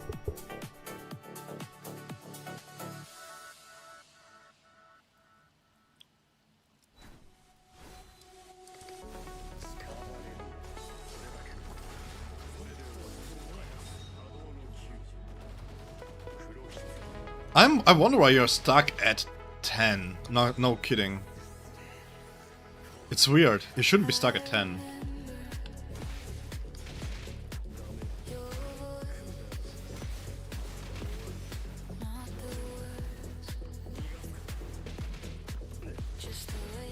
Yeah, at least usable, yeah.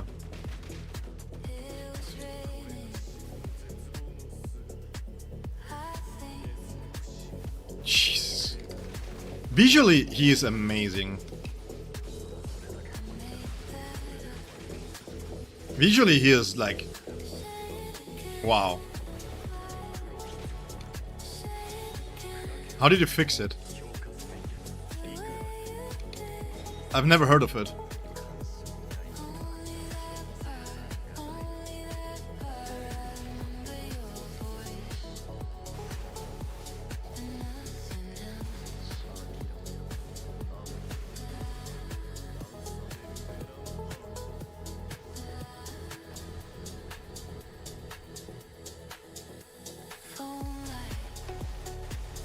Holy shit. Oh crap. Yo! What's that?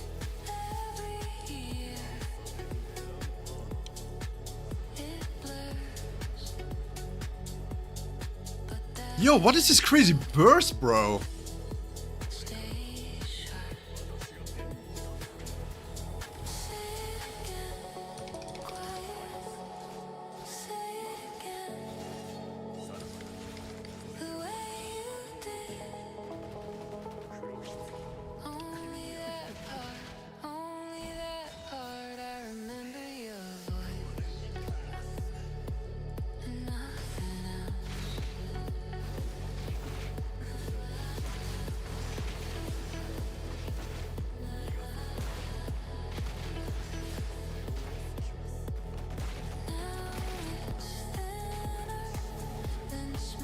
Sorry guys, I forgot to commentate because what?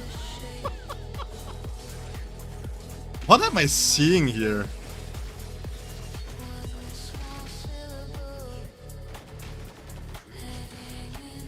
I don't care, I want to see this once again.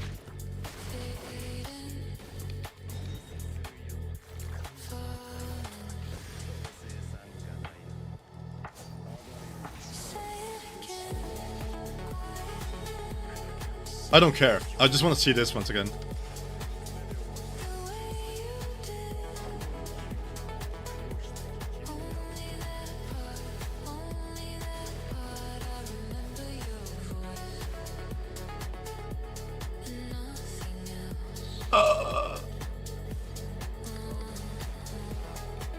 I just want to see this. I haven't been paying attention to what's going on.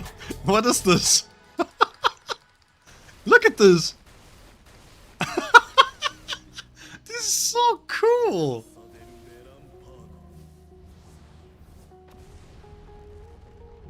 Oh, yeah, well, okay.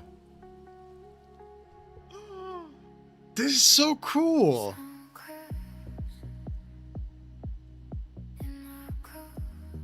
You're just...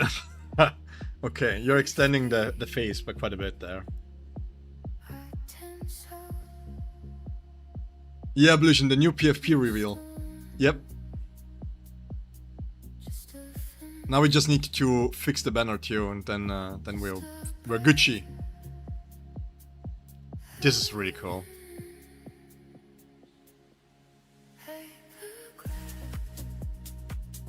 People are demanding buffs for Ulquiorra? For what?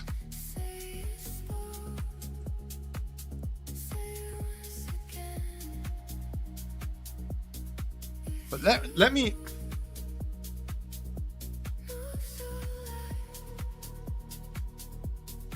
Let me drink some water. I have to cool off. Man, you outdid yourself then, Blution. No joke. So, for anybody wondering, because I'm only focusing on Bleach content, for those that are new or haven't seen this, I am changing my profile picture. I changed my profile picture around, and Blution was the one who created it. So, if you guys like the new profile picture and it being Bleach themed, and me being a sloth, then W in chats for Blution, please. Because he really outdid himself. It's a beautiful profile picture there. Truly amazing work.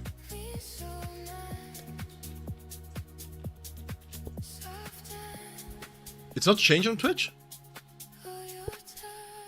I think I changed it on Twitch, right?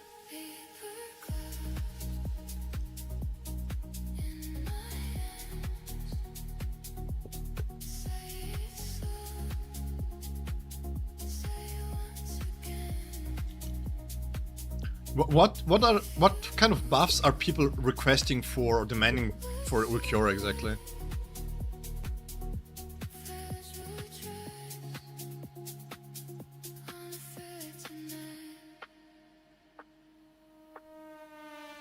Not in the stream channel yet? Boo! Boo! Yeah. Strange that it didn't change on the stream too.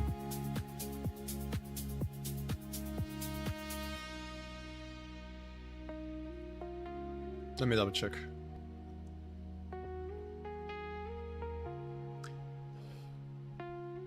Yeah, because originally I was planning to do a little bit more varied content, right? But now I'm like all in on Bleach.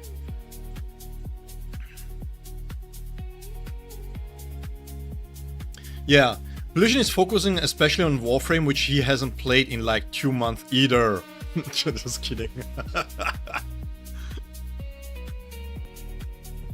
Damage buffs and off-screen attacks. He's already easy to play. How much easier do people want to get?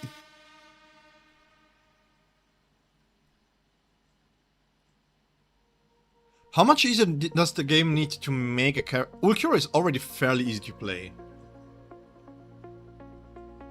I mean, with the cooldown reduction here, I can see why on B1 and later on with a weapon, ultimate charge rate can be really, really good.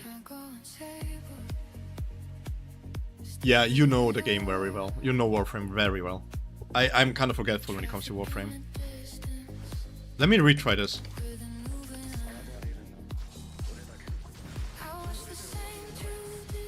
Dumbass.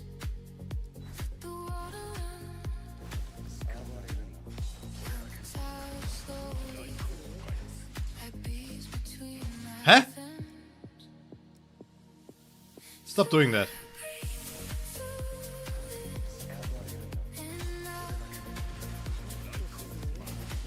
Thank you.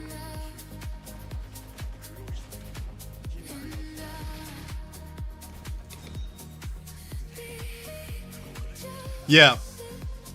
So if you guys are enjoy variety of content, for those that don't know, Bleach also does content on Twitch. He also streams from times to times. So for sure check him out.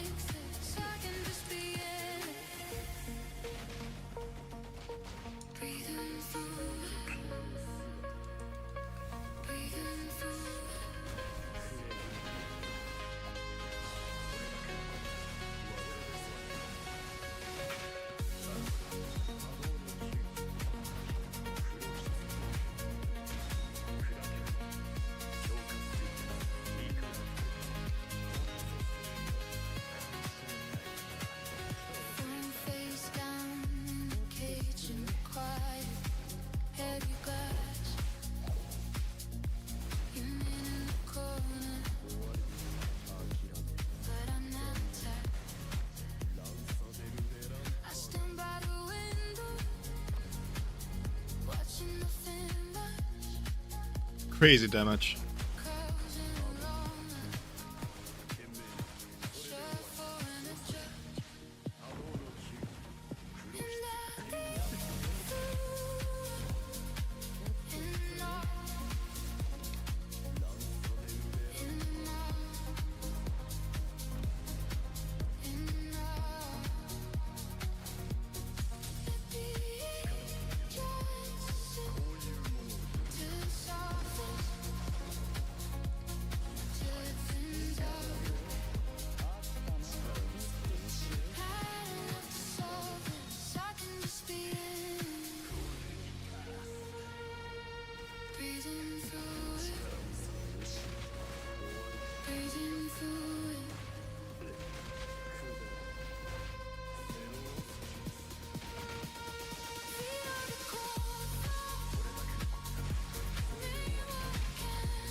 Can I get his? I don't.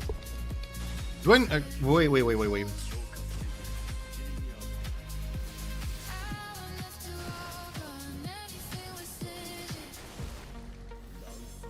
We're missing a little bit of time here. But I don't think we can alleviate that problem with just having ultimate charge rate, right? Jesus Christ.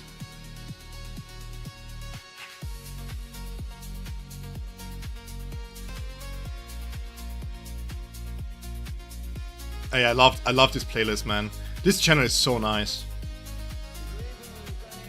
And although I'm not the biggest supporter of AI stuff and things like that, but with the copyright claims and everything, you have to be really careful. I had so many copyright claims.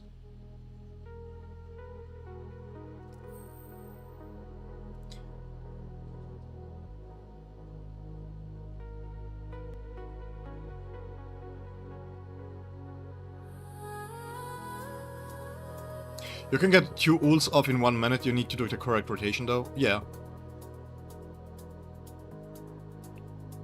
It's not a question of doing the correct rotation. That's not what I was wondering.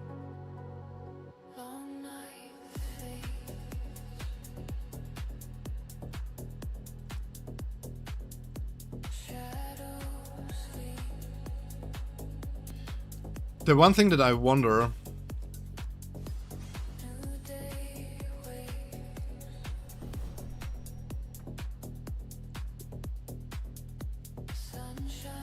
One thing that I'm wondering is... Because the ultimate charge rate that you have is already enough that he gets basically everything on cooldown back. No. Brandy Rodriguez, no. Toshiro is not even close.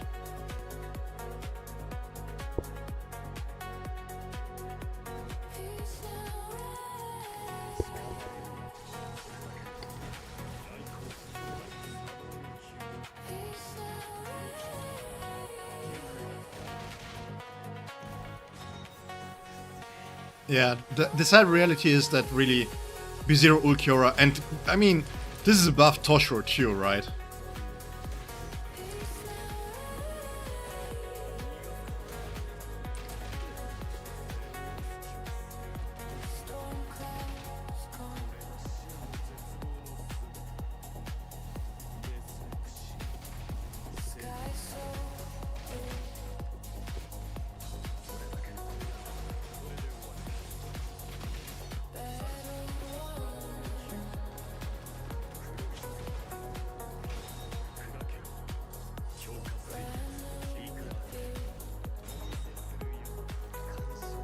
I like how seamless everything is in the Spirit team, by the way.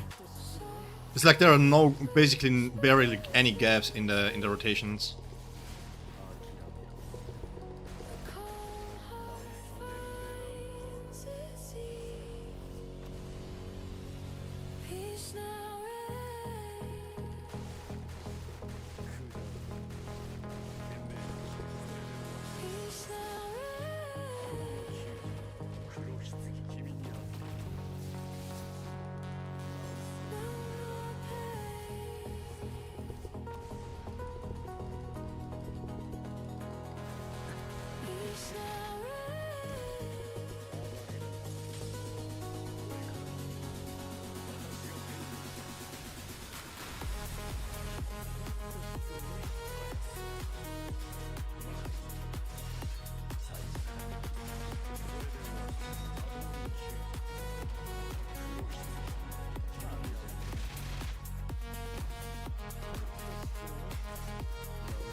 Which one do you mean?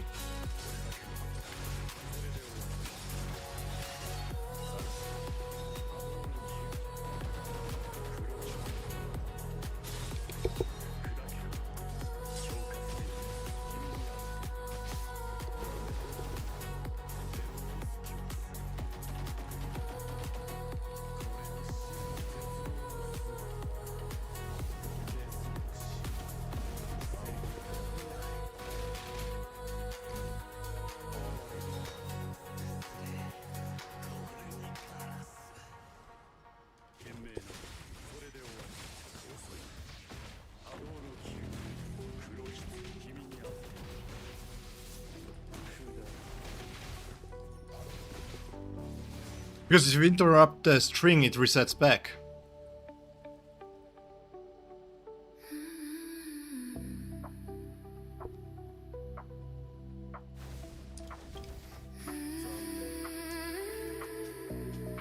But it doesn't count, it just counts as a 1.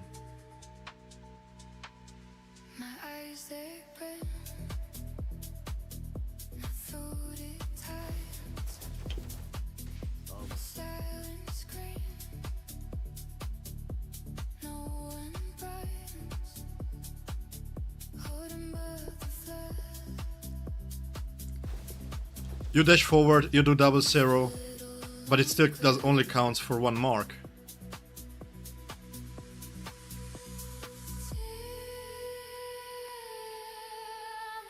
You do the zeros, but the question is, what for?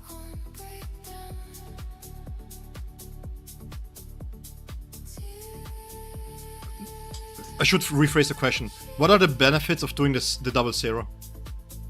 Instead of going immediately into the basic attacks?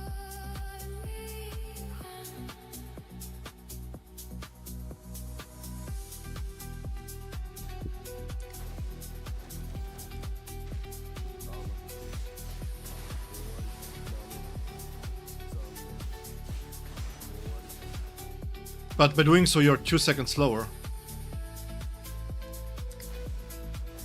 If I normal basic attack, I can reset after 3 seconds. I dash, I go up. Oh no, it's basically the same, okay. Are there any benefits to this? This works only in base, right?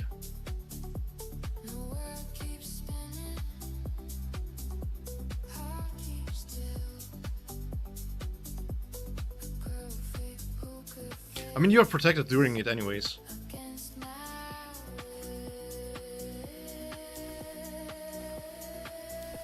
Can you dodge with it?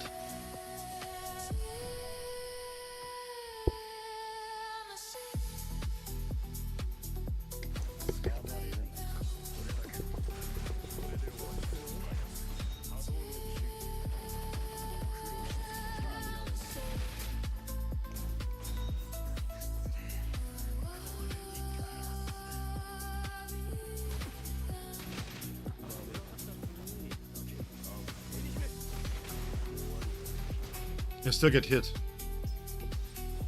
Okay.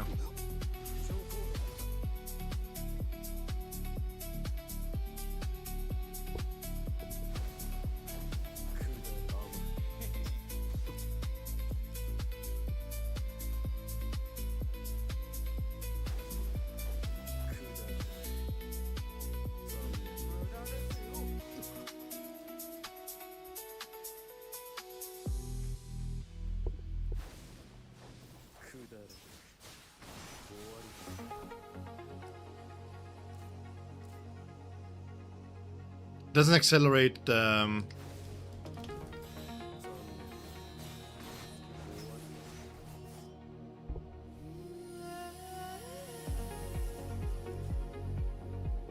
Okay. It's a nice tech, yeah. But it doesn't provide any different benefits to it, right?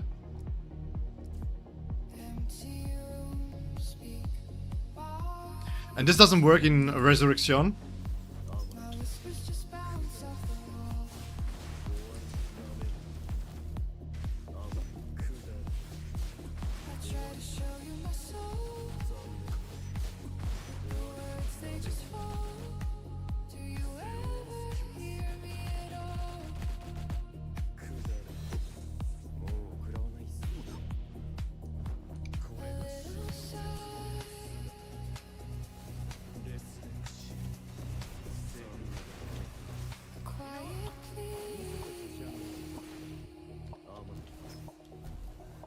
Nope.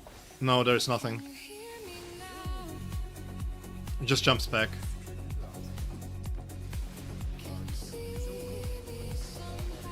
Okay.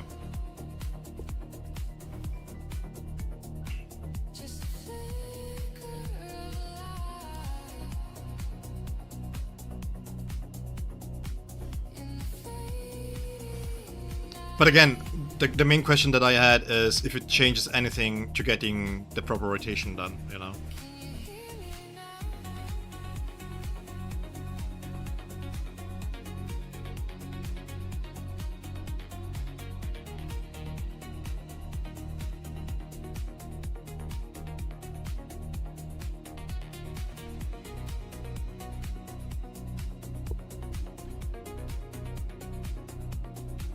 What is your damage, Yuzak?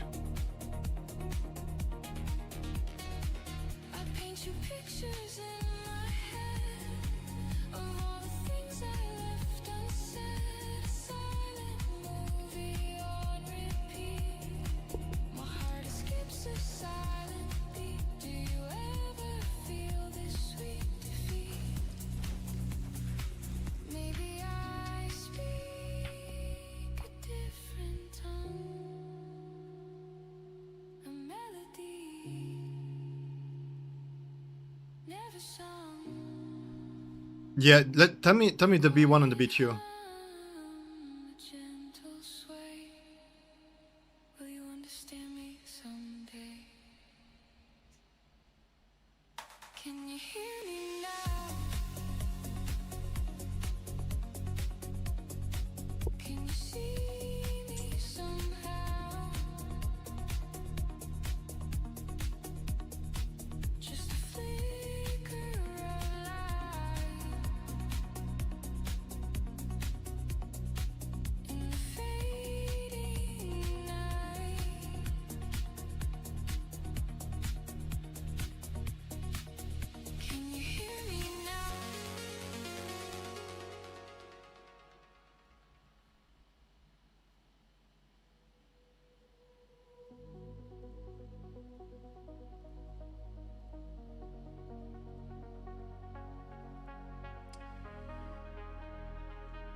I'm just curious to see what kind of damage,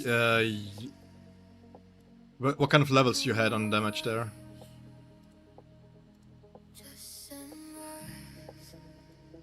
Like the difference between the B1 and the B2, it would be quite interesting to see.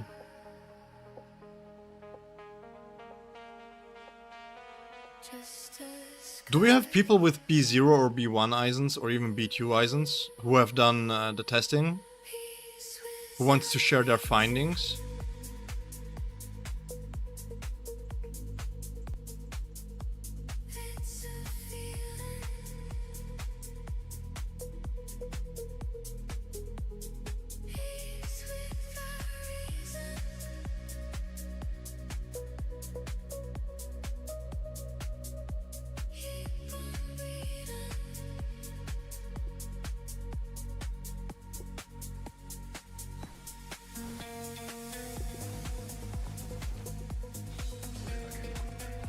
Can animation cancel out of it too?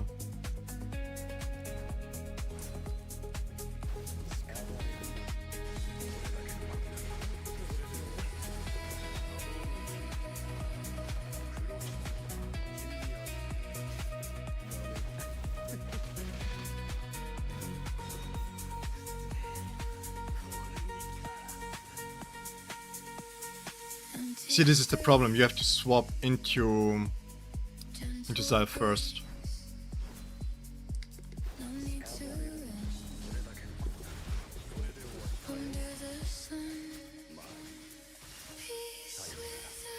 $55.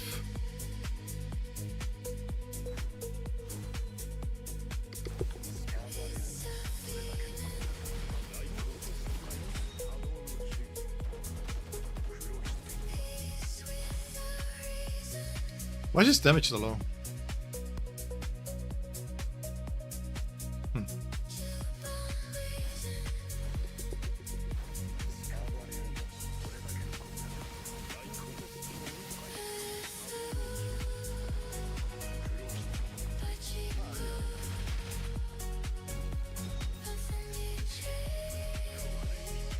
Man, we can run this like this.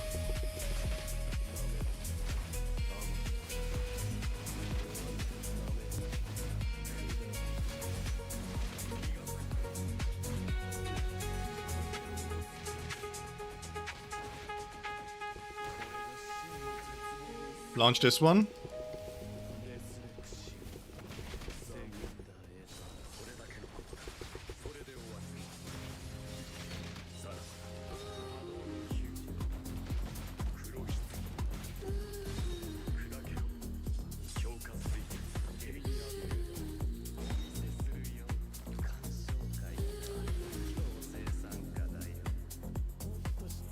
This resets the... I will going to read the comment in a second, give me one moment.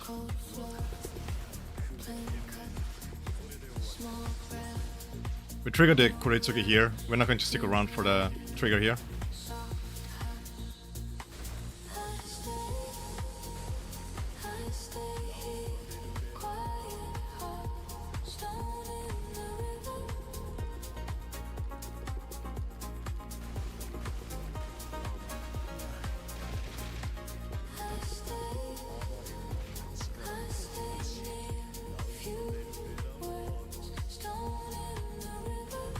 Yeah, that's not much of a gap there, to be honest. You would think the gap would be a little bit bigger.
Ah, okay.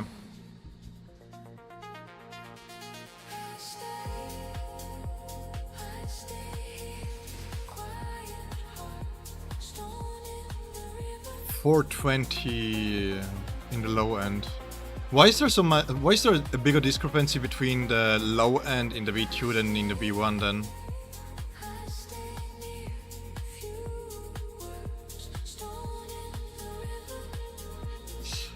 Gotta say again, your DPS rotation for White and Banka Ichigo is amazing. Thanks to it, I'm somehow ranking higher than people with B6 White while I'm using B1.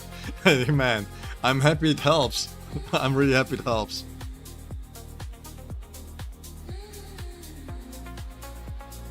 $420. But this is with a B6 Eisen, right? Next to B6 Eisen.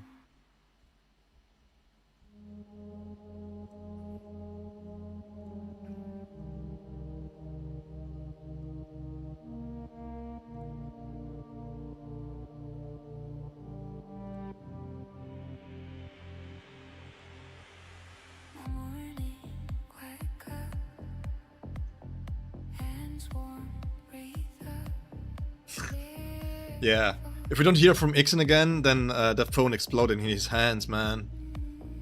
I will think about you kindly and and with a warm smile on my face, Ixen. It was nice knowing you. But yeah, genuinely, I don't know.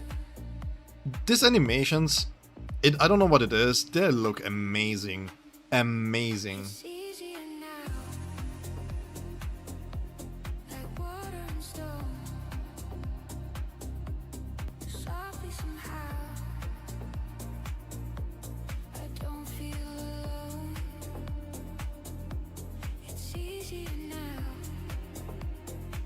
The thing that really shocks me, by the way, yeah, the whole cinematography is really good. The thing that really shocks me when it comes to Ulquiorra is that he is really good. He's averaging a really high damage,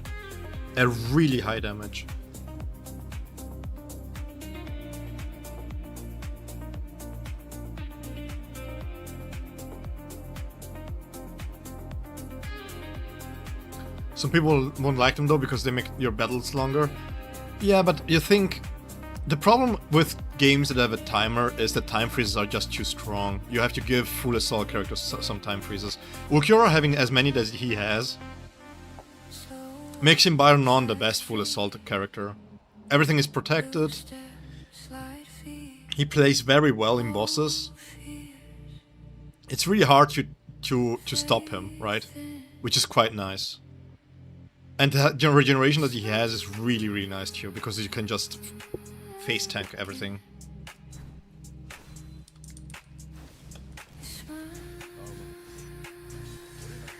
Let me see something.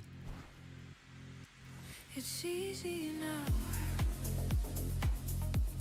like water and stone. Because actually that doesn't really matter if I do the first one.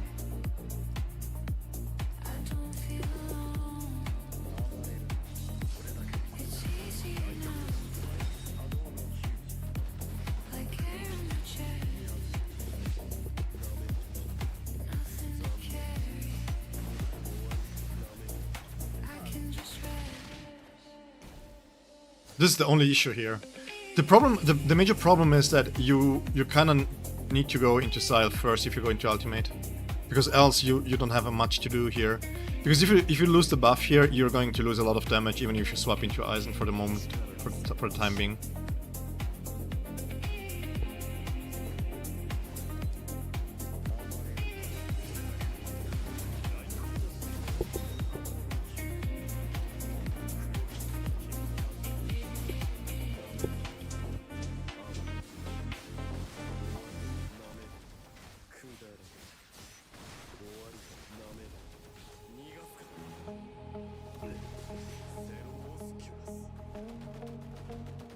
He can do full rotation. Yeah, I feel like you can really start with him here.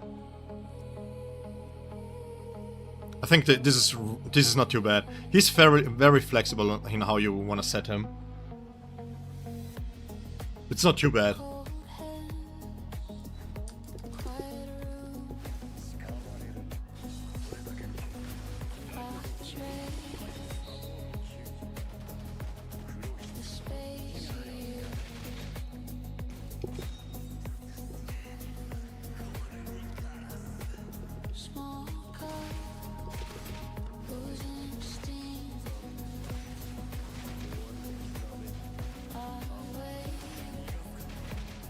Yeah, this gives you enough time. If you start with him, you really get enough time here.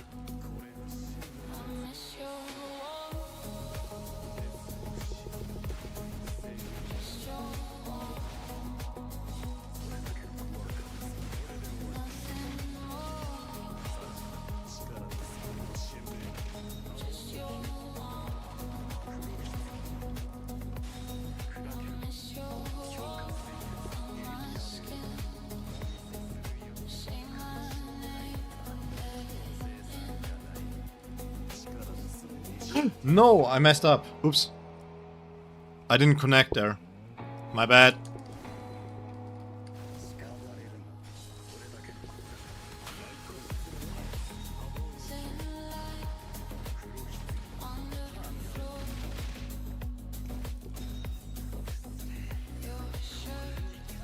Visually, this team is really appealing.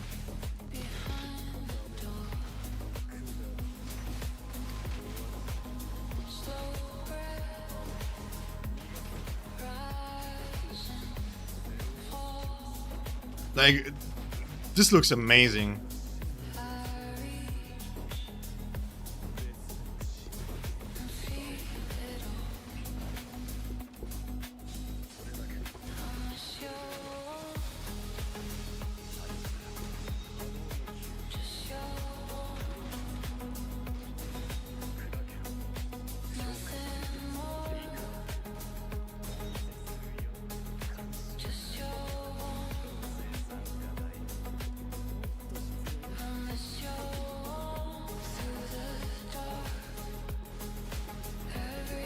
So let's launch this one first.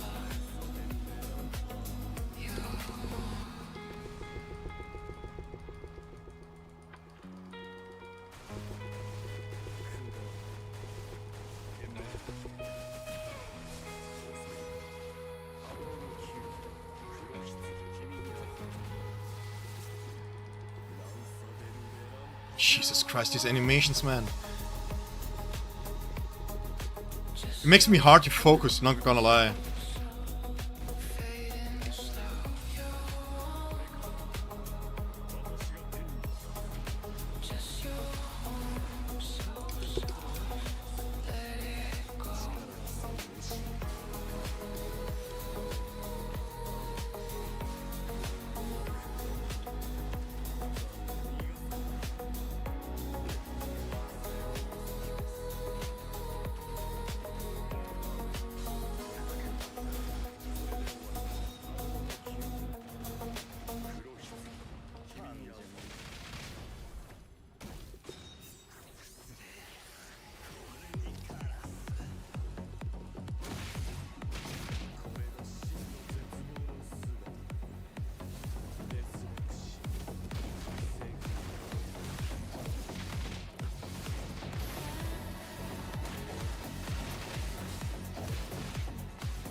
Yeah.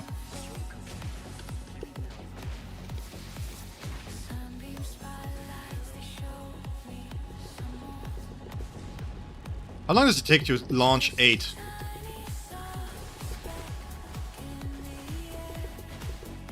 Still a little bit short there. So I really have to prioritize Ulquiorra here. I should forget that I'm using B6 Eisen. And just really prioritize Ulquiorra, but yeah. Was like 2 seconds late. Can't wait to see Jujutsu. Bold prediction, I think we are going to get Horn of Salvation Ichigo.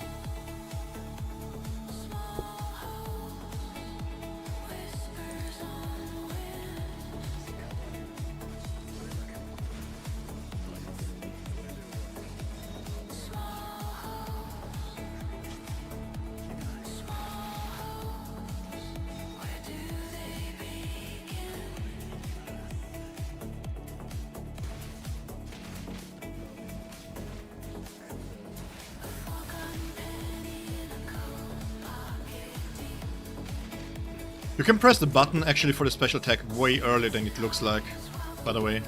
You don't have to wait for the special pressure to go fully up. After the third Zero, you can just launch it.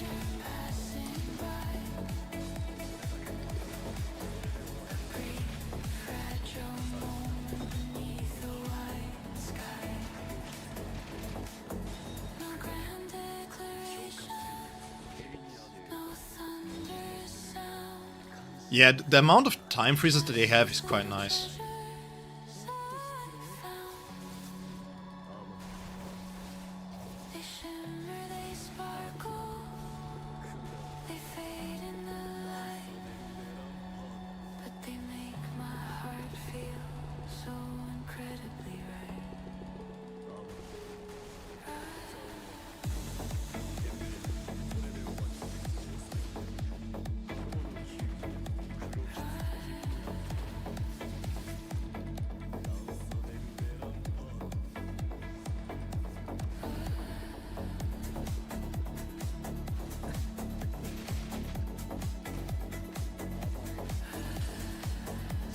Maybe it will be Tushikai when he uses ultimate that he transforms into the Horns of Salvation. Yeah, that's what I think could happen. Maybe.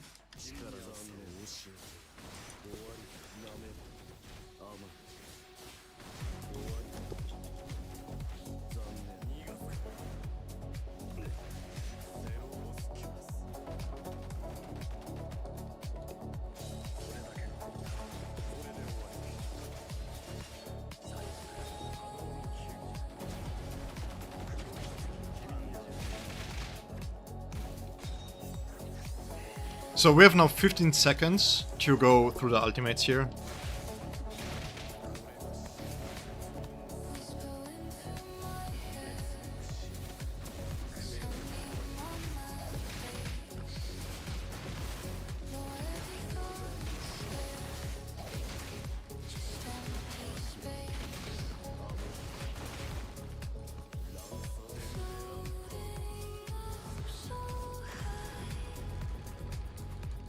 Thank you. It's like...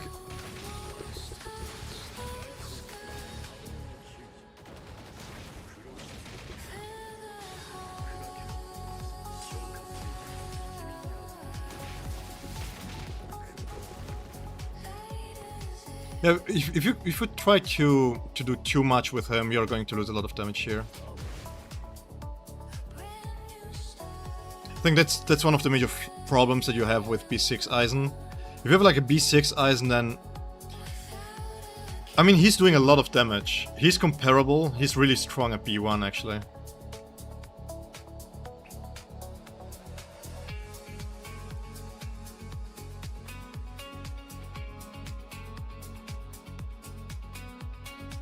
I think Horn of Salvation is too early. I'm not going to spoiler anything, but apparently we might be in for a surprise. Maybe. It wasn't a full-on spoiler, but I heard rumors, so I'm not sure how valid they are, but...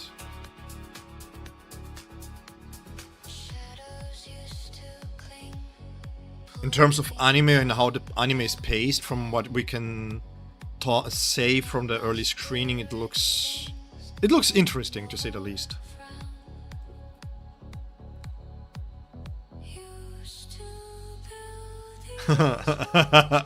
Bro, Jump Force could have been such a great game. The problem here is follows. I want to see something. We have Endless Trial. Spirit, perfect.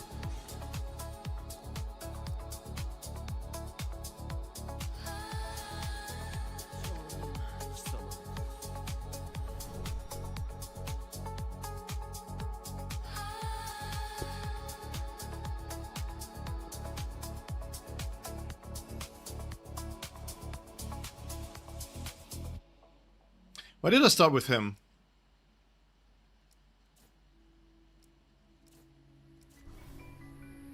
I wanted to see... the goat here, Ulquiorra, up here. Just the fact that there is rain, everything about Ulquiorra screams high quality. It's insane. It's absolutely insane. Compared to what? To a B1 Ulk? Yeah.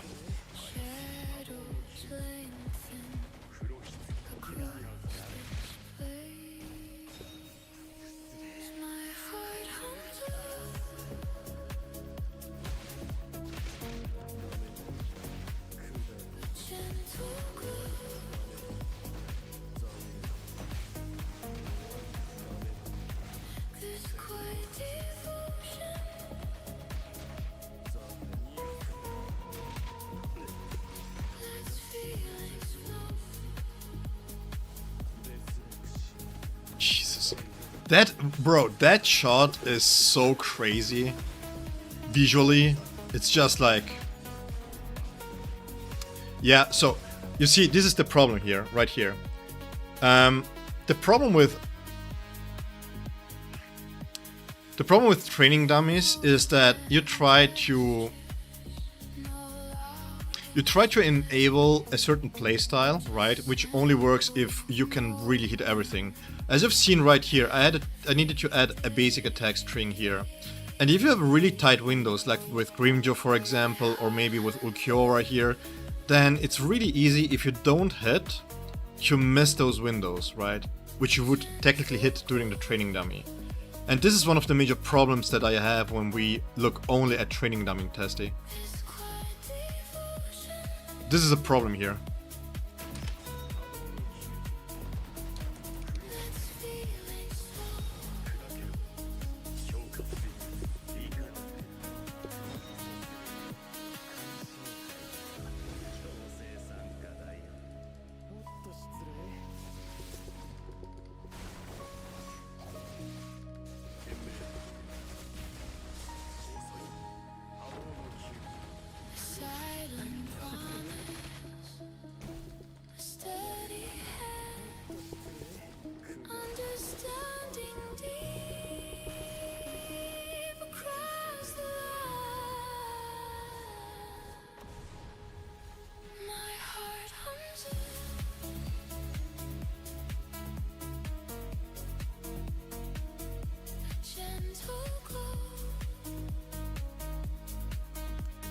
Technique damage does so much here. How much is this? 24, 11, 7. Add another 4 here. I think technique is a really good perk to have too, by the way. Ultimate, all damage. This seems all good to have.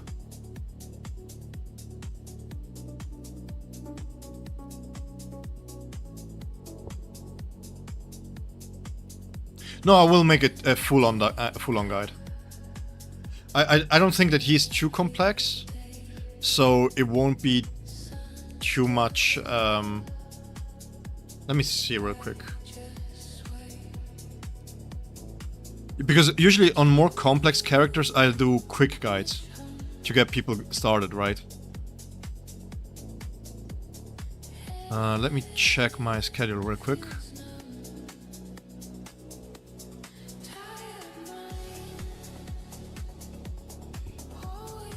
Yeah, so I have 2 days off basically, in which I can do the guide basically.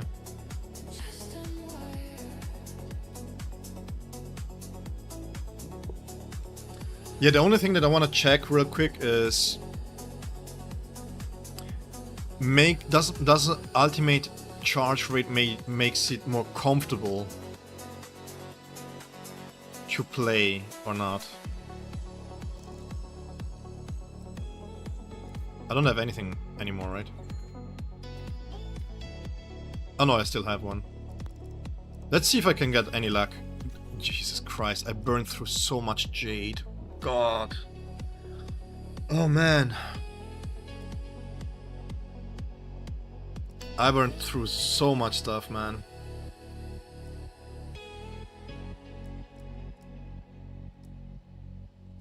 Heavy sigh.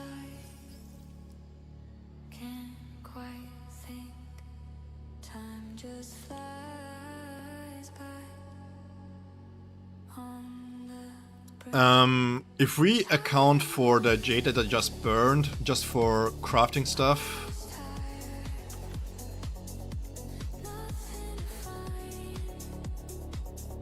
let's see.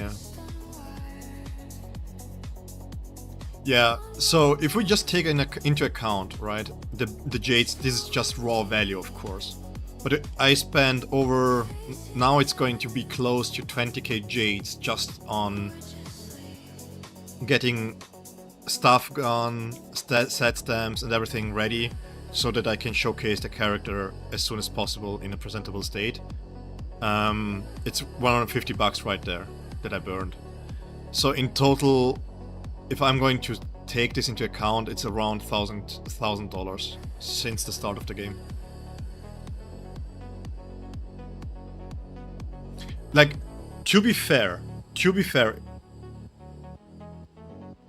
I also pre-bought really good value packs just for the B6 that I'm going to plan to do, right? It's not like I skipped a few of those packs in between. But yeah, that's why I'm saying it's like... The problem is, like, we can test a B0 and B1, but the problem with the B2 always exists. And this just added load, right? But again, don't feel bad, because usually I budget myself for my hobbies quite a bit of money, right? And I will just take it from stuff that I don't budget anymore, right? So I haven't bought any new game since I've been covering this game. First and foremost, I don't even have time to play full games anymore.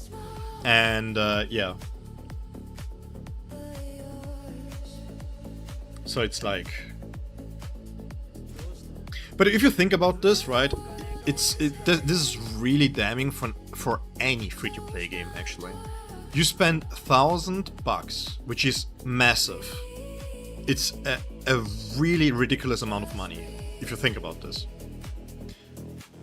And you get 3 B6s, and the rest of the premium characters are B2. Now, that's not true. She's still B0.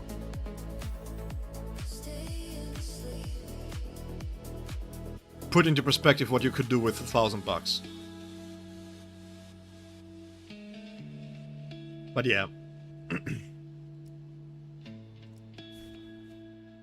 I mean, again, I pre-purchased a lot of the things that I need for the B6, right? And what is it?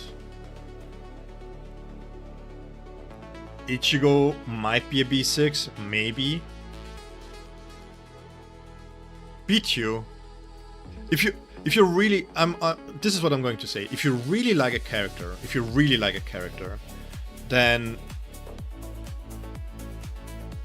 if you have a strong B2, then go for the B2.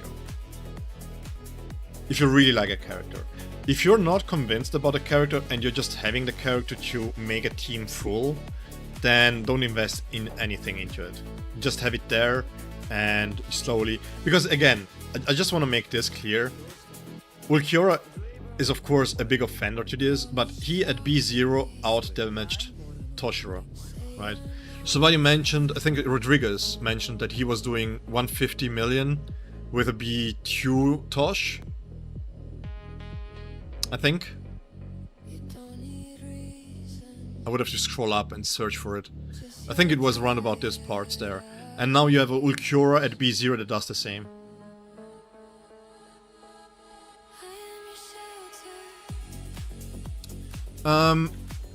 Personally, what I really like is this here, because this is double dip. You get 1,680 for the paid jades, right? Because you get enough jades by playing normally to get half to the PT, usually, right? So you get half to the PT, and this brings you basically into the soft PT territory. Usually. And then if you add the monthly card here, that's another $4. So you're at 30. 25, let's say 26, depending on your currency. and you get another 300 paid here, and you get 3k spiritual jade here.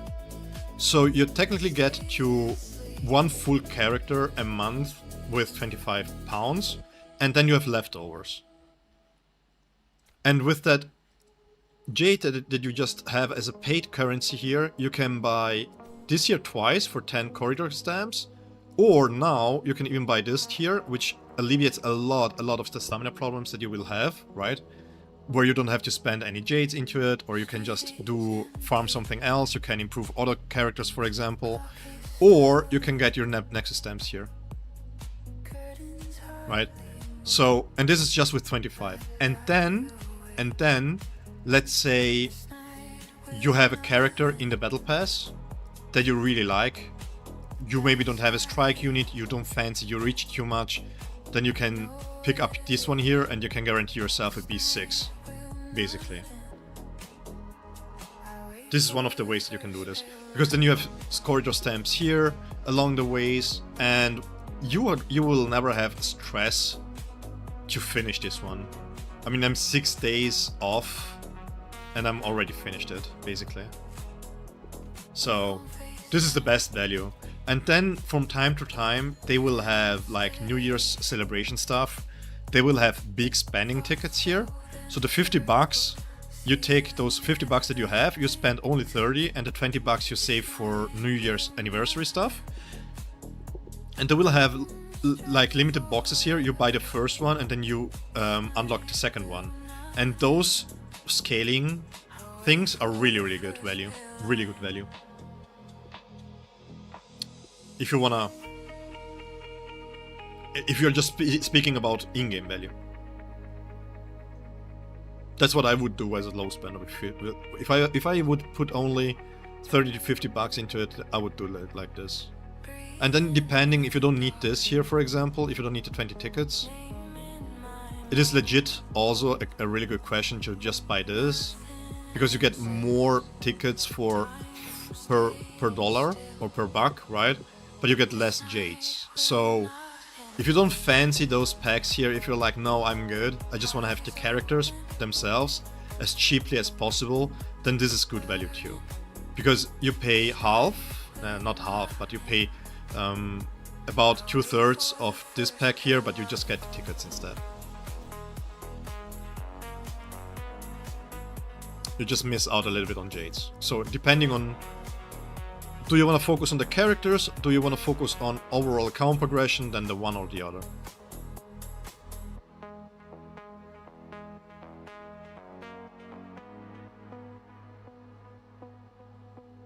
You just bought all the value packs, should have skipped some characters but buy all the value packs until Alken Eisen.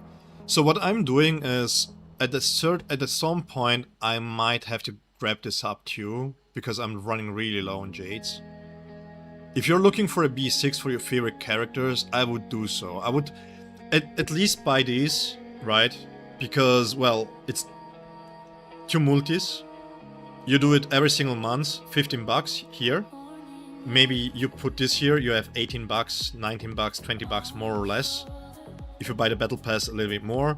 But generally speaking, with 20 to 25 bucks, you play for about, let's say, 3 months, 3-4 months, and you may be, with a little bit of luck, you can guarantee yourself a B6, no problem.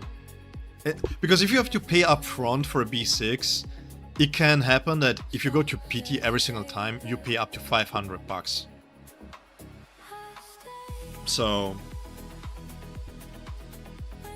that said, as always, I do not recommend spending any money on a free-to-play game. But, again, it's your money, do whatever you want, but I'm just saying, I personally think you shouldn't spend money on games. But, again.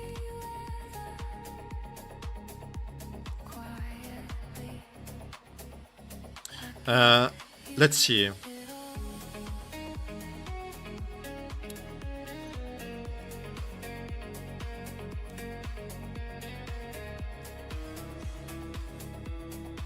Let me save this preset here real quick.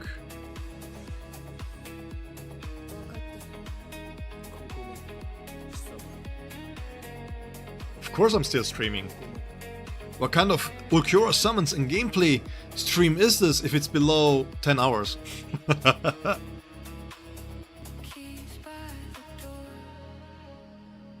Eisen here.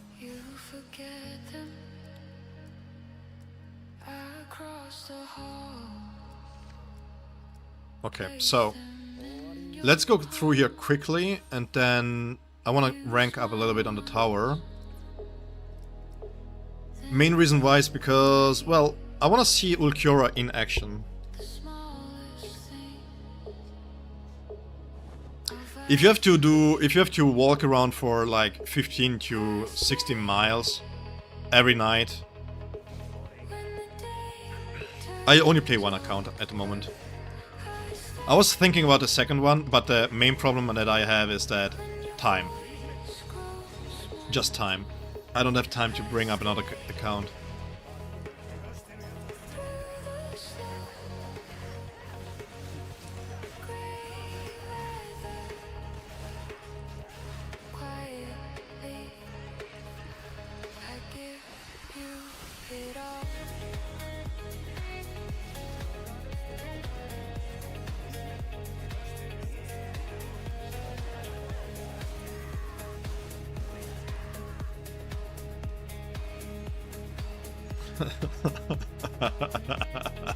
Yeah, but testing characters, yes.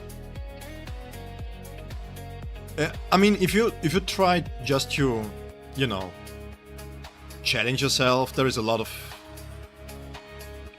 I mean, how to put this without sounding like an absolute nerd? You don't have stamps, and you either.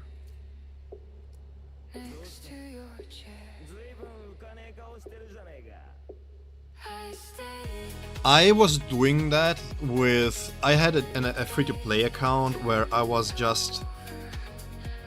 The thing is, I was keeping the account to level 80, right? Every single character level 80, and just showcasing how to get through the Frenzy Feast and stuff like that. But there was one problem. And that problem is that if you start at any point and you're lacking those premium characters, it kind of becomes difficult to really showcase a natural progression in that sense, you know? Because in the free-to-play account,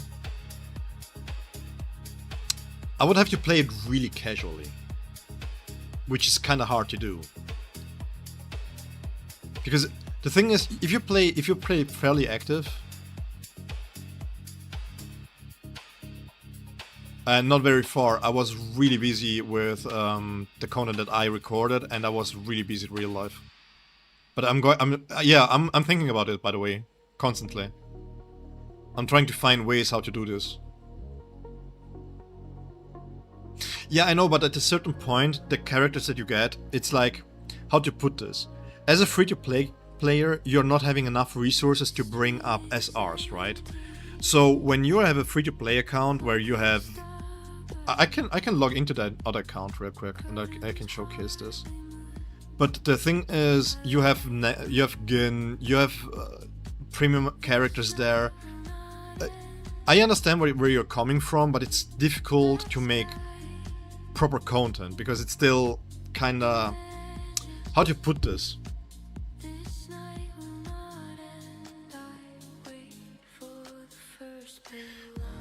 Most of the events can be done by trial character, right?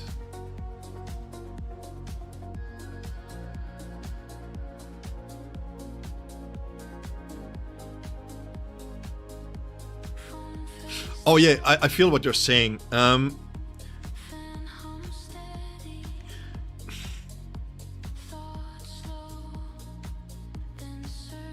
The problem, to be completely honest with you, from what I got as a resonance so far, is that people are more interested into the B1s and the B2s.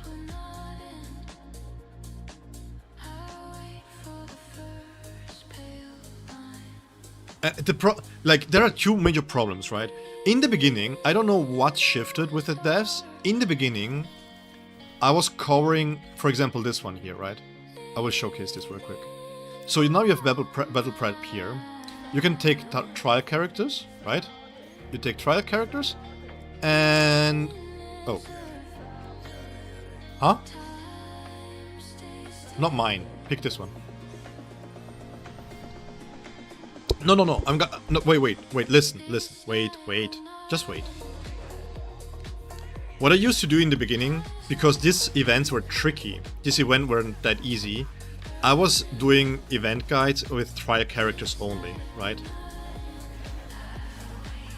But currently, this trial character stuff, it's... how to put this?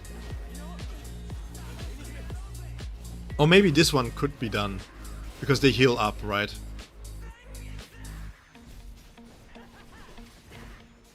Yeah, because they heal up and you have to move them.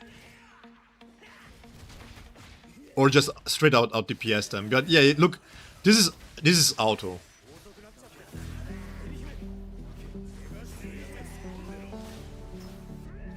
One second. I'm trying to make a full team with each type, minimum B2 for the assault and tactical. My slash and strikes are good and lacking in spirit and I've gained B2, but I skip Nell.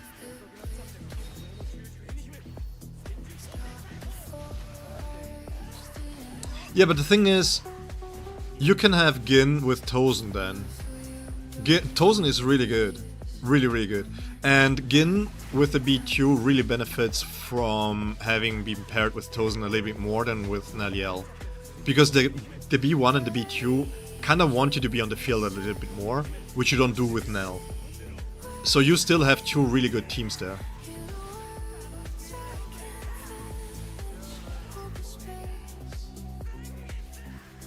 It's only 2 stars on auto?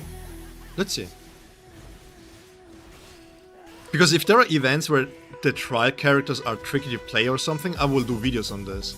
It's just like lately there haven't been many events where the trial character couldn't clear it on auto.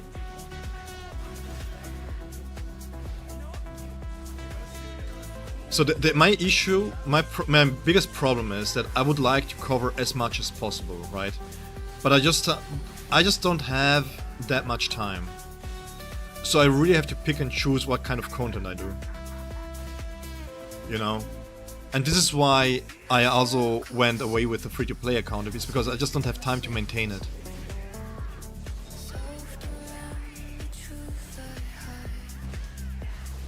Yeah, but this is what I do usually, you know? I run them on auto. If they can clear this, then I'm not going to do a video on this. If there is anything that is tricky, then I will do a video about this, because then, you know, there is something that you have to see for yourself. You have to play manually. Yeah. So this, for example, depends on your luck with auto if you can clear this or not, because of the healing fields. So this might be worth a video here. So this one might be worth a video here. I will have to do this off screen though. But the thing is, let me switch real quick before we go back into Ulquiorra.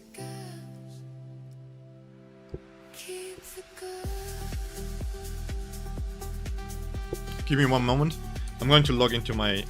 It's just mostly time. This, I'm not doing...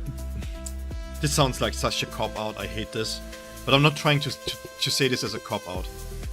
If you guys tell me that this is needed, right?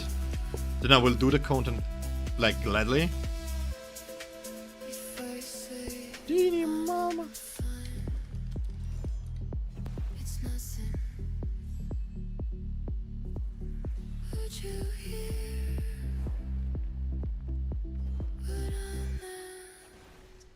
Did I forget my password?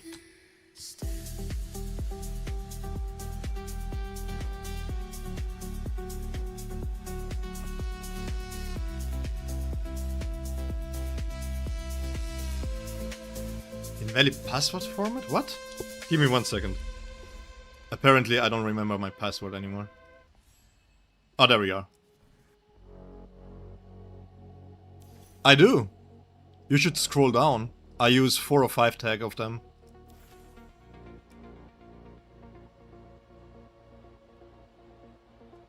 Okay, so this is my free-to-play, right?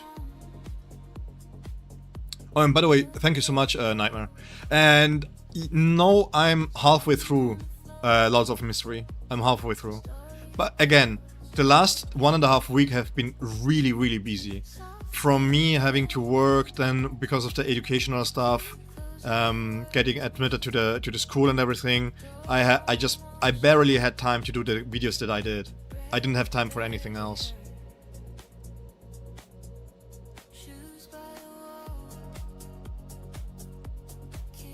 So now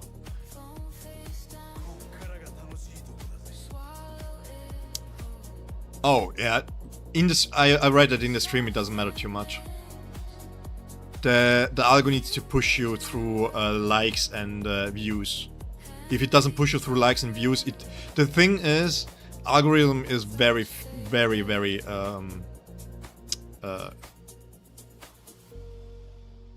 smart in a way. I know, but the AI is basically based on your algorithm. Yeah. No. What I'm trying to say is this, right? Let's say, for example, you take this account here into consideration. Now, if I do videos, for example, and people start out, because let's be fair, people that want to see this kind of stuff mostly are either in the beginning or in the mid game or starting to get into the late game, okay? This account here, who has Gin? So if I was going to use Gin and people don't have Gin because he didn't get rerun anymore, that's a problem, right? Because yes, I can showcase the natural progression of a free-to-play account, but at the same time, people cannot really relate to the characters that I use. And that is the really tricky bit. And then I have Eisen here. Even kept a B0, right? I have them all at B0. No dupes whatsoever. I didn't even put dupes into here, right? The only ones are the SR plus, the SRs. Exactly. But the problem is, who has my Yuri? So, should I use my Yuri then, if I do videos? If I use Kenny, for example, should I use my Yuri? I don't have White. Can people still relate to this? Or is there too much going on theory crafting that makes it difficult to understand what's going on, what I'm doing, you know? Yeah, but that's the problem. To start afresh, I need more time.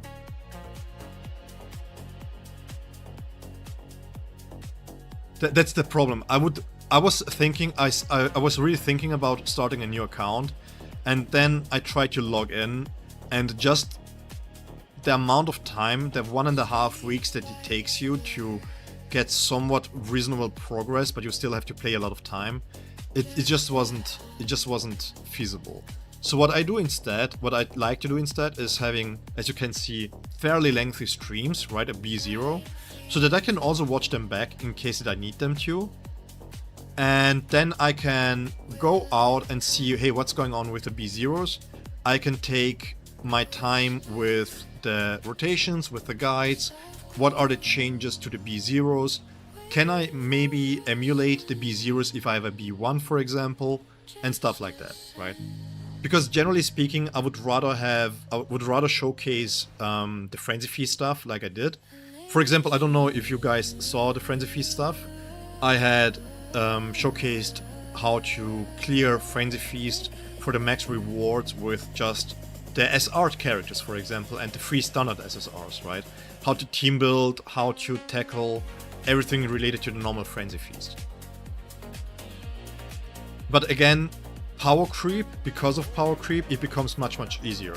Now you land into the end game at level 90, and usually, if you have one of the newer characters, they can carry you basically to the maximum bonus alone, right?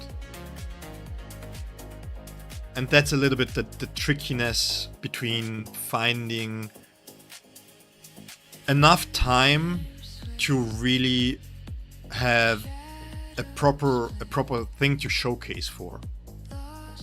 That's also one of the bigger problems why Aizen is such a pain point for me, because Aizen at B6, especially with the B4, it's just different. It's just different. You cannot really showcase spirit teams if you have a B4 Aizen, because of the amount of damage that he gives over to the next character. So, but I'll try my best to make this as relatable as possible. Let's put it this way. And I'm always open for suggestions, so if you guys, for example, want me to have something specific like Frenzy Feast tackling, any kind of events, let me know in the Discord, by the way. I'm very, very open to suggestions. I was on Reddit once, and there was a discussion that I had where it was about set stamps and stuff, and I did a video about it, right, you know.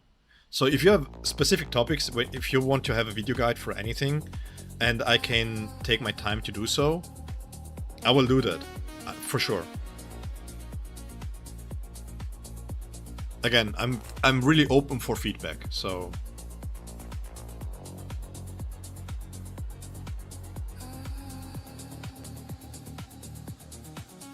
Yeah, I know, I feel you. The thing is, but again, the problem here is, let's for example say I do SR stuff, right? If I can clear content with SR stuff, is it helpful to you? Because you're not going to invest into SRs to do the same damage, right? To emulate what I'm doing. That's the trickiness about behind it. That's why I really like when trial, like when stuff like this, for example, is tricky. Because when this is tricky, everybody is going to have these characters here. So everybody can have this one here. So I can do a video for everybody, and everybody can relate. This here is great. You know, I love this stuff. This is what actually the channel is about.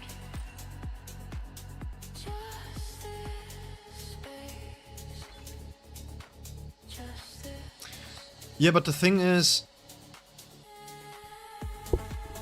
as a free-to-play, you don't really have to skip one singular character, right?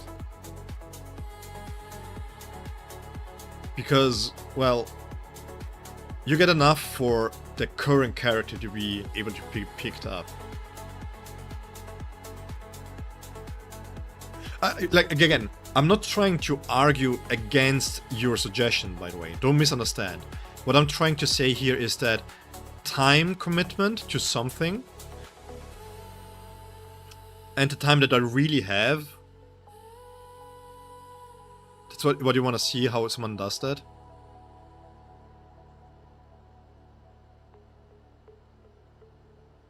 Yeah, no, I want to make sure, because I don't have really a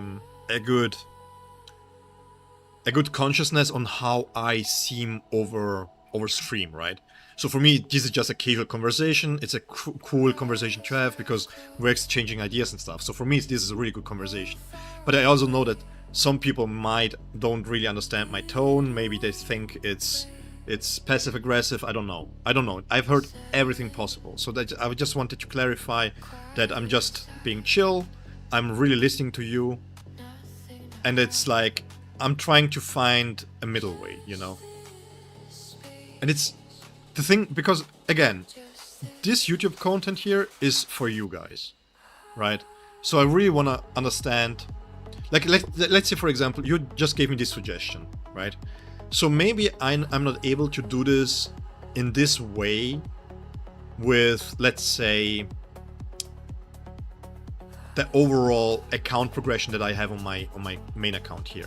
But maybe I can go and do a B0 showcase and then, you know, incorporate this a little bit more and do more like a bot review in the sense of having the B0s.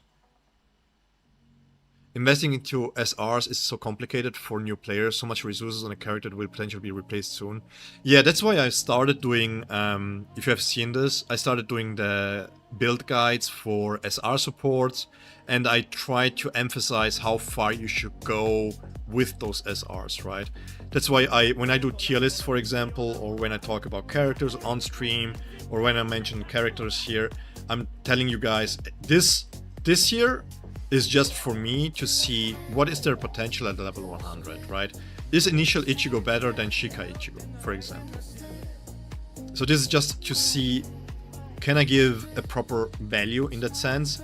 But generally speaking, like for example Rukia, when I did my tier list, I ranked her fairly low compared to Uryu, even though I have my Rukia built more than my Uryu because of Toshiro, right? But Toshiro is not a thing anymore. You have Ulquiorra, that is a really good free-to-play option. You have, for Strike, you have him, you have Yorichi. If you have Sajin, for example, he works really well with Sajin. I like Yorichi, but she is like premium for Saffron. So there's a lot that can be covered, it's just about time, mostly. And those big-ass video guides that I do, they take a lot of time. They take a lot of time. Because one problem that I have, and maybe you can see this based on my streams, is that when I try to explain stuff, I'm talking in English. And I really want to make sure that when I explain myself, it's on point, right? And sometimes I have to stop and think in how to say this in English in proper context. And while I can do this on stream, and it's fine on stream, on video it's super jarring. And I don't want to have my videos being endlessly cut and having 20 million cuts just in 10 minutes because I'm having thinking pauses, right? So it's very... I have cuts in between where I do sections and then it needs to flow. So I have to be very, very adamant. I have to write down a script. I have to kind of have pointers and stuff like that.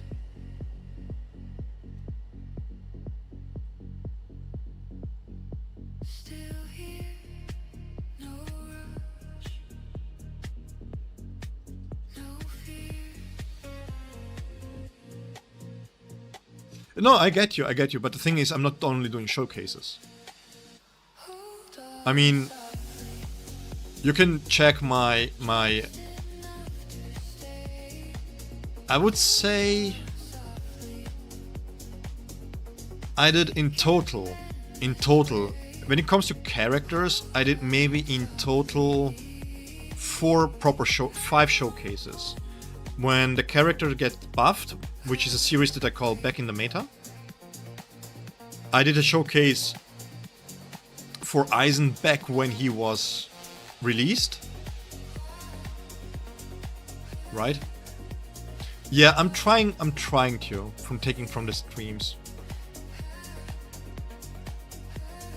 But it's kind of weird because the pacing on the stream is weird too. Like, it's not really good for video format, if that makes any sense.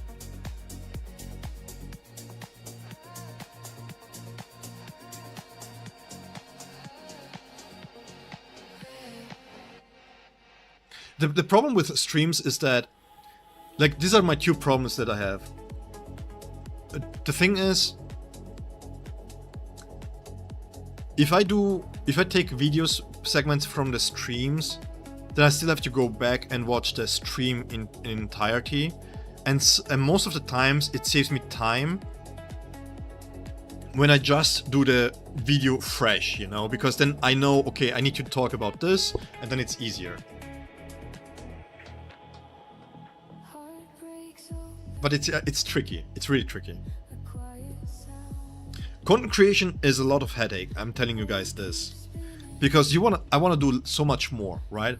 Like, if I could do this full-time, Romika, I would have a free-to-play account where I would do exactly what you're talking about, doing like a free account, a free-to-play account progression, showcasing where it's what, which is also, by the way, a little bit what I did with my new beginner's guide, showcasing where you are at in certain stages. But again, the problem is, if you miss some banners, then your account might develop differently. So I feel like the best thing to do is to give general ways on how to progress an account. But yeah, I feel you. I feel you. I would like to do so much more. Honestly. I would like to do so much more. And these streams here, for example, are just a way for you guys to join me, to see if the character is worth pulling for, if you should go for the B1, if you want to, if you like the character, if it's worth it, how much power gap is there. So, yeah. That's the thing. I really love this game. I'm playing this game way too much for my own sake. But the thing is just that, yeah, there goes a lot of preparation into doing video content. Like, for example, I mean, you can go back into any of my videos, and you take, for example, events like this, right? I need to check for the best solution here, which is not only viable on emulator, but it is also viable on mobile phone. But my mobile phone is not something that I use much to game, so I have to do different tests, which are sometimes 2-3 hours long, which sounds extreme, but that's what it is. Because I don't want to give you just a solution that I can apply. I mean, Malaku can attest to this. You watch my Grimjo guide, right? You can see my Grimjo guide. Malaku knows this. In my Grimjo guide, the way that I do my rotation with Grimjo is not present. My Grimjo rotation doesn't exist in that guide.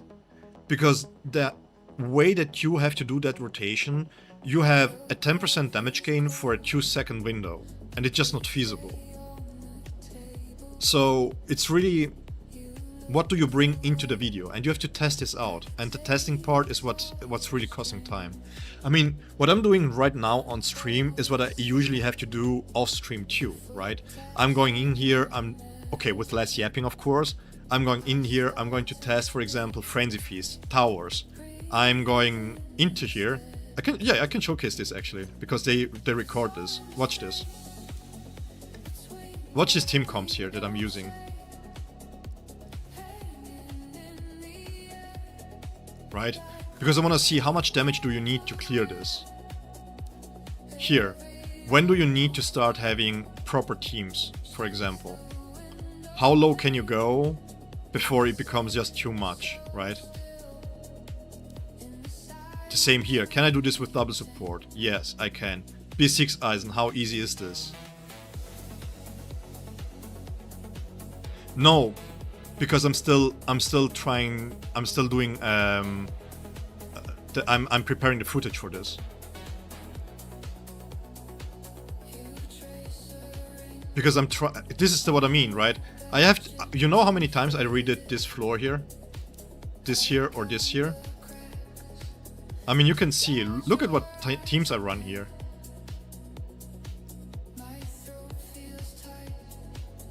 This is like, I did the first two with a B6 just to skip them because of the damage requirement, and then I'm just trying my best to. I did this 3-4 times for different kind of teams. I have that stuff pre-recorded, right? I have them already here, and then I will have to pack them into a 15 to 20 minute video at most, because I don't want to have like 40-minute videos and doing super lengthy tutorial, because I just want you guys to have the information as jam-packed as possible. Yeah, that's the basic idea, is because then you have it in one video and then you can just jump to the section that you need the info from, you know. That's why I love streaming too, because in the streams we can yap about everything, right? We can yap about so much. I cannot do that in the videos. Like,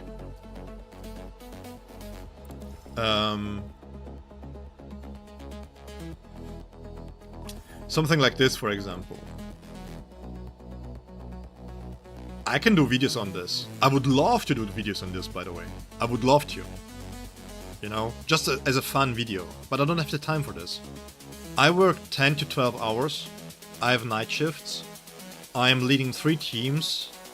I am still, again, I have for the next 7 to 8 months, I'm following next to my job an education on level of college. So, and on top of this, I have to do gym. I have to, you know, I have family. So yeah, it's tough, man. It's not easy. Content creation is not easy at all. So you have to really pick and choose. And sometimes you go 2-3 days because, like right now, right? Yesterday I came home. I slept enough. We had some quiet time during work where I could nap for 30 minutes. No, I don't have kids. Imagine with kids, man. I could nap for 30 minutes. It was so warm at night. We had so much stuff to do. Everywhere was alarms going off because of the heat, sending false alarms. I drank 3.5, nearly 4 liters only at work. I came home. I was done. I was just done. I went to bed. I slept. I woke up, back to work. I slept 10 hours. I'm not even kidding. It's just like sometimes you just have days like this. Even though you know, but my problem is I don't want to do videos tired. Because when I do videos tired, I sound like this, I sound monotonous, and then my information is not real. I don't want to do that. That's not me. I am highly energetic, and if I'm tired, I'm not going to do videos because I don't want you guys to feel that I'm just putting out videos because of the algorithm or because I feel to, I need to. No. When I do videos and I put them out, yes, sometimes I forget when I copy paste the description, or maybe I mention something in the video like, yeah, there's a link in the description down below, and then I have to jump off because I got a call or something, and I'm like, oh crap, I forgot the link in the description. Okay, so the stuff like that happens, but generally the videos that I do put out, I will stand behind them 100%. And that's what's important to me, you know. And again, it's really tough. It goes a lot of time into content creation. And that's why I understand when people don't like certain content creators. I understand if they critique them and everything. But the amount of time that goes into this, maybe it's not for everybody. But yeah, it's okay. I'm having fun doing content creation. I'm not gonna lie. Being able to connect with all of you. I mean, I've been streaming for like nearly 10 hours and we are still 15 concurrent viewers. This is amazing. For me, this is amazing.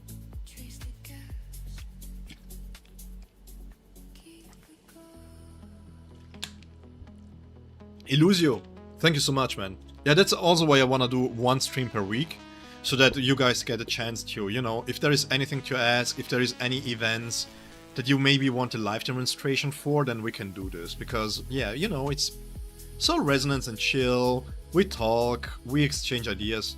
But yeah, in terms of content creation, there is a lot that I want to cover, Romika, really a lot. It was kinda the Frenzy Feast series, for example. It sounds so dumb, but I use graphics for this, right? Let me see if I can find this real quick. And the problem is, I don't want to over-rely on AI. I'm using AI to enhance the quality of my thumbnails, in the sense of if I want to have a certain color, for example, like the live stream thumbnail here, right? If I want to have maybe some shading done and stuff like that, or maybe with a green dot thumbnail having the Pantera scratches, stuff like that.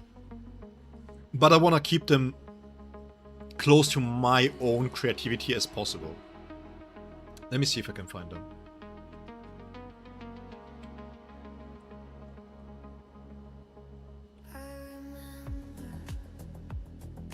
Just to showcase this real quick. Yeah, here it is. So, just to give you a little bit of behind the scene stuff. This, for example, is what I used for the Frenzy Feast, right? And just changing the set stamps here and the values, I have to do them manually. I have to do them all manually. So 3 teams per week, and you have this amount of work, right? You have to go and cross-examine what kind of stamps did I use. You have to arrange them properly and everything so that it looks always the same, because consistency and stuff like that, right? So it takes a lot of time to even do this. And then you have to do the Frenzy Feast. You have to see, okay, what kind of Frenzy Feast team could I run here? And then you have to check for your stamps, because you don't want to have too strong of a stamp set, right? Maybe you want to check maybe what I did. I mean, if you go back in the Frenzy Feast, what kind of benefits can we get here to get to the scores? How much can you push it, for example, and stuff like that, right? And this is like, use 1 premium characters. I give myself challenges to use 1 premium character, no premium character, only standard SSRs, for example, stuff like that. But the thing is, you have to do 3 of these infographics. And this is all done manually. And sometimes you just don't have the time, because there is so much going on in the game that you have to cover for all the things.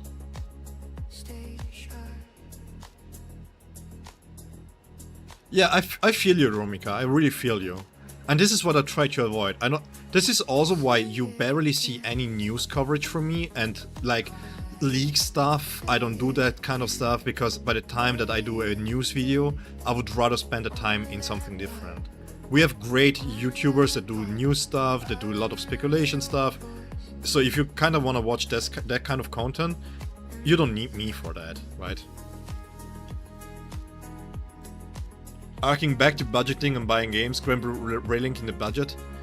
Ixon, can I be really honest with you? Since the Summer Game Fest, no.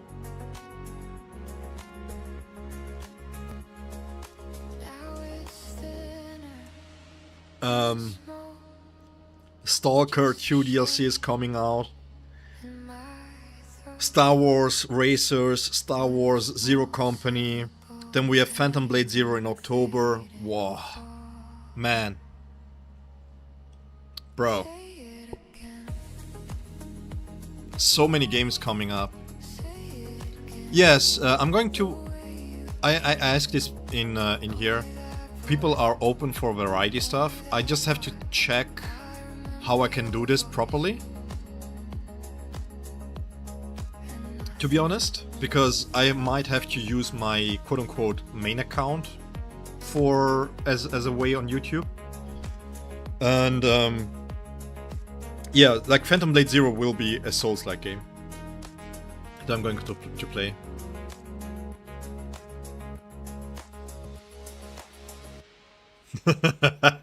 Damn you, SGF! Yeah. Yeah, but they had a lot of good games coming out. And then you have GTA 6 too, and you know... Man, there are so many good games. And I would really love to go back into Cyberpunk 2077, man. I would... No joke, I've played the game already twice. The last time that I played it is 1.5 years ago, and I need to go back there. Man. Such a great game, man. Did you play Lies of P? Yes and no. I played the demo, but I didn't have time to play more than that. Time constraints is a big thing for me. Okay, so I don't know how important this is, but basically I worked in security for a long time. And before this current job here, where I'm more like interventions, responding to alarms and stuff like that, I used to do more high security stuff and also border patrol. You don't have much time to play. You just don't. It's like...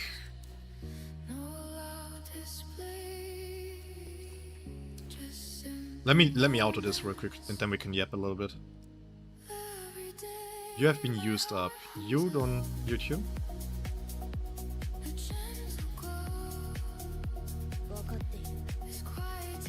Let's see.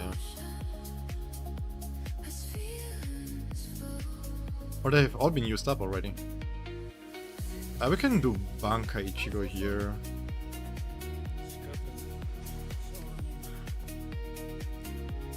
Ew, no. Kyoto.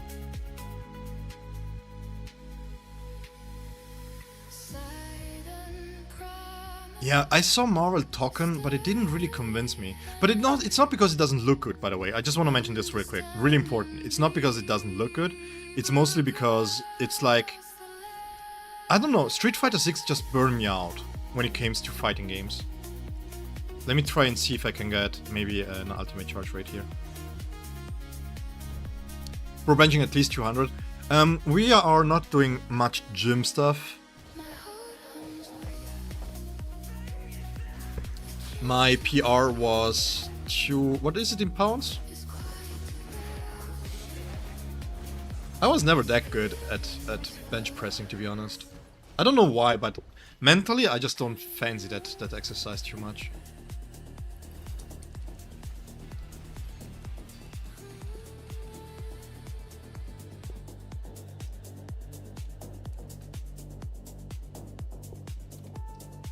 Yeah, 220. 220, 230, around those parts.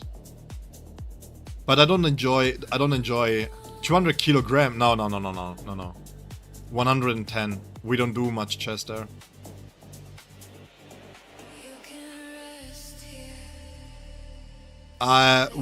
If you look at the people that work in security, in high risk security, most of the people are not that buff. They're fit. They're very, very fit. At the moment, I don't do any splits. At the moment, I just do calisthenics to get back into shape. I had a problem with a knee. I still have, technically speaking, which was caused by an accident that I had, which kind of ruined my hip a little bit. Not ruined in the sense that it's not working anymore, but in the sense that my hip is not as flexible anymore. So I have to do a lot of rehabilitation, a lot of yoga, a lot of stretching, you know, especially nerve stretching and stuff in and around the butt and lower back. And yeah, so prior to that, I tore myself a muscle in the shoulder. I broke my elbow. We're not going to talk about the incidents. Basically, every single finger in my hands has been bent or broken. So my grip strength takes a while to come back online. So at the moment, I'm just feeling like shit because I feel like super weak. I'm doing 35 to 45 kilograms bicep curls. Shoulder press is not that high either. Shoulder presses are only 25 kilogram each.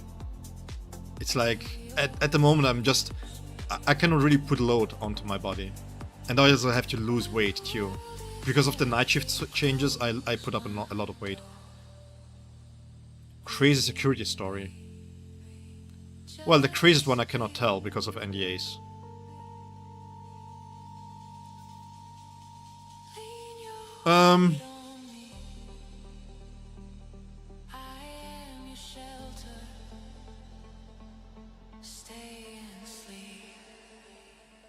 Yeah, but not singular.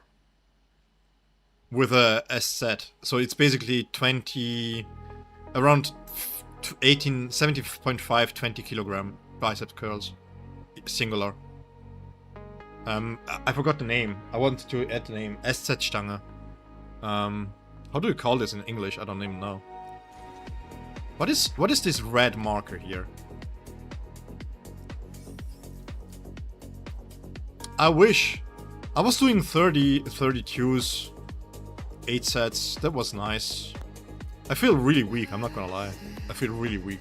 Because you know the numbers that you did before, you know? And now it's like, you're nowhere close. Because, you know what's the major problem? And I don't want to trauma dump or anything. The major problem is... Oh, wait, we can do this, actually.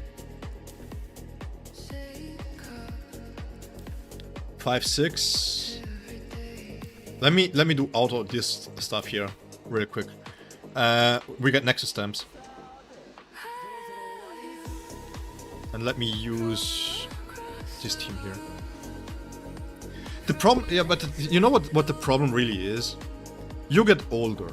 And when you get older, it takes longer to rehabilitate yourself, and the injury still kind of lingers, right?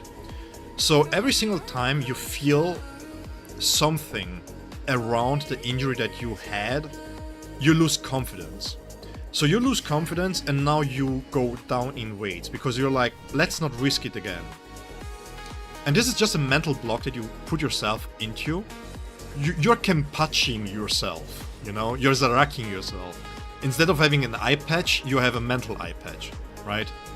So, and then you start comparing yourself to how you were in your prime, and that's when the comparison really hurts you, mentally.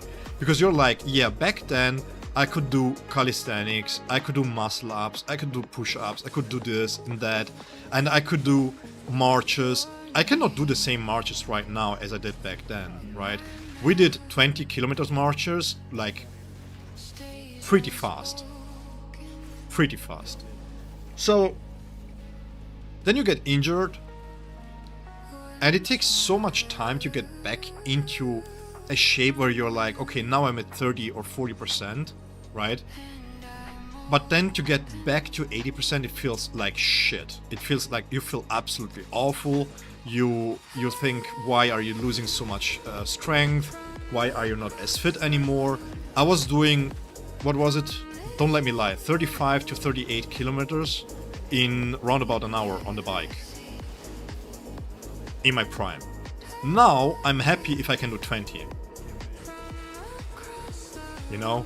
Because after like half an hour, my lower back starts hurting, then my knee starts hurting, then I feel a cramp in my shoulder for whatever reason I'm feeling a cramp in my shoulders, and you're not getting younger. That's what I'm trying to say. Yeah, but it's hard to not doubt yourself. That's the problem. Because in the way that you grow up, when you do high risk jobs, right? Every single step that you go through, it's like, how do you say this? You try to have yourself checked. You're in a situation, for example, where something seems dangerous. You have to remind yourself, okay, statistically speaking, this is what it is. Calm down, don't over-escalate the issue, keep it calm. You are calm, everybody else stays calm. So you have always this introspect, right? You see somebody maybe lays on the ground and you don't know exactly why. So you could start thinking thousands times, what's going on? What do you see? What do you don't perceive? But the first things that you need to do is stop, breathe, and just observe. What is your instinct telling yourself? Okay? So you see somebody lying, for example, near the sea. Okay. And then that person might seem like it is in wet clothes. Okay. Now, should I rush to the person? Could that person be maybe under substances? There are a line of thinking that you go through before you approach that person. So you take your torchlight, for example. You're checking for signs of movements when you swipe over the person, right? You do the normal checks. You check for maybe some stuff that is in the pockets, maybe that you don't really see at the first glance. You maybe need to lower the volume of the torchlight, of the power of the light, and stuff like that. So you go all through all these processes before you take another breather, and then you go, you know, and this must happen in seconds. And the same happens, though you cannot turn it off anymore. You cannot turn it off anymore. Hey, Illusio, thank you so much for being here, man. Appreciate it. Have a good day at work. It sounds weird because who isn't going to enjoy work, but yeah. Hopefully you're going to enjoy work. So there's a lot of things going through my mind when thinking, right? Obviously. And when it comes to judging yourself, in some ways you compare yourself to something. A situation that happened, right? You see somebody working drunk. You're not going to prejudge the person, but you're looking for certain things. Maybe is he walking still in a line? Does he have does it seem conscient, right? Does it seem like completely out of it or not? There are like 1,000 things that you go through when you see stuff, and it's the same for yourself too. And it's just hard to shut it off. It's just hard to shut it off.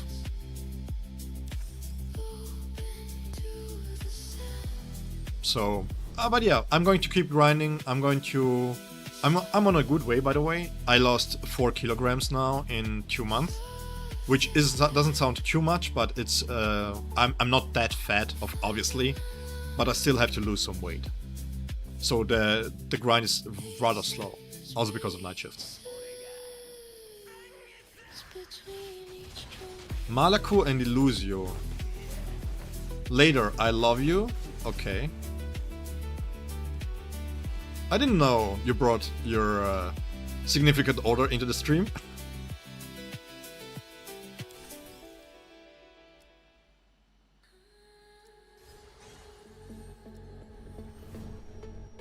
Try MMA, clears your mind. Yeah, I know. I don't do combat sports anymore. It sounds weird. In my line of work... Okay, Switzerland is super weird, okay? Switzerland is super weird. Okay. I think I can tell this because there is no recollection of this. There is no newspaper about this or anything. The problem in Switzerland is this. If you work in security, police force, border patrol, anything that is a force, right? If you do combat sports and you self-defend yourself, you are being held to higher standards than somebody who doesn't do combat sports. So, I'm already fairly big as a person. I'm 1.86 m. As you can imagine, I'm not that, how do you say, slim, right? I weigh 112 kilos. I'm a fairly big dude. So we went on patrol once, and every single time we get something warm to eat, every single time bullshit happens. I'm not even joking. So we were on patrol, and we went to this Chinese restaurant there. It looks like the shittiest shithole you will ever see. But this dude, this is a married couple. These two Asian people, bro, I cannot tell you how fantastic their food is. Their peanut butter sauce is the best sauce I ever had. And you walk into there and you're like, well, are you allowed to be open? Because it looks dirty, it looks like, like a shithole, but it's genuinely really great food. And when you watch them prepare stuff, it's all sanitary and everything. It's just like the outside perspective of the thing, right? So we went and get our food. We walk out. The moment we walked out, my colleague gets approached from the side. And he was like, hey, dude, whatever it is, can I help you with? I mean, he didn't say, hey, dude. He said, hey, good evening, can I help you with something? As you're approaching me. And this dude didn't say nothing. He continued to approach. And he was like, hey, we are really sorry, but we have boundaries here. Please keep some distance, because this is what we do, right? We ask for distance because then we know if somebody doesn't really respect that, if somebody's trying to come clear, then the one who is not communicating, the one who is cowering, can position himself to cower properly in case something happens, right? Because you never know. So, that dude comes up out of nowhere. I don't even know why him. Why not me? I don't even know. And it wasn't even somebody that we knew, that it was kind of known, nothing, right? And he wanted to start kicking my colleague. So out of habit, because he had still the food in his hand, he dropped back and kicked him away to keep the distance. But this dude was frail. He was like maybe 175 centimeters, I would say around 65 kilograms at most, and the hulk of a man next to me kicked him so hard that he fell to the ground and hit his head on the ground, right? This is a clear violation of our rules. He can try to defend himself because he feels like this, but at the same time he went overboard. Okay, so now he got suspended for 2 weeks. He couldn't do any work because of this. Then he got and needed to go in front of a judge because he was accused of not only brutality but also, how do you say this, assault, right? Yeah, but this is the problem. Even if reasonable force applies, we still have to go in front of a judge, you know? And then the judge has to see the case, and in all this time you're not working and you're still having the thing mentioned in your note, in your, how do you call this? FRAC. It's like a notice in your curriculum, right? And all this because of a misunderstanding. Okay, what was the thing? He got suspended, and in front of the judge he was arguing that he had his hands full, which we were at the border, so there were cameras everywhere, and they also had the footage. The judge saw it and he was like, yeah, but I will ask one question. You are trained in close quarter combat, correct? And he cannot answer no, because it's the basic curriculum that you have to be, you know, in close quarter combat. You have to do the education there. You have to do the stuff there. He said yes, obviously. He's not going to lie to the judge, right? And it was like, okay, well, but then you should have known better. You know what you can do physically, and because of it, you're still guilty for assault. So he didn't lose his job, but he still had to pay reparations. I don't know the word. I don't talk legalese in English. But he still had to pay the dude money for the damage that he did, right? You can argue all day long, but in front of a judge, if you know any kind of combat sports, it's always against you. Always. Because they're like, yo, but you know the harm that you can do. And it's like, yeah. That's why I don't do any combat sports anymore. It's because, like, at least I can argue that I don't know, I didn't do it for long enough, and that I can argue that if anything happens, they cannot kind of put it on me, you know. It sounds really dumb, but it is what it is. Sometimes the Swiss judicial system is really weird. Yeah, I know, but Switzerland is really weird with it. Really, really weird. This was in the police force. We know those guys. They had a call. Oh man, that was awful. Oh, fuck. A stalker chased a woman home. He intruded in her apartment and started to beat the shit out of her with a pan. These two respond to it. They didn't know what happened because, well, the neighbors didn't really offer really insight in this. They didn't want to intrude in the apartment to see what's going on because they had, of course, they were fearful, right? Which is fine. So they didn't know what happened. So they went in there and they just saw this dude bashing the head in with a pan of a woman. So they called, stop, stop, stop. Please remove yourself from the person. He didn't stop. So they used teaser because they couldn't use pepper spray. Because if you use pepper spray and she is highly injured, right, or deeply injured, then the pepper spray that goes to her could hurt her even more because then now suddenly she cannot really breathe, right? So this dude keeps hurting her, even through the taser. Taser didn't do shit. So they take out the gun, because this is the last force that they have, is to take out the gun. As per protocol, we do a doublet, we call this a doublet, which is 2 shots. They have to be apart a few centimeters so that we can argue that it's, we call this a man stop and not an intent of killing. If you do back-to-back shots in too short amount of spaces, the judge can see this as an intent of killing a person, right? Because you being trained on the weapon, you know exactly what it means if you try to penetrate the same space twice. So we do a doublet, two single shots, I should say. Doublet is not that.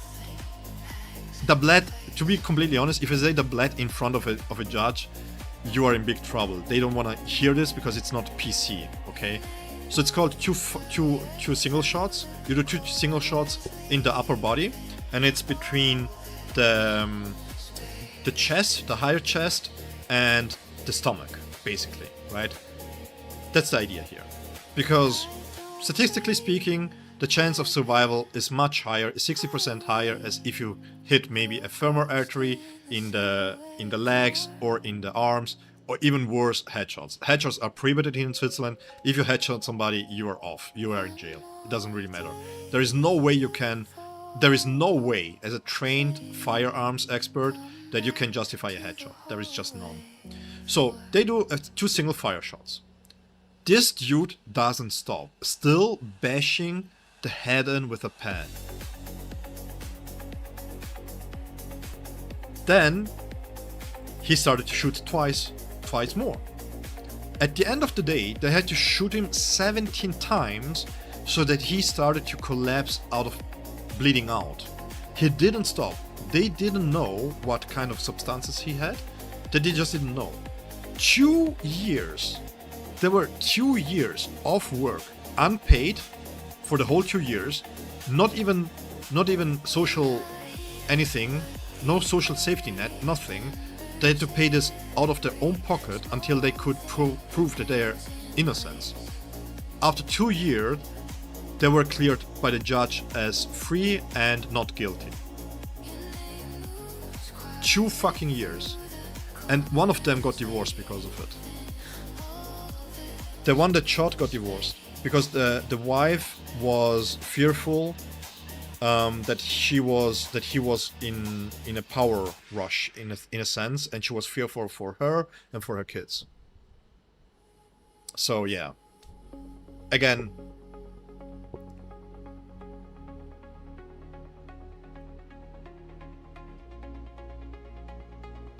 it's like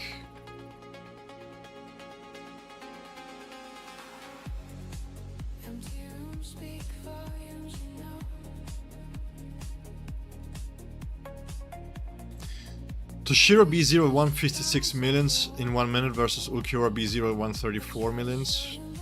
Toshiro is better.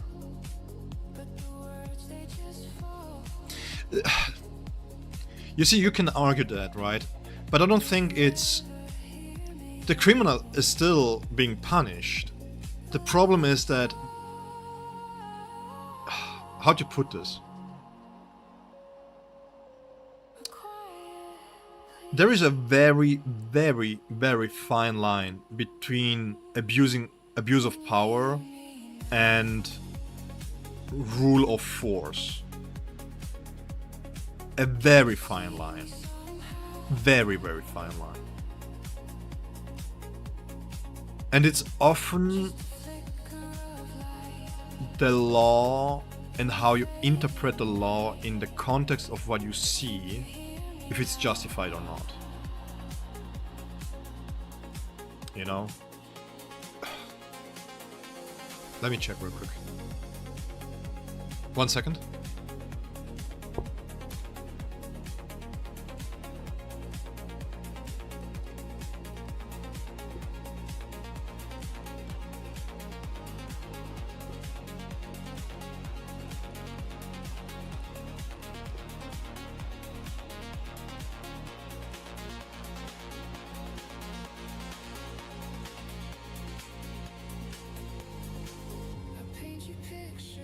Okay. I have to double check. I have to double check if I can tell some stories because of the things. This one woman was being threatened by the ex-husband, and it was basically that's what's called a blood vendetta, right? So she was under protection. I'm not kidding you, by the way. She was under protection. She was, for the divorce, just for the divorce, she was under surveillance by police and by bodyguards 24/7. So we had 2 police patrols on her every single time, and when 1 more police patrol just for the ex, to see where he's going so that no shit happens, right? And also we had like, there was just surveillance in general in terms of friends of his and people that have been already recorded and stuff like that, so that she can divorce him without being killed. Okay? Our directive was that we are free to shoot at the first sign of danger. And that directive came from from Switzerland itself. So the state itself gave us basically a carte blanche that if anything goes awry, no matter what, we don't have to question it, we can shoot.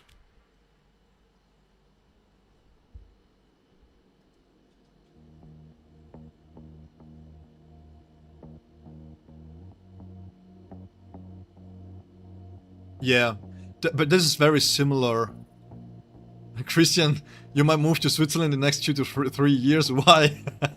You're like, oh, well, crime? Yeah, but that's something that it's... These are the dumb laws, right? We have something similar here in Switzerland. Because technically, if you pull up with a gun and the dude who broke into your house can escape, you cannot shoot him from the escape because then he doesn't count as a danger anymore. Yeah, if I have kids at home or my wife, I don't effing care who you are. You break into my house, well, there's imperial system, but there's also the metric system, and in a metric system you only need a few millimeters. If you guys check and get what I'm getting at. I don't care. Yeah, that... No joke. There is no freaking way you break into my house and you think you can get unscathed if you scare my kids or my wife. And there shouldn't be any laws. There shouldn't be one singular law that protects the criminal in such a case. Not one. But if I say this too out loud, I'm a conservative. Even though I'm pro-immigration, even though I'm really also in the sense, I really like what Switzerland does, especially when it comes to once in a lifetime crime, so to speak. You know, like for example, what Switzerland really does well is we don't really have jails like you would think maybe from, let's say, America, right? So what you think, what you're doing here, you're trying to bring them back into society. Okay? And I think that's the case. If you are under substances, something happens, whatever happens, you did your time in jail, you're free. You did your time in jail, that's your punishment. You did jail. That's fine. Whatever you did your time in jail, now you're absolved from your crimes. That's what jail is for, right? But if you come back into society, we shouldn't, depending on the crime of course, but we shouldn't discriminate those peoples. We shouldn't make it harder for them to get into their jobs, right? If somebody is a construction worker, let him work construction. If somebody is a taxation, somebody who does taxes, for example, tax accountant or something, let him go back in there. Why does he need to be jail-free? He did his time. He proved that he did his time. He sit through his punishment. Let him back into society. Depending on the punishment, depending on the crime, of course, right? If somebody is being jailed for dope, any kind of drugs, and he goes back into society, and it's the second time, the third time, maybe we as a society should help them. You know? Maybe we should help them. Clearly, they are not able to let go of that issue by themselves, so let us help them. That's what a society is for, right? And that's the same thing for immigration. Imagine immigrating in Switzerland. It doesn't matter where you're from. You could be German and you get discriminated against. Why is it a thing? You put down your visum, you put down everything that you needed to enter Switzerland legally. I don't freaking care. Give everybody a chance. Because we also got a chance. My family got a chance, my neighbor's family got a chance. Everybody deserves that chance. Because if people really want to be here, but we cannot allow people to be in the same space if they have two fundamental different cultures where they're coming from and they're fighting each other, so to speak, because of it. And then they also have to have the mental capacity to get integrated in our culture. That doesn't work. We need to separate. If somebody's from Germany, right, and he's with a French, okay, fine. But if you have Ukrainian people in the same encampment as Russian, especially in the political climate that we have right now, how can we think that they are able to really immerse themselves, not immerse, but how can we really bring them into society properly with our cultural values if we put them together, you know? They cannot. It's not fair for them. That's my take. We need better infrastructure when it comes to immigration. It's easy to blame the immigrants. But if you come from North Africa in a boat, you paid whatever you had to pay. I'm sorry for no gameplay, by the way. You had to pay whatever you had to pay to get into this boat. And then for some miraculous reasons, you make it over the border and you land on the Italian coast. And then you left there to rot for multiple days with just a half a liter of bottle of water. You're being treated like shit. Maybe because you're young, you're put in jail immediately, which kills any chance you have to find any job anywhere. Fuck that. These are human people, man. Give them at least a chance. That's what I say. Give them a chance to prove themselves. Give them a chance to try to integrate them into the communities. And if that's not possible, well, then maybe this country is not for you, and maybe you might want to find your happiness in another place, right? But yeah, it's like,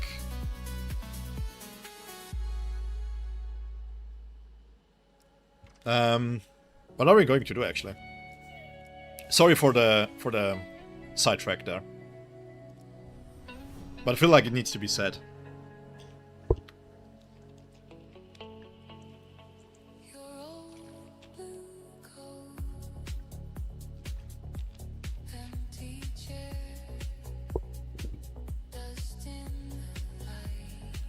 How are you going to get them out if they don't integrate? Listen, I'm being completely honest here.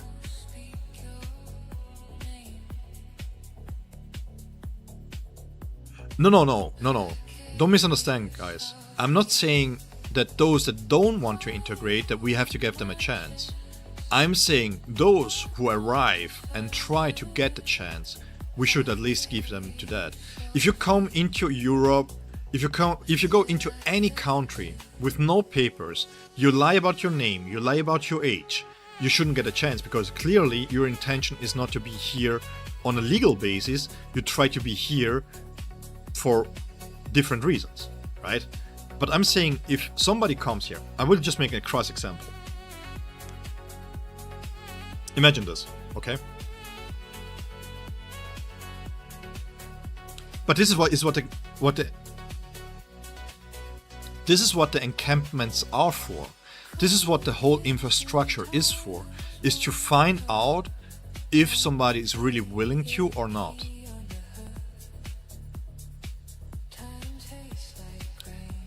If you put... I will make a crass example. In Altstetten we have... I don't know how it's called. We call it Auffangbecken. It's basically the first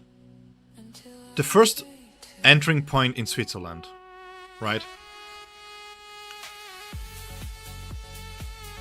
So this is an encampment for 350 people, maybe. I'm not kidding you. In the one room next to each other.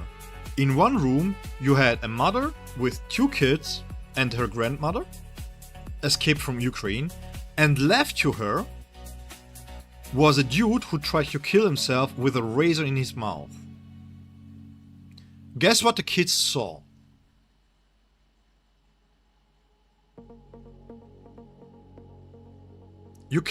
How can you put them both together? That's not possible. Integration will never work if we don't have a proper way of separating not only culturally but also needs, right? This pisses me off. We had a family of 11 people in the winter, minus 10 degrees outside, on the train station, waiting, who called for help, right? 6 children, 2 parents, I think it was the uncle, and then the grandparents. And they were being sent back to the country because the grandparent, which was on the paper, put the cross on the wrong side of the sheet.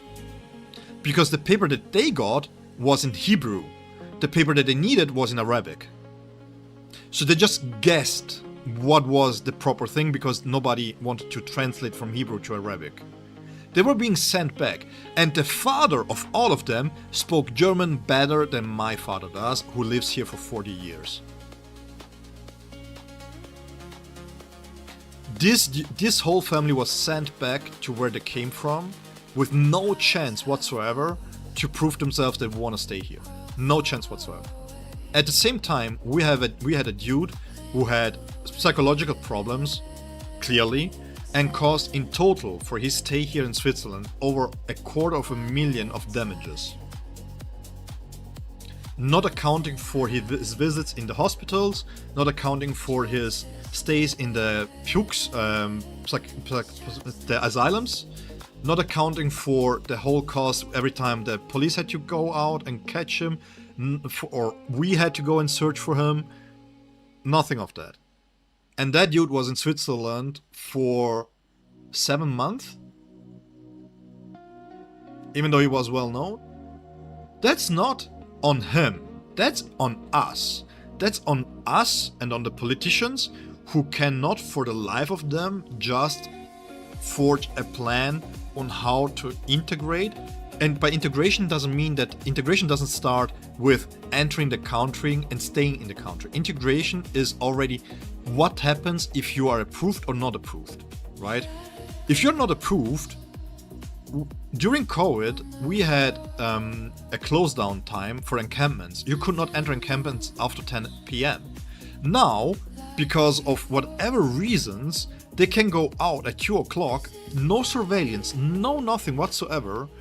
A normal family is not going out on a walk at 2 o'clock.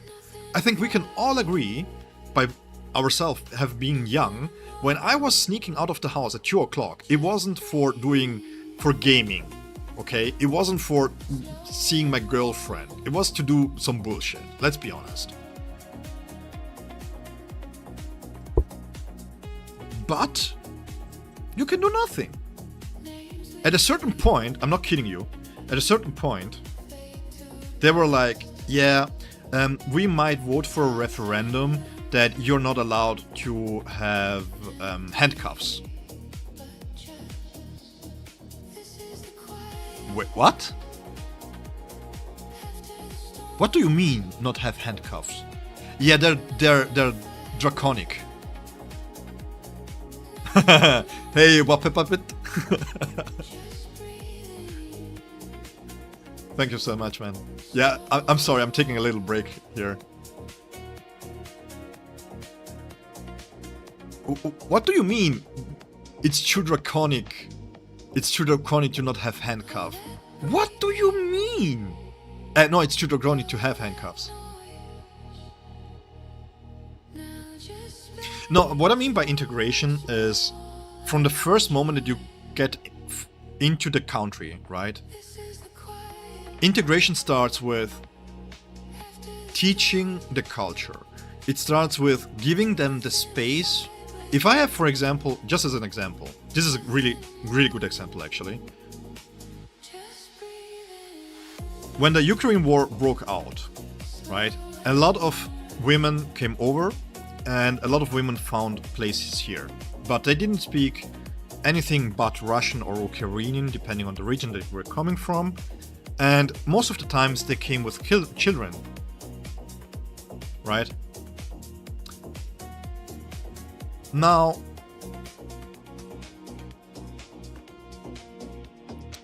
some of them were being told that they will be staying in Switzerland for 3 months. So, because everybody believed that the war is going to be short, nobody, not them, not us, nobody, gave them any kind of preparation. What if, in case that you are going to stay here, what can you do? So a lot of people that came from Ukraine, they were jobless for over a year because they had to learn German, right? In that short amount of time. Because after 6 months, there was like, yeah, well, maybe you will stay here for a year. Yeah, I saw it. I also saw what war did with Syria, right? When we had a lot of Syrian people coming here. And we have to be honest here, guys. We have to be honest. I know the statistics in Switzerland. In Switzerland, we have, from all the statistics that we have, if you take a look at immigration itself, not immigrants. Most crimes that happens because of immigrants here in Switzerland, those immigrants have permits, proper permits. It's not like they're immigrants because they're just like in Switzerland for a few weeks. Those kind of immigrants that are here illegally, or I should say without paper, their crime rate is much, much lower than what you would think.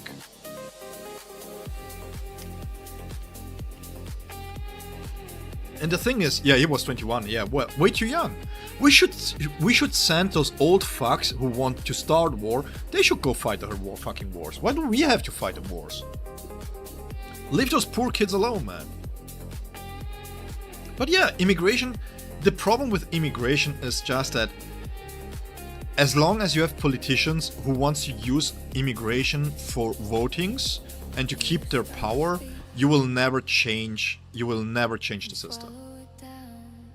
Because it's much too easy to gain voters by just putting fear into people. And it's much easier to talk about issues than it is to fix issues. Is there a reason why French-speaking Africans are landing in German-speaking Switzerland? What is the reason for this? Why do we keep them here?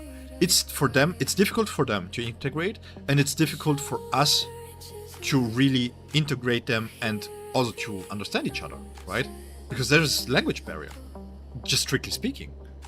What is the reason for this?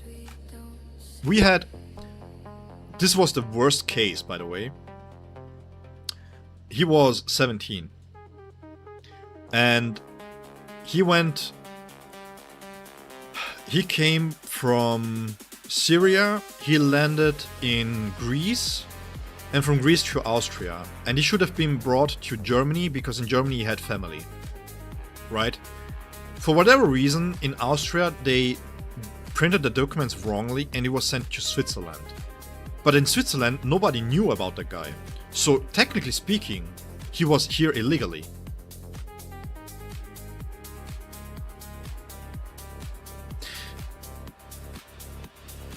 So should we send back every single Romanian here in Switzerland too?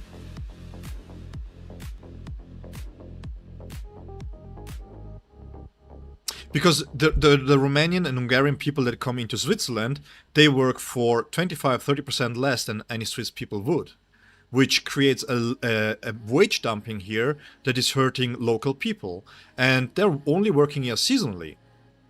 And then they fuck off back to Romania and Hungary and Slovenia and those parts with a huge amount of money, and they don't give a fuck about the damage that they created in Switzerland. No, they're legally here.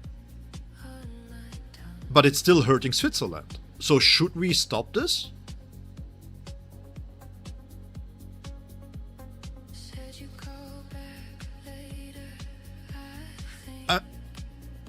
I'm asking you. I don't mean this, just real quick, just to make this understand. Me personally, I'm not saying that you shouldn't come into a country and work here.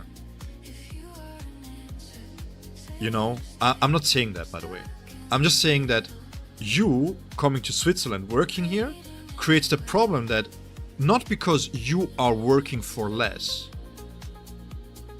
Exactly, Christian. That's the right question. Why is Switzerland not paying them the right amount? Because for them it's convenient to lie to those Romanians. Nobody who wants to work in Switzerland, because if you see 4K a month and it's like double what you would earn usually or triple what you would earn usually. I'm not talking about Romania, by the way. I'm just talking generally, right? If you earn thrice, 4 times the amount that you would earn, you don't care if you see 4.5 or 4K. You take the 4K, you take the guaranteed pay, no headaches, they give you lodging, they give you something to sleep, they take care of your permits and everything else, you believe them, and then once you're done, you fuck off with a lot of money. That's fantastic. For you, that's fantastic. So now it's the question, why are we in Switzerland not having better controls in those cases? Why are we not having protection against wage dumping? Why are we not protecting the Romanians who come here and being, how do you say this in English? Not abused, but mishandled. I don't know the proper term, but you guys, I think, understand. They should have the same wage as we do. If you come here in Switzerland and you work here as a foreigner, let's say, for example, your girlfriend is a medical expert, is exploited. Thank you, exploited. If you come here from whatever you're coming, and you are a doctor, you should earn the same fucking amount as a doctor here in Switzerland. They shouldn't pay you 50% less just because you don't know better. And that's what the problem is with immigration. It is easy to pinpoint to one singular cause. It's easy to pinpoint to statistics. But the reality of the things is that we created a system, the politicians have created a system that they don't want to break, because if they break those, then they lose votes. If they lose votes, they lose power. If they lose power, because who cares about me? Who cares about Malaku? If Malaku wants to break his back here in Switzerland for 4K a month, so be it. As long as the politician has his parachute, his golden parachute, that's all good. Who cares? Who cares that the father of 2 kids here in Switzerland who was earning 5K a month now suddenly is being let off and have to work for 4K a month? Who cares? The politician is going to eat his caviar, right? Who the fuck cares? The girl that just came over from Ukraine at 16 because apparently a mother is here and then they cannot find a mother, and suddenly she was being sent not even back home to Ukraine, she's going to be sent over to Spain to then be sent back to Greece without even knowing where her mother is. That's fine. Who cares, right? Who cares? That's fine. It's okay. Who cares? Who cares having 6-7-year-olds being afraid, cold, waiting outside, being permanently seen by people they don't understand, they don't see, and stuff like that? Who cares, right? In 10 years time, 15 years time, they're old enough to work for 3K here. Who cares?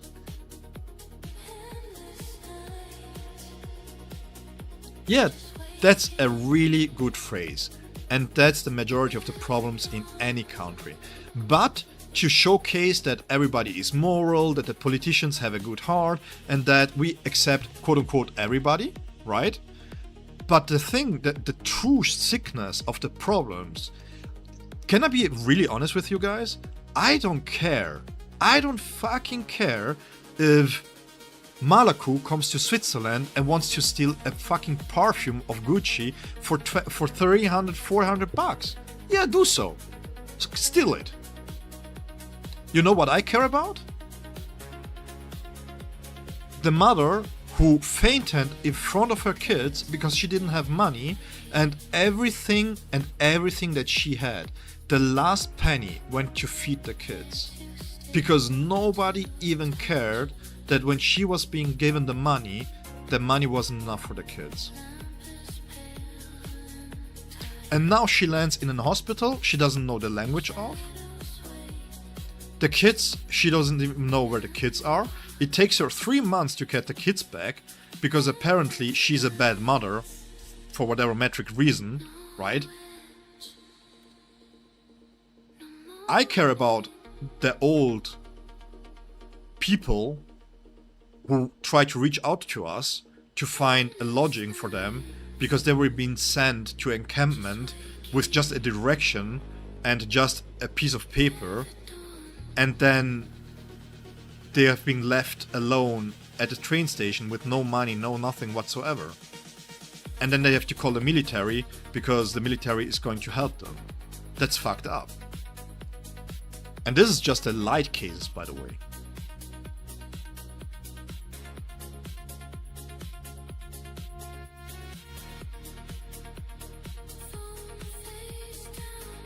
I don't have kids now.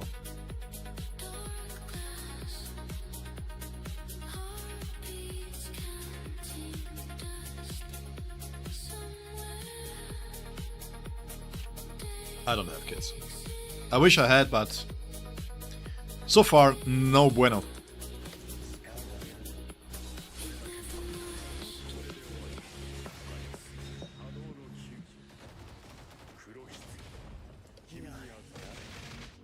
It's just a difficult topic, you know, because the thing is, it's easy to point fingers at certain specific topics when it comes to immigration, but the immigration topic is a big one, right?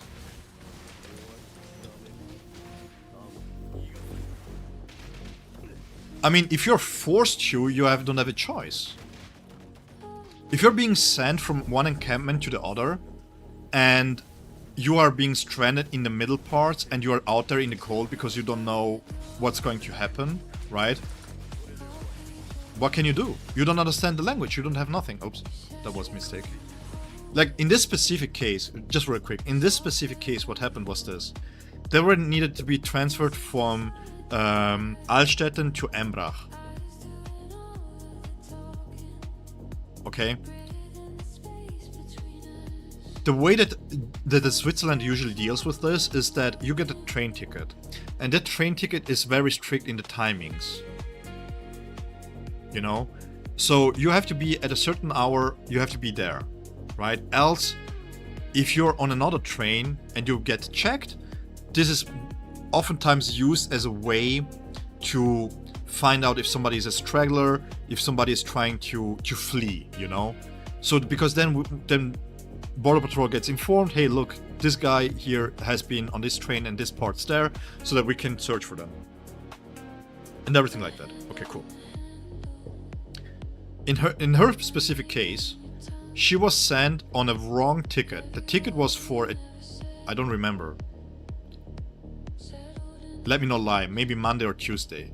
But the ticket itself had the timings of the weekends, not from the normal timings. So when they were arriving at their gate, where they had to go on the train at the next intersection or train change, the train that was going to Embrach wasn't the one that she was standing in front of. So that was just the first problem. The second problem was that she wasn't speaking English. So when she tried to get help, well, there was no help because everybody, like the train stations, the help centers, they close off at 6 or 7 p.m. and it was 9 p.m., right? So she was already in the wrong spot.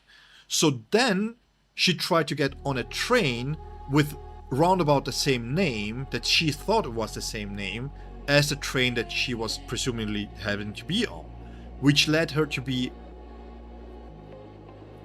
No. She was sent to Undis. She was sent without any backup, with no counsel, nobody who accompanies you. You know, normally when you transfer from one encampment to the next, usually you get somebody who accompanies you, so that you get on the last train to the encampment, you are on the correct train, right? But at that time, she was just being sent off with the kids. So she landed in Kreuzlingen, which is 45 minutes away by train from where she should be. And when she was on the train to Zurich,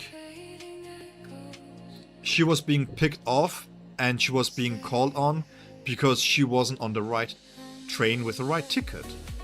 So Border Patrol had to come in, Border Patrol had to take care of it.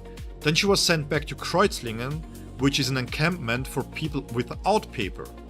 Even though she had a paper, but that paper was in Embrach, because for whatever reason they don't give you the papers on you, they send it to the next encampment, right? Don't ask, man. Switzerland is super fucked up when it comes to immigration. So now she is standing in Kreuzlingen. She was being kicked out of the encampment because, well, she doesn't have any papers to stay there, so they don't have any obligation to take her in, because she's not without paper, but she's also not with paper. So she went back to the train station in the hopes that maybe she can catch somebody from like a conductor or somebody and ask them if it works, right? And she was standing there with her kids. And those kids have been going on for, I think it was 5-6 hours, with no money, no nothing, being between cold and trains, nothing at all. Niente, nada, nix. No help whatsoever. No hotline they could have called, no help in who to speak to, no Dolmetscher, nothing at all. Nothing at all. They were given the ticket and basically said to them, good luck in arriving where you have to be. If you're not there, you're fucked. So the little bit of money she had, she spent it on the kids so that the kids wouldn't be hungry. Yeah, I didn't want to say this, but yeah. And she fainted because of tiredness. She just fainted. Yeah. I wouldn't call this a bad mother, to be honest. It's not. It wasn't by choice. I'm telling you guys, I have a lot of stories when it comes to immigration, especially after the Syrian wars, after or during the Ukrainian wars, Ukrainian-Russian war. It's really fucked up.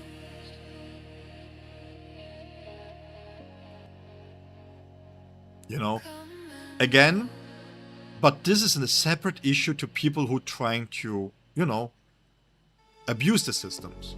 People who abuse the systems, they have to get out. There is no real reason, if you're doing crimes, if you're problematic right from the get-go, there is no way that you should be allowed to stay in the country. There's just none. That's it. I've seen two guys, they've been, I think, if I'm not mistaken, they've been caught stealing and doing shit 13, 14 times. And they got a permit, a temporary permit here in Switzerland. Meanwhile, I had an Arabian guy from Germany. Okay, this was a little bit dumb from his part, because you speak German, you live in Germany, you try to migrate into Switzerland, but he didn't have the German passport. So technically speaking, he is not in the Schengen Abkommen, which means that he has to apply for a visum, right? And the reason why you want to immigrate from Germany to Switzerland, you put in political reasons. Bro. That's on you, motherfucker. But again, okay, he made the mistake. Cool, everything. But he didn't get to stay in Switzerland. Even though he was a math professor, even though he had a career in Germany, he couldn't stay in Switzerland because of the technicality that he doesn't have a German passport, right? And because of the technicality that he was trying to be here because he didn't know what else to put in there, right? It was quite a funny conversation to have, by the way, because I went and double checked and it was like, bro, it's really obvious and it's really dumb that it happened to somebody who you would call a professor, but it's still funny to nonetheless. And then you have two people who have been causing trouble regardless, and they have a permit to stay here even temporarily. So there are a lot of cases where it's just like the migration system just doesn't work, man. Too much abuse, either side, bad infrastructure, bad ways of if somebody, listen, if you have been an electrician in your country and you come to Switzerland, why don't we, give them education so that they are up on the standards of Switzerland and then they can work as an electrician? Why do they have to work in Big Mac? In Big Mac. Why do they have to, you see how much? Why do they go and have to work for McDonald's? Makes no sense. He's an electrician. Bring him up to the standards that we have, up to the norms that we have, and then let him work as an electrician. What's the problem? It's a disaster. It's a disaster. Again, and I've seen most of it, and that's why my focal point when it comes to immigration, you take Germany. You go to German sides of you take a look at them, right? They're like, yeah, but these Muslims, these Turks, this, that, and you look at the population, right? And you see that of the whole population, 3% are causing all the problems, apparently. It's not the fault of the politician that put immigrants into new apartments instead of reallocating German people into the new apartment and giving the old apartments to the immigrants. No. It's the 3% of Turks that are causing trouble and why Germany is going to become a Muslim nation soon. What? Doesn't make any sense. So, Switzerland is Italian then, by that logic? We have 25% Muslims here in Switzerland. We have never had this kind of issues, by the way. Yes, sometimes we have a few, 3 to 4, that have been marked as problematic, as being extremely on the one spectrum, right? 3 to 4.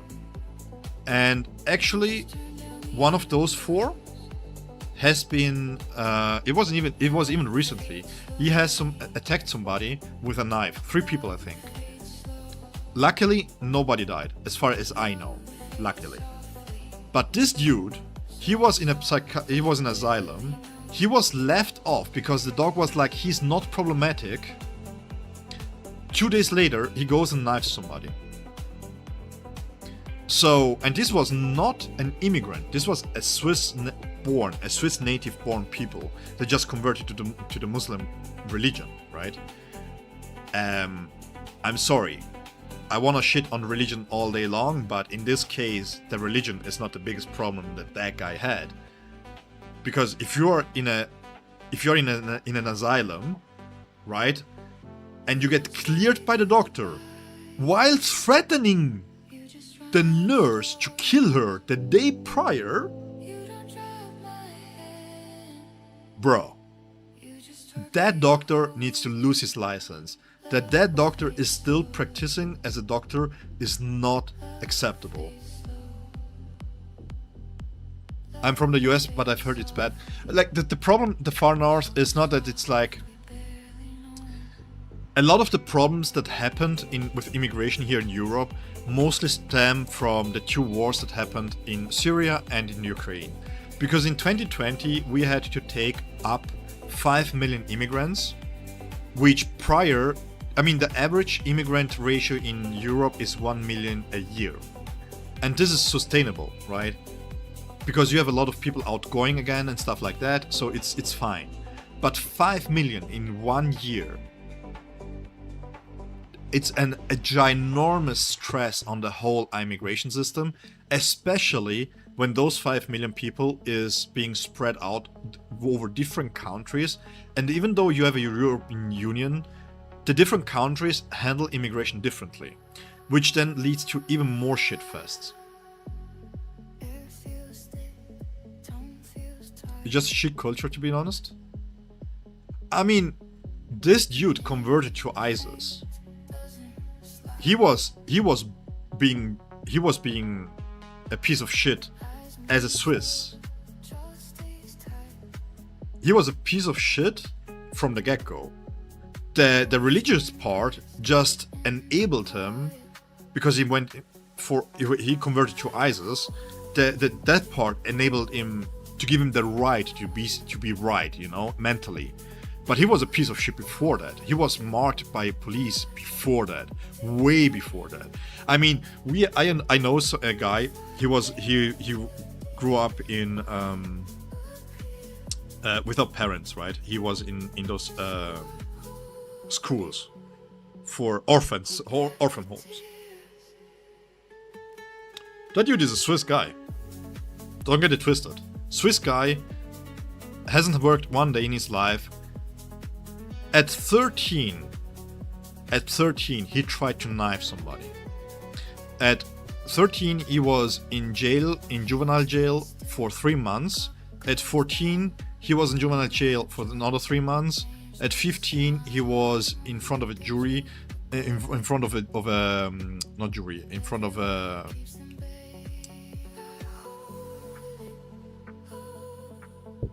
judge for aggravated assault. This was a Swiss dude. And then, at 21, he comes out of jail and he gets paid handsomely by social systems and by everything related to it. Again, you did your jail time, that's fine. But this dude fall back into these crime scenes, right? And that's the problem. Poland did it right.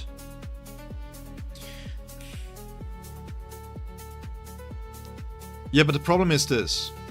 No immigration is not a solution to countries. A country needs immigration. Once again, I was shitting on the wages that people take which are coming into Switzerland, but the reality of the things is true that not many Swiss people want to do construction work. Because not many people want to break their back at 40 years old and then not earn handsomely. Everybody wants to earn 6-7k a month. Everybody wants to be in an AC cooled office and be, you know, fancy and have status and have a nice car and have a nice house and be something of importance. So who's going to work those jobs? Who's going to work in the police force? Who's going to work border patrols, fire? Yeah, that's German. Fireman. Who is going to be a nurse, for example?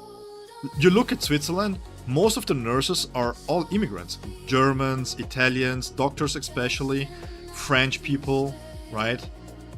We don't have many Swiss nurses anymore. Because we need so many nurses that we have to get them from abroad.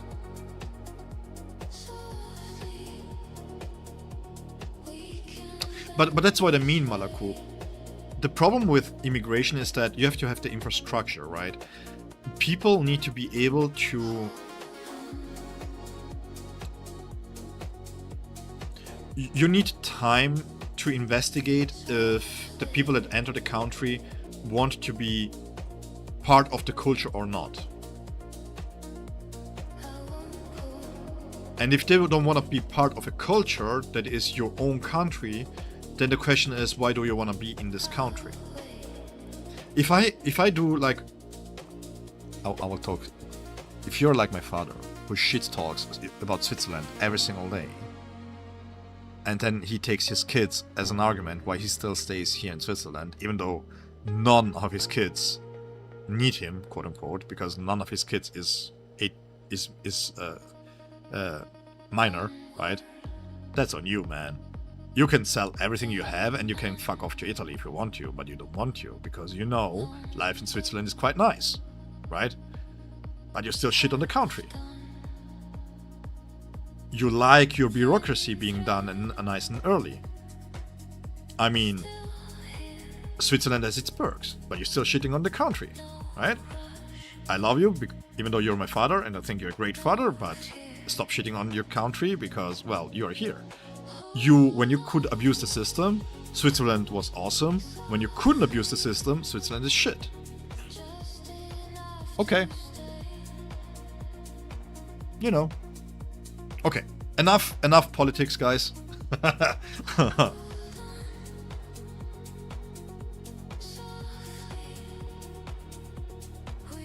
No, wait. Switzerland is perfect, okay?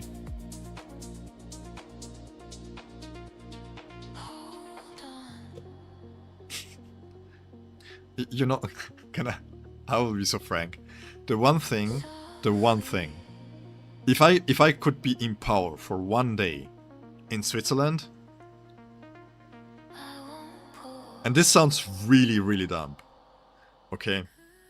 But the one thing I would change for sure, if I had the power for one day, if I could make a law, one singular law in Switzerland that cannot be changed whatsoever, better food.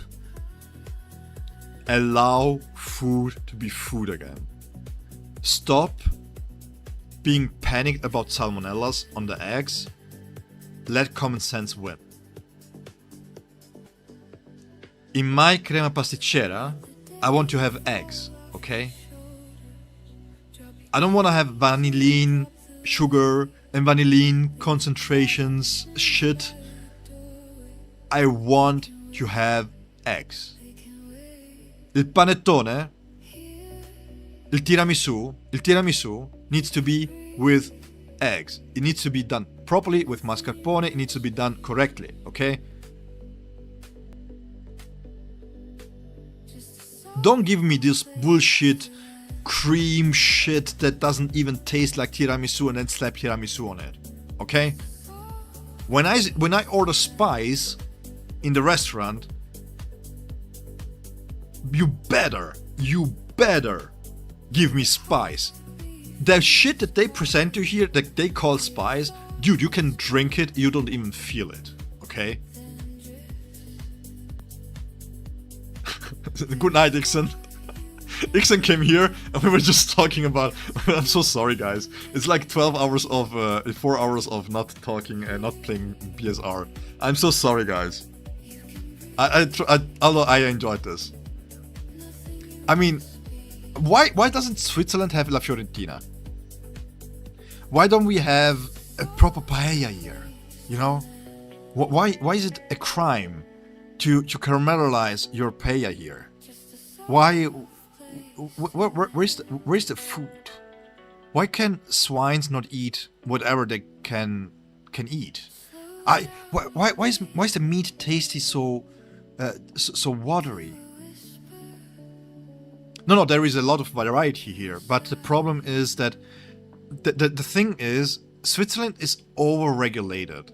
So because somebody suffered from salmonella, suddenly you don't have any eggs in the food anymore, and because of waste regulations, they don't want to throw away food if they don't buy it, and then everything needs to be here 24/7.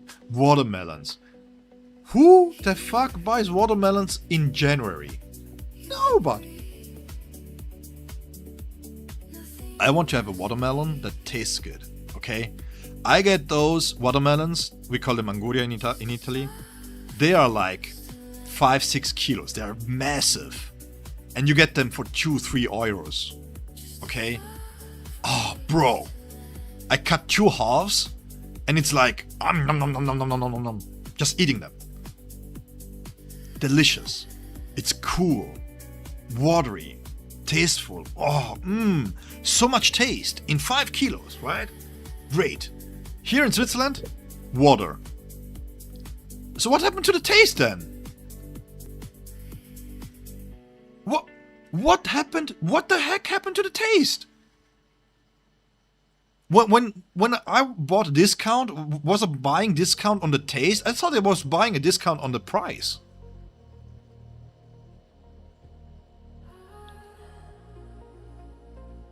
Fair enough, Ixon. No, I think what I'm saying that I'm sorry to is I'm sorry that it kind of became a political thing here.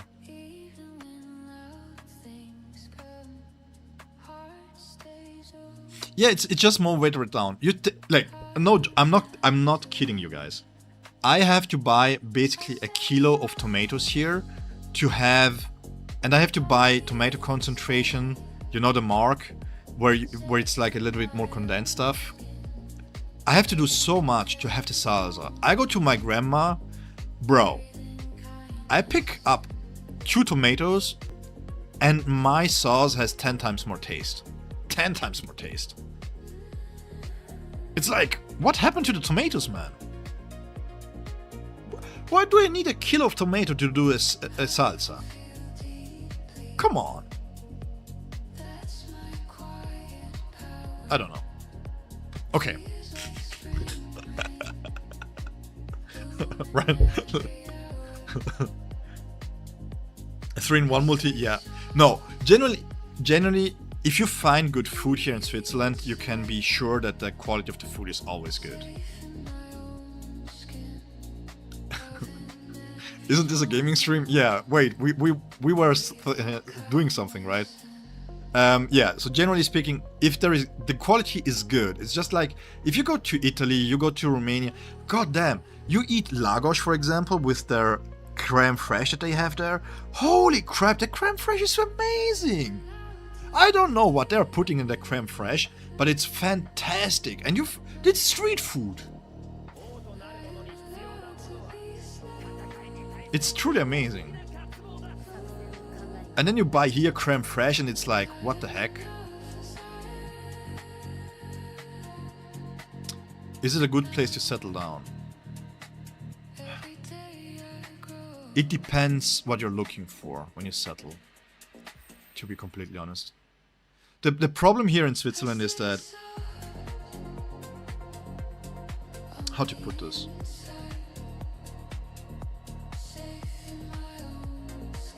I think one of the biggest problems when you migrate to Switzerland is that it may seem difficult to find friends.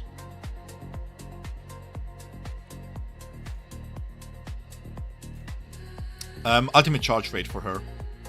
So for Nemo, just go with ultimate charge rate and just for the perk here for 10% damage boost. Everything else doesn't matter. So far from what Yusek told us, not that much. The damage increase is not that high. So I wouldn't go for the B tier here.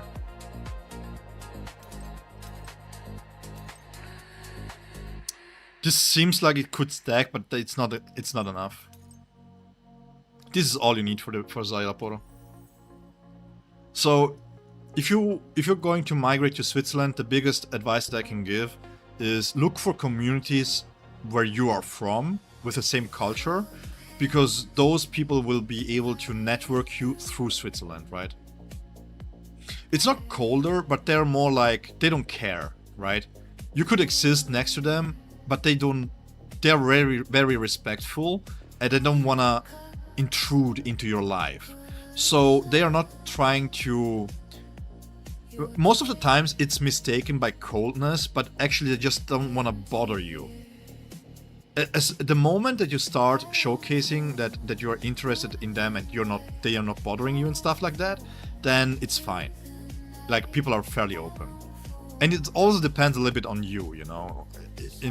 Like, it sounds really dumb, but people are mostly, if you have a little bit of charisma here, if you have a more of a, you know, this like Eastern Europe, Southern Europe kind of vibe to you, where you're just happy to be alive. If you have a happy to be alive vibe, people open up to you really fast. Really, really fast. Just chilling with the B1. Yeah, I would chill with the B1 too. I think that's plenty enough.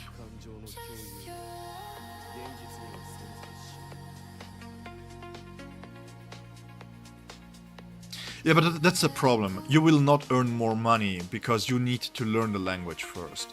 And Switzerland, depending on where you are, you need to learn German. Then, depending on your work field, you may have to learn French too, depending on very different factors. What kind of sector do you work in and stuff like that. Like, if you migrate to Switzerland, what is the biggest perk of Switzerland is that you basically have a small country with a lot to offer. A lot to offer. But the problem is, because it is a small country, you have to look for this. You have to know where to find those stuff, right? So if you don't connect yourself with a community that is your same cultural way, so to speak, and you start networking with them, then it's really hard to find food in Switzerland, and you can feel very isolated because you really don't connect with people that much.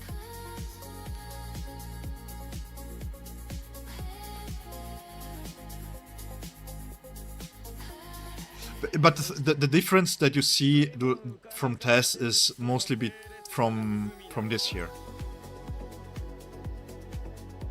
This is really nice too. I mean, I would have to test this, but I trust Yuzek when he says that it's not as impactful as you would think it is. I would have to test this myself. But what I want to do right now is B1.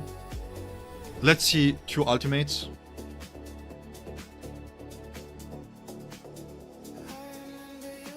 Let's find a nice solution here.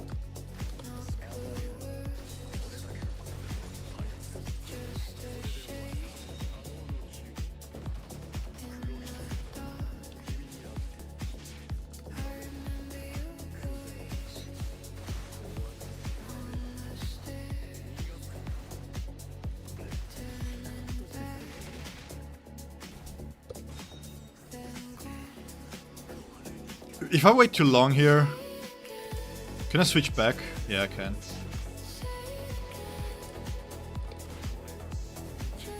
So I want to get into my first ultimate here right away, right? So that I can swap after using the technique. So the technique gets on cooldown. And we are going to refresh this with the counter.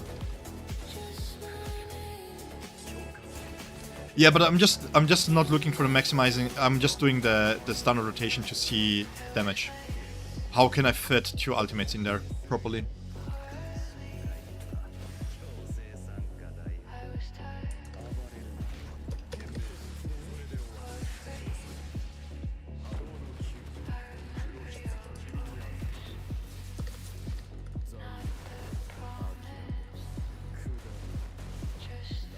Because here we are at 30, right? If we take 30 seconds to do so,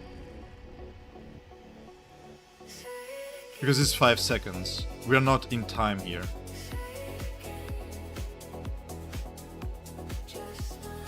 Yeah, also, the biggest advice that I can give, when it comes to boundaries, if it's not something that it's immediate, like any kind of event that needs your power right now, wait for the next banner. Because once we know what true Ishika Ichigo is about, then you can make an educated guess. One second, guys.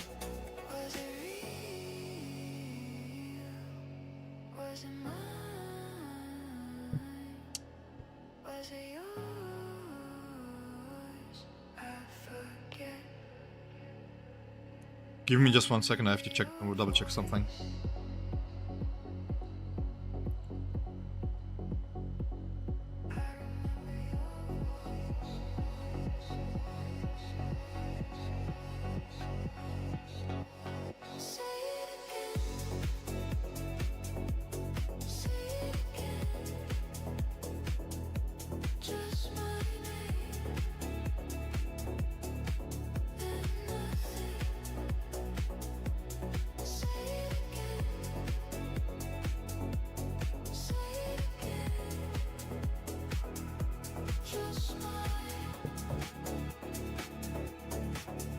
Okay, so I think it was the second week, yeah. I haven't properly checked, to be honest. There is so much going on.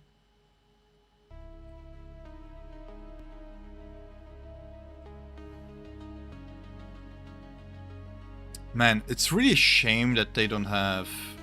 I think it's a notice. We will check the notice after this, the event notice. It really is a shame that they are not doing proper patch notes and stuff.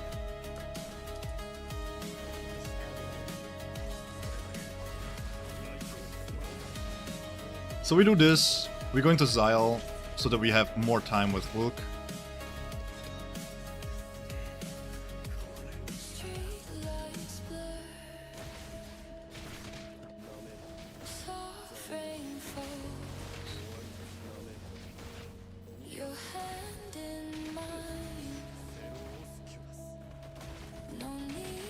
Because then we can use the ultimate here. Yeah, you see him. We have enough time here.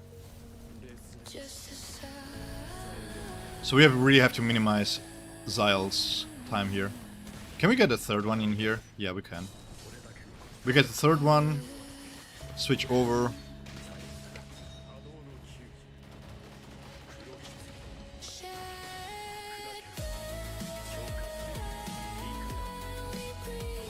Refresh all the buffs here with Xyla Poro. Into Ulq. Because this is now the fourth one, now we can spam it, right? And then we have 5 seconds. We spam the abilities here, then we have the technique that brings us back into the whole thing here. There we go. 32.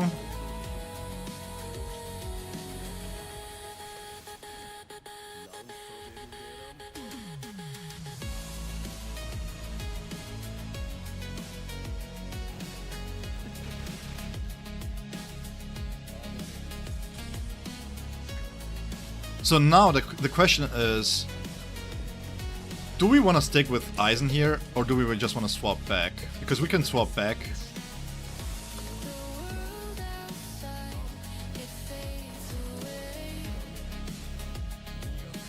And this gets us ready for the next one.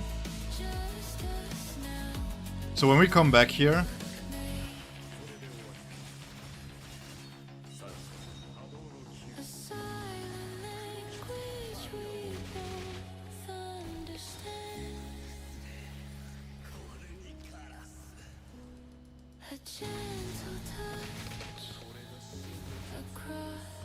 Segunda etapa. And then we have 70 seconds here.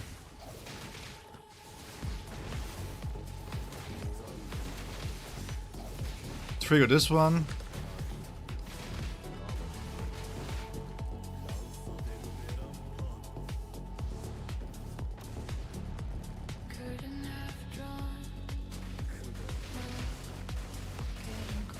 Yeah, because we can fit his ultimate here in here too. This is fine. Yeah, personally, if I'm being honest, on a new account, I wouldn't care too much about boundaries.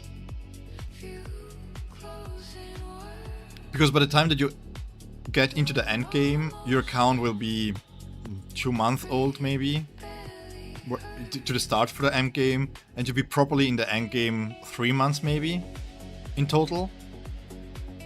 So by then you will have another few teams that you can work on. So I would keep the characters at B0, B1 at most, if you really enjoy them.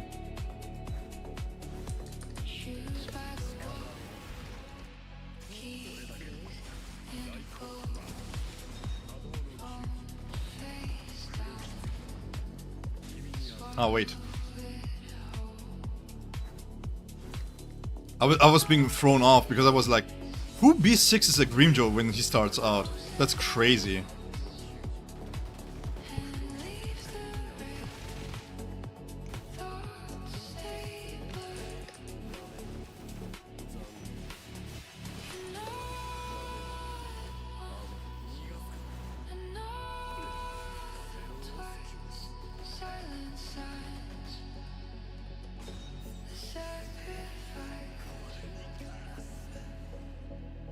I know Didn't you miss time here? Okay.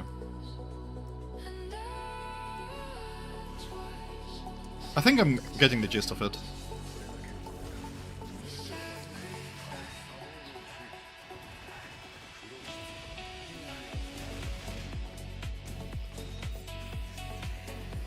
So let's see. Oh no! Wait, what happened? Misclick, my bad. Sorry guys.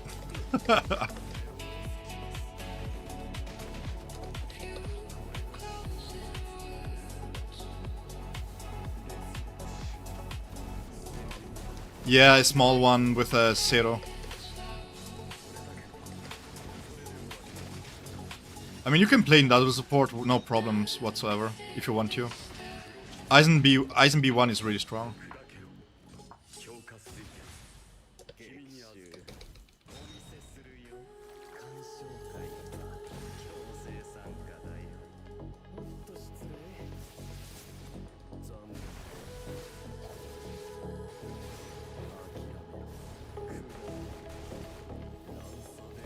So we throw this.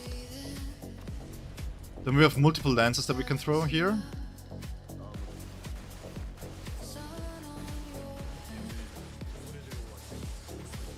$31.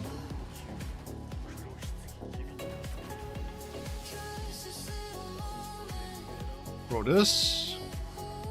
Switching to Sile.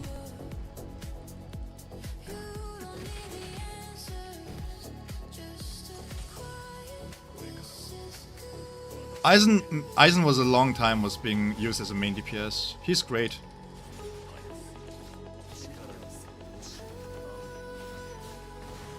You can dodge after to do another Zero if you want to. Technique. This is the tech that he has, basically.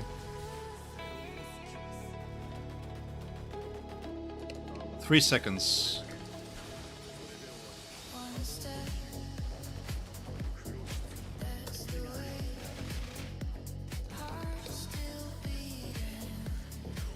So we are not going to use the ultimate here right away. Let's do the technique. We're going to use Lancers.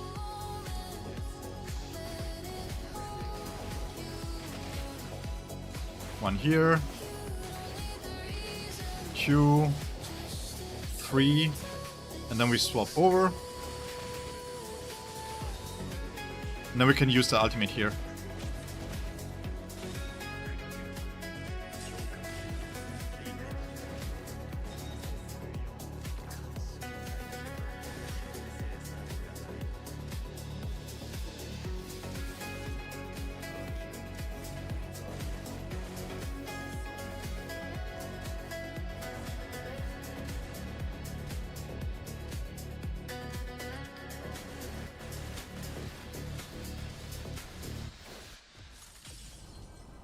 Yeah, it's close.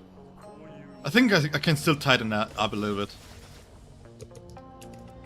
Yeah, it's close. We are still missing the last bit here.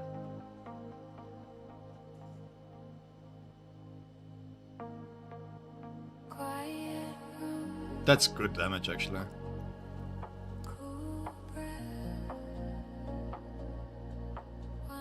So the main tech that he has is basically if you dodge while using the Zero, he will shoot a second one.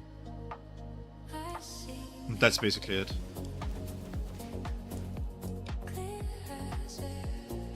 Eisen, Sailaporo, Kiske, Momo works really well. If you're playing with Momo, Yusek has, I think, a video on how to use the rotation there. If I'm not mistaken.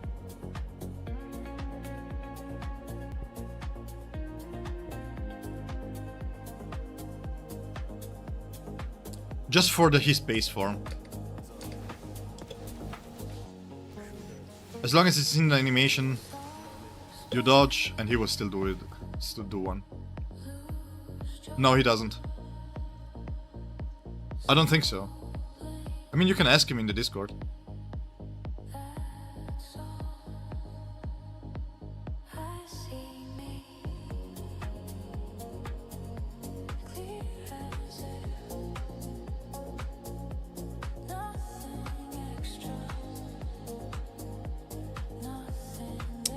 Um, I mean, just ping him in the general chat and ask him about the Momo rotation and he will send it to you, I think.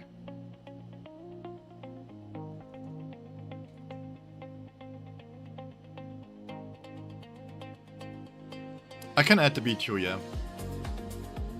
I mean, the thing of adding 2 ultimates in there is basically the same.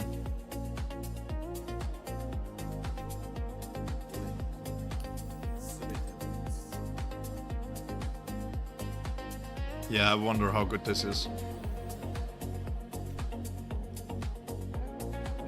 Let's see.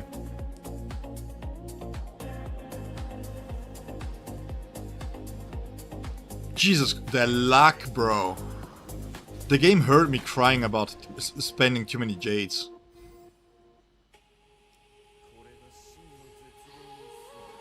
That's a beautiful animation, though. Man, it would be so cool if he had his, if they had the cutscenes in the stories, man. Yeah, this is the second one. Holy crap.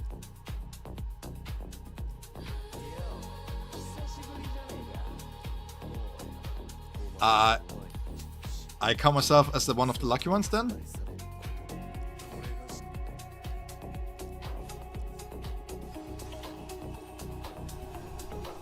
Yeah, he's...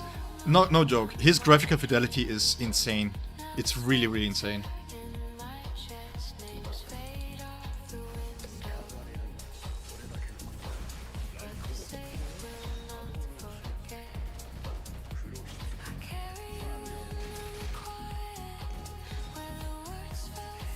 Crazy good. Crazy, crazy good.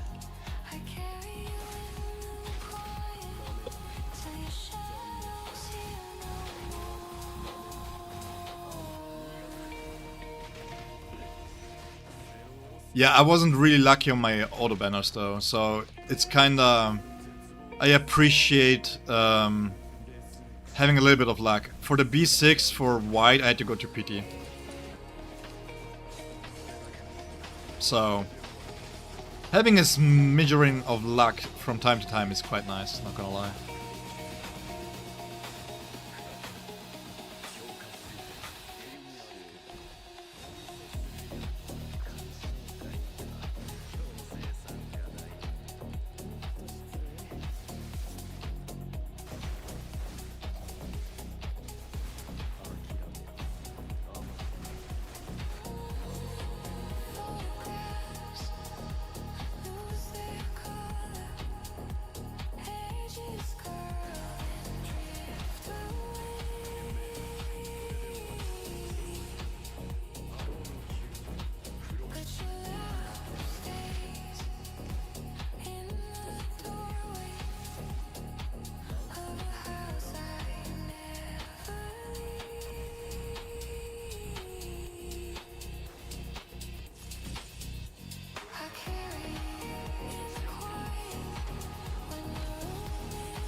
These animations, bro. I don't know why, but I just forget to speak when I see these animations. They're so good. So good. Holy. Devs cooked so hard on those animations. And it's crazy to think that we already had a really good animation too. It's like crazy. Crazy, crazy, crazy. Look at this.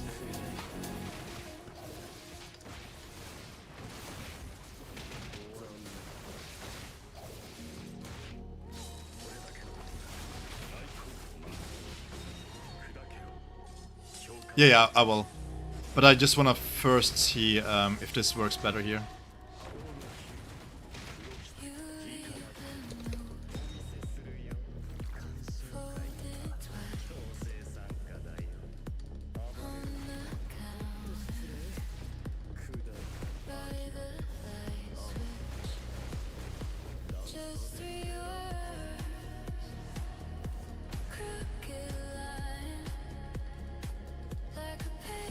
I was short there.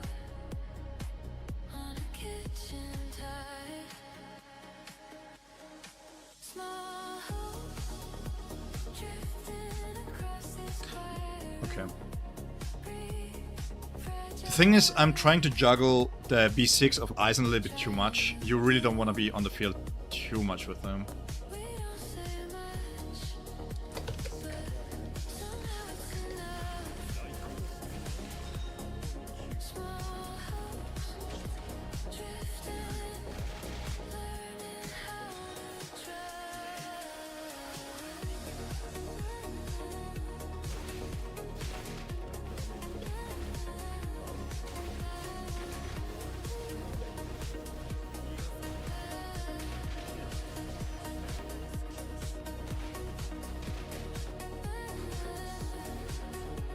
So now we should have 3 seconds left, right? Which means we can do 2. Let's do 3. And then the animation cancel out of this one.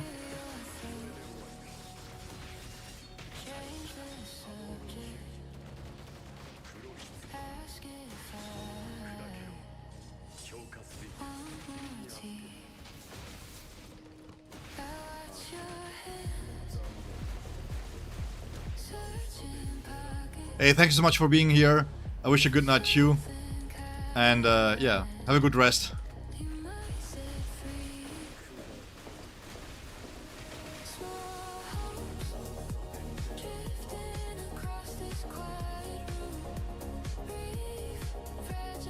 Oh?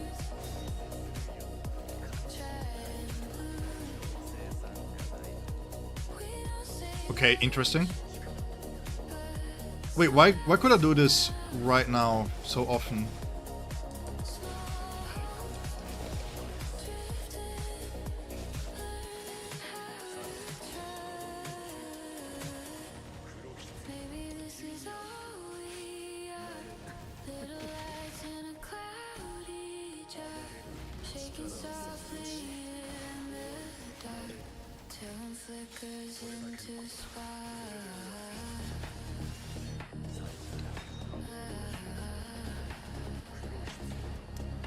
Now it's the BTO.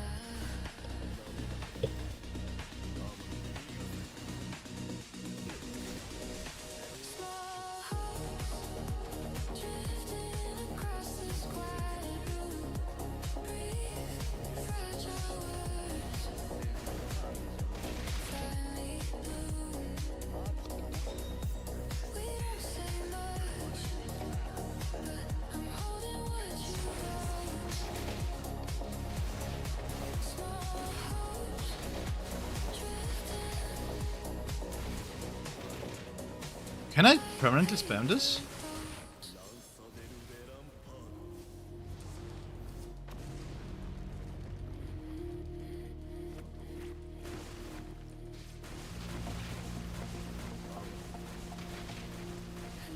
Yeah, I can. Huh?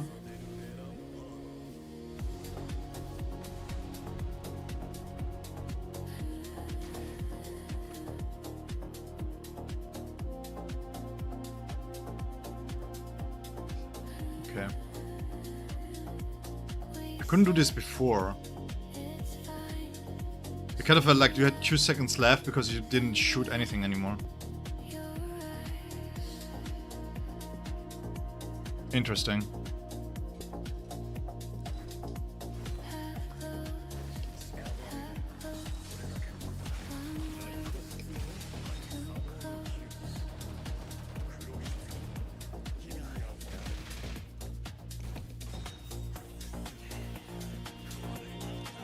Interesting.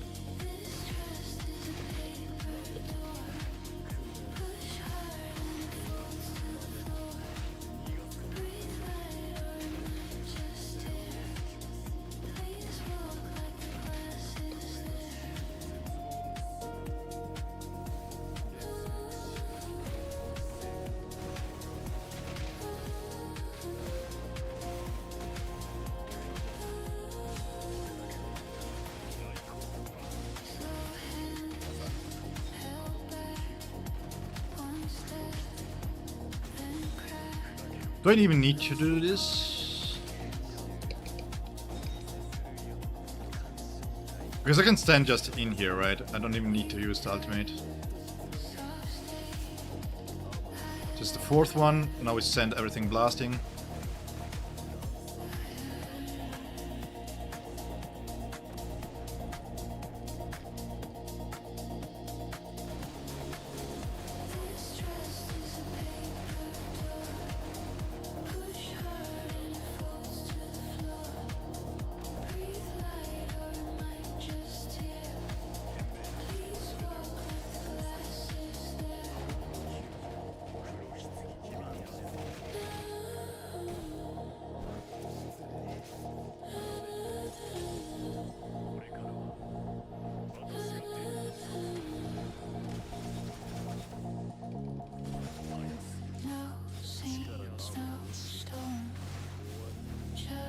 you get warm. And trigger it right away there.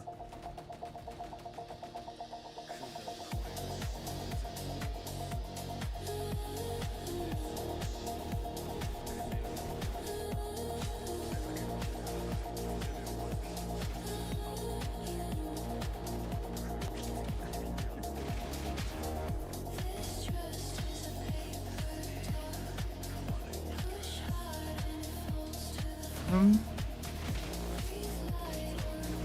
or it might just tear. Please walk with the glasses there.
Didn't have Eisen. Well, the thing that you can use is... Yeah, I would really play double support instead of Rukia.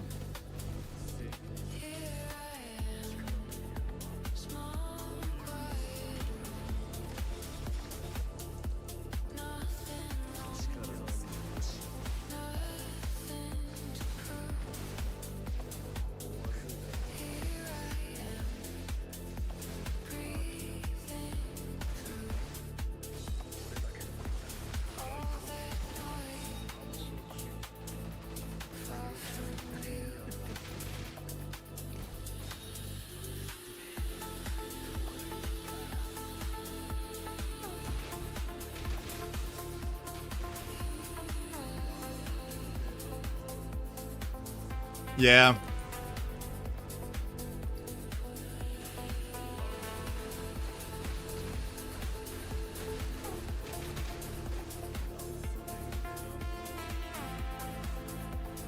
How much is the cooldown here?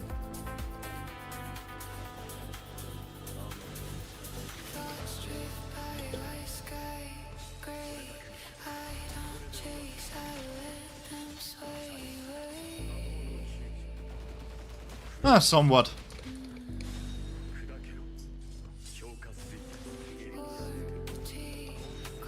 Somewhat, yeah. It's more that the feeling that I haven't moved much around today, that it's more like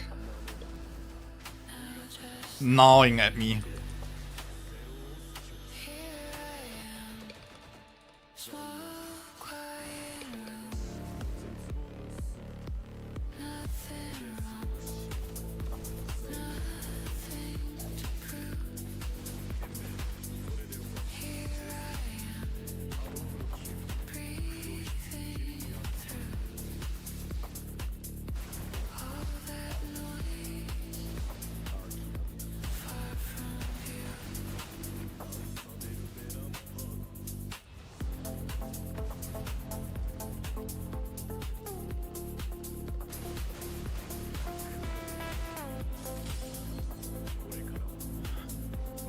Yeah, I was a little bit late there for the second throw.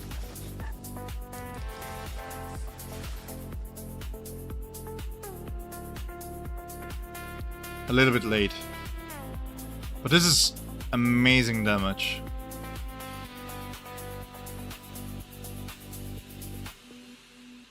This is really good damage. Being able at B2 to compete with a double support setup is really, really strong. Like, really strong.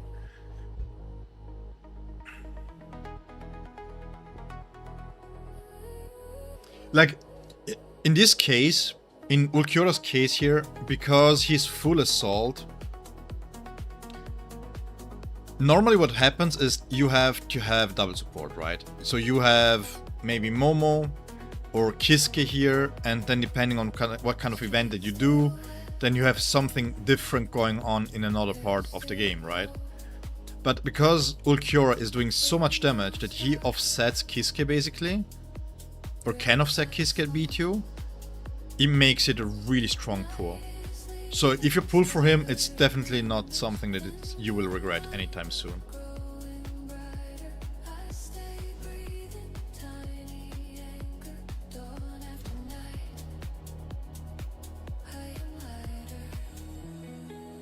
What is this?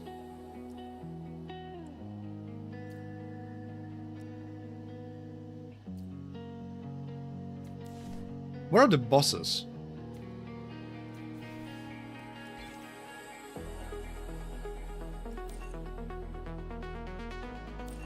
Is this the only boss that we have? Again, I would say wait. Do you like what the B1 does? It's not like you're going to be permanently in Segunda Etapa, right? You're still switching in and out of.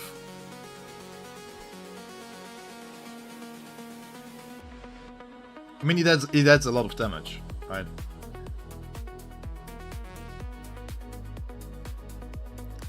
I think the right answer, the right question that you should answer yourself is, do you need the power up? If not, save your jades.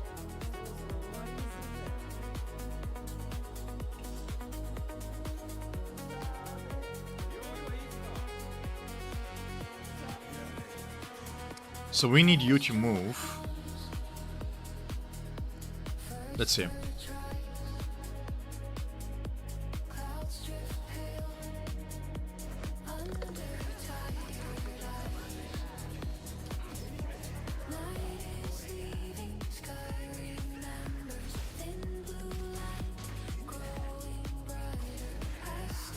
Yeah, this brings them out. Perfect.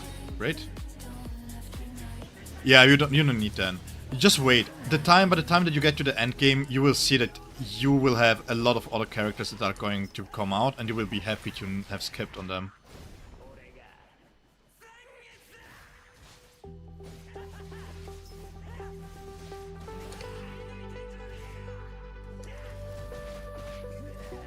So let me see. Can I position myself properly in a way? Yeah, so the position here is important.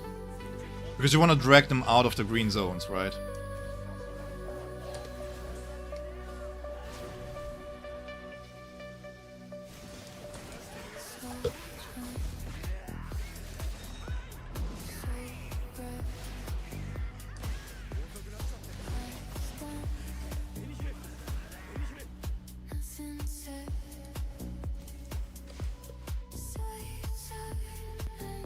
They don't move. So we can just bring them out like this, I guess.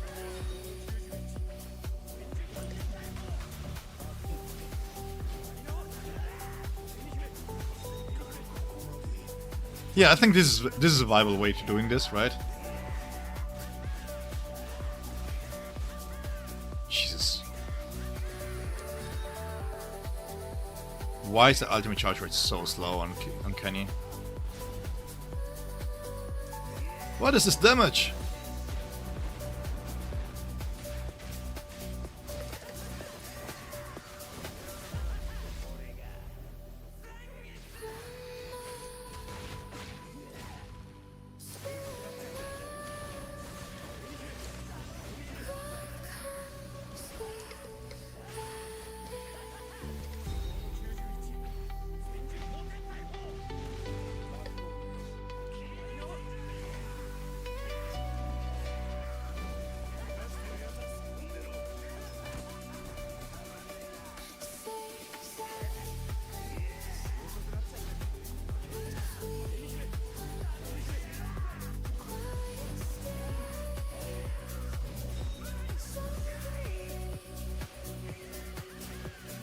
Oh, this doesn't kill. Oh my god.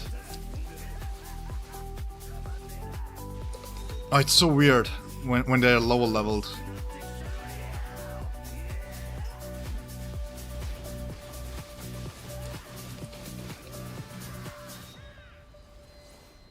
So we can move them around here to the right part of the corner.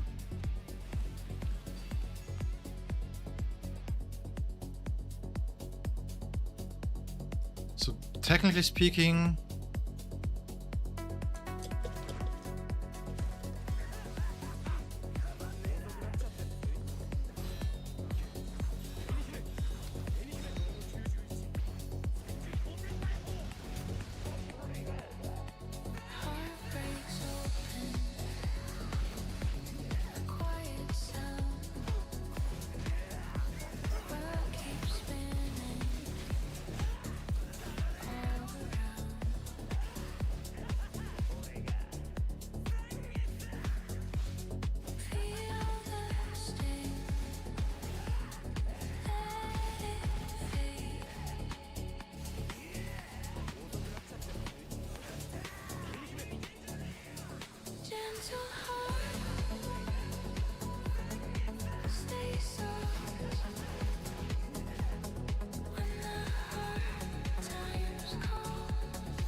Leroy, 25 seconds.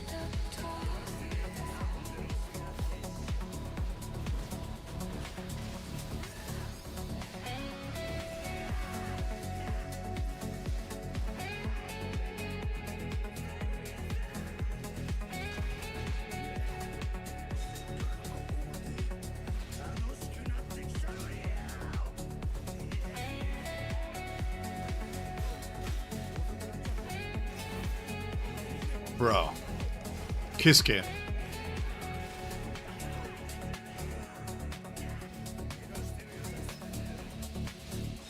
Tears like rain,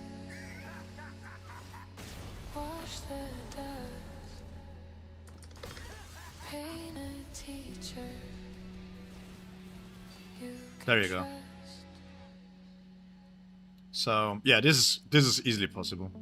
Not like, well, easily. I mean, you need to know the characters a little bit.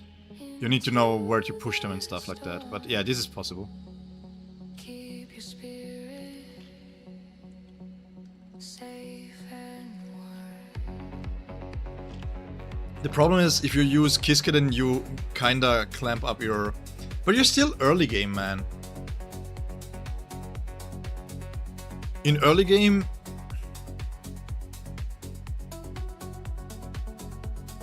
I mean, worst case, you can use Rukia, worst case. And then just stop her at level 50 or 60. Because you're still early game. Yeah, so this is quite nice. This is possible.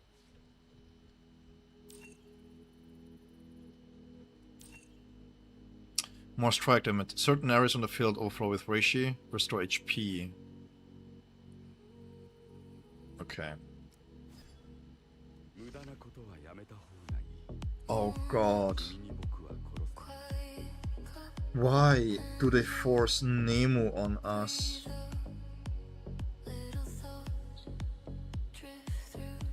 Guys, why do they force Nemo on us every single time? Why?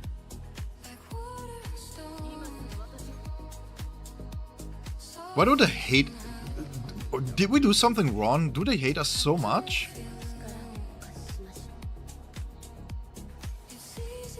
Oh man.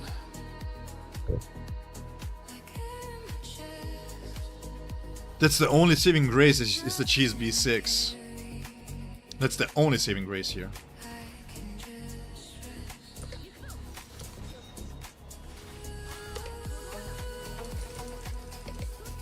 This should push you back, right?